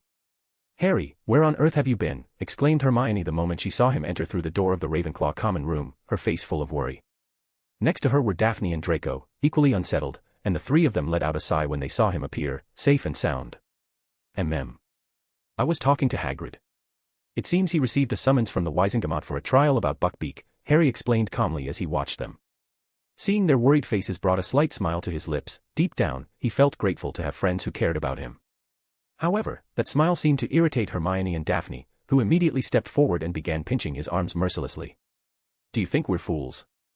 We looked for you everywhere." Daphne snapped, clearly upset. "Ouch, ouch. It's true, that's where I came from," protested Harry, complaining about the pain though doing nothing to push them away. He watched them amused, even as their faces showed pure fury. Meanwhile, Draco observed them with his arms crossed, as if he thought his friend deserved the punishment. Although he did not join in, he did nothing to help. "Wait, did you say trial?" Draco asked suddenly, his expression turning serious. "Are they going to send him to prison?" His words made Hermione and Daphne stop immediately, turning to Harry with tense faces. "I don't think it will get to Azkaban," Harry replied, rubbing his arms as he took the chance to step a little away from his furious friends. "But obviously there are people pulling strings to make things difficult. Hagrid is very worried, more about Buckbeak than about himself," he added, shaking his head. "I'm fairly sure that if we ask our families for help, Hagrid won't have to go to prison. The real problem is how the Ministry will act regarding Buckbeak." "Why?" Daphne asked, not fully understanding. If they could help Hagrid, she thought, they should be able to help Buckbeak too. "Because Buckbeak is an animal," Hermione explained, frowning. "He has no laws to protect him. If the minister himself wants him executed to clear his name, he will do it. He does not need a trial or public approval. He will simply say it's a dangerous creature." Her face hardened with anger as she said it. And she was right. A person could go to trial, if guilty, be punished, and if innocent, released, at least in theory, depending on who was judging. But an animal did not have that opportunity. If they labeled it dangerous, they would simply send someone to put it down. No questions, no defense, nothing. And if anyone dared to ask, the minister would say it was to protect the students, and most parents would believe him. "Then we have to come up with a plan to help Buckbeak and Hagrid," Hermione said quickly, her mind already racing. Daphne nodded decisively. Draco, however, looked at Harry. He knew exactly what his friend had just done, use his usual knack for diverting attention and avoiding scolding. It was something he always did, and he was getting better at it every time. Still, Draco was starting to notice when Harry did it on purpose. He was about to speak and steer the conversation back to the original topic, but Harry cut him off first. "Draco, I need your help with something," he said, his gaze serious. Draco's eyes met his friend's, and for a moment he saw a different kind of determination there. "Sure," he answered without hesitation. "You too, please help Hagrid. If you need more support, just come and find us."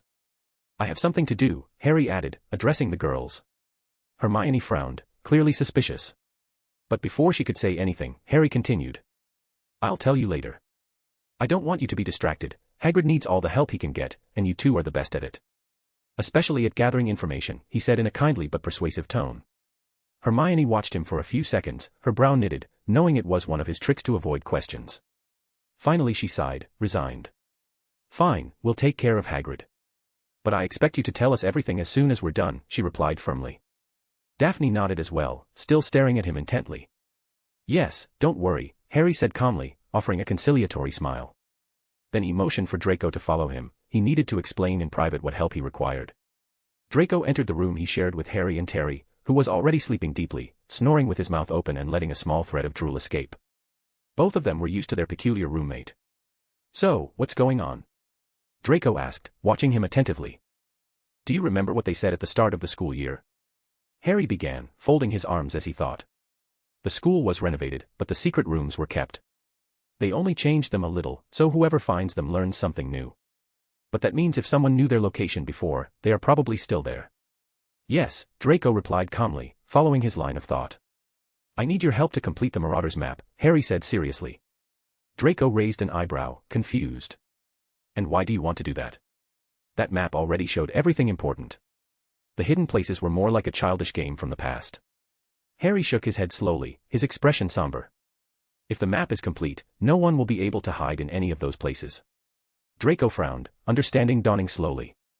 "Do you mean Pettigrew? Do you think he will come?" he asked, looking at him gravely. "Yes, I'm very sure he will come. he's been moving around here the whole time, Harry said, his gaze serious. You want to catch him, Draco confirmed. Fine, I'll help you, he added as if it were nothing. Obviously Harry knew Draco would say yes, after all, he was his best friend, someone he trusted so much. Then, how are you? Draco asked, probably referring to what happened in Defense Against the Dark Arts class, when that almost demonic version of Harry came out of the wardrobe and frightened everyone. Harry had disappeared after that. They and the others searched the castle for hours without finding him, then Harry returned as if nothing had happened. To be honest, furious, Harry answered, the words coming out with difficulty.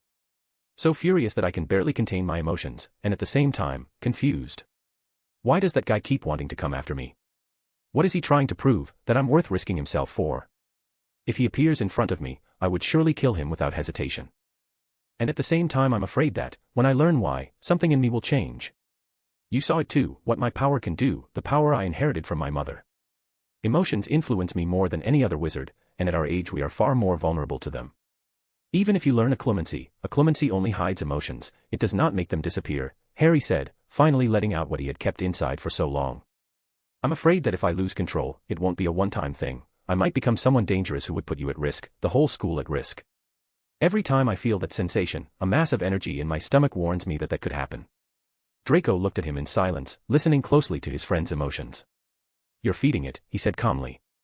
I know, Harry acknowledged.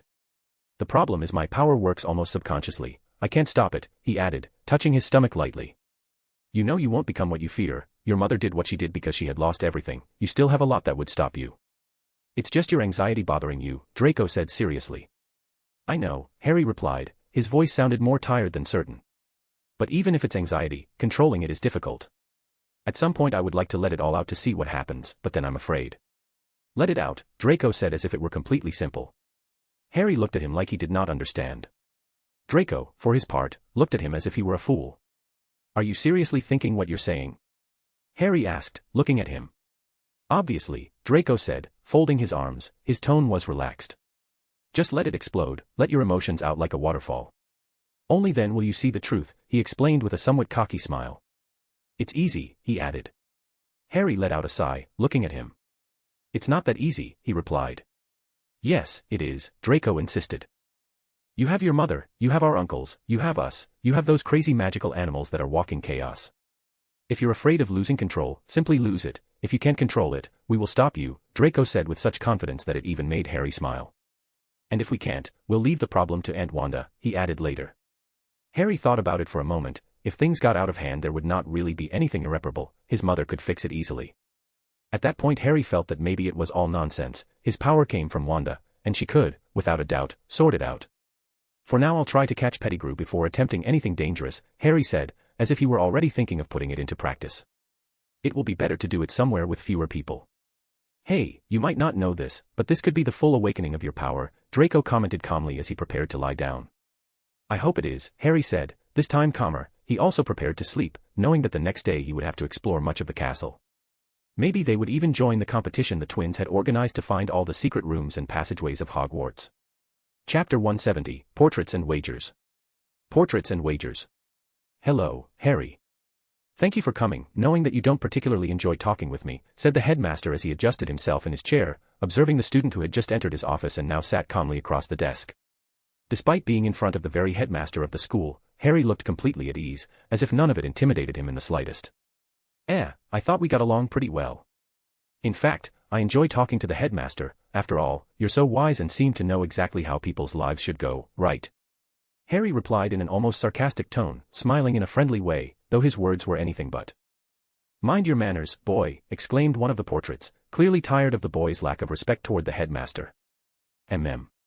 Harry turned his head to look at the former headmaster, who was now nothing more than a portrait on the wall among many others. Phineas Nigellus Black. I looked up some information about the former headmasters of Hogwarts. You hold the charming title of being the most hated of all time. Quite an achievement, isn't it? I read that you suspended Quidditch during your tenure just to avoid worrying about injured students because they were a nuisance. I also recall that a teacher died during your time, and that there was a goblin who tried to rule over ancient magic. But in the end, it was a student who solved everything. Curious, isn't it? It seems that in this school, it's always the students who end up solving the most dangerous problems in the magical world. No wonder it's called the safest school in the world, Harry said mockingly. It seems that to be a headmaster, one must have very little interest in the safety of their students, he added with a half-smile, landing a verbal blow at both Black and Dumbledore at once. Some portraits let out muffled laughs, while others frowned, unable to say anything. After all, nothing Harry had said was false. Phineas stared at him furiously, stammering a couple of times without managing to say a word. You. That's enough, Mr. Potter, Dumbledore finally intervened, dropping the friendly tone and using his surname instead. That alone made Harry smile with satisfaction. Would you mind telling me what happened during defense against the dark arts class? The headmaster asked seriously, looking him straight in the eyes. Harry answered with total calm. Why ask me? You could have just checked with your spy paintings scattered all around the school. I'm sure there were a few of them in that classroom, he said, pointing toward the portraits that adorned the office. Oh, and before you say something like, I never watch or spy through the paintings, remember who restored this place. They left the portraits in their positions because, while it isn't exactly polite, it's still useful, especially nowadays. Though I'm glad there isn't a single one in private areas, Harry added coolly. Dumbledore sighed, visibly tired. I just want you to tell me what happened from your perspective. There are many things I can't quite understand. For instance, how a regular boggart ended up transforming into something so dangerous. A creature that no longer feeds on fear but emits it so deeply that its very being evolved to resemble a Dementor, he explained in a grave voice. Harry's green eyes locked onto the bright blue ones behind Dumbledore's half-moon glasses, both staring at each other with equal intensity. I have no idea, Harry said effortlessly. The old man watched him for a few more seconds before leaning back slowly in his chair. Very well, Mr. Potter. I suppose it's not as unusual as I thought, though I believed you might have some information useful for the safety of the other students, he said with a hint of resignation. Then he picked up a few papers from his desk and continued in a more formal tone, I'm sure you're already aware of the Azkaban escape, and how this matter is closely connected to you. Pettigrew has also been seen nearby. So, even though I have your mother's signed permission allowing you to visit Hogsmeade, I'd prefer if, for your own safety, you stayed within the castle grounds. Oh, really?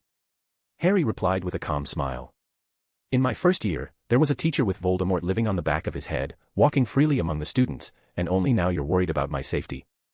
You think Pettigrew is just as dangerous as him? His tone was so serene that Dumbledore didn't know whether to answer or simply let it go. I'm glad you're not taking it the wrong way, murmured the headmaster, attempting to end the conversation. Whatever you do, headmaster, I always take it the wrong way, Harry replied before standing up with his usual composure and leaving the office with a light smile on his face. Dumbledore watched his back as he walked away until he disappeared from sight, letting out a long sigh. When had things come to this? Perhaps from the very beginning. There was no longer any real connection between him and Harry Potter, not after so many misguided decisions. In the first year, those brief conversations and the strange little wars of what they used to share had at least been a form of communication. But now, that connection was fading, faster than he had ever expected. Harry left the office with a serious expression, descending the spiral staircase as the stone gargoyle sealed the entrance behind him. He stopped for a moment to glance back at the statue before moving on. As he walked through the corridors, his thoughts deepened. Something was lingering in his mind, a connection that he was only now beginning to notice clearly, now that his nerves had finally settled. A so-called seer as a professor, a teacher who's a double spy for both Voldemort and Dumbledore. Voldemort's sudden interest in finding a child born in July whose parents defied him multiple times. Neville and I were the only ones who fit that description, the attack on our families. Sirius's imprisonment. He murmured to himself, piecing the fragments together one by one. The news that Pettigrew, the traitor of his parents, was on the loose and apparently looking for him had made him start connecting everything. I hope that's not the case, he said softly, thinking of someone in particular, and then of the headmaster himself. For a brief moment, his eyes turned red. Let's hope that's not the case, he repeated before continuing down the corridor. Do you want my prisoner costume? Daphne asked the moment she learned that Harry wouldn't be able to go with them to Hogsmeade. I'll pass, thanks, he replied quickly, raising a hand without stopping. Mem, how boring, said Daphne as she finished putting away her costume. Why did she even have one? Well, it wasn't hard to guess. It was Daphne, after all. Don't worry, Harry. We'll keep you company, said Astoria quickly with a cheerful smile, while Luna nodded lightly, her expression calm and happy. We could try catching cheese pixies, suggested Luna suddenly, completely serious. Well. Thanks, I guess, replied Harry with a small smile. If you want, we can bring you something, offered Hermione calmly, adjusting her scarf. No, I'm fine. Just bring a few sweets for me, and for Draco, who's staying to help, said Harry with a relaxed smile. Draco, who was standing nearby, looked at him in complete surprise. He had planned to go to Hogsmeade, to unwind a bit after all the school stress, but apparently his friend had already decided his fate. Draco rolled his eyes. "Bring some walnut pastries," he said finally, giving up. That's what he got for offering to help too early. "Don't worry, we won't have that much fun anyway." "Remember, we have to help Hagrid with his case," commented Daphne with a smile that completely betrayed her words. Judging by her face, she clearly planned to have a great time. Harry and Draco walked down the corridor, while Astoria and Luna followed a few meters behind them. The two girls were chatting quietly, lost in their own little world. At one point, when they saw Ginny walking down the opposite hallway, both of them ran off after her as if they were about to kidnap her again. Harry watched them leave and sighed, no longer bothering to try and stop them. "Well, we've lost them," he muttered with a hint of irony. "So, what should we do first?" "Do you remember any locations from the map?" asked Draco, glancing around. "Yeah, I remember a few. But I think it'll be easier if we find the ones who probably know those places even better than we do," replied Harry as he led the way with confident steps. "Eh? Who?" asked Draco as they turned a corner. However, before he got an answer, he noticed Harry's grin aimed at a nearby group. In front of them, a crowd of students was cheering loudly. Metallic clanging, thuds, and an animated voice echoed through the corridor. "Betting is now closed. Wait to see who'll be the winner of our school golem competition. If you want to join the battle, it's only 1 galleon to participate and compete for the grand prize of 20 galleons." The identical voices belonged to the Weasley twins, who stood behind a box full of parchments and coins. On top of it was a list of names, numbers, and payout ratios. One read 0.5 and the other 2.0. Betting on the first meant earning 50%, while the second would double your money. "They opened a betting house at school," exclaimed Draco in disbelief. "Aren't they afraid the headmaster will find out?" he added, looking around for portraits. But there were none. It was a blind spot in the castle. "Their sponsor is Daphne," said Harry casually, before Draco could even ask. "Oh, but look who it is, our 2 best models," said Fred Weasley with a mischievous grin. Draco frowned, confused, until realization hit him. "You're the one selling our photos?" he asked in a cold, serious tone. "What? Of course not. We're just the ones taking them," said George shamelessly, joining the conversation. Draco let out a frustrated sigh. "Daphne," he muttered through gritted teeth. Harry gave him a light push, trying to keep him calm. They still had work to do. "Weren't you holding the competition to find the secret rooms?" "What happened to that?" asked Harry, changing the subject. "Well, at first, yeah," said Fred, glaring at his brother. "But we were afraid we'd lose too much money because of George's stupid idea." "Hey! It was your idea," retorted George indignantly. "Tisk, whatever. Luckily, our boss came to us with an offer that would make us even more money, even if someone else found the secret places," added Fred with a cheeky grin. "I see. At least you found a few, right?" "I'm sure you two remember plenty," said Harry, watching them with interest. Fred and George exchanged a glance. "Why do you ask?" they said in unison, with the look of someone who smells a profitable deal. Daphne had clearly corrupted them more than anyone realized. "Because I know you have the Marauders map. If you're not using it, I'll buy it from you," said Harry, rolling his eyes. "Eh?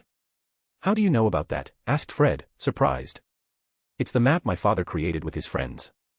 They called themselves the Marauders," explained Harry calmly. The twins stared at him intently. "Prove it," said George. Harry pulled from his bag a map almost identical to theirs, though noticeably newer. The twins looked at each other, then took out their own map. When compared, it was clear that Harry's was in much better condition, as if it had just been made. "I solemnly swear that I am up to no good," muttered George, tapping Harry's map. In an instant, it revealed the interior of the castle, the corridors, the names of those present, and even the professors' locations. "It's true," said Fred in awe. They had tried to recreate that map countless times, but had never succeeded. Yet here was a perfect copy. "So, how much are you selling it for?" asked Harry directly. "Actually, we need it," replied Fred, crossing his arms. "We use it to see when the professors are nearby." George nodded, and both shared a wordless look. "Let's make a deal. You keep your father's map, and we'll take the new one. Everyone wins. Besides, we've already marked the secret places we found, just in case," proposed Fred with a confident smile. Harry raised an eyebrow. "Are you sure?" he asked, surprised by the simplicity of the trade. "Of course. Who are we to not return what belongs to its rightful owner? Plus, we get a completely new one," added George with a wide grin. Harry smiled faintly and agreed. They exchanged the maps without issue, and soon he and Draco left, walking away from the twins' little illegal betting house.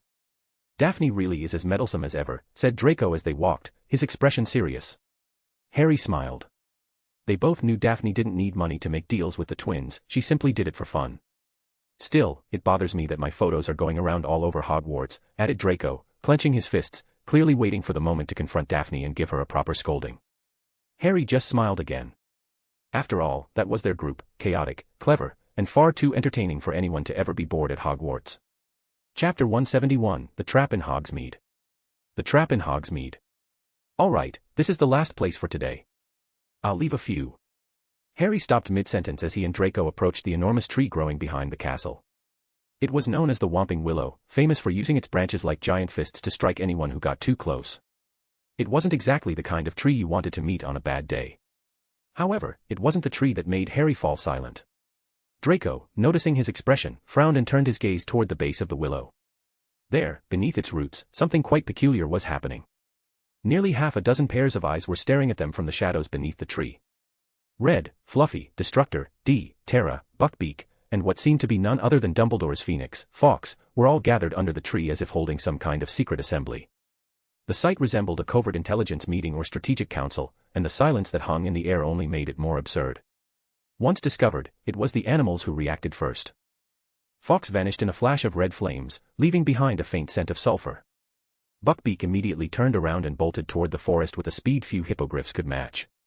The chaotic trio, Red, Destructor, and Fluffy, panicked, running in every direction, kicking up dust, and making a racket that could be heard all the way to the edge of the Quidditch pitch. Terra, the tiny fairy, disappeared without anyone noticing, taking the little snake D with her, as she always did when she preferred to avoid trouble. Wasn't Buckbeak supposed to be chained up? Asked Draco, following the fleeing creatures with his eyes. Should we pretend we didn't see any of that? He added quickly, almost in a whisper. I don't have time to figure out what they're plotting, replied Harry, implicitly agreeing with the second question. Though he didn't have an answer for the first, it was most likely that the chaotic group had broken the chain that kept the hippogriff captive. Come on, he said, approaching the Whomping Willow. He was curious to see where the secret passage beneath its roots led. Of course, the tree wasn't going to let them pass so easily.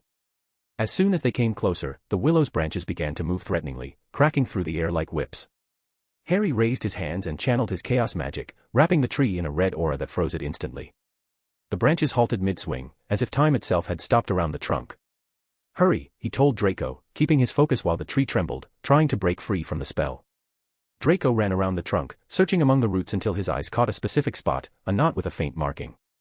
Got it, he shouted, pressing the spot. Harry slowly relaxed his magic, and as he did, the willow went completely still, petrified in place. He took a deep breath and walked toward Draco. Together, they entered the hole beneath the tree, descending into darkness.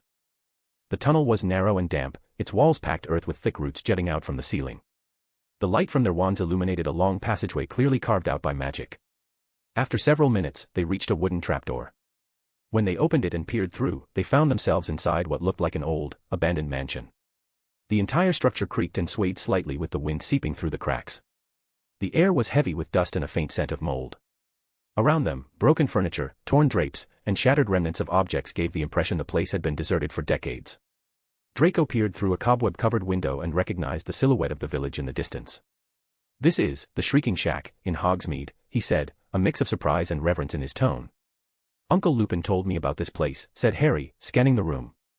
There were claw marks on the walls and crushed bones scattered across the floor, some from chickens, others harder to identify. This is where Dumbledore used to send him during the full moon, when he transformed into a werewolf. That was before the Marauders learned to become animagi to keep him company. A faint smile crossed his face as he touched one of the old scars on the wall. Fortunately, he doesn't have to suffer that anymore, he added quietly. After all, Wanda had cured him. Though Lupin still felt uneasy during full moons, he was no longer a slave to the curse. He had spent years living in fear, isolated, branded as a danger to others. Now he was free. Free, though not entirely from his best friend's whims, who made him work almost like a personal assistant. But Harry knew Lupin was happy. He had a stable job, something he'd always struggled to maintain because of his condition, and, more importantly, he was starting to regain things he thought lost: respect, stability, and perhaps even love. For years, he had been afraid to get close to anyone for fear of passing on his curse. Now, for the first time, he had the chance to live a normal life. I'll leave some golems here in case Pettigrew shows up, then we'll head back. Hermione and Daphne might need help, said Harry, pulling out his magic bag. The pouch opened wide, expanding to a surprising size. From within, he drew a massive metal chest. When he opened it, its interior revealed a space far larger than it appeared, filled with various golems, spare armor, and neatly arranged metal parts. It was so full it seemed impossible for anything else to fit inside. Draco raised an eyebrow, clearly impressed. He was a creator himself and knew exactly how many golems could fit in such a space. "Are you planning a war or something?" he asked skeptically. Harry chuckled softly. "Actually, before we came to Hogwarts, I thought about Sirius's idea, making the headmaster face an army of golems.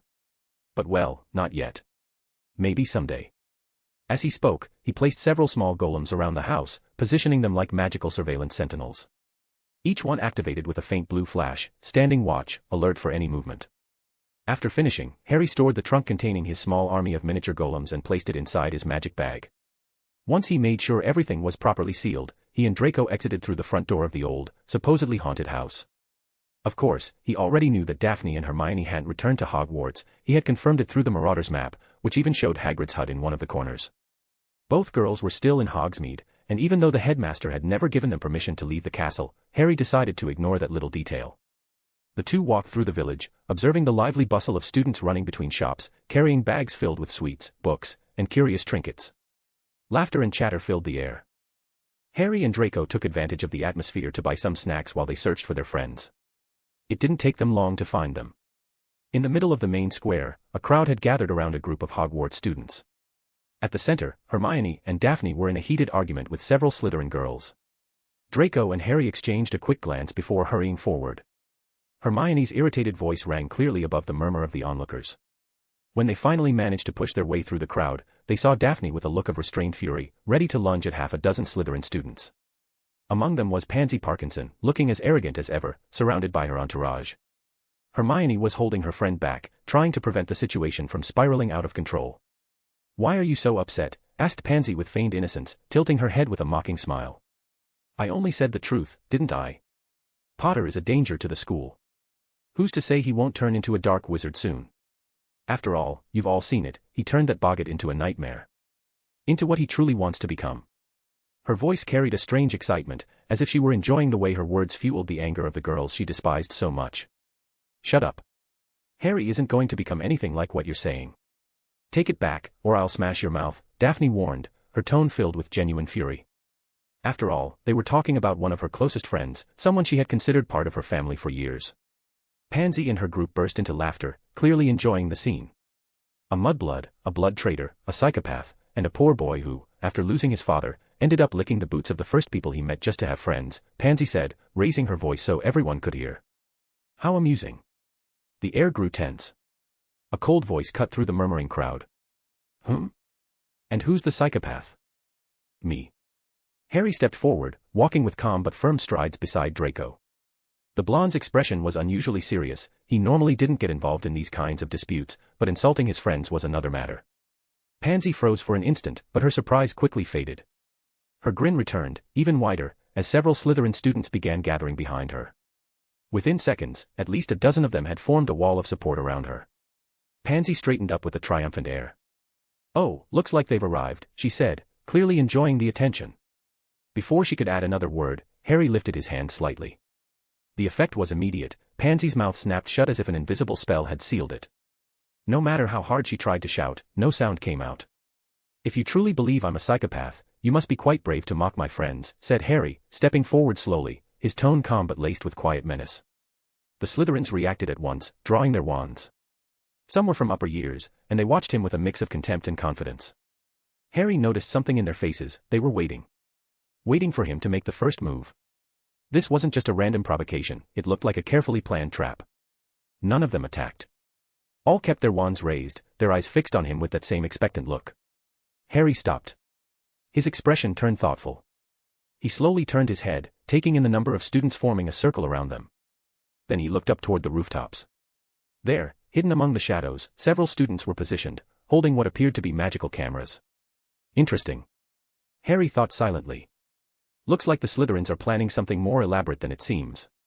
Without saying another word, he turned around.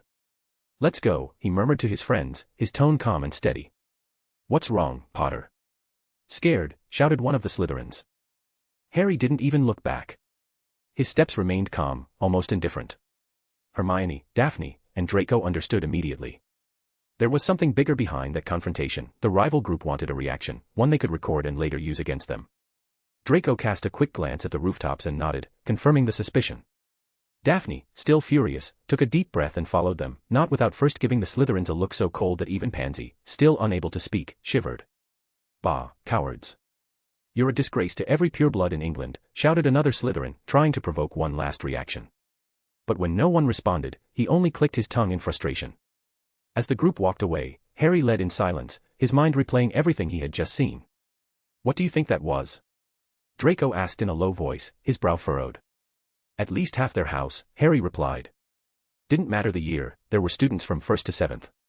The other half is probably back at Hogwarts looking for us. Seems like Slytherin is more united than ever." A faint smile tugged at his lips. "And I doubt it's because of house points." Draco let out a short, amused snort, though his eyes remained tense. The four continued walking toward the castle without stopping, unaware that the encounter they had just witnessed was only the beginning of something far greater. Neither they nor the other students could imagine what the Slytherins, Professor Dominic Gray, or even Peter Pettigrew were plotting. But one thing was certain, their troubles had only just begun. Chapter 172, Secrets, Schemes, and Teacups. Secrets, Schemes, and Teacups. Some Slytherin students were recounting what had happened during their trip to Hogsmeade, while Juliet sat quietly, listening with serene interest as she enjoyed her afternoon tea. Her eyes gleamed faintly with each word she heard, watching everything with an almost aristocratic calm. With her sitting there and all the Slytherin students standing around her, the scene looked very much like that of a queen receiving reports from her subjects. Those young wizards, known for their ambition and hunger for power, showed an unusual degree of respect and submission toward her. She was a foreigner, merely an exchange student who had arrived that very year from Beauxbatons, yet she had managed to do something few at Hogwarts ever could, bend the will of Slytherins without even raising her voice. Juliet, president of the Beauxbatons Student Council, had crossed the channel only a week ago, but that short time was more than enough for her influence to spread through Hogwarts corridors like an elegant and dangerous breeze. Well, they were always stubborn and slippery, even back at Beauxbatons, Juliet commented, setting her teacup gently on its saucer. Her tone was calm, almost indifferent, as if the failure of the strategy being discussed did not concern her in the slightest. "It's fine. We'll just have to make a few adjustments." She waved her hand lightly, as though brushing away a trivial nuisance, and a subtle smile curved her lips. There was something in her expression that suggested she was enjoying all of it, a playful spark in her eyes, the hint of someone who took delight in the simple act of playing with power. Being in another school, in another country, seemed to her nothing more than an opportunity to have fun, and to prove who she truly was. Meanwhile, in the Defense Against the Dark Arts office, Professor Dominic sat with his legs crossed, staring into the void with an ambitious smile. His thoughts turned with the precision of a well-oiled clock. "Mother and son, they never cease to amaze me," he murmured, gazing at the old wardrobe he had used days earlier during one of his most memorable lessons yet. "Perhaps I should make a few changes to my plans. His mother is far too powerful." He drummed his fingers against the desk rhythmically, lost in thought, when suddenly a sharp pain ran through his hand. He looked down, and a chill crept up his spine. His skin, once smooth and youthful, began to wrinkle before his very eyes, his nails turned dark, as if life itself were draining from them, and a weak, trembling motion, almost senile, shook his arm. "Why?" Dominic shouted in panic, staring at his hand in horror. "It's only been a short time," he repeated with a trembling voice, fear twisting his expression. He pressed the withered hand against his chest, as if trying to hide it from view. "Time shortens much faster than before, with every change," he muttered, his eyes glinting with a sick, manic light before abruptly rising from his chair and storming out of the office. His hurried footsteps echoed down the castle halls. Halfway through, three familiar figures appeared before him, two blondes and a redhead, Astoria, Luna, and Ginny. Dominic's eyes flickered for an instant with a dark reflection, as though some unknown hunger had stirred within him. But he froze immediately, glancing uneasily at the nearby portraits. No. This place isn't safe. "I'll have to go to the village," he muttered to himself, reorganizing his thoughts. Professor?" Astoria asked, noticing his presence behind them. "Hello. I'm a bit busy, I'll see you in class later," he said quickly, brushing past them with a forced smile and hurried steps. The three girls watched him leave. Ginny and Astoria quickly dismissed it, but Luna continued to stare after him with quiet curiosity, her usual dreamy expression a bit more focused than usual. "Come on, Luna," said Astoria, snapping her friend out of her thoughts. "We have to introduce Red to Ginny." Luna nodded with a serene smile.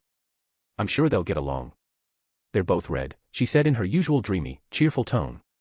Ginny, however, didn't look nearly as excited. She knew perfectly well about Red's chaotic reputation at the school, Even her brother's mischief paled compared to the antics of the little dragon and his gang. Still, she was certain that if her brother Charlie found out there was a dragon that never grew, living at Hogwarts, he would come running all the way from Romania just to meet it, even if the story was nothing more than a rumor. Harry and his group entered the castle with a tense air surrounding them. Daphne and Hermione both wore deep frowns, clearly upset, while Draco and Harry maintained a deceptive calm. Their cold stares said more than any words could. They made their way toward the Ravenclaw common room and, along the corridor, ran into two familiar faces, Lucille and his fiancée, Katerina. The pair were strolling leisurely, holding a half-drawn map and a parchment filled with scribbles. "Hello there," greeted Lucille with his usual gentle smile. "Why the long faces?" Nothing. Just some strange things happening in Slytherin," Harry replied, letting out a tired sigh. "Slytherin, ah, yes. The house where that woman ended up," said Lucille, his expression barely hiding a hint of distaste. "Lucille, show a little more respect for our student council president," Katerina scolded softly, though her gaze suggested she shared at least part of his sentiment. "And what are you two up to?" Hermione asked, perhaps to change the subject before the conversation grew any more uncomfortable. "Oh, us. We thought it would be fun to discover some of those famous secret passages in the castle," replied Lucille with an amused smile. For him, anything was entertaining as long as he could spend time with Katerina. "Oh. Have you found any?" Harry asked with interest. After all, he was also searching for those places, to install a few magical surveillance charms, of course. "Yes, actually, it's quite fascinating," said Katerina enthusiastically. "There are enchanted butterflies that follow the light and have to be guided back to their places, and there are murals with drawings of magical creatures, each one represents a specific number. I used to think they were just decorations, but several of them are actually hidden doors." Her voice carried a genuine happiness, as if uncovering the castle's secrets truly delighted her. "Even the torches on the bridge have a small magical riddle," she added, smiling brightly. Harry and the others exchanged glances. None of them had ever paid that much attention to such details. Meanwhile, Lucille watched his fiancée's excitement with quiet amusement. When Katerina noticed his gaze, her face turned bright red.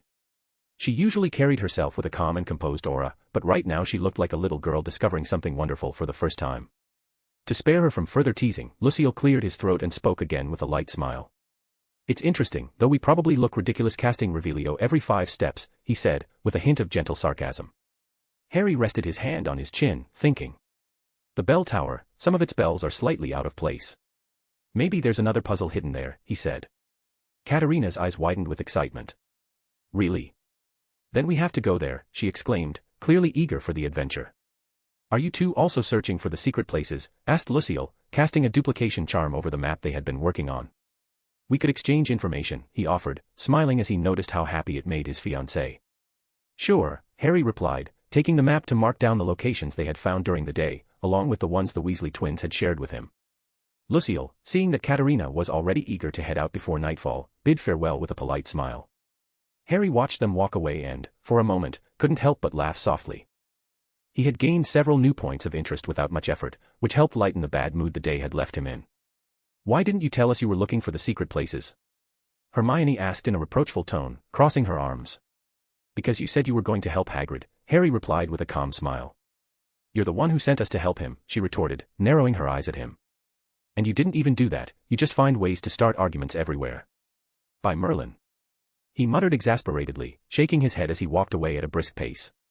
As always, his greatest power wasn't his magic, but the way he could shift any conversation to his advantage. Draco followed him with a mocking smile, throwing out a comment without losing his usual poise.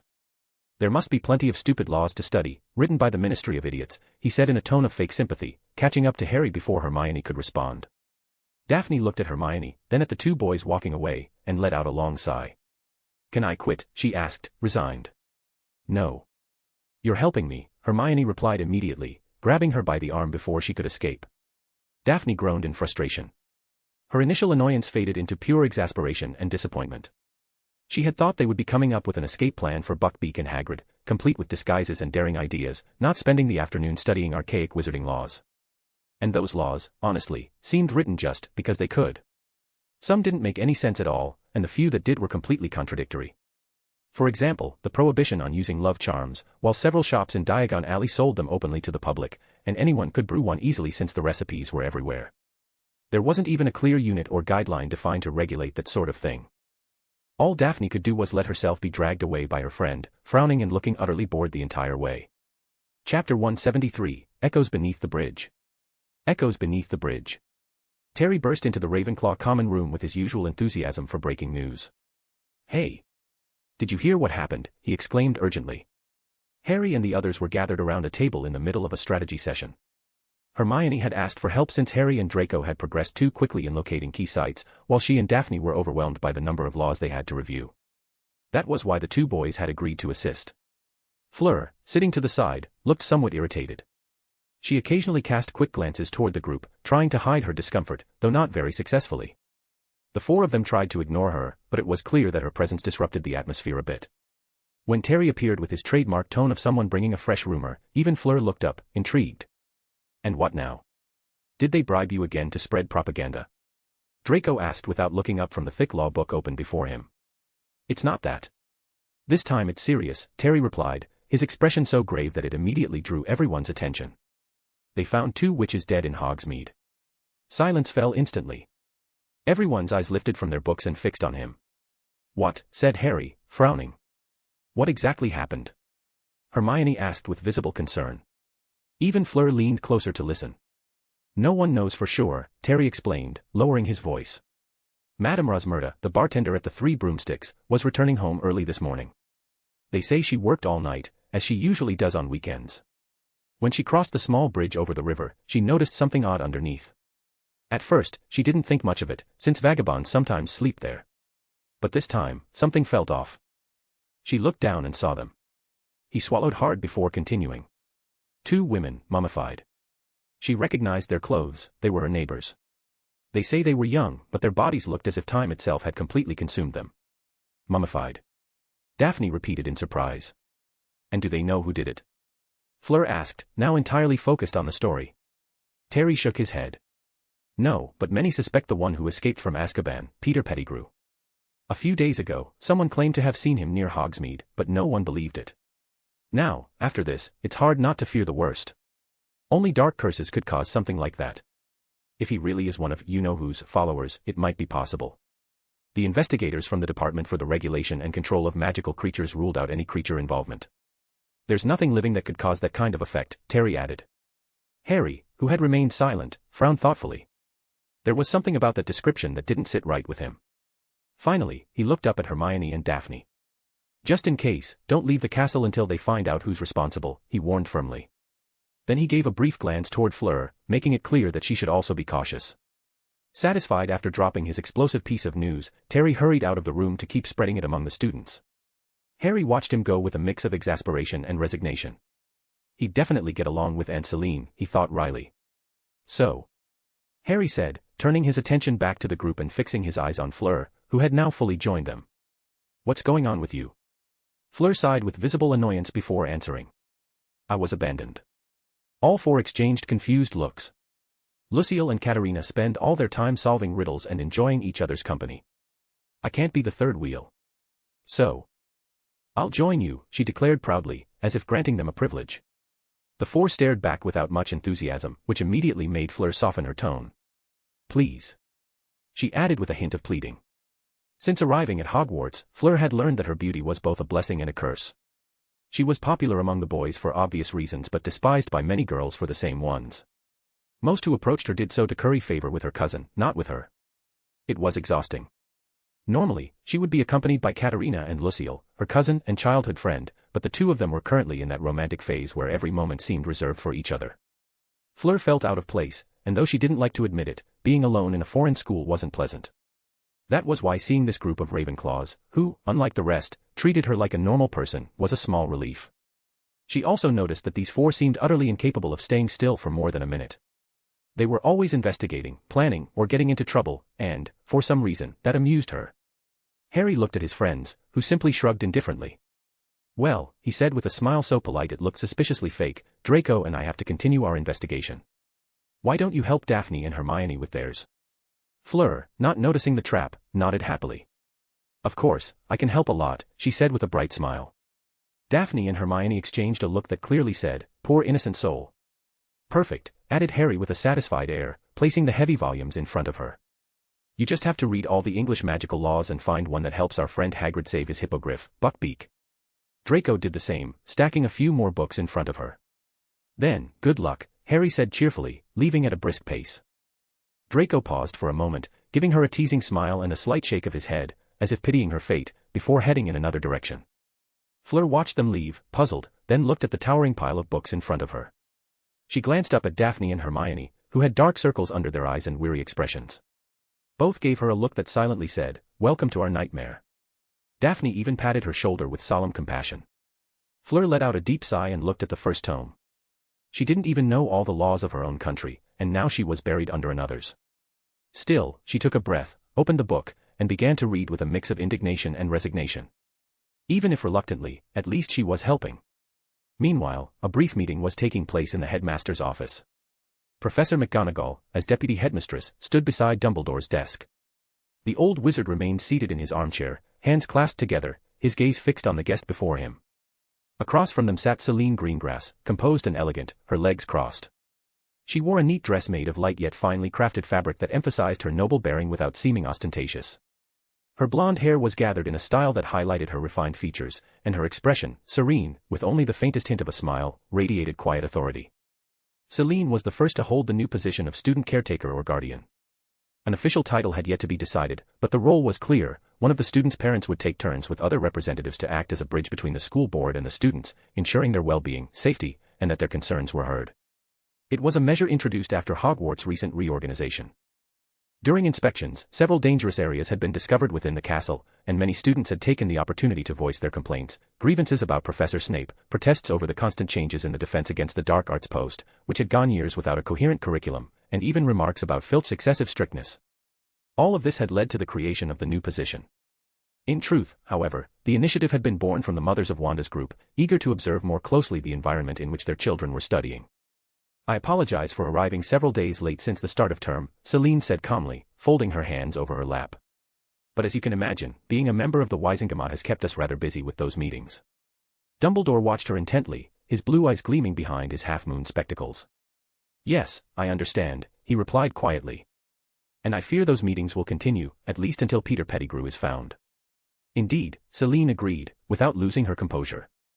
"That's why I've temporarily left my seat in the hands of another." McGonagall, standing upright with her hands clasped before her, raised an eyebrow.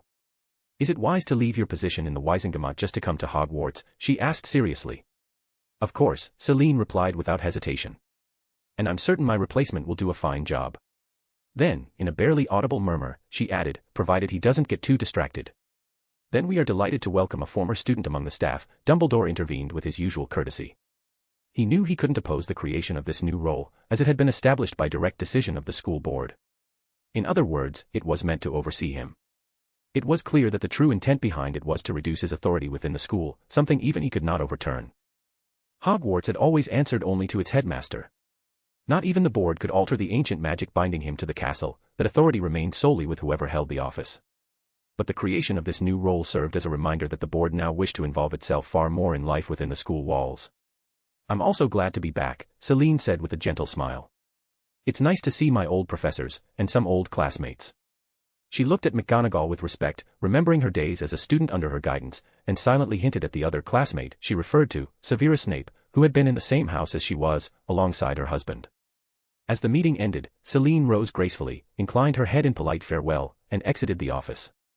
Dumbledore followed her with his eyes until the door closed softly behind her. "Albus, are you all right?" McGonagall asked, noticing the faint tension lingering in the room. She knew perfectly well that Celine was there, at least in part, to keep an eye on him. Dumbledore raised a hand dismissively. "Minerva, please assist Mrs. Greengrass in getting settled in the castle. And remember to inform the students that if they need to talk or unburden themselves, they may go to her. That will be her primary duty." McGonagall nodded in understanding and left without another word. Once alone, Dumbledore remained silent for several seconds. Behind his glasses, his eyes lost their earlier warmth and narrowed slightly. He walked over to the pensieve resting on a stone pedestal in the corner of his office. With a faint motion of his wand, he drew a thin silver strand from his temple and let it fall into the liquid surface. A fleeting image appeared, two mummified women beneath a bridge in Hogsmeade. The headmaster frowned, the memory sent a sharp pain through his temples. He closed his eyes for a moment, muttering something under his breath, then reached for a small lemon drop from the bowl on his desk. The candy melted slowly on his tongue, leaving behind a weary sigh. Everything seemed to be piling up at once, and he knew this was only the beginning. Chapter 174, Silver Light and Scandals. Silver Light and Scandals. Thanks to the recent deaths of the two women in Hogsmeade, the number of Dementors had increased both around Hogwarts and in the village. The Minister for Magic seemed to be in crisis, while the newspapers continued to fill their front pages with alarming headlines quoting Fudge.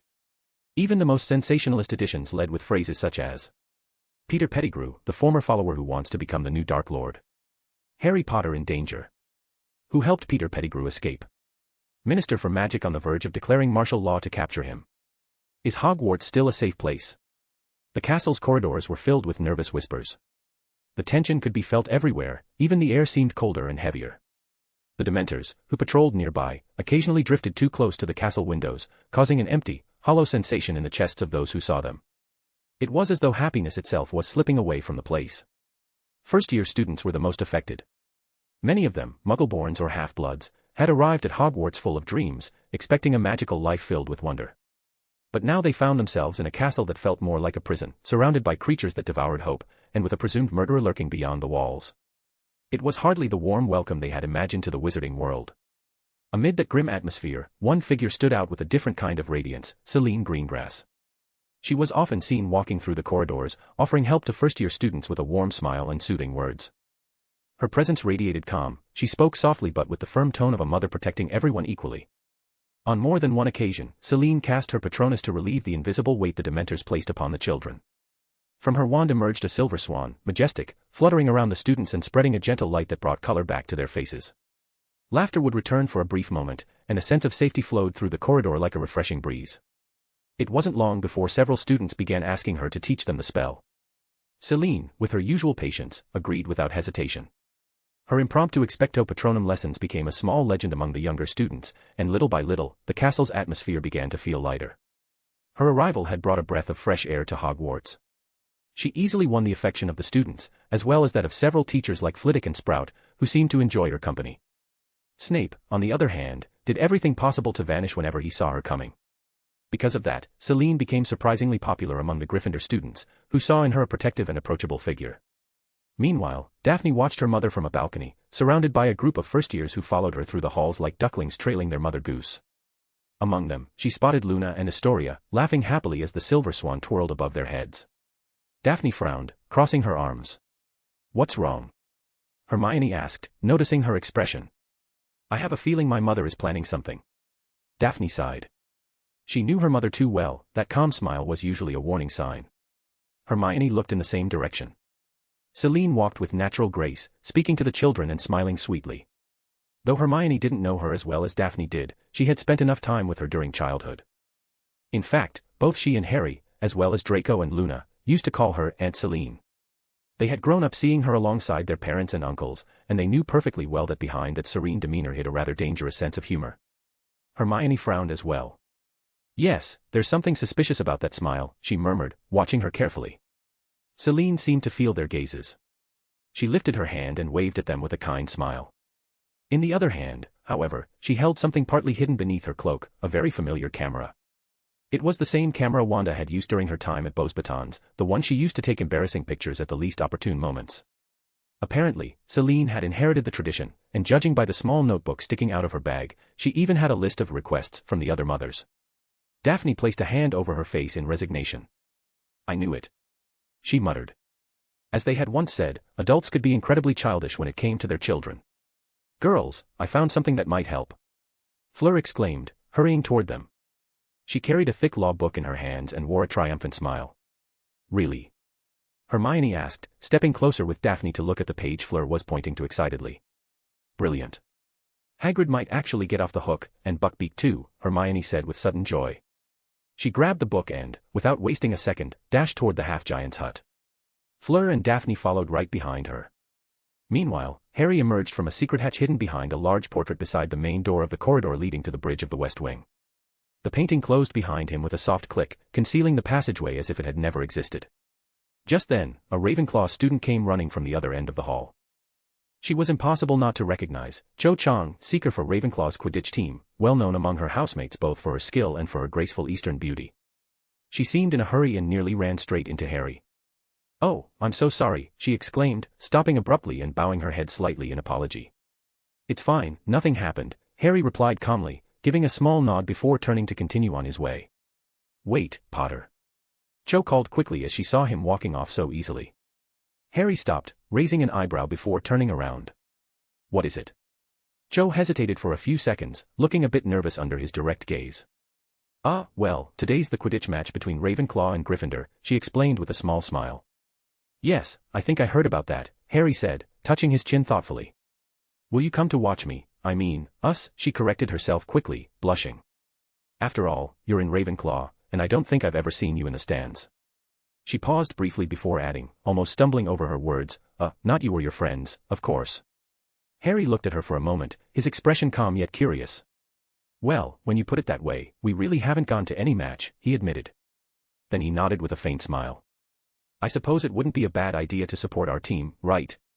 After all, we're in the same house. So you'll come?" Cho asked, her smile brightening. "I mean, you all will," she corrected again, clearly nervous. "Sure. Maybe some fresh air will do me good after spending so much time indoors," Harry said with a slight smile, returning her kindness. Cho seemed to hold back an excited squeal. "Perfect. Then I'll go get ready. See you at the pitch, at the match." There. Her words tumbled over one another, and before Harry could respond, she hurried down the hall with a mix of nerves and excitement. Harry watched her go, raising an eyebrow before shaking his head in amused resignation. "Well, that was unexpected," he murmured to himself. Then he felt 3 pairs of eyes fixed on him. Turning toward the door, what he saw almost made him sigh on the spot. Peeking from the doorway were Celine, Luna, and Astoria, all wearing knowing smiles, watching him as if they had just witnessed a monumental moment in his love life. They looked like 3 proud mothers watching their chick take its first steps. And to make matters worse, Celine was holding a camera that Harry immediately recognized, the same one his mother, Wanda, used to take pictures of him in the most embarrassing situations possible. Harry pressed his lips together. He could have said many things to clarify the situation before any wrong ideas took root, but he knew his Aunt Celine far too well. Any word from him would instantly become material for legendary gossip. And with Wanda's camera in her hands, he knew there was no escape. So he simply sighed and decided to walk away quickly without saying anything. It might not have been the best strategy, after all, silence implies consent, but at that moment, it was the only sensible choice. "I'm a victim of my own charm," he muttered with a small, ironic smile as he walked down the corridor in search of his friends. He didn't yet know that this simple conversation would bring several days of awkwardness, curious stares, and relentless rumors. Perhaps, he thought later, if he hadn't accepted that invitation at that very moment, he might have had a much quieter year. Chapter 175, Special, Tiny Guardians, Huge Problems. Special, Tiny Guardians, Huge Problems. 2 children walked through the castle corridors. They felt a rather interesting excitement at discovering a magical world full of dreams and hopes, although, in reality, it wasn't exactly like that. Dark and dangerous creatures surrounded the castle 24 hours a day, 7 days a week, lowering everyone's expectations and making many students anxious or even afraid to set foot outside the castle. Morale had dropped drastically since classes began. Some even wanted to go back home and never return to this place. Jeff and Frank moved through the corridors while Jeff seemed to be scolding his brother, who only smiled, trying to downplay his actions.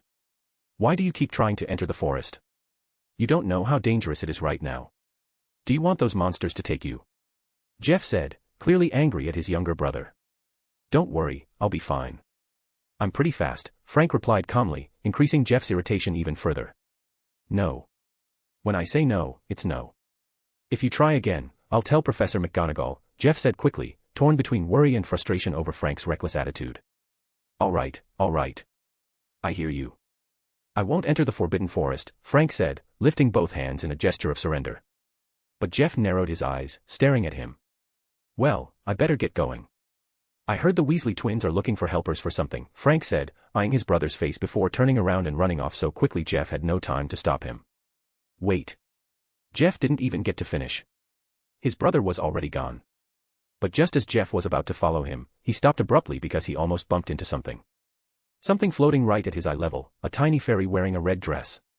"Oh, sorry," Jeff said, looking at the fairy. The little fairy didn't seem to be paying attention at first, but when Jeff spoke, she turned around and her eyes locked onto him. Jeff, for some reason, found himself staring at the fairy's tiny dress while feeling a small pinch in his chest. A strange sensation, as if the mere sight of her had surprised him more than expected. In contrast, the fairy seemed to be observing him intensely, getting closer, almost pressing her tiny nose against Jeff's eye, forcing him to lean back slightly. The fairy examined him closely. Then she began flying around him for a moment, as if studying him. Her eyes were narrowed, and one hand rested on her tiny chin, giving her a comically professional investigator vibe. Then, without warning, she flew straight toward Jeff's mouth and forced it open. Jeff froze, completely confused, while she seemed to be checking something inside, as if searching for clues to a crime. A second later, she flew back. Now she hovered with her arms crossed, looking at him with a mix of confusion and interest. "You're the fairy who's always with the other animals, right?" Jeff asked, trying to start a conversation. The castle's animals were quite famous, and he had heard that there was a little fairy among the group. Many students talked about her. He had even heard rumors that this fairy often hovered around Harry Potter. The fairy looked at him, pointed at herself, and then pointed into the distance. Jeff followed her gesture, and there he saw Harry Potter talking to a Ravenclaw girl at the end of the corridor. "Oh, you're with Potter," Jeff said calmly. Since joining Ravenclaw, Jeff hadn't had much time to make friends. Most of his housemates were too stressed because of the Dementors. And he also felt a bit down for ending up in a different house than his brother. It wasn't that he felt lonely, he simply knew he couldn't watch over him closely anymore. And knowing Frank, who seemed to be hanging around the Weasley twins, that was double the worry. The little fairy made several hand gestures, a form of communication many didn't understand. She was asking him if he was alone. Jeff was a bit surprised by how easy it was for him to understand her, even if she didn't speak. Yeah. I was with my brother, but he's a bit restless, so. I'm kind of alone, Jeff said with a sigh. The fairy stared at him again. Then she made a gesture with her hand, telling him to wait a moment. Jeff, slightly confused, watched her fly away in a burst of sparkles, darting at high speed toward another corner of the corridor. Not very far. Toward a suit of armor. But Jeff noticed something interesting. For some reason, that suit of armor had a red, scaly tail sticking out from behind. It had a strange shape, as if something was stuffed inside. Jeff hadn't noticed it before, not until the fairy flew toward it. She slipped in through the helmet's visor for a brief moment.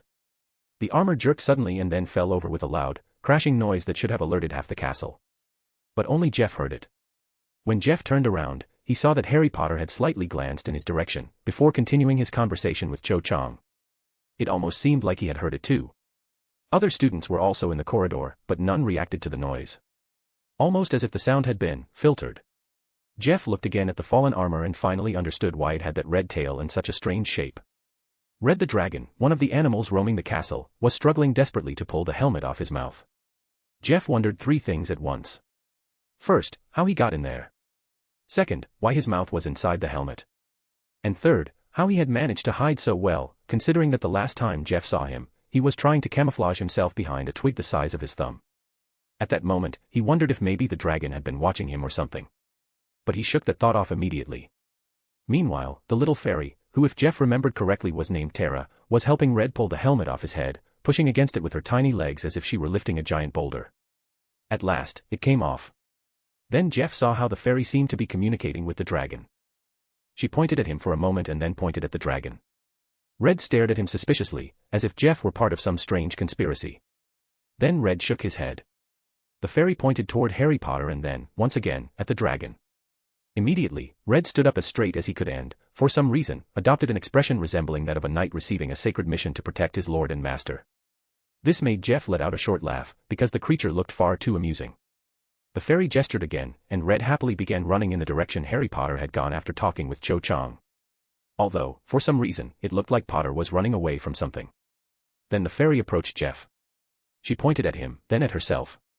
Jeff understood the idea, she would stay with him. With me? Jeff asked, somewhat surprised. Tara nodded with complete certainty. Well, I don't mind. I think, he said, while the fairy puffed out her chest proudly, smiling as if she had won an important battle. She floated gently toward Jeff's fluffy hair before sitting there, giving him a few pats on the head as if crowning him. Jeff felt strange, but it didn't bother him, so he continued on his way. He would go study in the library, one of the small pleasures he had discovered since arriving there. And learning magic, obviously. Meanwhile, Frank, after separating from his brother, glanced back slightly with a grin when he saw that Jeff wasn't following him. Without hesitation, he left the castle. He walked until he reached the edge of the forbidden forest. His expression shouted adventure and exploration. Even if it was dangerous, his body seemed to crave it. He stood there for a moment, staring at the forest, torn between following his impulse and obeying his brother. And as if destiny wanted to answer for him, the moment he took a step forward, he felt a gaze upon him. A gaze that petrified him. literally. His body froze completely and, since he had one foot lifted, he lost his balance and fell face first onto the ground. Lying on the dirt, he noticed something moving. Green and gray scales slid through the grass. Then a snake's head appeared, small, with dark, shiny eyes fixed on him while its forked tongue flickered out in brief intervals. But he also felt something else. The snake's gaze wasn't normal. It was a gaze that seemed interested. A snake. Frank thought. And for some reason, he didn't feel afraid, even though he was petrified in front of something that could very well be venomous. The snake moved its head slightly, looking him straight in the eyes. Then it blinked, and Frank could move again. He quickly stood up just in case, staring at the reptile. "What are you?" Frank asked. Obviously, he wasn't going to get an answer, unless he knew Parseltongue. A magical snake or something like that, he said, holding its gaze for a moment. "Well, I won't bother you if you don't bother me." He carefully walked around it and approached the forest again. But before taking the next step, his body petrified once more. He fell to the ground for the second time. It seemed the snake was preventing him from entering the forest. When he recovered movement, he stood up quickly, now a bit annoyed. "Hey, I told you if you don't bother me, I won't bother you," he said, indignant after falling again. The snake simply watched him. Its tongue flicked out every so often. Frank thought maybe it understood him, so he nodded and lifted his foot to move forward again. He fell a third time. His body had been blocked once more. And this time, his patience evaporated. Once he was free, he planned to give that meddling snake a piece of his mind. When he recovered movement, he stood immediately, ready to scold the reptile. But when he looked at the spot where it should have been, he saw something else. Something bigger. He followed the trail of green and gray scales. Until he noticed the snake was roughly at his height. Or rather, much taller, it had simply lifted its body until reaching his eye level. Frank froze for the fourth time. He was about to turn around and run. But another look from the snake petrified him once again. This time, she began to coil around him. Frank felt he really should have listened to his brother. He was sure he was about to die, strangled by a giant snake. He closed his eyes, waiting for the worst. But the pain never came. His body was released. The snake's size shrank in an instant, returning to its small form. Now she rested on his shoulder, like a strange scarf, and peeked her head out to stare at him closely. Then she turned her head toward the forest. Frank followed her gaze. He saw, in the distance, at least 3 dementors gliding slightly between the trees. They had no eyes, but he felt they were watching him, waiting for him to enter. "You were helping me?" Frank asked, sounding surprised. The snake simply looked at him silently, unmoving, before settling comfortably on his shoulder. As if this were a new permanent spot. So now I have a companion," Frank said, looking at the snake resting on his shoulder as if nothing were unusual. He smiled a little and decided to return to the castle. It seemed he would have to listen to his brother and stop searching for trouble just for the thrill. Meanwhile, Harry, walking in search of his friends, turned around for a moment. He looked at Red for some reason, because Red still had pieces of armor stuck to his body. The metallic clanking was impossible to ignore. Harry could only sigh and continue walking while the sound of metal scraping and hitting the floor echoed behind him. Chapter 176, Harry's First Loss of Control. Harry's First Loss of Control. Draco, Harry, and the girls were walking toward the Ravenclaw stands while the students were already filling the seats, impatient for the match. Today's game would be Ravenclaw versus Hufflepuff, and considering how everyone's spirits had been declining almost the entire week thanks to the Dementors and the incident in Hogsmeade, which had forced all outings to be cancelled for safety, it was normal that everyone needed something to lift their spirits. Fortunately, Quidditch matches always helped release all the bad feelings. People could shout, let off steam, and support their favorite teams as if their lives depended on it. Hermione and Daphne walked a little faster, visibly more excited than Draco and Harry themselves, which was strange at first. But after seeing their expressions, similar to when they first met Lucille, it was better not to ask. It probably had something to do with the tall and handsome Hufflepuff seeker, who was quite popular. Too bad that with Lucille's arrival at Hogwarts, he had lost many of his fans, although that would probably only be for this year, since Lucille would return to Beauxbatons the following year. Draco seemed to understand exactly the same thing as his friend, and his thoughts were that the girls were simply acting on their hormones, while he shook his head as if boys didn't do the same. Harry lifted his gaze and spotted his Aunt Celine with Luna and Astoria, and, as always, poor Ginny Weasley being kidnapped by the latter two. Although at this point, she didn't complain much anymore. Or rather, she knew that complaining wouldn't accomplish anything at all, so she simply went along with it. Harry smiled slightly when he saw Luna wearing an eagle helmet on her head in representation of Ravenclaw. It looked handmade, and judging by the details, his Aunt Pandora had surely helped her a lot. Astoria had on her face a papier-mâché eagle beak, shaking her head excitedly for the match. Ginny, on the other hand, seemed to have surrendered completely and accepted a small feather tiara. But honestly, it looked quite good, the blue mixed surprisingly well with her red hair. Fortunately, Harry and the others managed to stop Daphne. She had planned to come dressed as a chicken for some reason, and worse, she wanted to force all of them to wear the same costume. The three of them had to form an alliance to convince her not to do it. If there was anyone who loved costumes more than Luna, it was Daphne. No, wait, it was more like Wanda, although she liked dressing others up, so I don't know if that counted. Since Celine was accompanying the first-year students, the group didn't approach her to avoid interrupting. They only waved from afar. The sky was completely overcast, filled with thick fog and a constant drizzle. It didn't seem like a perfect day for a Quidditch match, however, no one wanted to leave. Everyone needed this to keep going in a school that felt much darker this year. Both teams entered the field while the students shouted their names loudly. I think Cho Chang isn't bad. Her size gives her speed and agility. But that would be on a normal day, with this weather full of wind and humidity. Diggory's size and weight give him a big advantage, Hermione said, acting like a sports analyst, even though none of them were really interested in Quidditch enough to know that much. Although, of course, no one was going to give her credit for that. But she wasn't entirely wrong. Even standing still before the match started, the Ravenclaws wobbled slightly because of the strong wind. At Professor Hooch's signal and the whistle, the match began. Everyone rose quickly into the air, although their brooms swayed with the wind. Even so, they all seemed determined not to lose the match. Harry leaned on the edge of the stands with both arms, placing a hand under his chin as he watched the Seekers fly at full speed through the rain, the wind, and the low clouds. He had some interest in flying, after all, according to his godfather, it was in his blood. His father had been a pretty good player. But with everything he had to do day after day, he had put it aside. Not as if he didn't use his broom from time to time, especially that feeling he experienced when riding Buckbeak, something inside him called to it. But his rational side told him that if he had time to train, he could improve many other qualities more useful for the future. He knew he wouldn't dedicate himself to Quidditch, even if he were good, because he already had a somewhat clear path. With the companies his mother maintained under the Potter family name, he had clearer options. Even if he didn't want to become the president of those companies, as a second option he had hit magic, from the Aura department. He believed it would suit him quite well. Or, as a third option, a high-level alchemical researcher. Quidditch didn't even enter any of his first alternatives. While he thought about those things, the air around them began to drop several degrees, making the damp smell of students under worn-out umbrellas become more noticeable. Some raindrops even began to freeze as they fell. What is that?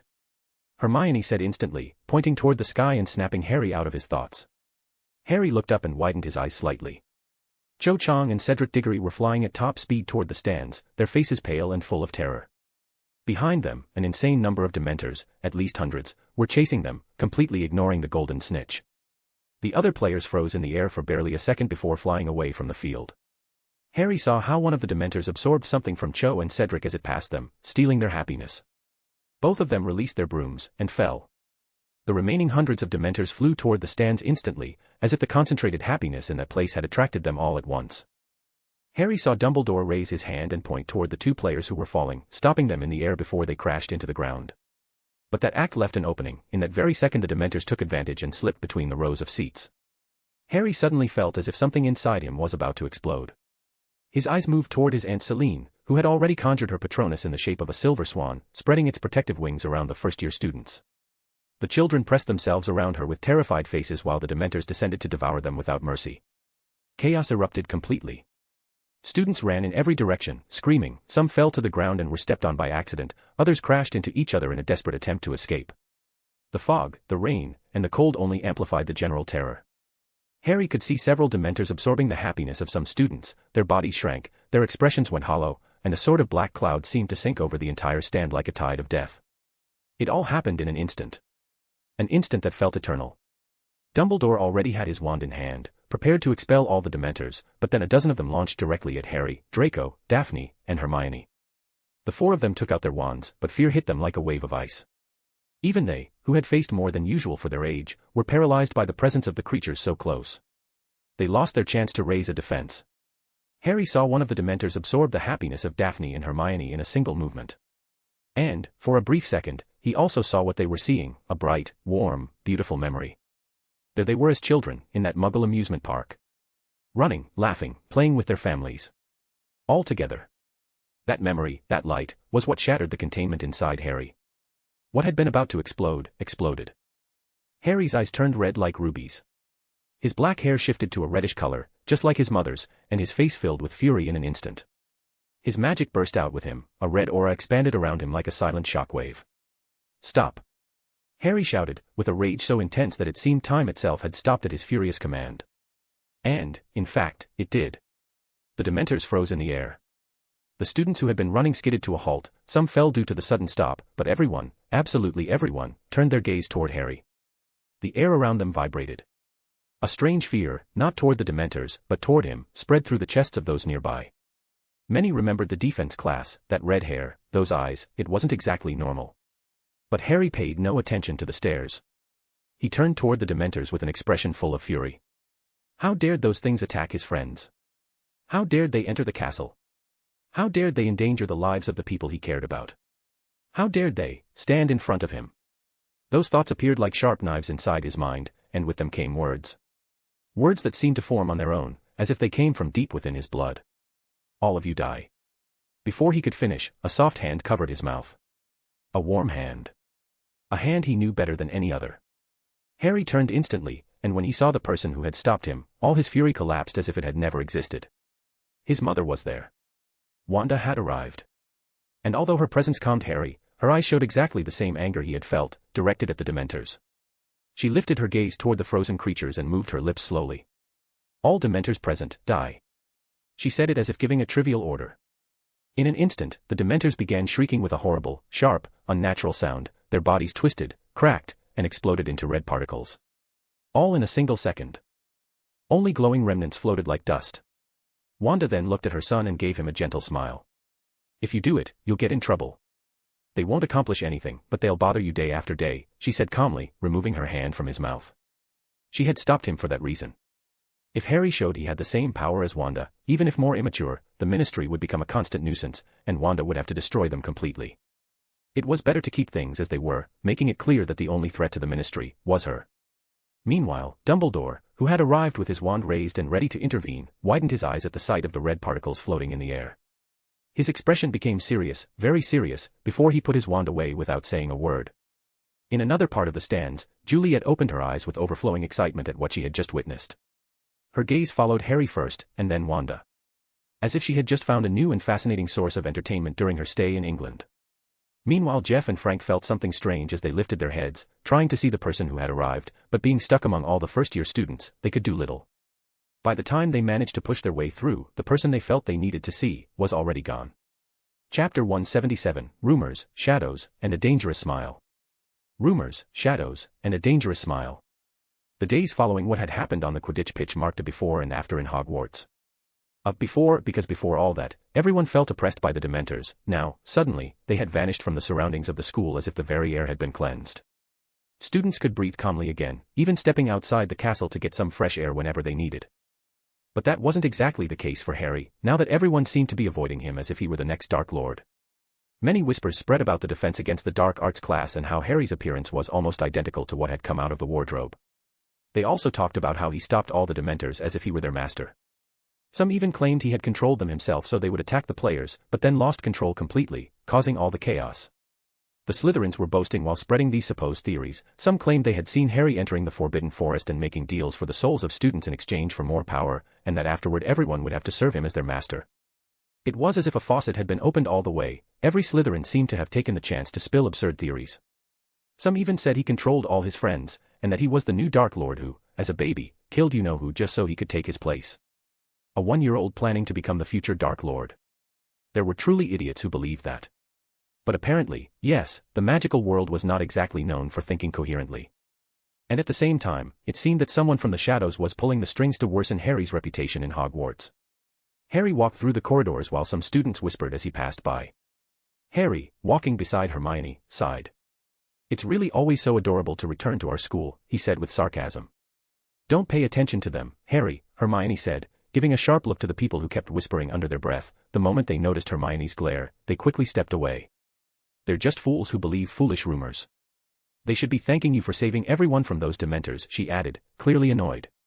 After all, it was thanks to Harry that the Dementors had stopped. And it had been Aunt Wanda who destroyed them right then and there. That was also why the Ministry seemed furious. They were the ones who had sent the Dementors to the school to look for Peter Pettigrew. But then they remembered who they were messing with, and especially now, with the entire student council furious at the ministry for endangering the students with the Dementors. International newspapers were talking, they were putting the minister in a tight spot, so he had to drop the issue of the missing Dementors they had sent. Those creatures were like cockroaches that reproduced in the damp, dark corners of Azkaban, so now they were simply trying to save their own skin. And to his misfortune, this time they couldn't blame everything on Wanda or anyone else, or they would end up like an egg smashing against a rock. Harry felt slightly irritated. We really gave those bastards exactly what they wanted. An excuse, Harry said, glancing at the Slytherins watching him from not too far away with mocking expressions, waiting for him to fall. Wow, this school is really something, said the familiar voice of Lucille behind Harry and Hermione.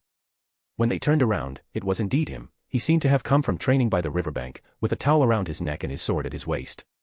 I have to say I enjoy a bit of healthy competition, but I'm not really a fan of how things move around here, Lucille added, wearing a slightly strange expression. Well, this is Hogwarts in all its glory, where the competition between houses can even turn into a life-or-death fight outside school grounds, Harry replied with sarcasm. I'd like to believe you're joking, but from your excitement, I can tell you're not, Lucille said with a forced smile. He then glanced toward the Slytherins for a moment before speaking in a lower voice. Well. This has a lot of Juliet style. So try to be careful. That woman is the worst thing that could exist. She sees everything as a game and believes karma will never reach her because her father is the French Minister of Magic. I've seen students quit their studies because of her games. The worst part is that she has this way of attracting idiots just like her to her side easily. And she always has plans prepared to protect herself, Lucille said, his expression completely serious. Harry looked at him for a moment, then nodded seriously. Yeah, I was already expecting something like that. The guys I know from Slytherin don't have enough brains to plan something this fast, he said calmly, though his eyes seemed to shine slightly. Well, just don't let it get to you. The more you show that it bothers you, the more excited she'll get about making your life miserable, Lucille said before walking away. After all, he had to shower before classes. Hermione watched him leave, thinking about his words. Then she looked at Harry. When she saw his expression, she let out a sigh. I really understand why Fleur says that sometimes you look like a villain, Hermione commented, looking at Harry's face, who already seemed to be planning very dark things, with a smile that didn't reach his eyes. The school created this house division for student competition. So let's give them what they want. A good and brutal competition to show which house is better, Harry said with a villainous smile. Why did you call me? Draco said, standing with his usual serious expression. In front of him, seated at a small garden table with a cup of tea and a little pastry, was Juliet Marceau, the very same person Harry and Lucille had been talking about. Draco Malfoy. Your father had some dealings with mine in the past. He was quite good at his job. Thanks to him, we had a way to enter the English magical economy. And since you are his son, I thought you might be interested in joining me. After all, everyone knows you are a Slytherin through and through. Juliet said calmly, looking at him gently, as if she were seeing a future ally. Ah. Draco lifted his upper lip slightly, as if he had just heard something ridiculous. Join you? He asked while glancing around. Several Slytherins were standing nearby, behaving like very polite servants, though their expressions carried a hint of mockery, as if the whole situation were some kind of performance. Pass, he said with complete calm, turning around as if being there was a waste of time. Are you sure? Juliet asked. Her tone was polite, yet it carried an icy undertone that suggested something bad might happen if Draco decided to leave. Draco paused for a moment. I know your family, or rather, your mother, is well positioned in England with her businesses connected to that alliance she formed with the relatives of your friends. But do you really think she can keep climbing the economic ladder? You never leave England, right? Meanwhile, my father has economic alliances with every major family in Europe. The Slytherin boys have already joined our alliances. Do you think just 4 or 5 families could have enough power to stand against more than 100? She said with a soft yet poisonous smile. Stand against. Draco looked at her as if listening to an extraordinarily stupid joke. All those fools have been trying since I can remember, he said, pointing at the Slytherins around them. And the only thing they achieved was increasing our profits. If you bring in more families, you'll only accomplish the same. And if you try something malicious outside of economic dealings, all I can say is that you're pretty idiotic. Not to mention my Aunt Wanda, who could erase every last trace of your allies. My Uncle Edward or Sirius are already dangerous enough monsters. You don't even know the level my mother or Aunt Celine have. So no, I'm not afraid of you. Draco stared at her firmly. In fact, you should be the one careful with your stupidity.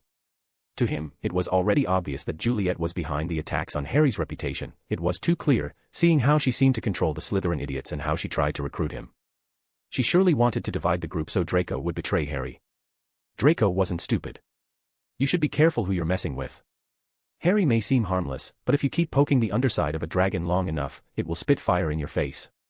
You have no idea what he's capable of. Not even he, nor we, his own friends, fully know. Draco said with a deadly look toward Juliet before turning away, with zero intention of hearing anything else from her. P.F. She let out a soft laugh, as if what she had heard was the most ridiculous, amusing, and embarrassing thing in the world. Sure, she said with a mocking tone, completely unconcerned about Draco leaving. Just then, an owl flew toward her and dropped a letter. Juliet picked it up with complete tranquility, opened it, and read it before smiling with a delighted expression. It seems my father has arrived. And he was invited by the minister to watch the trial of that half-giant, Juliet said with an amused, almost enchanted smile. Yes, she knew perfectly well that Hagrid was a half-giant. As the minister's daughter, she had sent people to investigate it. And it had been far too easy for her to pull that information out from the most hidden places. Let's see what they can really do, she said, smiling in a disturbingly pleased way. Meanwhile, outside the castle, a grayish-white rat ran between the trees of the forbidden forest. Several huge spiders were chasing it, trying to catch it before it could slip into the hollow of an old tree. The creature moved as if it knew the path perfectly. And that tree was only a few meters from the castle. Very close by, a small golem resting against a rock, apparently deactivated, suddenly opened its glowing eyes before sending out a signal. Chapter 178, The Wizengamot in Session, Part. The Wizengamot in Session, Part. Things like this are really getting so annoying, Wanda said as she walked through the ministry corridors. Her horse moved at her pace, almost as if it were imitating her irritation. She was wearing her Wizengamot attire. If it weren't because she wanted to take good care of the seat that would one day belong to her son, she would have already resigned from this place filled with far too many things better left unmentioned. On one side walked Pandora, wearing the same robes. Celine had left her the position while she was at Hogwarts. How she had convinced her, considering Pandora had never been interested in being part of any of this, was a mystery only she and Celine knew. Though Wanda could guess, knowing them, it wasn't hard to imagine where that story went. On Wanda's other side walked Narcissa, as always with the cold and serious aura that characterized her. She glanced to the side before speaking. So, why are you here? She asked, looking at Sirius, who was observing the surroundings with a nearly interested expression. The last time he had been there was during his trial years ago. Maybe that was also why he didn't like the idea of belonging to the same institution full of idiots who hadn't even given him a proper trial and then had freed him almost by accident. If it weren't for Wanda's help, he would probably still be locked up. That is a strange question, dear cousin. After all, I'm the head of the House of Black and I've come to take my seat in the Wizengamot, Sirius said with an almost amused smile. The three women looked at him at the same time. Usually it's Tonks who comes. You tend to run away from your duties. Isn't it also Lupin who handles all the companies under your name? Wanda asked, raising an eyebrow. But her words didn't change Sirius's expression. Tonks ran away. Andromeda doesn't want to come. And her husband would prefer attending a meeting full of Dementors rather than coming near the blood purists. So I had to come, Sirius said with a hint of annoyance. Apparently Tonks was learning far too well from him. He hadn't been able to find her anywhere. He had even contacted the retired Mad-Eye Moody, and even he couldn't track her. She really knew how to hide now. Ever since Peter had escaped from Azkaban, Tonks had been attending those stupid meetings all the time. She practically seemed like the minister, killing time so everyone believed she was working non-stop. But it was all just a facade, a convenient hiding place. When she met with the other Wizengamot members, only the neutral ones weren't a bunch of pretentious idiots. Well, maybe they were too, but since she came representing Sirius and was always with Wanda, Narcissa, and Celine, they didn't bother her. Still, even someone like her had limits. So, does anyone know what this magnificent trial is about? Sirius asked with boredom, seeing nothing interesting in the corridors.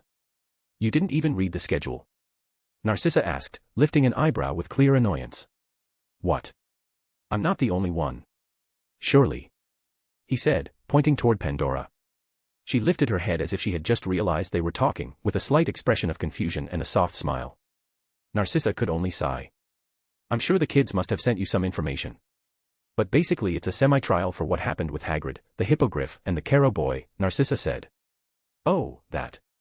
Sirius muttered, making an annoyed grimace just from hearing the surname Carrow. As they walked, two figures suddenly caught the group's attention. It was the minister, and next to him a clearly foreign man. He had bright blonde hair combed back, although he was older, his skin looked well cared for, with barely visible wrinkles around his eyes. He carried a friendly smile, one of those fake smiles only politicians mastered.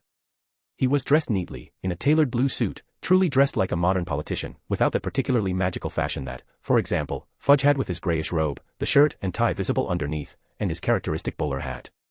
Fudge, unlike the other men, was shorter and somewhat chubby, with a face aged by the years, although he really wasn't that old.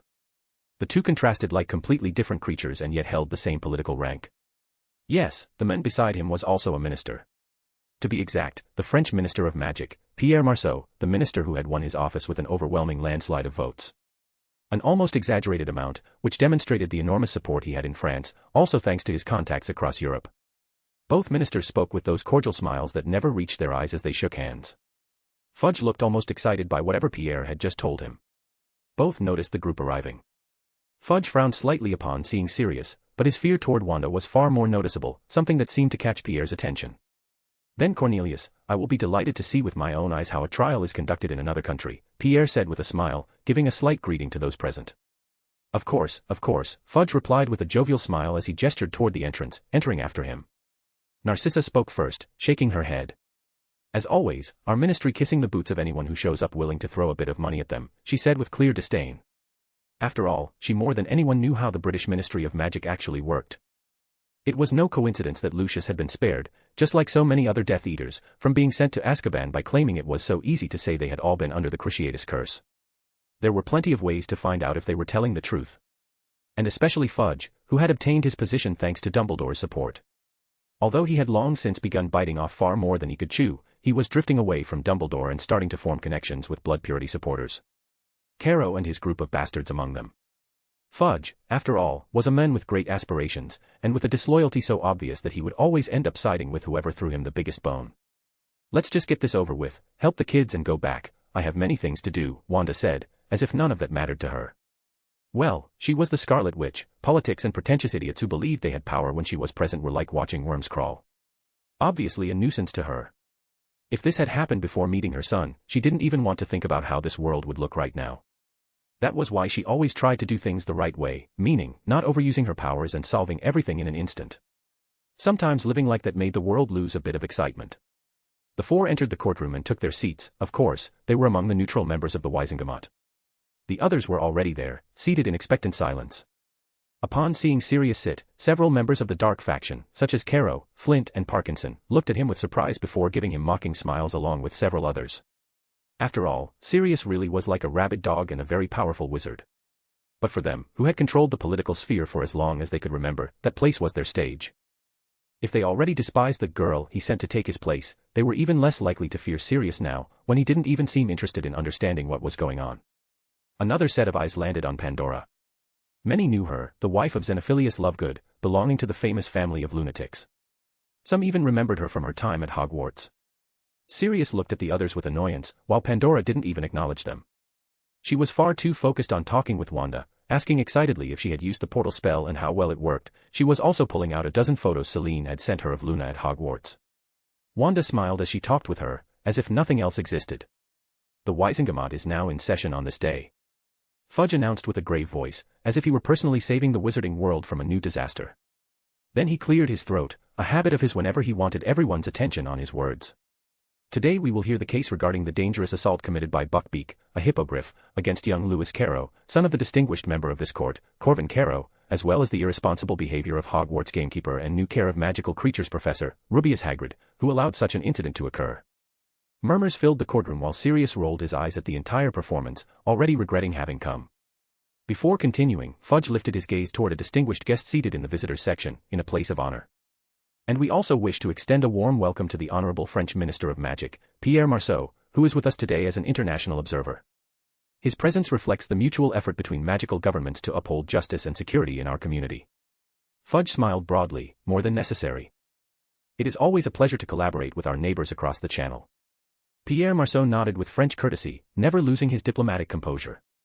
His eyes, however, watched everything with a mixture of curiosity and mild skepticism. Fudge tapped the gavel lightly again. With that said, let us proceed with the initial testimony. Chapter 179, The Wisengamot in Session. Part. The Wisengamot in Session. Part. As Hagrid entered the courtroom, he was extremely nervous. He kept tugging at his clothes, which were the most presentable ones he had for this occasion, and he was holding a stack of papers that were surely the notes the girls had given him. He became even more nervous under everyone's gaze. The papers slipped from his hands and fell to the floor, and he clumsily tried to gather them with trembling fingers.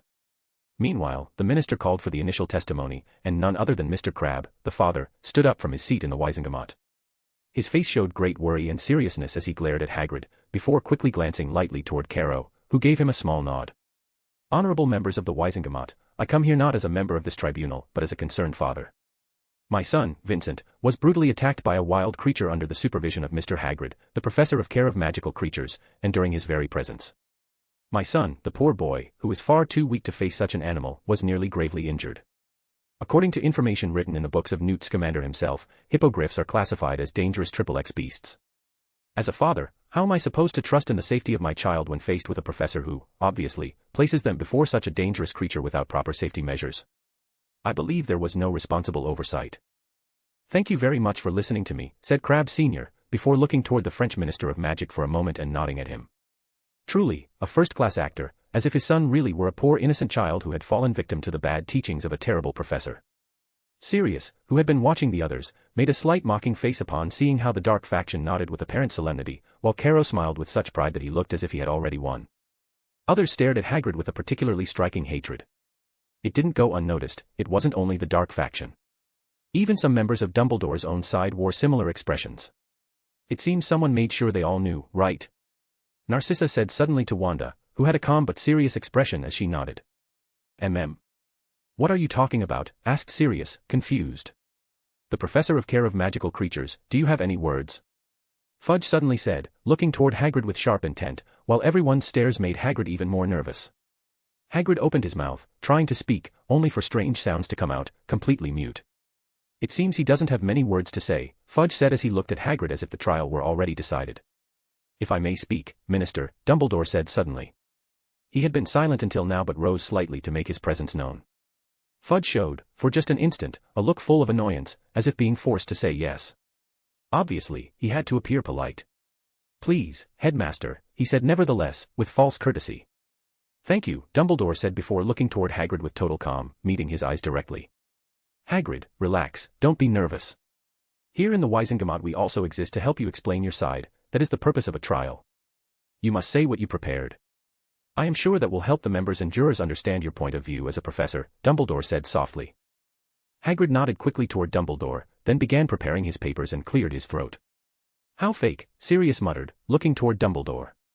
After all, the resentment he had toward him was on a level that even he himself could barely tolerate seeing him sitting there.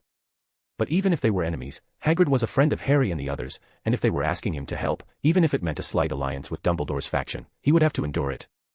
I only tried to teach them how to approach, and Vincent, well, he didn't follow the instructions, he didn't greet Buckbeak properly. I said it several times, he shouldn't have approached.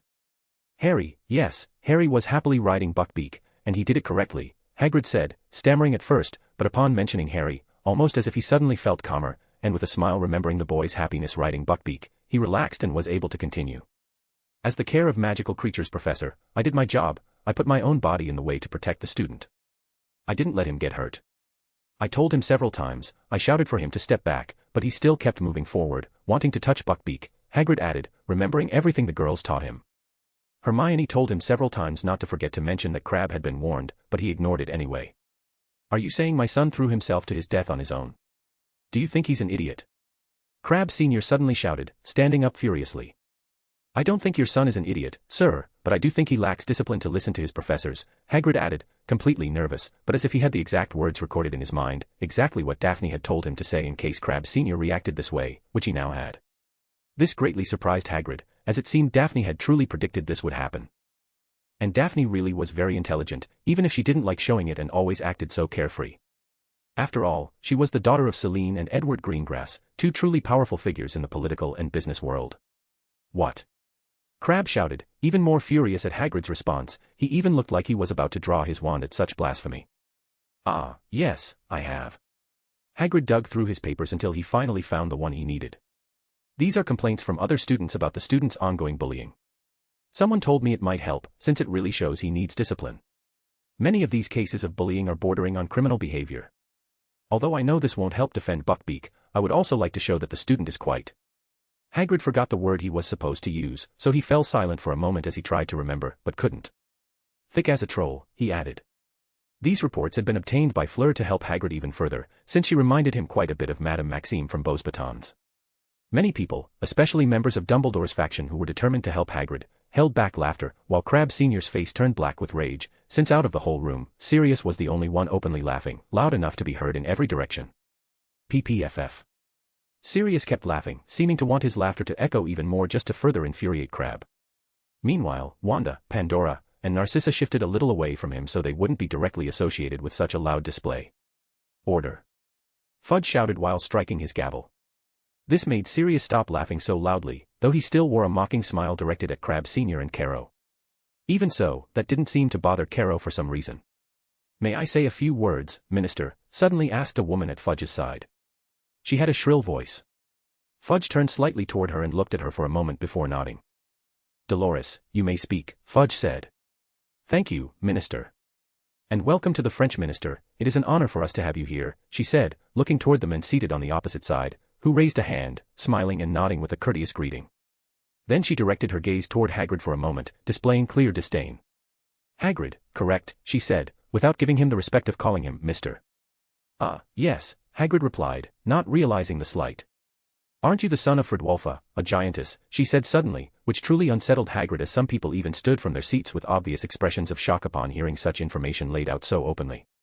But these were obviously the same people who had previously looked at Hagrid with hatred and contempt. Clearly, they already knew, but stood now for dramatic effect, shouting, "What? How can this be?" That also left Hagrid completely shaken, making him even more nervous. "Excuse me, Madam Umbridge, but that has no relevance in this trial," Dumbledore said quickly, rising to his feet. Meanwhile, Hagrid, completely out of sorts, began trembling slightly, fear evident in his eyes. "This trial is being held to determine whether, this one," Umbridge said, looking at Hagrid plainly, "is fit to be a professor, correct? The son of Fridwulfa," she added softly, though merely hearing that voice made it sound even more repulsive. Many who had been prepared to support Hagrid from both the neutral faction and Dumbledore's faction, upon learning this, were confused and terrified expressions, beginning to feel that they couldn't allow such a being to teach at Hogwarts. Hagrid felt a mix of shame, pain, and fear. I would never harm a child," he said, almost stammering again, losing the confidence he had before. Narcissa crossed her legs with elegance. She looked at Umbridge as if she were street trash. She knew all of this was political and carefully staged. "That's what I meant," she murmured, looking toward Sirius, who now also had a slightly surprised expression upon learning that part of Hagrid's past, as if he had never realized it. While everyone returned to murmurs and noise, Fudge struck the gavel against the table again. "Silence in the chamber." "Silence," he repeated once more. Then, a hand suddenly rose into the air as if they were in class, and all eyes turned toward Pandora Lovegood, who was taking Celine Greengrass's seat between Wanda and Narcissa. "Excuse me, but what does the size of his mother have to do with the intelligence of her son? After all, he's been the forest's caretaker since we went to Hogwarts, and he was always very kind, especially protective of the animals, with great affection. And it seems many animals love him." "Not even you are loved by animals as much as he is," she said softly, with innocence, as if the affection of animals automatically defined someone as a good person, and Hagrid was good because of that, while others were not. And she couldn't have been more correct. Wanda smiled slightly at Pandora's reasoning. It truly was something endearing about her. But those words genuinely made others think, remembering what it was like when they passed through Hogwarts grounds and encountered the gentle giant. Umbridge looked toward Pandora with anger for a moment before remembering something. "Are you speaking of the same creature-loving man who, due to his actions, caused a death at Hogwarts when he was just a student, releasing the beast from the Chamber of Secrets? Which is why he is now forbidden from using a wand.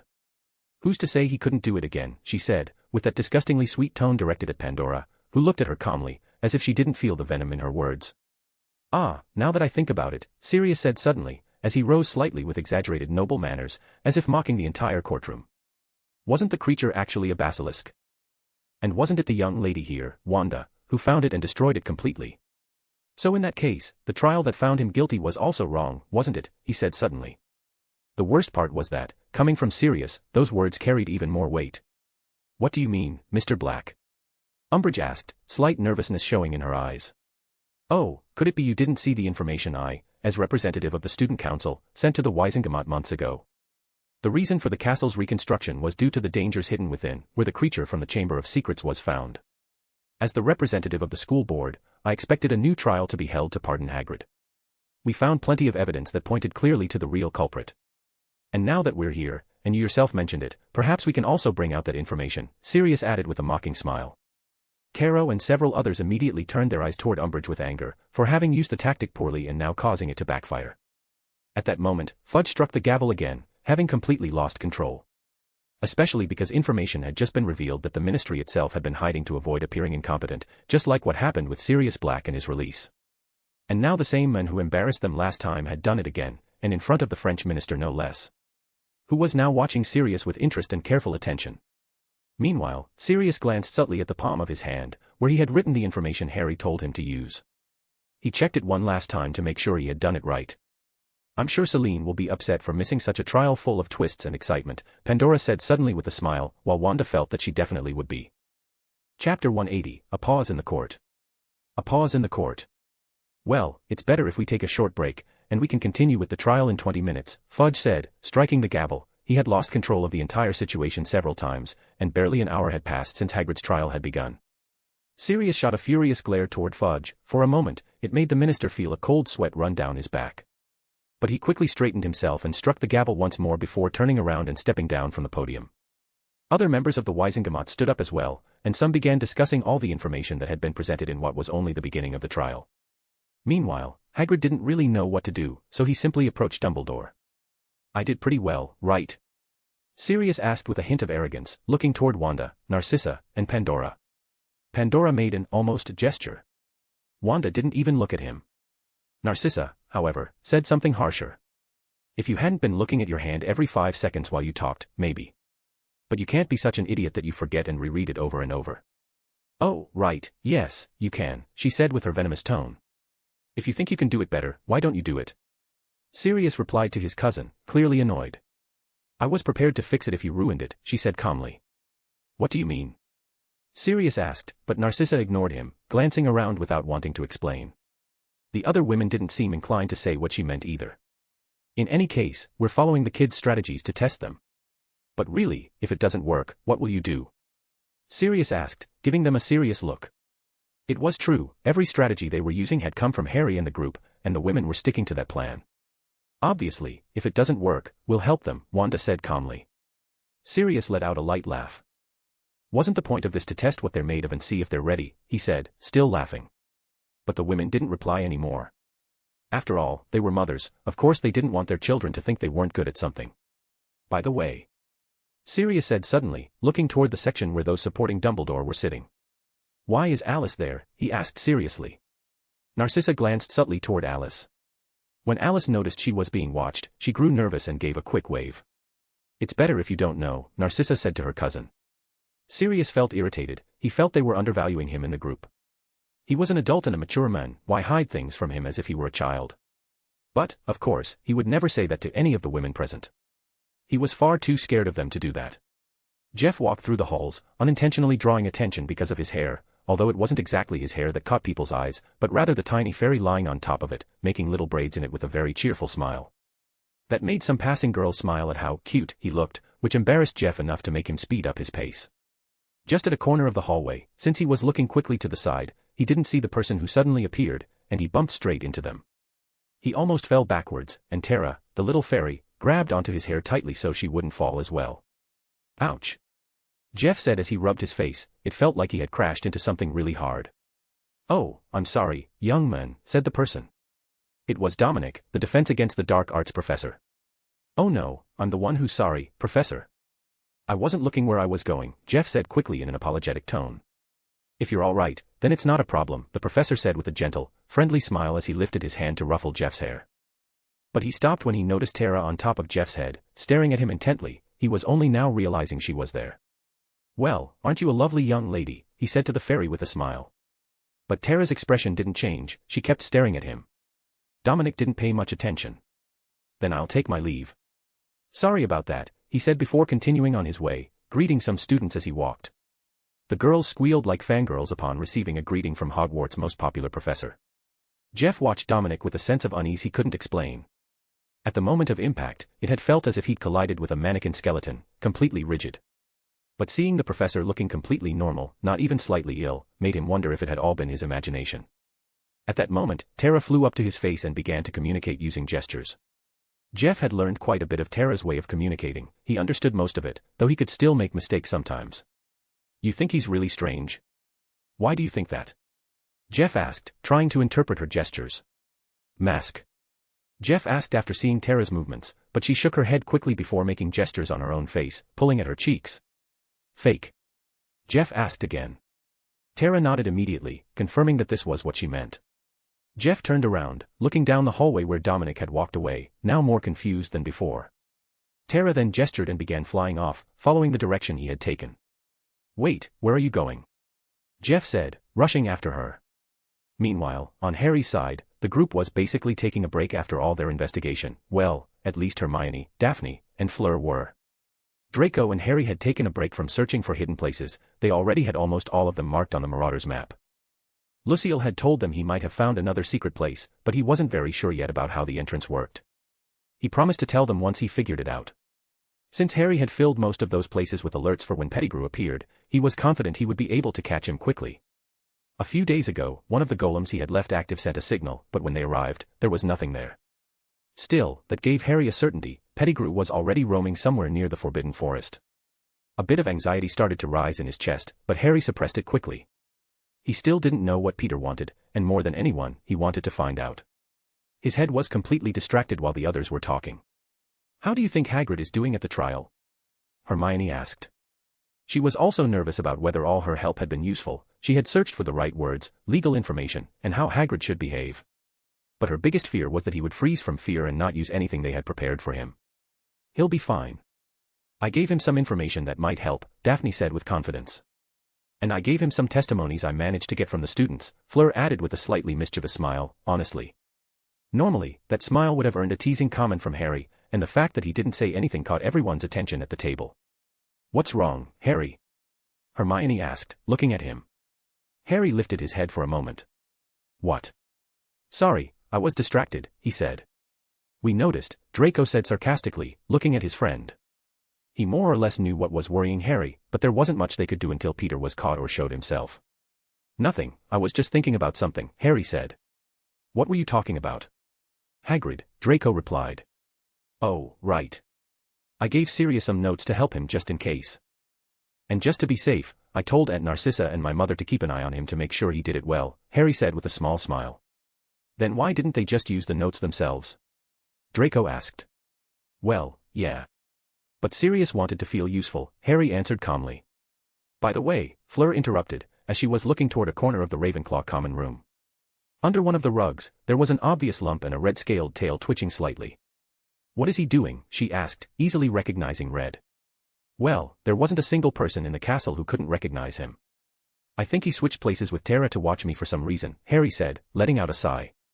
He already knew the silly dragon had been following him everywhere.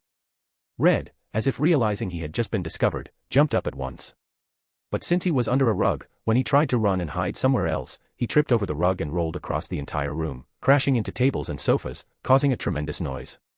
He finally hit the fireplace, ignited the rug, and burned the tip of his tail, which immediately caught fire. Red started running, trying to put out the fire on his tail with his mouth, spinning like a top. He kept causing even more chaos and noise. Even the students who were in their rooms came out alarmed, only to see Red wreaking havoc throughout the common room. As if it were something normal, they ended up going back to their rooms without saying a word. Harry let out another sigh toward the ceiling before pulling out his wand and shooting water at Red, extinguishing the fire on his tail, putting out the burning rug, and forcing the dragon to stop. Red, now frozen under Harry's stare, dropped flat onto his stomach while looking at him. Then he slowly rolled toward a nearby piece of furniture, hiding underneath it, though part of his snout remained sticking out. And his gaze stayed fixed on Harry, as if he believed Harry hadn't seen him finish hiding to watch him. The whole sequence left everyone speechless, including Harry himself. I hope Tara comes back soon, Harry said. He really did love Red, but having him follow him everywhere was a pain in the neck. If you mean the little fairy in the red dress, I think I saw her on top of the head of one of the first-year students, Fleur said, recalling that she had seen Jeff with Tara on his head that morning as they walked outside the castle. First years? Harry asked. After all, he didn't really know any first years. Well, he did know a couple, Jeff and Frank. Yes, for some reason they seemed to be walking behind Professor Dominic, Fleur added, nodding. Harry frowned slightly upon hearing yet another name that kept bothering him. Why does this school have to be so full of mysteries? Why can't it just be a normal school of magic and wizardry? Harry said, growing more annoyed. Well, when you add magic and wizardry, normal becomes weird, Daphne said with a smile. Meanwhile, Red, who was hiding under the furniture, suddenly sneezed, probably because of the dust there. Small red sparks shot out from underneath, catching the attention of the students in the common room. I think it's my fault, nothing is normal around me, Harry said, shaking his head. Chapter 181, The Wizengamot in Session. Part Final.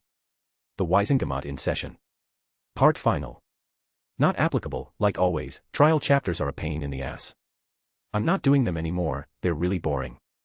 Ha ha ha, and that's even when I try to add some surprises. But oh well. I hope you enjoy the chapter, and the end of this arc is getting close, so get ready. The break is over, let us continue the trial, Fudge said as he resumed from where they had left off. Hagrid was now calmer, they had given him enough time to settle down, although that was not exactly what the minister was aiming for. Now I will continue with the questions, Fudge added again, looking toward Hagrid while going through the files he had in front of him. Rubius Hagrid. Is it true that you brought a dangerous animal to a class full of students, putting their lives at risk, since said creature had no safety measures or any chain restraining it, he suddenly asked. Now he seemed to focus on another point, the fact that the hippogriff had been loose, without any restraining rope. Well, Buckbeak gets a bit restless and depressed with chains, and... Before he could continue, Fudge raised his hand to stop him. A student was injured because the hippogriff was loose. Yes or no? Fudge said again. Yes, but... Again Fudge interrupted him, not allowing him to continue. And this is your first year as a professor, without completed studies, correct? Bringing students to a dangerous place like the Forbidden Forest and placing them in front of a dangerous creature. Fudge looked slightly triumphant, with an arrogant smile as he spoke. But before he could finish, a loud bang echoed through the entire courtroom. Everyone turned to see where it had come from. It was Sirius, who had slammed the railing with force. The impact was so strong that it reverberated throughout the room, startling Fudge slightly. Sirius was furious, he had reacted on impulse. When all eyes turned to him, he realized what he had done, exposing his anger. Narcissa and Wanda shot him disapproving looks, Pandora, on the other hand, showed a look of interest. Sorry, I got a little angry, Sirius said with a fake apology. The thing is, as a representative of the school board, I cannot comprehend what the minister is saying. Is he implying that the school grounds are dangerous for students? Well, he is right, it is something people often talk about. But why does the ministry not take care of cleaning that forest or ensuring the safety of the students? Ah, right. I also remember that the ministry itself sent so many Dementors that they lost control, to the point one could hardly say it was safe to have them near the students, Sirius said with clarity and calm. Upon hearing that last part, Fudge completely tensed up, that was exactly what he wanted to hide at all costs. He quickly began striking the gavel in an attempt to stop Sirius. As minister, should you not be responsible for protecting everyone's interests? You are blaming Hagrid for endangering a student just because the idiot did not even know how to respect a stop sign. And you yourself sent hundreds of Dementors to a school full of students. They lost control and almost killed most of them, or is that not how Dementors work? Sirius continued, ignoring the gavel strikes as he raised his voice even more. Several Wizengamot members were shocked, some did not even know that had happened.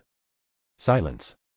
Silence, order, Fudge suddenly shouted, until Sirius shut his mouth and sat down with an arrogant smile. Umbridge could not take it anymore and stood up quickly. Is Mr. Black suggesting that the minister sent those Dementors to attack the students? Is he forgetting that they are searching for a fugitive who escaped from Azkaban? Ah, right, how could he forget, after all he was an old friend of yours, she said with that venomous and unpleasant voice that made Sirius' hair stand on end. Yes. The same one to whom you gave an order of Merlin for killing dozens of muggles. You respected him like a hero, and let him walk free, Sirius replied with a mocking smile. That left Umbridge speechless, she only opened and closed her mouth like a fish. Sirius' words hit the ministry completely. The whispers among the Wizengamot members were so loud they were almost deafening. Order. Fudge shouted, his face turning red. Everyone fell silent. Sirius, meanwhile, wore an arrogant and mocking expression as he adjusted himself with crossed arms. You do realize you ruined everything the kids had planned, right? Wanda said, looking at him as if he were an idiot. It was true that Sirius' words had helped a lot, but there had been a methodical plan for this trial, the idea was to complete it without confronting the ministry directly, playing by their rules. Now Sirius had changed the entire game. Sure, it would help, but there was also the possibility that the minister, in an attempt to regain his authority, would do something stupid. And considering Fudge, a fat and brainless idiot, that was more than likely. Sirius' arrogant smile turned guilty the moment he heard Wanda. Wanda looked at Narcissa, as if it were a fault for not stopping him. Narcissa basically gestured that Sirius was closer to Wanda, not to her. Meanwhile, Fudge cleared his throat, trying to regain control. I must remind you, Mr. Black, that we are in a trial. Please respect the rules and the order before speaking. Matters unrelated to the case of Rubeus Hagrid will be addressed in a future trial if you so wish, he said in a soft tone, trying to appear calm. The anger in his eyes ruined the effort completely. I am sorry, Minister. Perhaps I got too emotional, considering that my beloved godson and my honorary nephews were in danger. And it is surprising how everyone is here for a trial where no one was actually injured, instead of addressing the traumas many of your children suffered, Sirius said, looking mockingly toward the Carrow side. Enough, Fudge said, completely losing his patience. As always, Sirius had that talent for infuriating any authority figure. Mr. Minister, may I speak? Alice Longbottom suddenly said softly from her seat. Fudge turned around with an annoyed expression, ready to shut down yet another interruption. But upon seeing that it was Alice, an important part of Dumbledore's faction, he held himself back. He still had to show her some respect. Especially knowing that the woman was the wife of Frank Longbottom, who had recently been raising his family's reputation like a comet and had offered part of his support to the ministry. That was why Fudge quickly accepted. But instead of turning toward the court or the members of the Wisengamot, Alice turned toward Hagrid before asking. Mr. Hagrid, is it true that, while the hippogriff attacked young Crabbe, you stepped in the way, ending up with lacerations and cuts caused by the dangerous beast? She asked. And although it seemed she was speaking poorly of Hagrid, her words actually had a double edge, on one hand, that the creature was dangerous, on the other, that Hagrid had injured himself in order to prevent a student from being harmed. Fudge frowned at the question, but he found nothing wrong with it. Ah, yes, that's true. But I always have some cuts and scratches. Every beast keeper should have them. Professor Grubblyplank even lost several limbs, Hagrid said, as if the scars from magical creatures were some sort of metal. But his words made something very clear that many had ignored, that man, a half-giant feared only because of his race, had put his own body at risk to save a student. That changed the perspective of several people present. Narcissa nodded before looking at Sirius. See, idiot. That is how you do the job correctly, she murmured. Sirius frowned, annoyed. Carrow, seeing everything was about to turn against them, quickly leaned toward Crabbe and whispered something. The men nodded and carefully stood up. Minister, I would like to say a few more words, he announced. Fudge, tired of being interrupted, simply raised his hands in exhaustion. Go ahead, he said, defeated. He could no longer conduct the trial as a judge, his authority was being interrupted again and again, while the French minister watched everything in silence. It is acceptable that the half-giant puts his own life in danger in order to protect the students. And as a father I give thanks, Crabbe said, as if the phrase hurt to speak. Therefore, I would like to withdraw the charges against Professor Hagrid.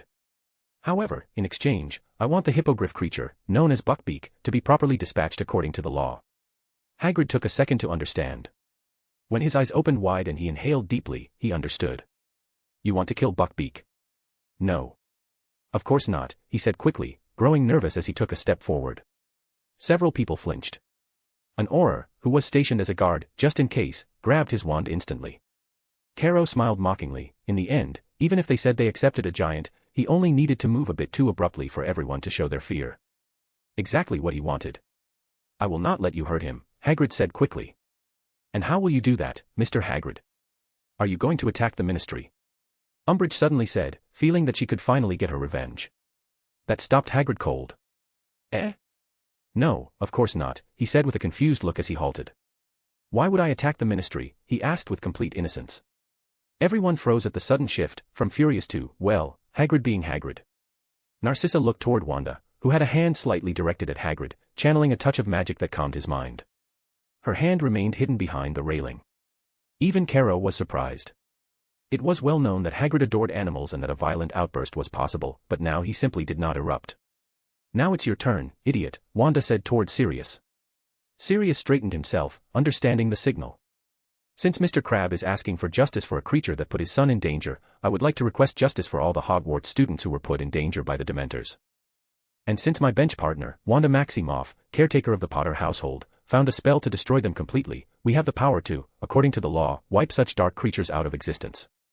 The problem will be that the ministry will have to spend quite a lot of money repopulating Azkaban's caretakers and hiring many more Aurors to do the job, but it would be the safest thing for the wizarding world, Sirius said calmly. Upon hearing that, Fudge nearly trembled. He knew perfectly well how much money that would require. And it was impossible to accomplish from one day to the next. But if he accepted Crabbe's petition, avoiding a future trial would be impossible. And with such a topic, the media would jump immediately. He would have to explain why the total destruction of Dementors was being decreed.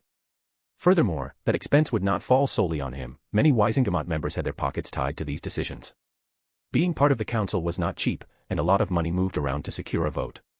Caro clenched his teeth. Tampering with the financial interests of those members was the worst thing that could happen to them. Without the Dementor attack, they likely would have won easily, but now it was clear they would not. Fudge took a deep breath, moving his hand as he thought. "Let us take one final break to decide in 10 minutes and for the jury to deliberate," he said, striking the gavel with a tired expression. Meanwhile, the French minister looked toward Fudge, touching his chin lightly and frowning with disapproval. 10 minutes later, the jury returned to their seats with the final decision. "Please state the results," Fudge said to Dumbledore, as head of the Wisengamot. Dumbledore nodded softly. By 59% vote, Rubeus Hagrid is declared innocent of the charges and is permitted to continue as Professor of Care of Magical Creatures, he announced. Hagrid let out a long breath of relief. But Buckbeak was still left. Likewise, also by 59%, the decision regarding the hippogriff Buckbeak is as follows: it will be placed under supervision if used in classes by an expert in magical zoology, with the pertinent safety measures. And if not used in class, it will be sent to a wildlife protection and preservation area, Dumbledore said. Hagrid nearly burst into tears of joy. He understood that while Buckbeak was in class he would be supervised and likely chained, but also that he could later release him. It was far better than a death sentence. With this, the session is adjourned, Fudge said, lifting the gavel. But before he struck it, a small red flash appeared in front of Wanda, drawing everyone's attention. A tiny fairy wearing a red dress emerged from thin air. She was injured, covered in small cuts and blood. In her hand she held a small button, the same one Wanda had given her to appear before her in case of emergency. Wanda's eyes widened in surprise and she extended her hands to catch her before she fell. She quickly began healing her, while Tara, who obviously could not speak, moved her mouth.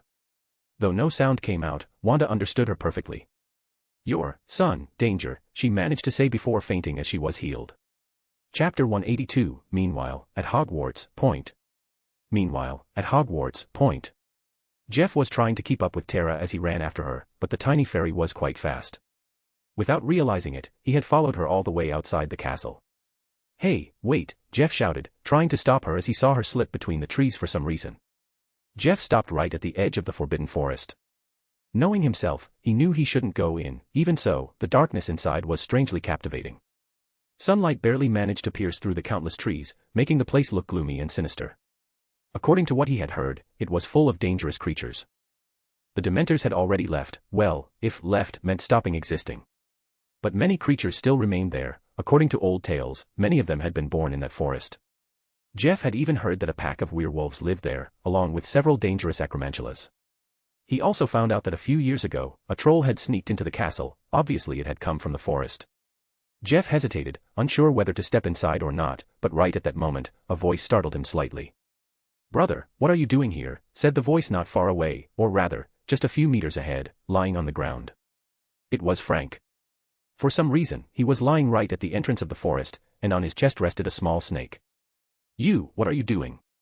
Jeff asked, staring at his brother with complete confusion. Frank stood up while holding D in his hand. "I was just taking a walk and looking at the clouds for a while," he said, obviously lying. Now that the Dementors were no longer in the Forbidden Forest, Frank had the brilliant idea of going in to explore. However, the little snake had stopped him once again, leaving him petrified until he saw Jeff approaching at a run. Jeff obviously didn't believe that lie and stared at him intensely. But before he could say anything, Tara, who had disappeared into the trees, suddenly reappeared. She noticed D in Frank's arms and immediately flew toward her, as if the two were somehow communicating. This left the brothers standing there, completely confused. "By the way, who is she?" Jeff asked, pointing at the small snake in Frank's hand. "A long story, and her?" Frank replied, pointing at Tara. "Also a long story," Jeff said. Several minutes passed while Tara and D continued communicating, or whatever it was they were doing. Then, Tara flew toward Jeff and tried to tell him something, waving her hands rapidly. Wait, if you're that hyper I don't understand anything," Jeff said. Tara stopped for a moment to calm herself. Then she moved her hands and pointed toward the forest. But she didn't need to continue. Because, suddenly, something emerged from the forest right where she had pointed. Tara herself jumped back a little from the scare. Both boys watched as a person approached. He looked like an old man, and a very old one. His skin was wrinkled, his teeth yellowed and nearly destroyed, his white, straw-like hair barely formed a few strands. His face was covered in huge moles and dark spots. Frank thought that even in his youth this man couldn't have been attractive at all, though, of course, he didn't say that aloud. the old man's body trembled with every step. Jeff, upon seeing him, thought he might be someone who had gotten lost in the forest. "Sir, are you all right? Are you lost?" he asked while taking a few steps forward. "Oh, children, yes, I am a bit lost.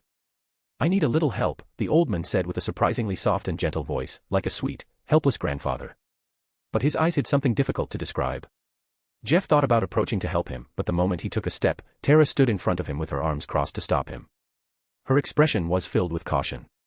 "I just need a little water and some directions," insisted the old man, approaching them himself with slow steps. Then, suddenly, his body became completely rigid on the spot. He couldn't move a single muscle. Dee had petrified him with her gaze. "Hey, what are you doing?" "He's just an old man," Frank said, annoyed by the snake's behavior. He didn't mind her doing that to him, but to a poor old man. Frank already knew that Dee's ability came from her eyes after being petrified so many times, so he covered her eyes to let the old man move again. "Oh, quite an interesting snake," the old man said as he studied Dee. Frank struggled to keep her facing away, since she wanted to petrify him again. The two boys weren't bad by nature. If they could help someone, they did. That was why Jeff dodged around Tara and approached. "Sorry, they're a bit territorial," Jeff said with a kind smile as he prepared to help the old man walk, since he seemed to tremble with every step. Tara kept making gestures at Jeff, telling him not to get closer, but he didn't look at her. He was focused on helping. "Thank you, little one," the old man said as he lifted his arm to lean on him. But instead of resting his hand on Jeff's shoulder, he suddenly moved his hand faster than his body should allow, gripping the back of the boy's neck instantly. "What?" Jeff managed to say. Then he saw the old man's skin begin to grow younger, while he felt something inside his own body being devoured. "Hey!" Frank shouted, running toward the old man once he realized something was very wrong. But the old man pulled out a wand from his waist with surprising ease and, before Frank could react, sent him flying several dozen meters away. Frank's body crashed loudly and heavily among the trees. Dee, who had rolled across the ground, moved quickly through the grass while fixing her gaze on the man, trying to petrify him again as she advanced to bite him and inject her venom. And it worked, only for a moment. A branch fell from a nearby tree right on top of Dee, blocking her vision. When the man had sent Frank flying, he had used two spells at the same time. After seeing earlier that Frank could free him by covering the snake's eyes, he had already prepared the branch from the beginning and had dropped it on purpose while attacking him. Dee slipped between the wood, trying to see the man again, but the branch suddenly ignited with a black flame. Forcing Dee to jump back, part of her small body already burned. Meanwhile, Jeff felt his body weakening more and more. He tried to push the man off him and, as he turned, he finally noticed what was happening. The old man was actually Professor Dominic, the Defense Against the Dark Arts teacher. Normally I don't like absorbing vitality from the males, but I suppose I can't ask for much. What a nuisance. Now I'll have to run out of the castle. Although lucky for me that old man Dumbledore isn't anywhere nearby. And what a shame you're not that boy Potter, Dominic said with an almost demonic smile as he looked at Jeff. Jeff felt his eyelids growing heavier, and his hands slowly beginning to wrinkle. Dominic, meanwhile, was rejuvenating at a terrifying speed. In that instant, Tara flew at full speed and crashed into Dominic's face, hitting his nose squarely with her entire body. Dominic didn't even see her coming. As always, Tara could go unnoticed even when someone had seen her a second earlier. He placed a hand on his nose and saw a thin line of blood dripping down. His expression shifted into absolute fury as he glared at the tiny fairy. "Filthy pest," he said, swinging his wand angrily. Tara dodged the spell perfectly and launched herself again at his face, hitting him several times with her tiny hands, although only the first impact had been truly strong, since it had been by surprise. Dominic waved his hand and slapped her away, sending Tara flying and crashing against a tree before falling to the ground. "Disgusting little creature," Dominic shouted, furious for being injured in such a ridiculous way. He raised his wand, and a large amount of fire began pouring from its tip, ready to fall upon Tara, who could barely stand up. Jeff, seeing that his tiny friend was about to be burned alive, was filled with panic. He barely managed to open his eyes, but his insides felt like they were on fire. His emotions were boiling over completely. When he saw the fire about to fall on her, he screamed with all his strength. "No!" A blue burst exploded from his body, violently pushing Dominic deep into the forest. The professor crashed into a tree and shattered it on impact. At the same time, Jeff's body returned to its normal state, becoming young again, but now he was completely exhausted, barely staying conscious. "Jeff!" Frank shouted, holding his arm as he hobbled toward him. He still looked dazed from the fall. And then, right at that moment, a voice broke the silence. What's going on here?" Harry asked with a completely confused expression, holding in his hand a fat, round, grey rat. Chapter 183, Meanwhile, at Hogwarts, Point. Meanwhile, at Hogwarts, Point. Harry had separated from his friends and was walking through the hallways when, at that moment, Lucille called out to him along with Katerina and took him to a place where a wizard seemed to be trying to teach a troll in a tutu how to dance. "Is this what you wanted to show me?" Harry asked in confusion. "Of course not," Lucille said with a mysterious smile. "What's hidden behind it?" she added. Harry stared at the wall for a moment before looking back at Lucille and Katerina. "All right, I'll show you. It's quite an interesting place, it's full of all sorts of things," Lucille said as she stepped back slightly. She began walking in a circle in that same spot, repeating the path again and again. But before she could complete her third turn, something in Harry's pocket began vibrating strongly. Harry pulled it out quickly with a serious look. Then he lifted his head with a cold expression that surprised Lucille and Katerina. "Sorry, something important came up." "You can show me later," Harry said without looking back as his body exploded into bright red particles. Lucille and Katerina were completely stunned. "Did he just use apparition inside the school?" Lucille asked Katerina, searching for an explanation. "It didn't look like apparition, but it was definitely transportation magic," Katerina replied quickly. Right at that moment, a door materialized on the wall Lucille had pointed to show Harry. "Well, we'll show him later," Lucille said as she opened the door. What was revealed was a truly enormous room, almost as large as the entire castle itself, filled with hundreds, no, thousands, or even millions, of objects piled up in chaotic, disordered mountains. Lucille closed the door, and it began fading quickly until it vanished completely, leaving behind just a normal wall. A fat, round, gray rat was exhausted inside the shrieking shack in Hogsmeade.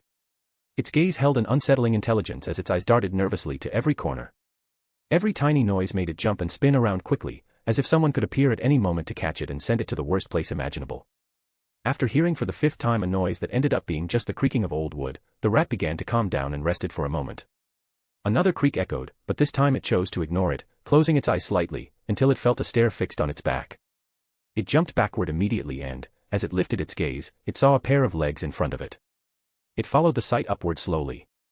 And there it saw a face far too familiar, one it had hoped to never see again, especially because of its own fault. But it quickly realized it wasn't the person it thought it was. Because those eyes, those cold green eyes with pupils whose center radiated an intense red glow made his gaze shine with a violent and terrifying beauty. "Found you," said the boy in front of him as his hair swayed slightly from the magic leaking out of his own body. The rat felt death in those icy eyes and, instantly understanding who he was, turned and began running at full speed toward a nearby hole already prepared in advance. Harry raised his hand, pointing at the rat. But the creature, accustomed to escaping and with instincts sharpened after fleeing Azkaban, jumped to the side with almost supernatural reflexes. Harry's spell, instead of trapping it, tore part of the floor out of place. The impact made the floor explode. Because that rat was Peter Pettigrew. And right now he was escaping for his life, just as he had been doing since he fled Azkaban months ago.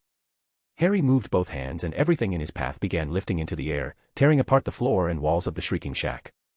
Peter, with reflexes that didn't seem human, jumped through the broken wood of the floor, dodged sharp splinters flying everywhere, and launched himself through a hidden passage.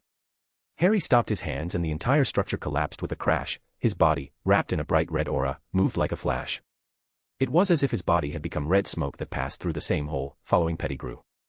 As he passed, everything began to crack from Harry's power.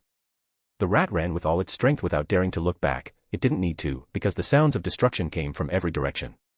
The tunnel led directly under the Whomping Willow, from which Peter shot out just before the hole exploded behind him, launching stones and torn roots into the air. From the red smoke emerged Harry as if he were a burning spectre.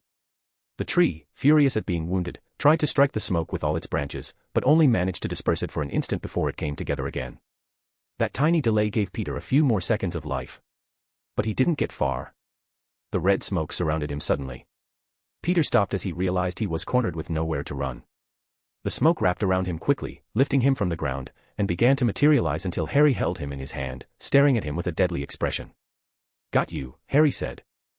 If he had been a child playing, it might have sounded fun and friendly, but his voice and his aura were those of a predator that had finally caught its prey. In a way, it was literal. Suddenly, something interrupted him, a scream, and a very familiar magical pulse. No.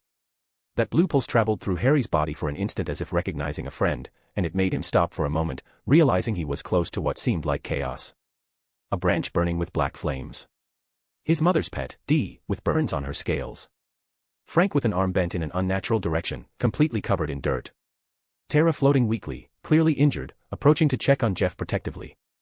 And Jeff, wrapped in a blue aura that surrounded him protectively right before disappearing and collapsing almost unconscious. And to complete the scene, something or someone had been sent flying and had crashed against a tree, completely shattering it. "Ah, what is happening here?" was the first thing Harry managed to say, looking around with disbelief. In his hand, Peter in rat form writhed desperately, but he was trapped between fingers that felt like steel claws, with no chance of escape. Meanwhile, elsewhere in the castle, Fawkes appeared in a burst of flames right in front of Red and his small but chaotic group. In one of his talons he carried something Red had been trying to obtain for a very long time, Dumbledore's Elder Wand. For quite some time now, Fawkes had betrayed his former master and joined the chaotic group as a double agent. How they convinced him, well, that is a story that deserves an entire chapter, but not today. Red looked at the wand with almost overflowing pride and an expression that bordered on evil. That said, the dramatic moment was interrupted when he suddenly coughed harshly and spat out what seemed to be a cubic stone. The stone had runes carved all over it, some of them cracked, yet still glowing irregularly. However, being close to the Elder Wand, the stone began to emit a faint glow, as if the wand, offended, refused to accept it or was trying to decide whether to destroy it or tolerate it. The group of magical creatures watched with extreme interest to see what might happen next. Each one was prepared for the best, and for the worst. With Red, you could never know. By the way, Dumbledore would realize that his wand had been replaced with a candy wand a bit too late. But that will also be a story for another day, probably one full of shouting, confusion, and a fox whistling innocently while looking the other way. Chapter 184, Meanwhile, at Hogwarts. P.T. Meanwhile, at Hogwarts. P.T. Harry was waiting for an answer. Meanwhile, Tara flew toward him, complaining and waving her little hands with a reproachful expression. Harry frowned as he noticed she was slightly injured. The same went for Dee, who approached him and rubbed against his leg. Harry looked angrily toward Frank and Jeff. He thought they had something to do with it. But before he could say anything, a green-colored spell shot out from the forest, heading straight toward Harry's chest. Harry's eyes widened in surprise before he lifted his free hand and tore a chunk of earth from the ground, placing it between himself and the spell. "Dee, hold it for a moment," Harry said as he tossed the rat he had been holding. The serpent caught it instantly, wrapping her body around it and strangling it with ease. At the same time, Harry gently pushed Tara aside, who had been floating in front of him. Another spell flew toward them and, once again, Harry lifted another chunk of earth to shield them. Then, a massive salamander made of fire burst out from the forest. Harry reacted immediately. He moved his hands and grabbed Jeff and Frank, who were standing directly in the path of the fiery attack that was undoubtedly fiend fire. He hurled them behind him before the creature could reach them. "Whoa!" Frank yelled as he was sent flying again, although this time he didn't hit the ground as painfully as before. Jeff was nearly unconscious, barely managing to stay awake. "Get him out of here!" Harry shouted, noticing their condition. "Tara, go with them," warned the others quickly. He then pulled out his wand. "Aguamenti," he said, and a massive surge of water crashed into the fiery salamander, creating a thick cloud of steam and the sound of fire being extinguished. "No," Jeff muttered, regaining part of his awareness. "You go first, Frank, you can't carry me," he added, looking at his brother's arm. He knew he would only slow him down. Frank was about to say he could do it, but Jeff's serious look made him close his mouth. "You're fast, right?" "You always say so, now run," Jeff ordered firmly. Frank looked back at Harry, who was shielding them from the spells still raining through the steam. "I'll be back as fast as I can," Frank said before turning and running with all his strength. Tara clung to his hat as he ran for help, knowing he would be useless if he stayed, and without him, who knew if help would arrive on time. "Ha ha ha, it really seems like destiny," a voice echoed through the steam. Harry stood in front of Jeff so he wouldn't get hit by the attacks. At his side, Peter in his rat form was completely trapped by Dee, wrapped like a cocoon as she stared at him intently, aware of how important he was to Harry. Harry looked toward the steam with a serious expression. He recognized that voice instantly. After all, it was common to hear it during classes. Dominic emerged from the vapor, walking calmly with an almost mocking smile. He brushed the dust off his shoulder as his gaze moved from Harry to Jeff. "I truly don't know what connection you two have, but you're both equally special, and you're standing right here in front of me exactly when I need you most. If that isn't destiny, what else could it be?" Dominic said with an almost ecstatic smile, his usually friendly demeanor shifting into something dark and repulsive.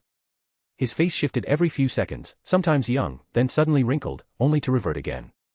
A dark mist began to swirl around him faintly. Harry's eyes were fixed on the mist rising from Dominic's feet before meeting his gaze again. "I always knew there was something strange about you," Harry said seriously. "Did you?" Dominic replied with a mocking smile. "Good for you," he added sarcastically before lifting his wand toward the sky. A mark formed instantly. It was a dark cross that appeared as if pinpointing something. And by how the air felt, that was exactly what it did. I'm done hiding. No more. I'm tired of this, killing to keep living, running so I won't be discovered, and it all started because of that damned woman and that filthy brat. He should have died there, beside his mother, pierced by those swords, Dominic said with hatred, remembering the past. But it doesn't matter anymore, it all ends here. His magic is special, even if your mother is as powerful as they say. I have nothing to lose, but so much to gain, he added, looking at Jeff and Harry. Harry also glanced at Jeff, who didn't understand what Dominic meant about his special magic. But Harry could feel it clearer than ever. That burst of magic he had sensed earlier, it was blue, but unmistakable. It wasn't like Hermione's pure, classical magic. No. It was the same type as his, the same as his mother's. Chaos magic. Even so, he would think about that later. Harry turned back to Dominic and widened his eyes in shock as he saw what was happening. An immense darkness began to grow where Dominic stood. A nebulous, dense shape, and two enormous eyes seemed to stare out from within. A gigantic mouth formed as well. Oh, sure, Harry didn't finish the curse before the darkness lunged at them. Harry transformed into red smoke and wrapped around Jeff and Dee, who was holding Peter, pulling them away from the impact as the creature Dominic had turned into tore through everything in its path, trees, rocks, even the ground itself. It chased them for several meters, devastating part of the forbidden forest. Only then did Harry descend to the ground, releasing Jeff and Dee with Peter while catching his breath. His face was slightly pale, he had discovered that ability only minutes ago, and it consumed a lot from him. Meanwhile, Dominic returned to his normal form and began walking toward them with an arrogant smile. Really, that magic, the more I look at it, the more I love it, Dominic said with an excited grin.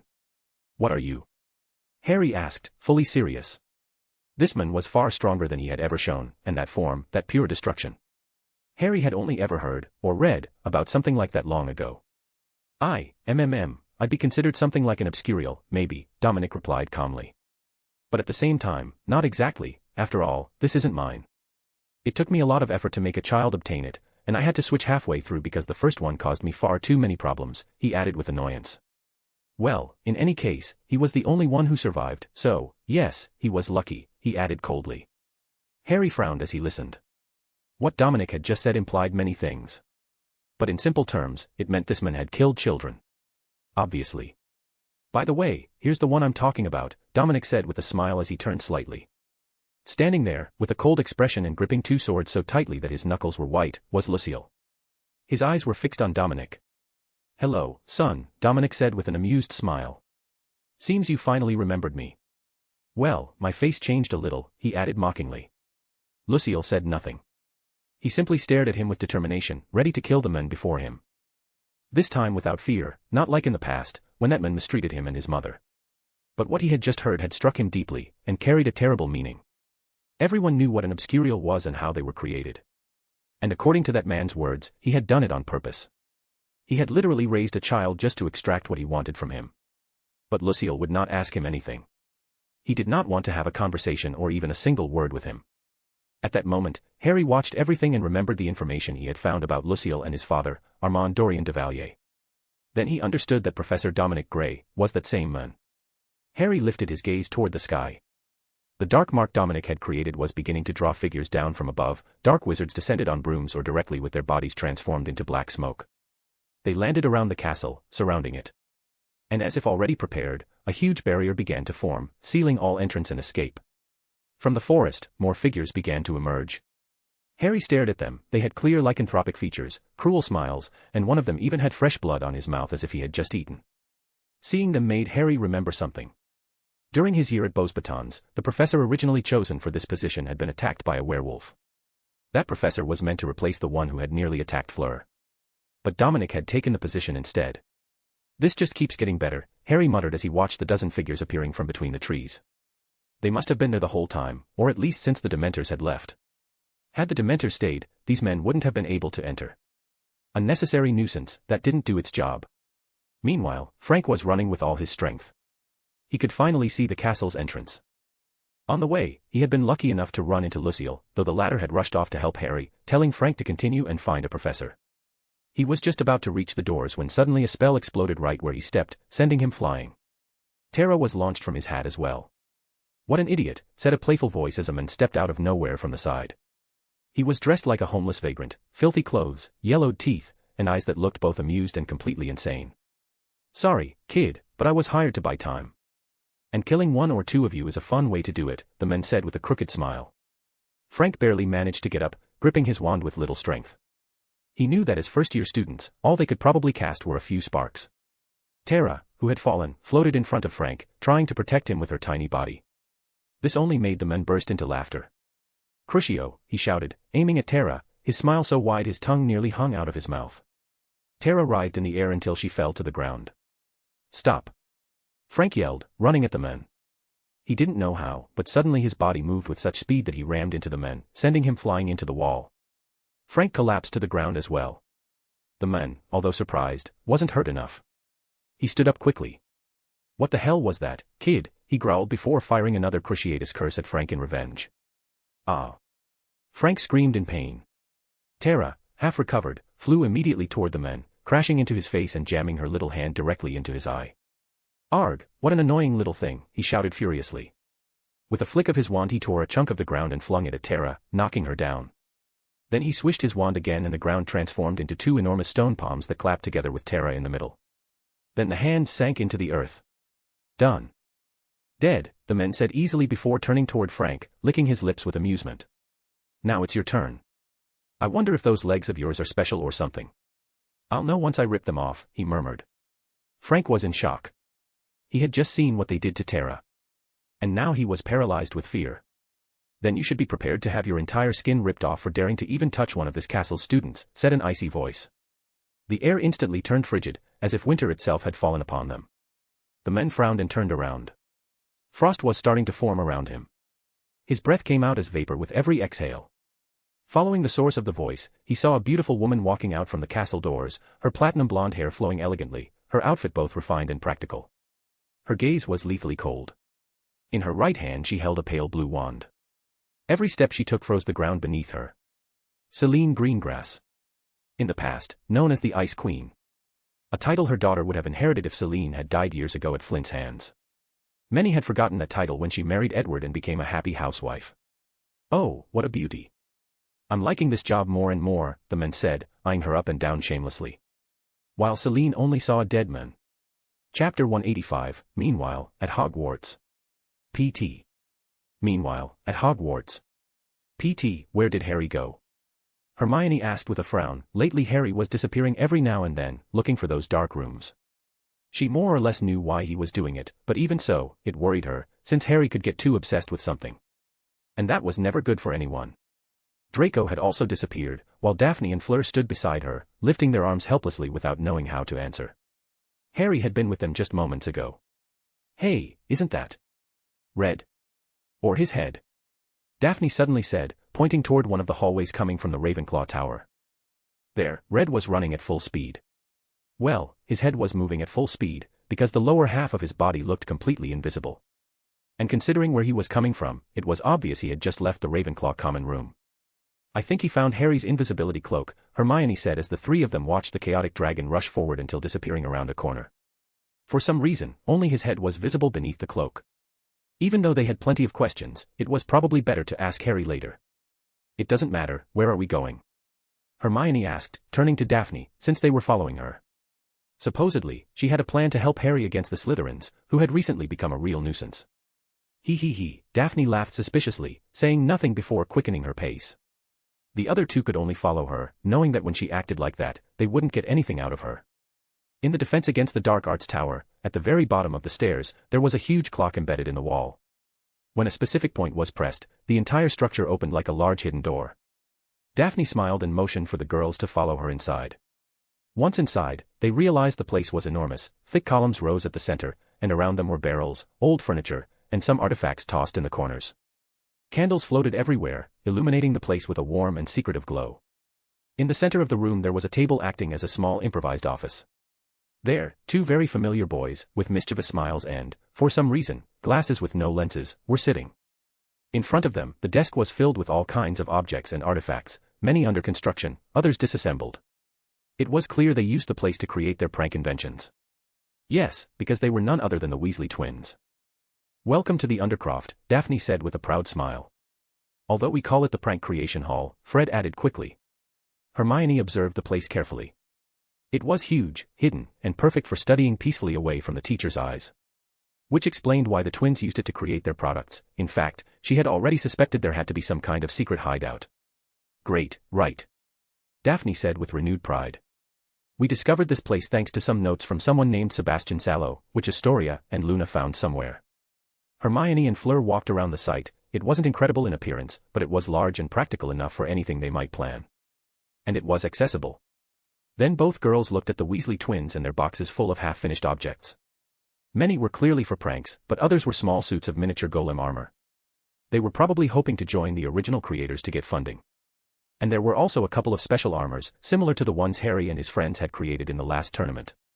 So, boss, what's the mission you've got for us? George asked, looking at Daphne. Well, it's actually about the Slytherins. I need you to help me with something that will definitely be very fun too, Daphne said as she sat in front of the twins with a mischievous smile. The twins became instantly interested and smiled just like her. Fleur and Hermione exchanged a look. They knew Daphne was planning something truly mischievous. And if the twins were involved, it would definitely also be loud. But before they could begin talking, an explosion was heard, shaking the castle slightly. Dust and dirt fell from the ceiling, and immediately afterward more explosions went off in succession. Everyone frowned and quickly ran toward the exit to see what was happening in the castle.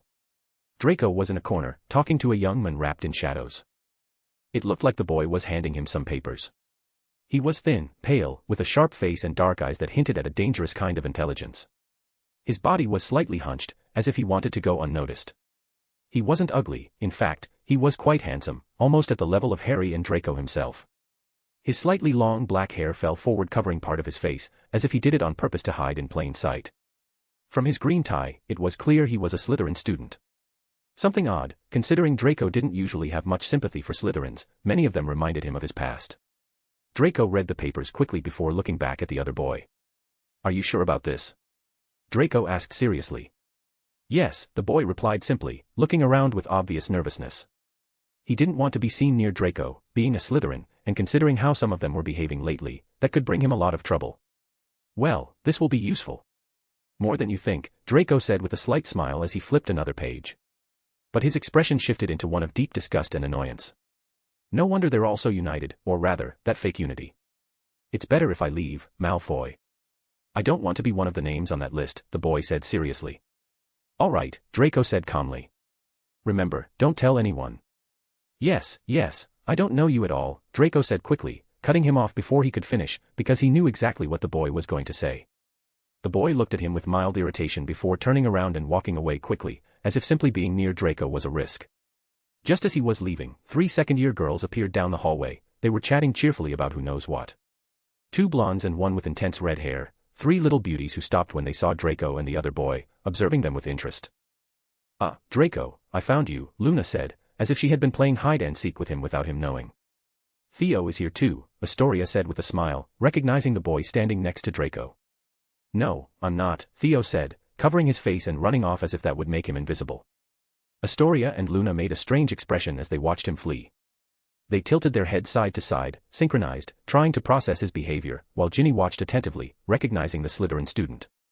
Do you know Theodore not? She asked. Yes, we met him at one of those boring parties, Astoria said. By then, Draco had already approached her, shaking his head in resignation. It's better if you don't tell anyone that. He likes acting like some sort of spy or something, Draco said with a mocking smile. Just play along with him, he added. The 2 girls instantly lost interest in Theo and instead focused their attention on Draco. Draco, we need help. We want to see if Buckbeak will take us for a ride too, Astoria said with overflowing happiness. No, Draco replied without hesitation. It's dangerous. Of course it's not. Aren't you all helping save him because he's a good boy? Luna asked, staring at him while slightly frowning, as if Draco were a compulsive liar.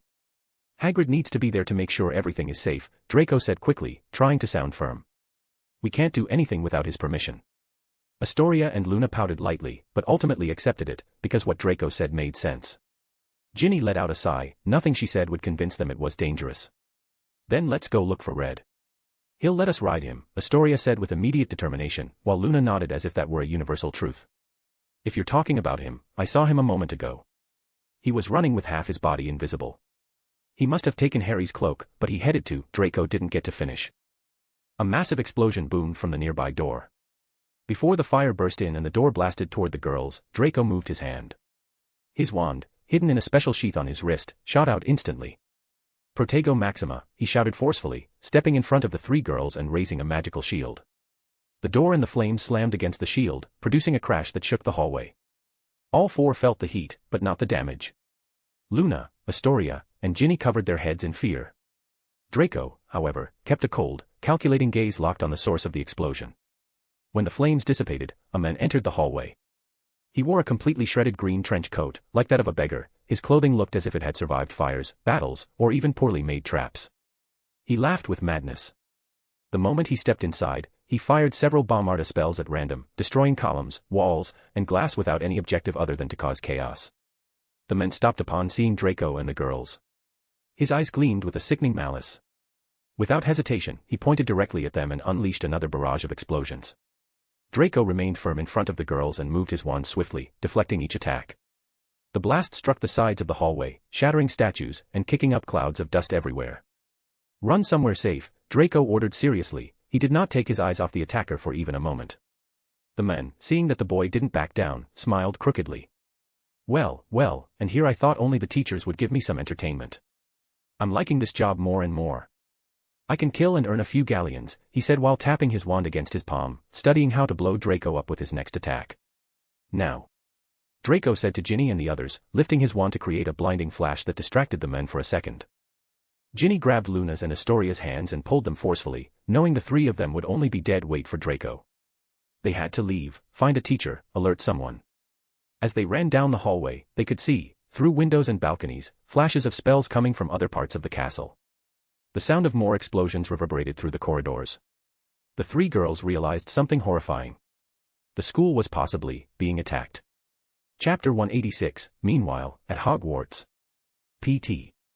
Meanwhile, at Hogwarts. P.T. While the Great Barrier rose over the school, the others protecting the castle began to break one by one, as if everything had been programmed to activate at the exact moment. It was as if someone had calculated every second, every weak point, every opportunity, everything matched the day when it was known that Dumbledore would not be at the castle, having been called by the Ministry to preside over the Wizengamot. Like many other powerful wizards, he was far from Hogwarts, leaving the castle protected only by its professors. The instant the first explosions went off, a voice echoed through every corridor of the castle, a familiar voice, firm and at the same time filled with urgency. All students move swiftly to the Great Hall, where the professors have created a containment and protection area for everyone, unless you are in an extremely safe place. If so, stay there. I repeat, all students move to the Great Hall swiftly. It was Professor McGonagall's voice, surely using a sonorous so it could be heard throughout the grounds. She knew that some students were participating in that silly competition of finding hidden rooms, and several had already found more than one. She prayed many would hide there, but for those who could not, or did not know where to go, it was better to gather them all in the Great Hall, where they would be protected. It did not matter that the enemies attacking the castle knew exactly where everyone would gather, the important thing was preventing them from being caught alone. The best professors of Hogwarts would safeguard that point. It was the only way to present an organized defensive front. Meanwhile, Juliet, sitting in an empty classroom alongside some Slytherin students, lifted a faint smile when she heard the commotion outside. "This place gets more interesting by the day," she said with a disconcerting calm. Unlike the kids around her, she did not seem worried at all. The others, nervous, did not take long to follow her once she stood up to move toward a safer place. Elsewhere, Professor Flitwick was running at full speed, or at least as fast as his small body allowed him. He moved through the corridor, exited the castle, and pointed his wand at the golems decorating the surroundings.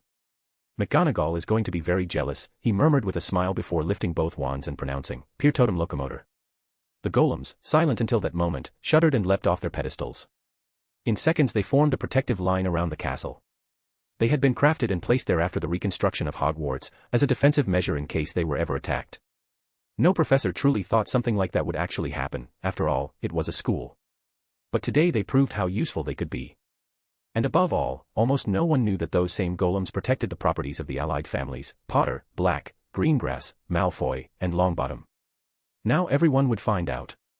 The golems advanced with perfect coordination. Each raised the shield mounted on its left arm, one that, upon closer inspection, seemed familiar to the professor. It was practically identical to the one belonging to the mini-golem Neville Longbottom had used in that fabulous golem competition. To prove that it indeed was the same type of enchantment, the golems struck their shields into the ground in unison. Immediately, a new barrier formed around the castle, a golden dome that enveloped the entire perimeter.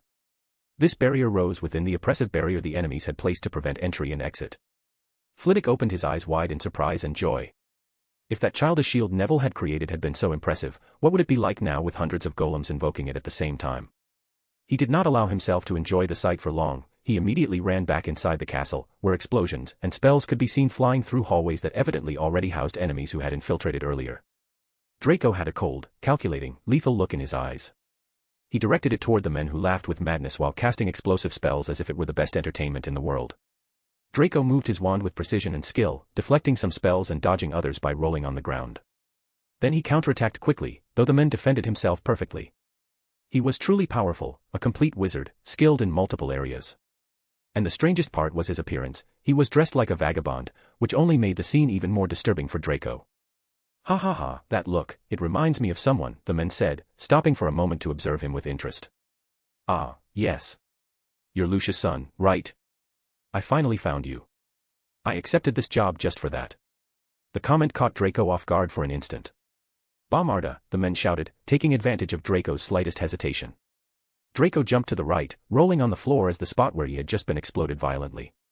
Dirt covered his face, but he did not care. With one knee down, he raised his wand and deflected another spell headed straight for his face. The deflected spell hit one of the nearby suits of armor, causing it to explode into pieces. Draco set his gaze again, this time with greater resolve. "How do you know my father? Who are you?" he asked without lowering his guard for even a second. "Someone with unfinished business. Since the father is no longer here, the son must pay for them," the men replied, eyes shining with excitement. Wanda Maximoff. Several explosive spells surrounded Draco, falling around him. He was forced to raise a protego while fragments of stone flew against his shield. But that cover gave the men the opportunity to move straight toward Draco. "Avada Kedavra," the men shouted as he cast the spell at point-blank range toward Draco. Draco knew his shield could not stop that. His eyes widened with a slight hint of fear as he watched, in slow motion, the deadly curse advancing straight toward him. In that instant, within a single second, his entire life flashed before his eyes.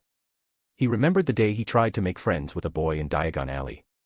A kind boy, who turned out to be a Muggle-born. When his father found out, he scolded him harshly, while Draco could feel the gazes of two women from a tea and pastry shop. It was clear that Lucius was using him. Maybe he wanted to show off his superiority in front of them, maybe he simply despised them. After that, Draco was punished at home. He remembered the day they announced his father's death. He did not know whether he was supposed to feel happiness or sadness. Lucius had never been a good father, always forcing him to hate those he did not want to hate, to associate with people he did not want to be around. His mother seemed to feel the same, but from that day on she tried her best to give him the affection she had not been able to show before because of Lucius. He remembered the Malfoy family pressuring his mother to marry another relative of his father. And his mother rejecting them. He remembered how they tried to attack the family business in retaliation. Then he remembered when he met Harry Potter, Hermione Granger, and Daphne Greengrass during etiquette classes. He remembered the mansion where those lessons took place being destroyed before his eyes, the walls floating in the sky while even his mother stood there with her mouth open. He remembered the day he gathered the courage to talk to Harry and the girls. He remembered the first golem duel they created together. He remembered his birthday, when his true friends were there, Harry, Hermione, Daphne, Astoria, Luna, his cousin Tonks, and all their parents, who had become something like uncles to him.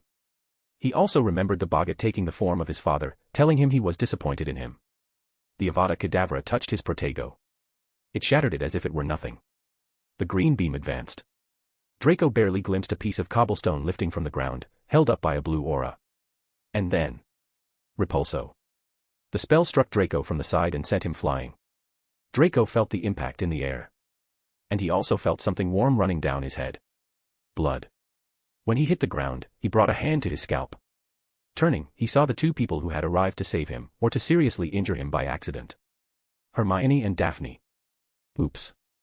I think I overdid it, Daphne said when she saw the blood running down Draco's head. She had cast the repulso to save him, although she had arrived a little late. Draco had already been saved by the cobblestone, so her repulso literally came afterward. You did. I had already saved him, Hermione said seriously. She had been the one who lifted the cobblestone just in time. Draco let out a sigh, exhausted but alive. He got up as best he could, pulled a potion from his bag, and drank it in one go, taking advantage of the fact that the man was now glaring at Hermione and Daphne for interrupting his wonderful murder. Harry was standing right at the edge of the Forbidden Forest, calm, analyzing everything carefully around the men before him. Lucille stood nearby, her face fixed and full of resentment. If she did not know that she could not defeat him easily, she had seen the dark form he had taken just moments ago, she would have already attacked him with her swords.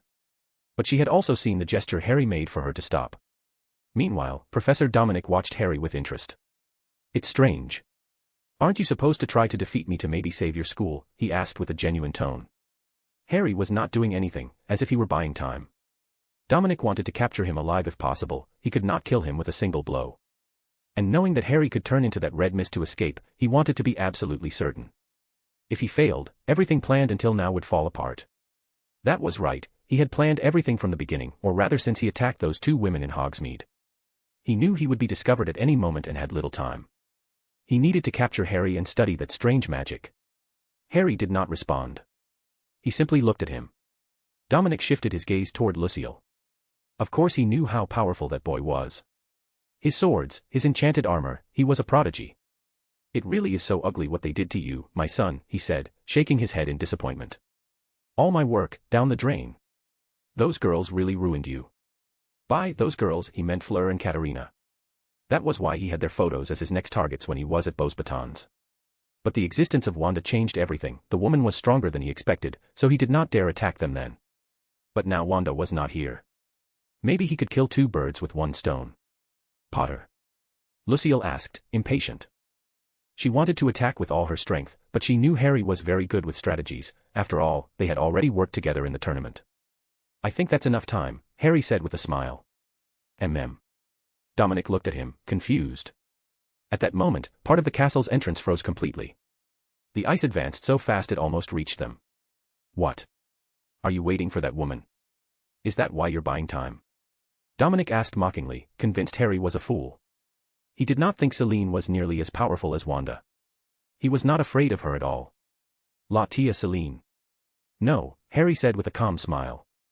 "I'm waiting for the man who, without a doubt, would never leave his wife alone. And I'm sure he snuck into Hogwarts the moment she arrived. One of the people I learned the most from in my life. I think Daphne once said that if this were a romance story, he'd be the protagonist with a cliché title like the Demon King in Love or the Obsessive CEO. Dominic frowned at that comment, his expression made it obvious he knew exactly who Harry was talking about. And even so, he did not want to believe it. He turned slightly, and then he saw him. In the distance, walking with the calm of someone who never needed to run, advanced a man in a completely black suit, perfectly fitted to his body. He wore a dark coat over his shoulders as if it were a cape, and each step seemed to measure the very air. His posture was impeccable, his gaze icy, his aura calculated. He was elegant, intimidating, and dangerous in a way that did not need to be announced. Edward Greengrass had arrived. The air around him grew heavier, as if the entire castle recognized a force that should not be disturbed. Harry raised his hand in a casual greeting and said with a smile. "Hi, Uncle Edward. I knew you'd be here." Because if Celine was in the castle, this obsessive, doting, and devoted husband would never leave her alone. Never. Edward directed his gaze toward Harry for an instant, just enough to acknowledge him. "Demon King, huh?" he said with his usual cold tone, without slowing his pace. "That's what Daphne said," Harry replied immediately, sacrificing his friend without a hint of remorse. "I will have a talk with her later for making fun of her father," Edward murmured, with the same tone one would use to discuss a bank procedure. Then his gaze shifted, precise as a sharpened blade, toward Dominic. Edward drew his wand smoothly from his pocket, as if he were about to sign a document and not enter a battle. His expression did not change at all. He was the type of man who did not need to intimidate, because his mere presence already did the job. Dominic raised an eyebrow upon recognizing him.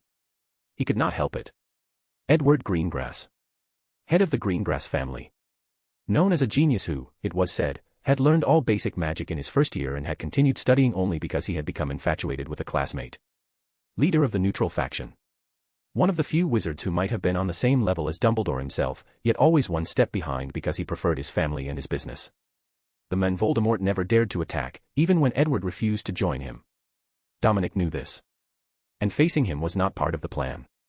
Much less here, at Hogwarts, at this exact moment. Edward stopped walking. He barely inclined his head. And he lifted his wand with the certainty of someone who had not come to fight, but to finish an unresolved matter. Not applicable. Wow, this chapter was a bit difficult for me. Honestly, I changed some things along the way because I wanted to show Edward fighting, but I didn't know how to include him properly without it feeling forced. At first I thought of having Harry fight, but then I decided to change some things, since this is meant to be a joint arc followed by another one. They are two arcs that connect to each other, and Dominic's arc was not closed at Beau's batons. Chapter 187, Meanwhile, at Hogwarts. P.T. Meanwhile, at Hogwarts. P.T. We crossed paths with Ginny, Astoria, and Luna. They warned us, Hermione said as she approached with Daphne to see if Draco had been completely healed by the potion, without taking her eyes off the men in front of real towers for them. Are they all right? Draco asked instantly. Yes. They stayed with the Weasley twins as their protectors. They're a bit stupid, but not weak. And I gave them some golems for protection, Daphne said with a smile. Good, Draco said, relaxing just barely upon knowing he had fulfilled what he truly wanted, by time so the girls would be safe.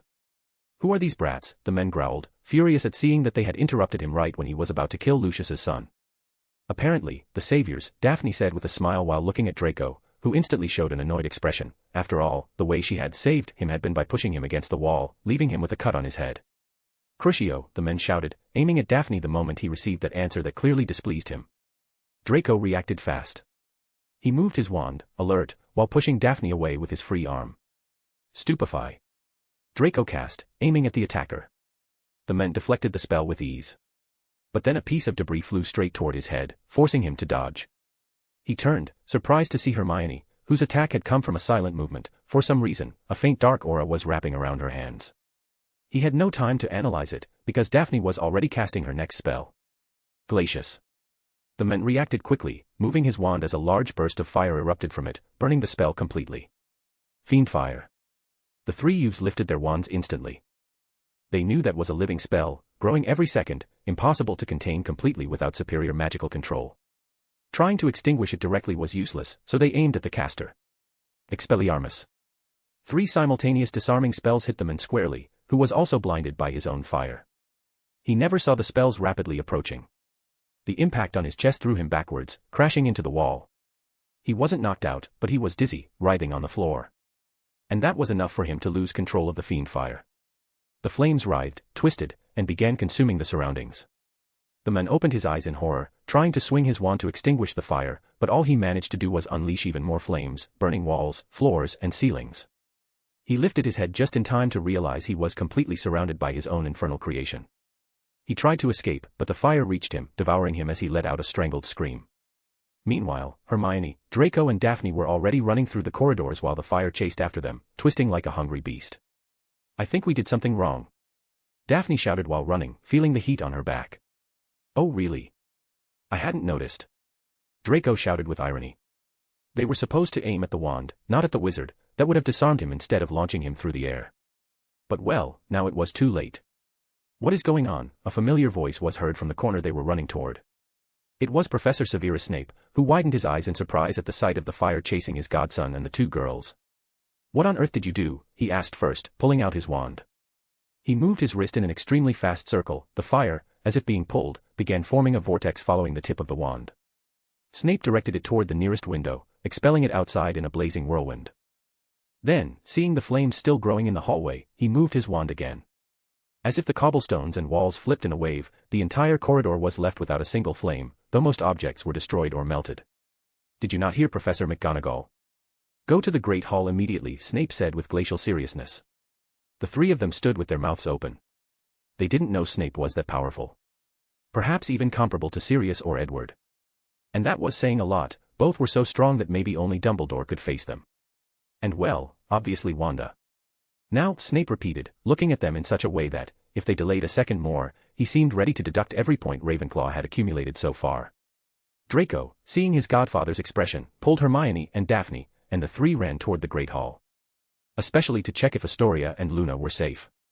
Meanwhile, Snape frowned with annoyance when he saw, further ahead, the charred body of the wizard who had attacked the castle. One of many.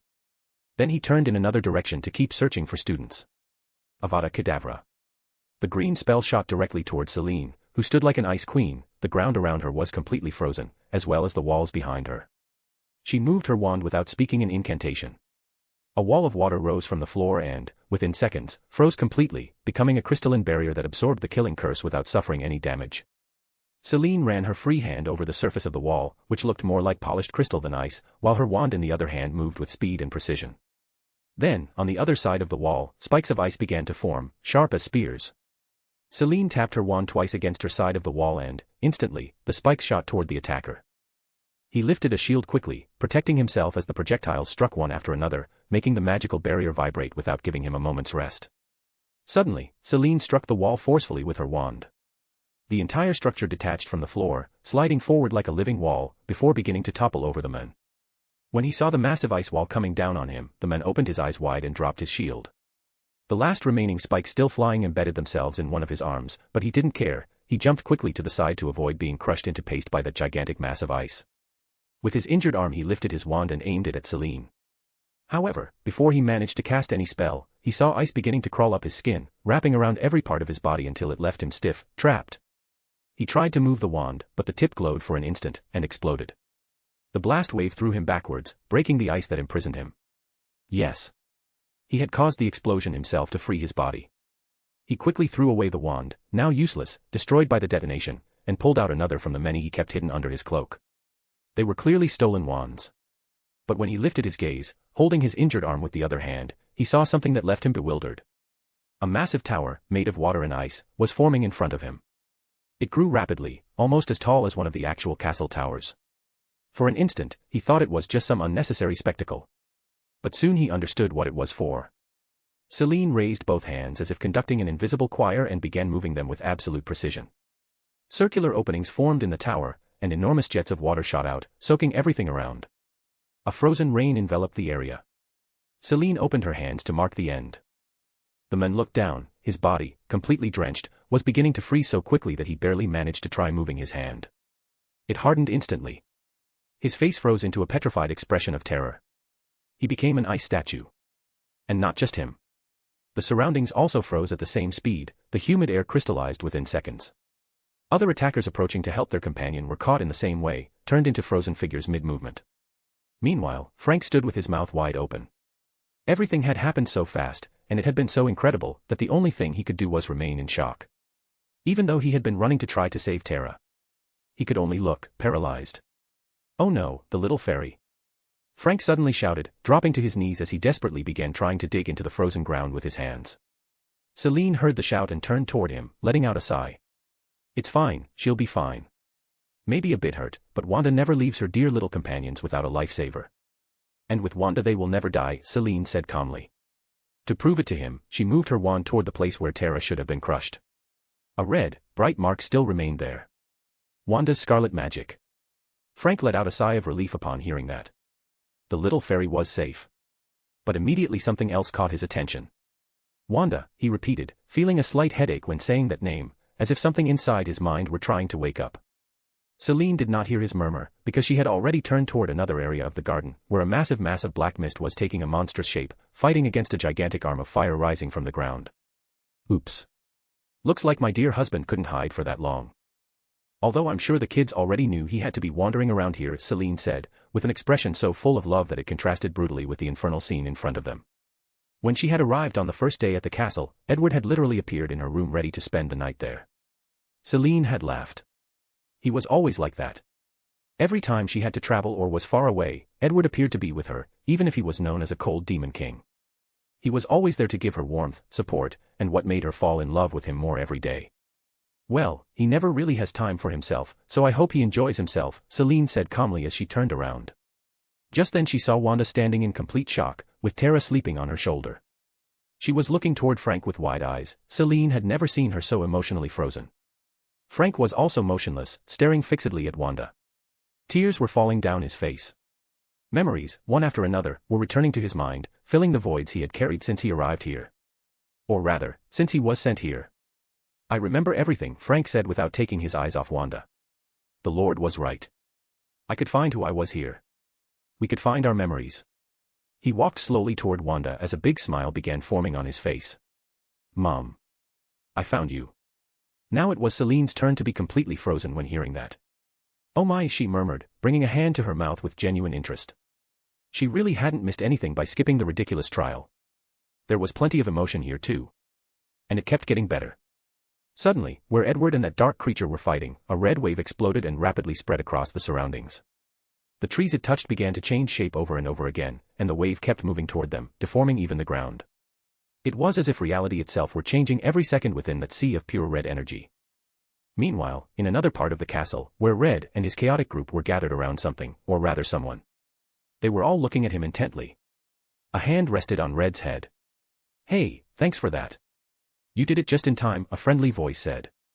But Red, annoyed that someone dared touch his head without being his master Harry or his mistress Wanda, bit him. "Ouch," the voice said, shaking his hand.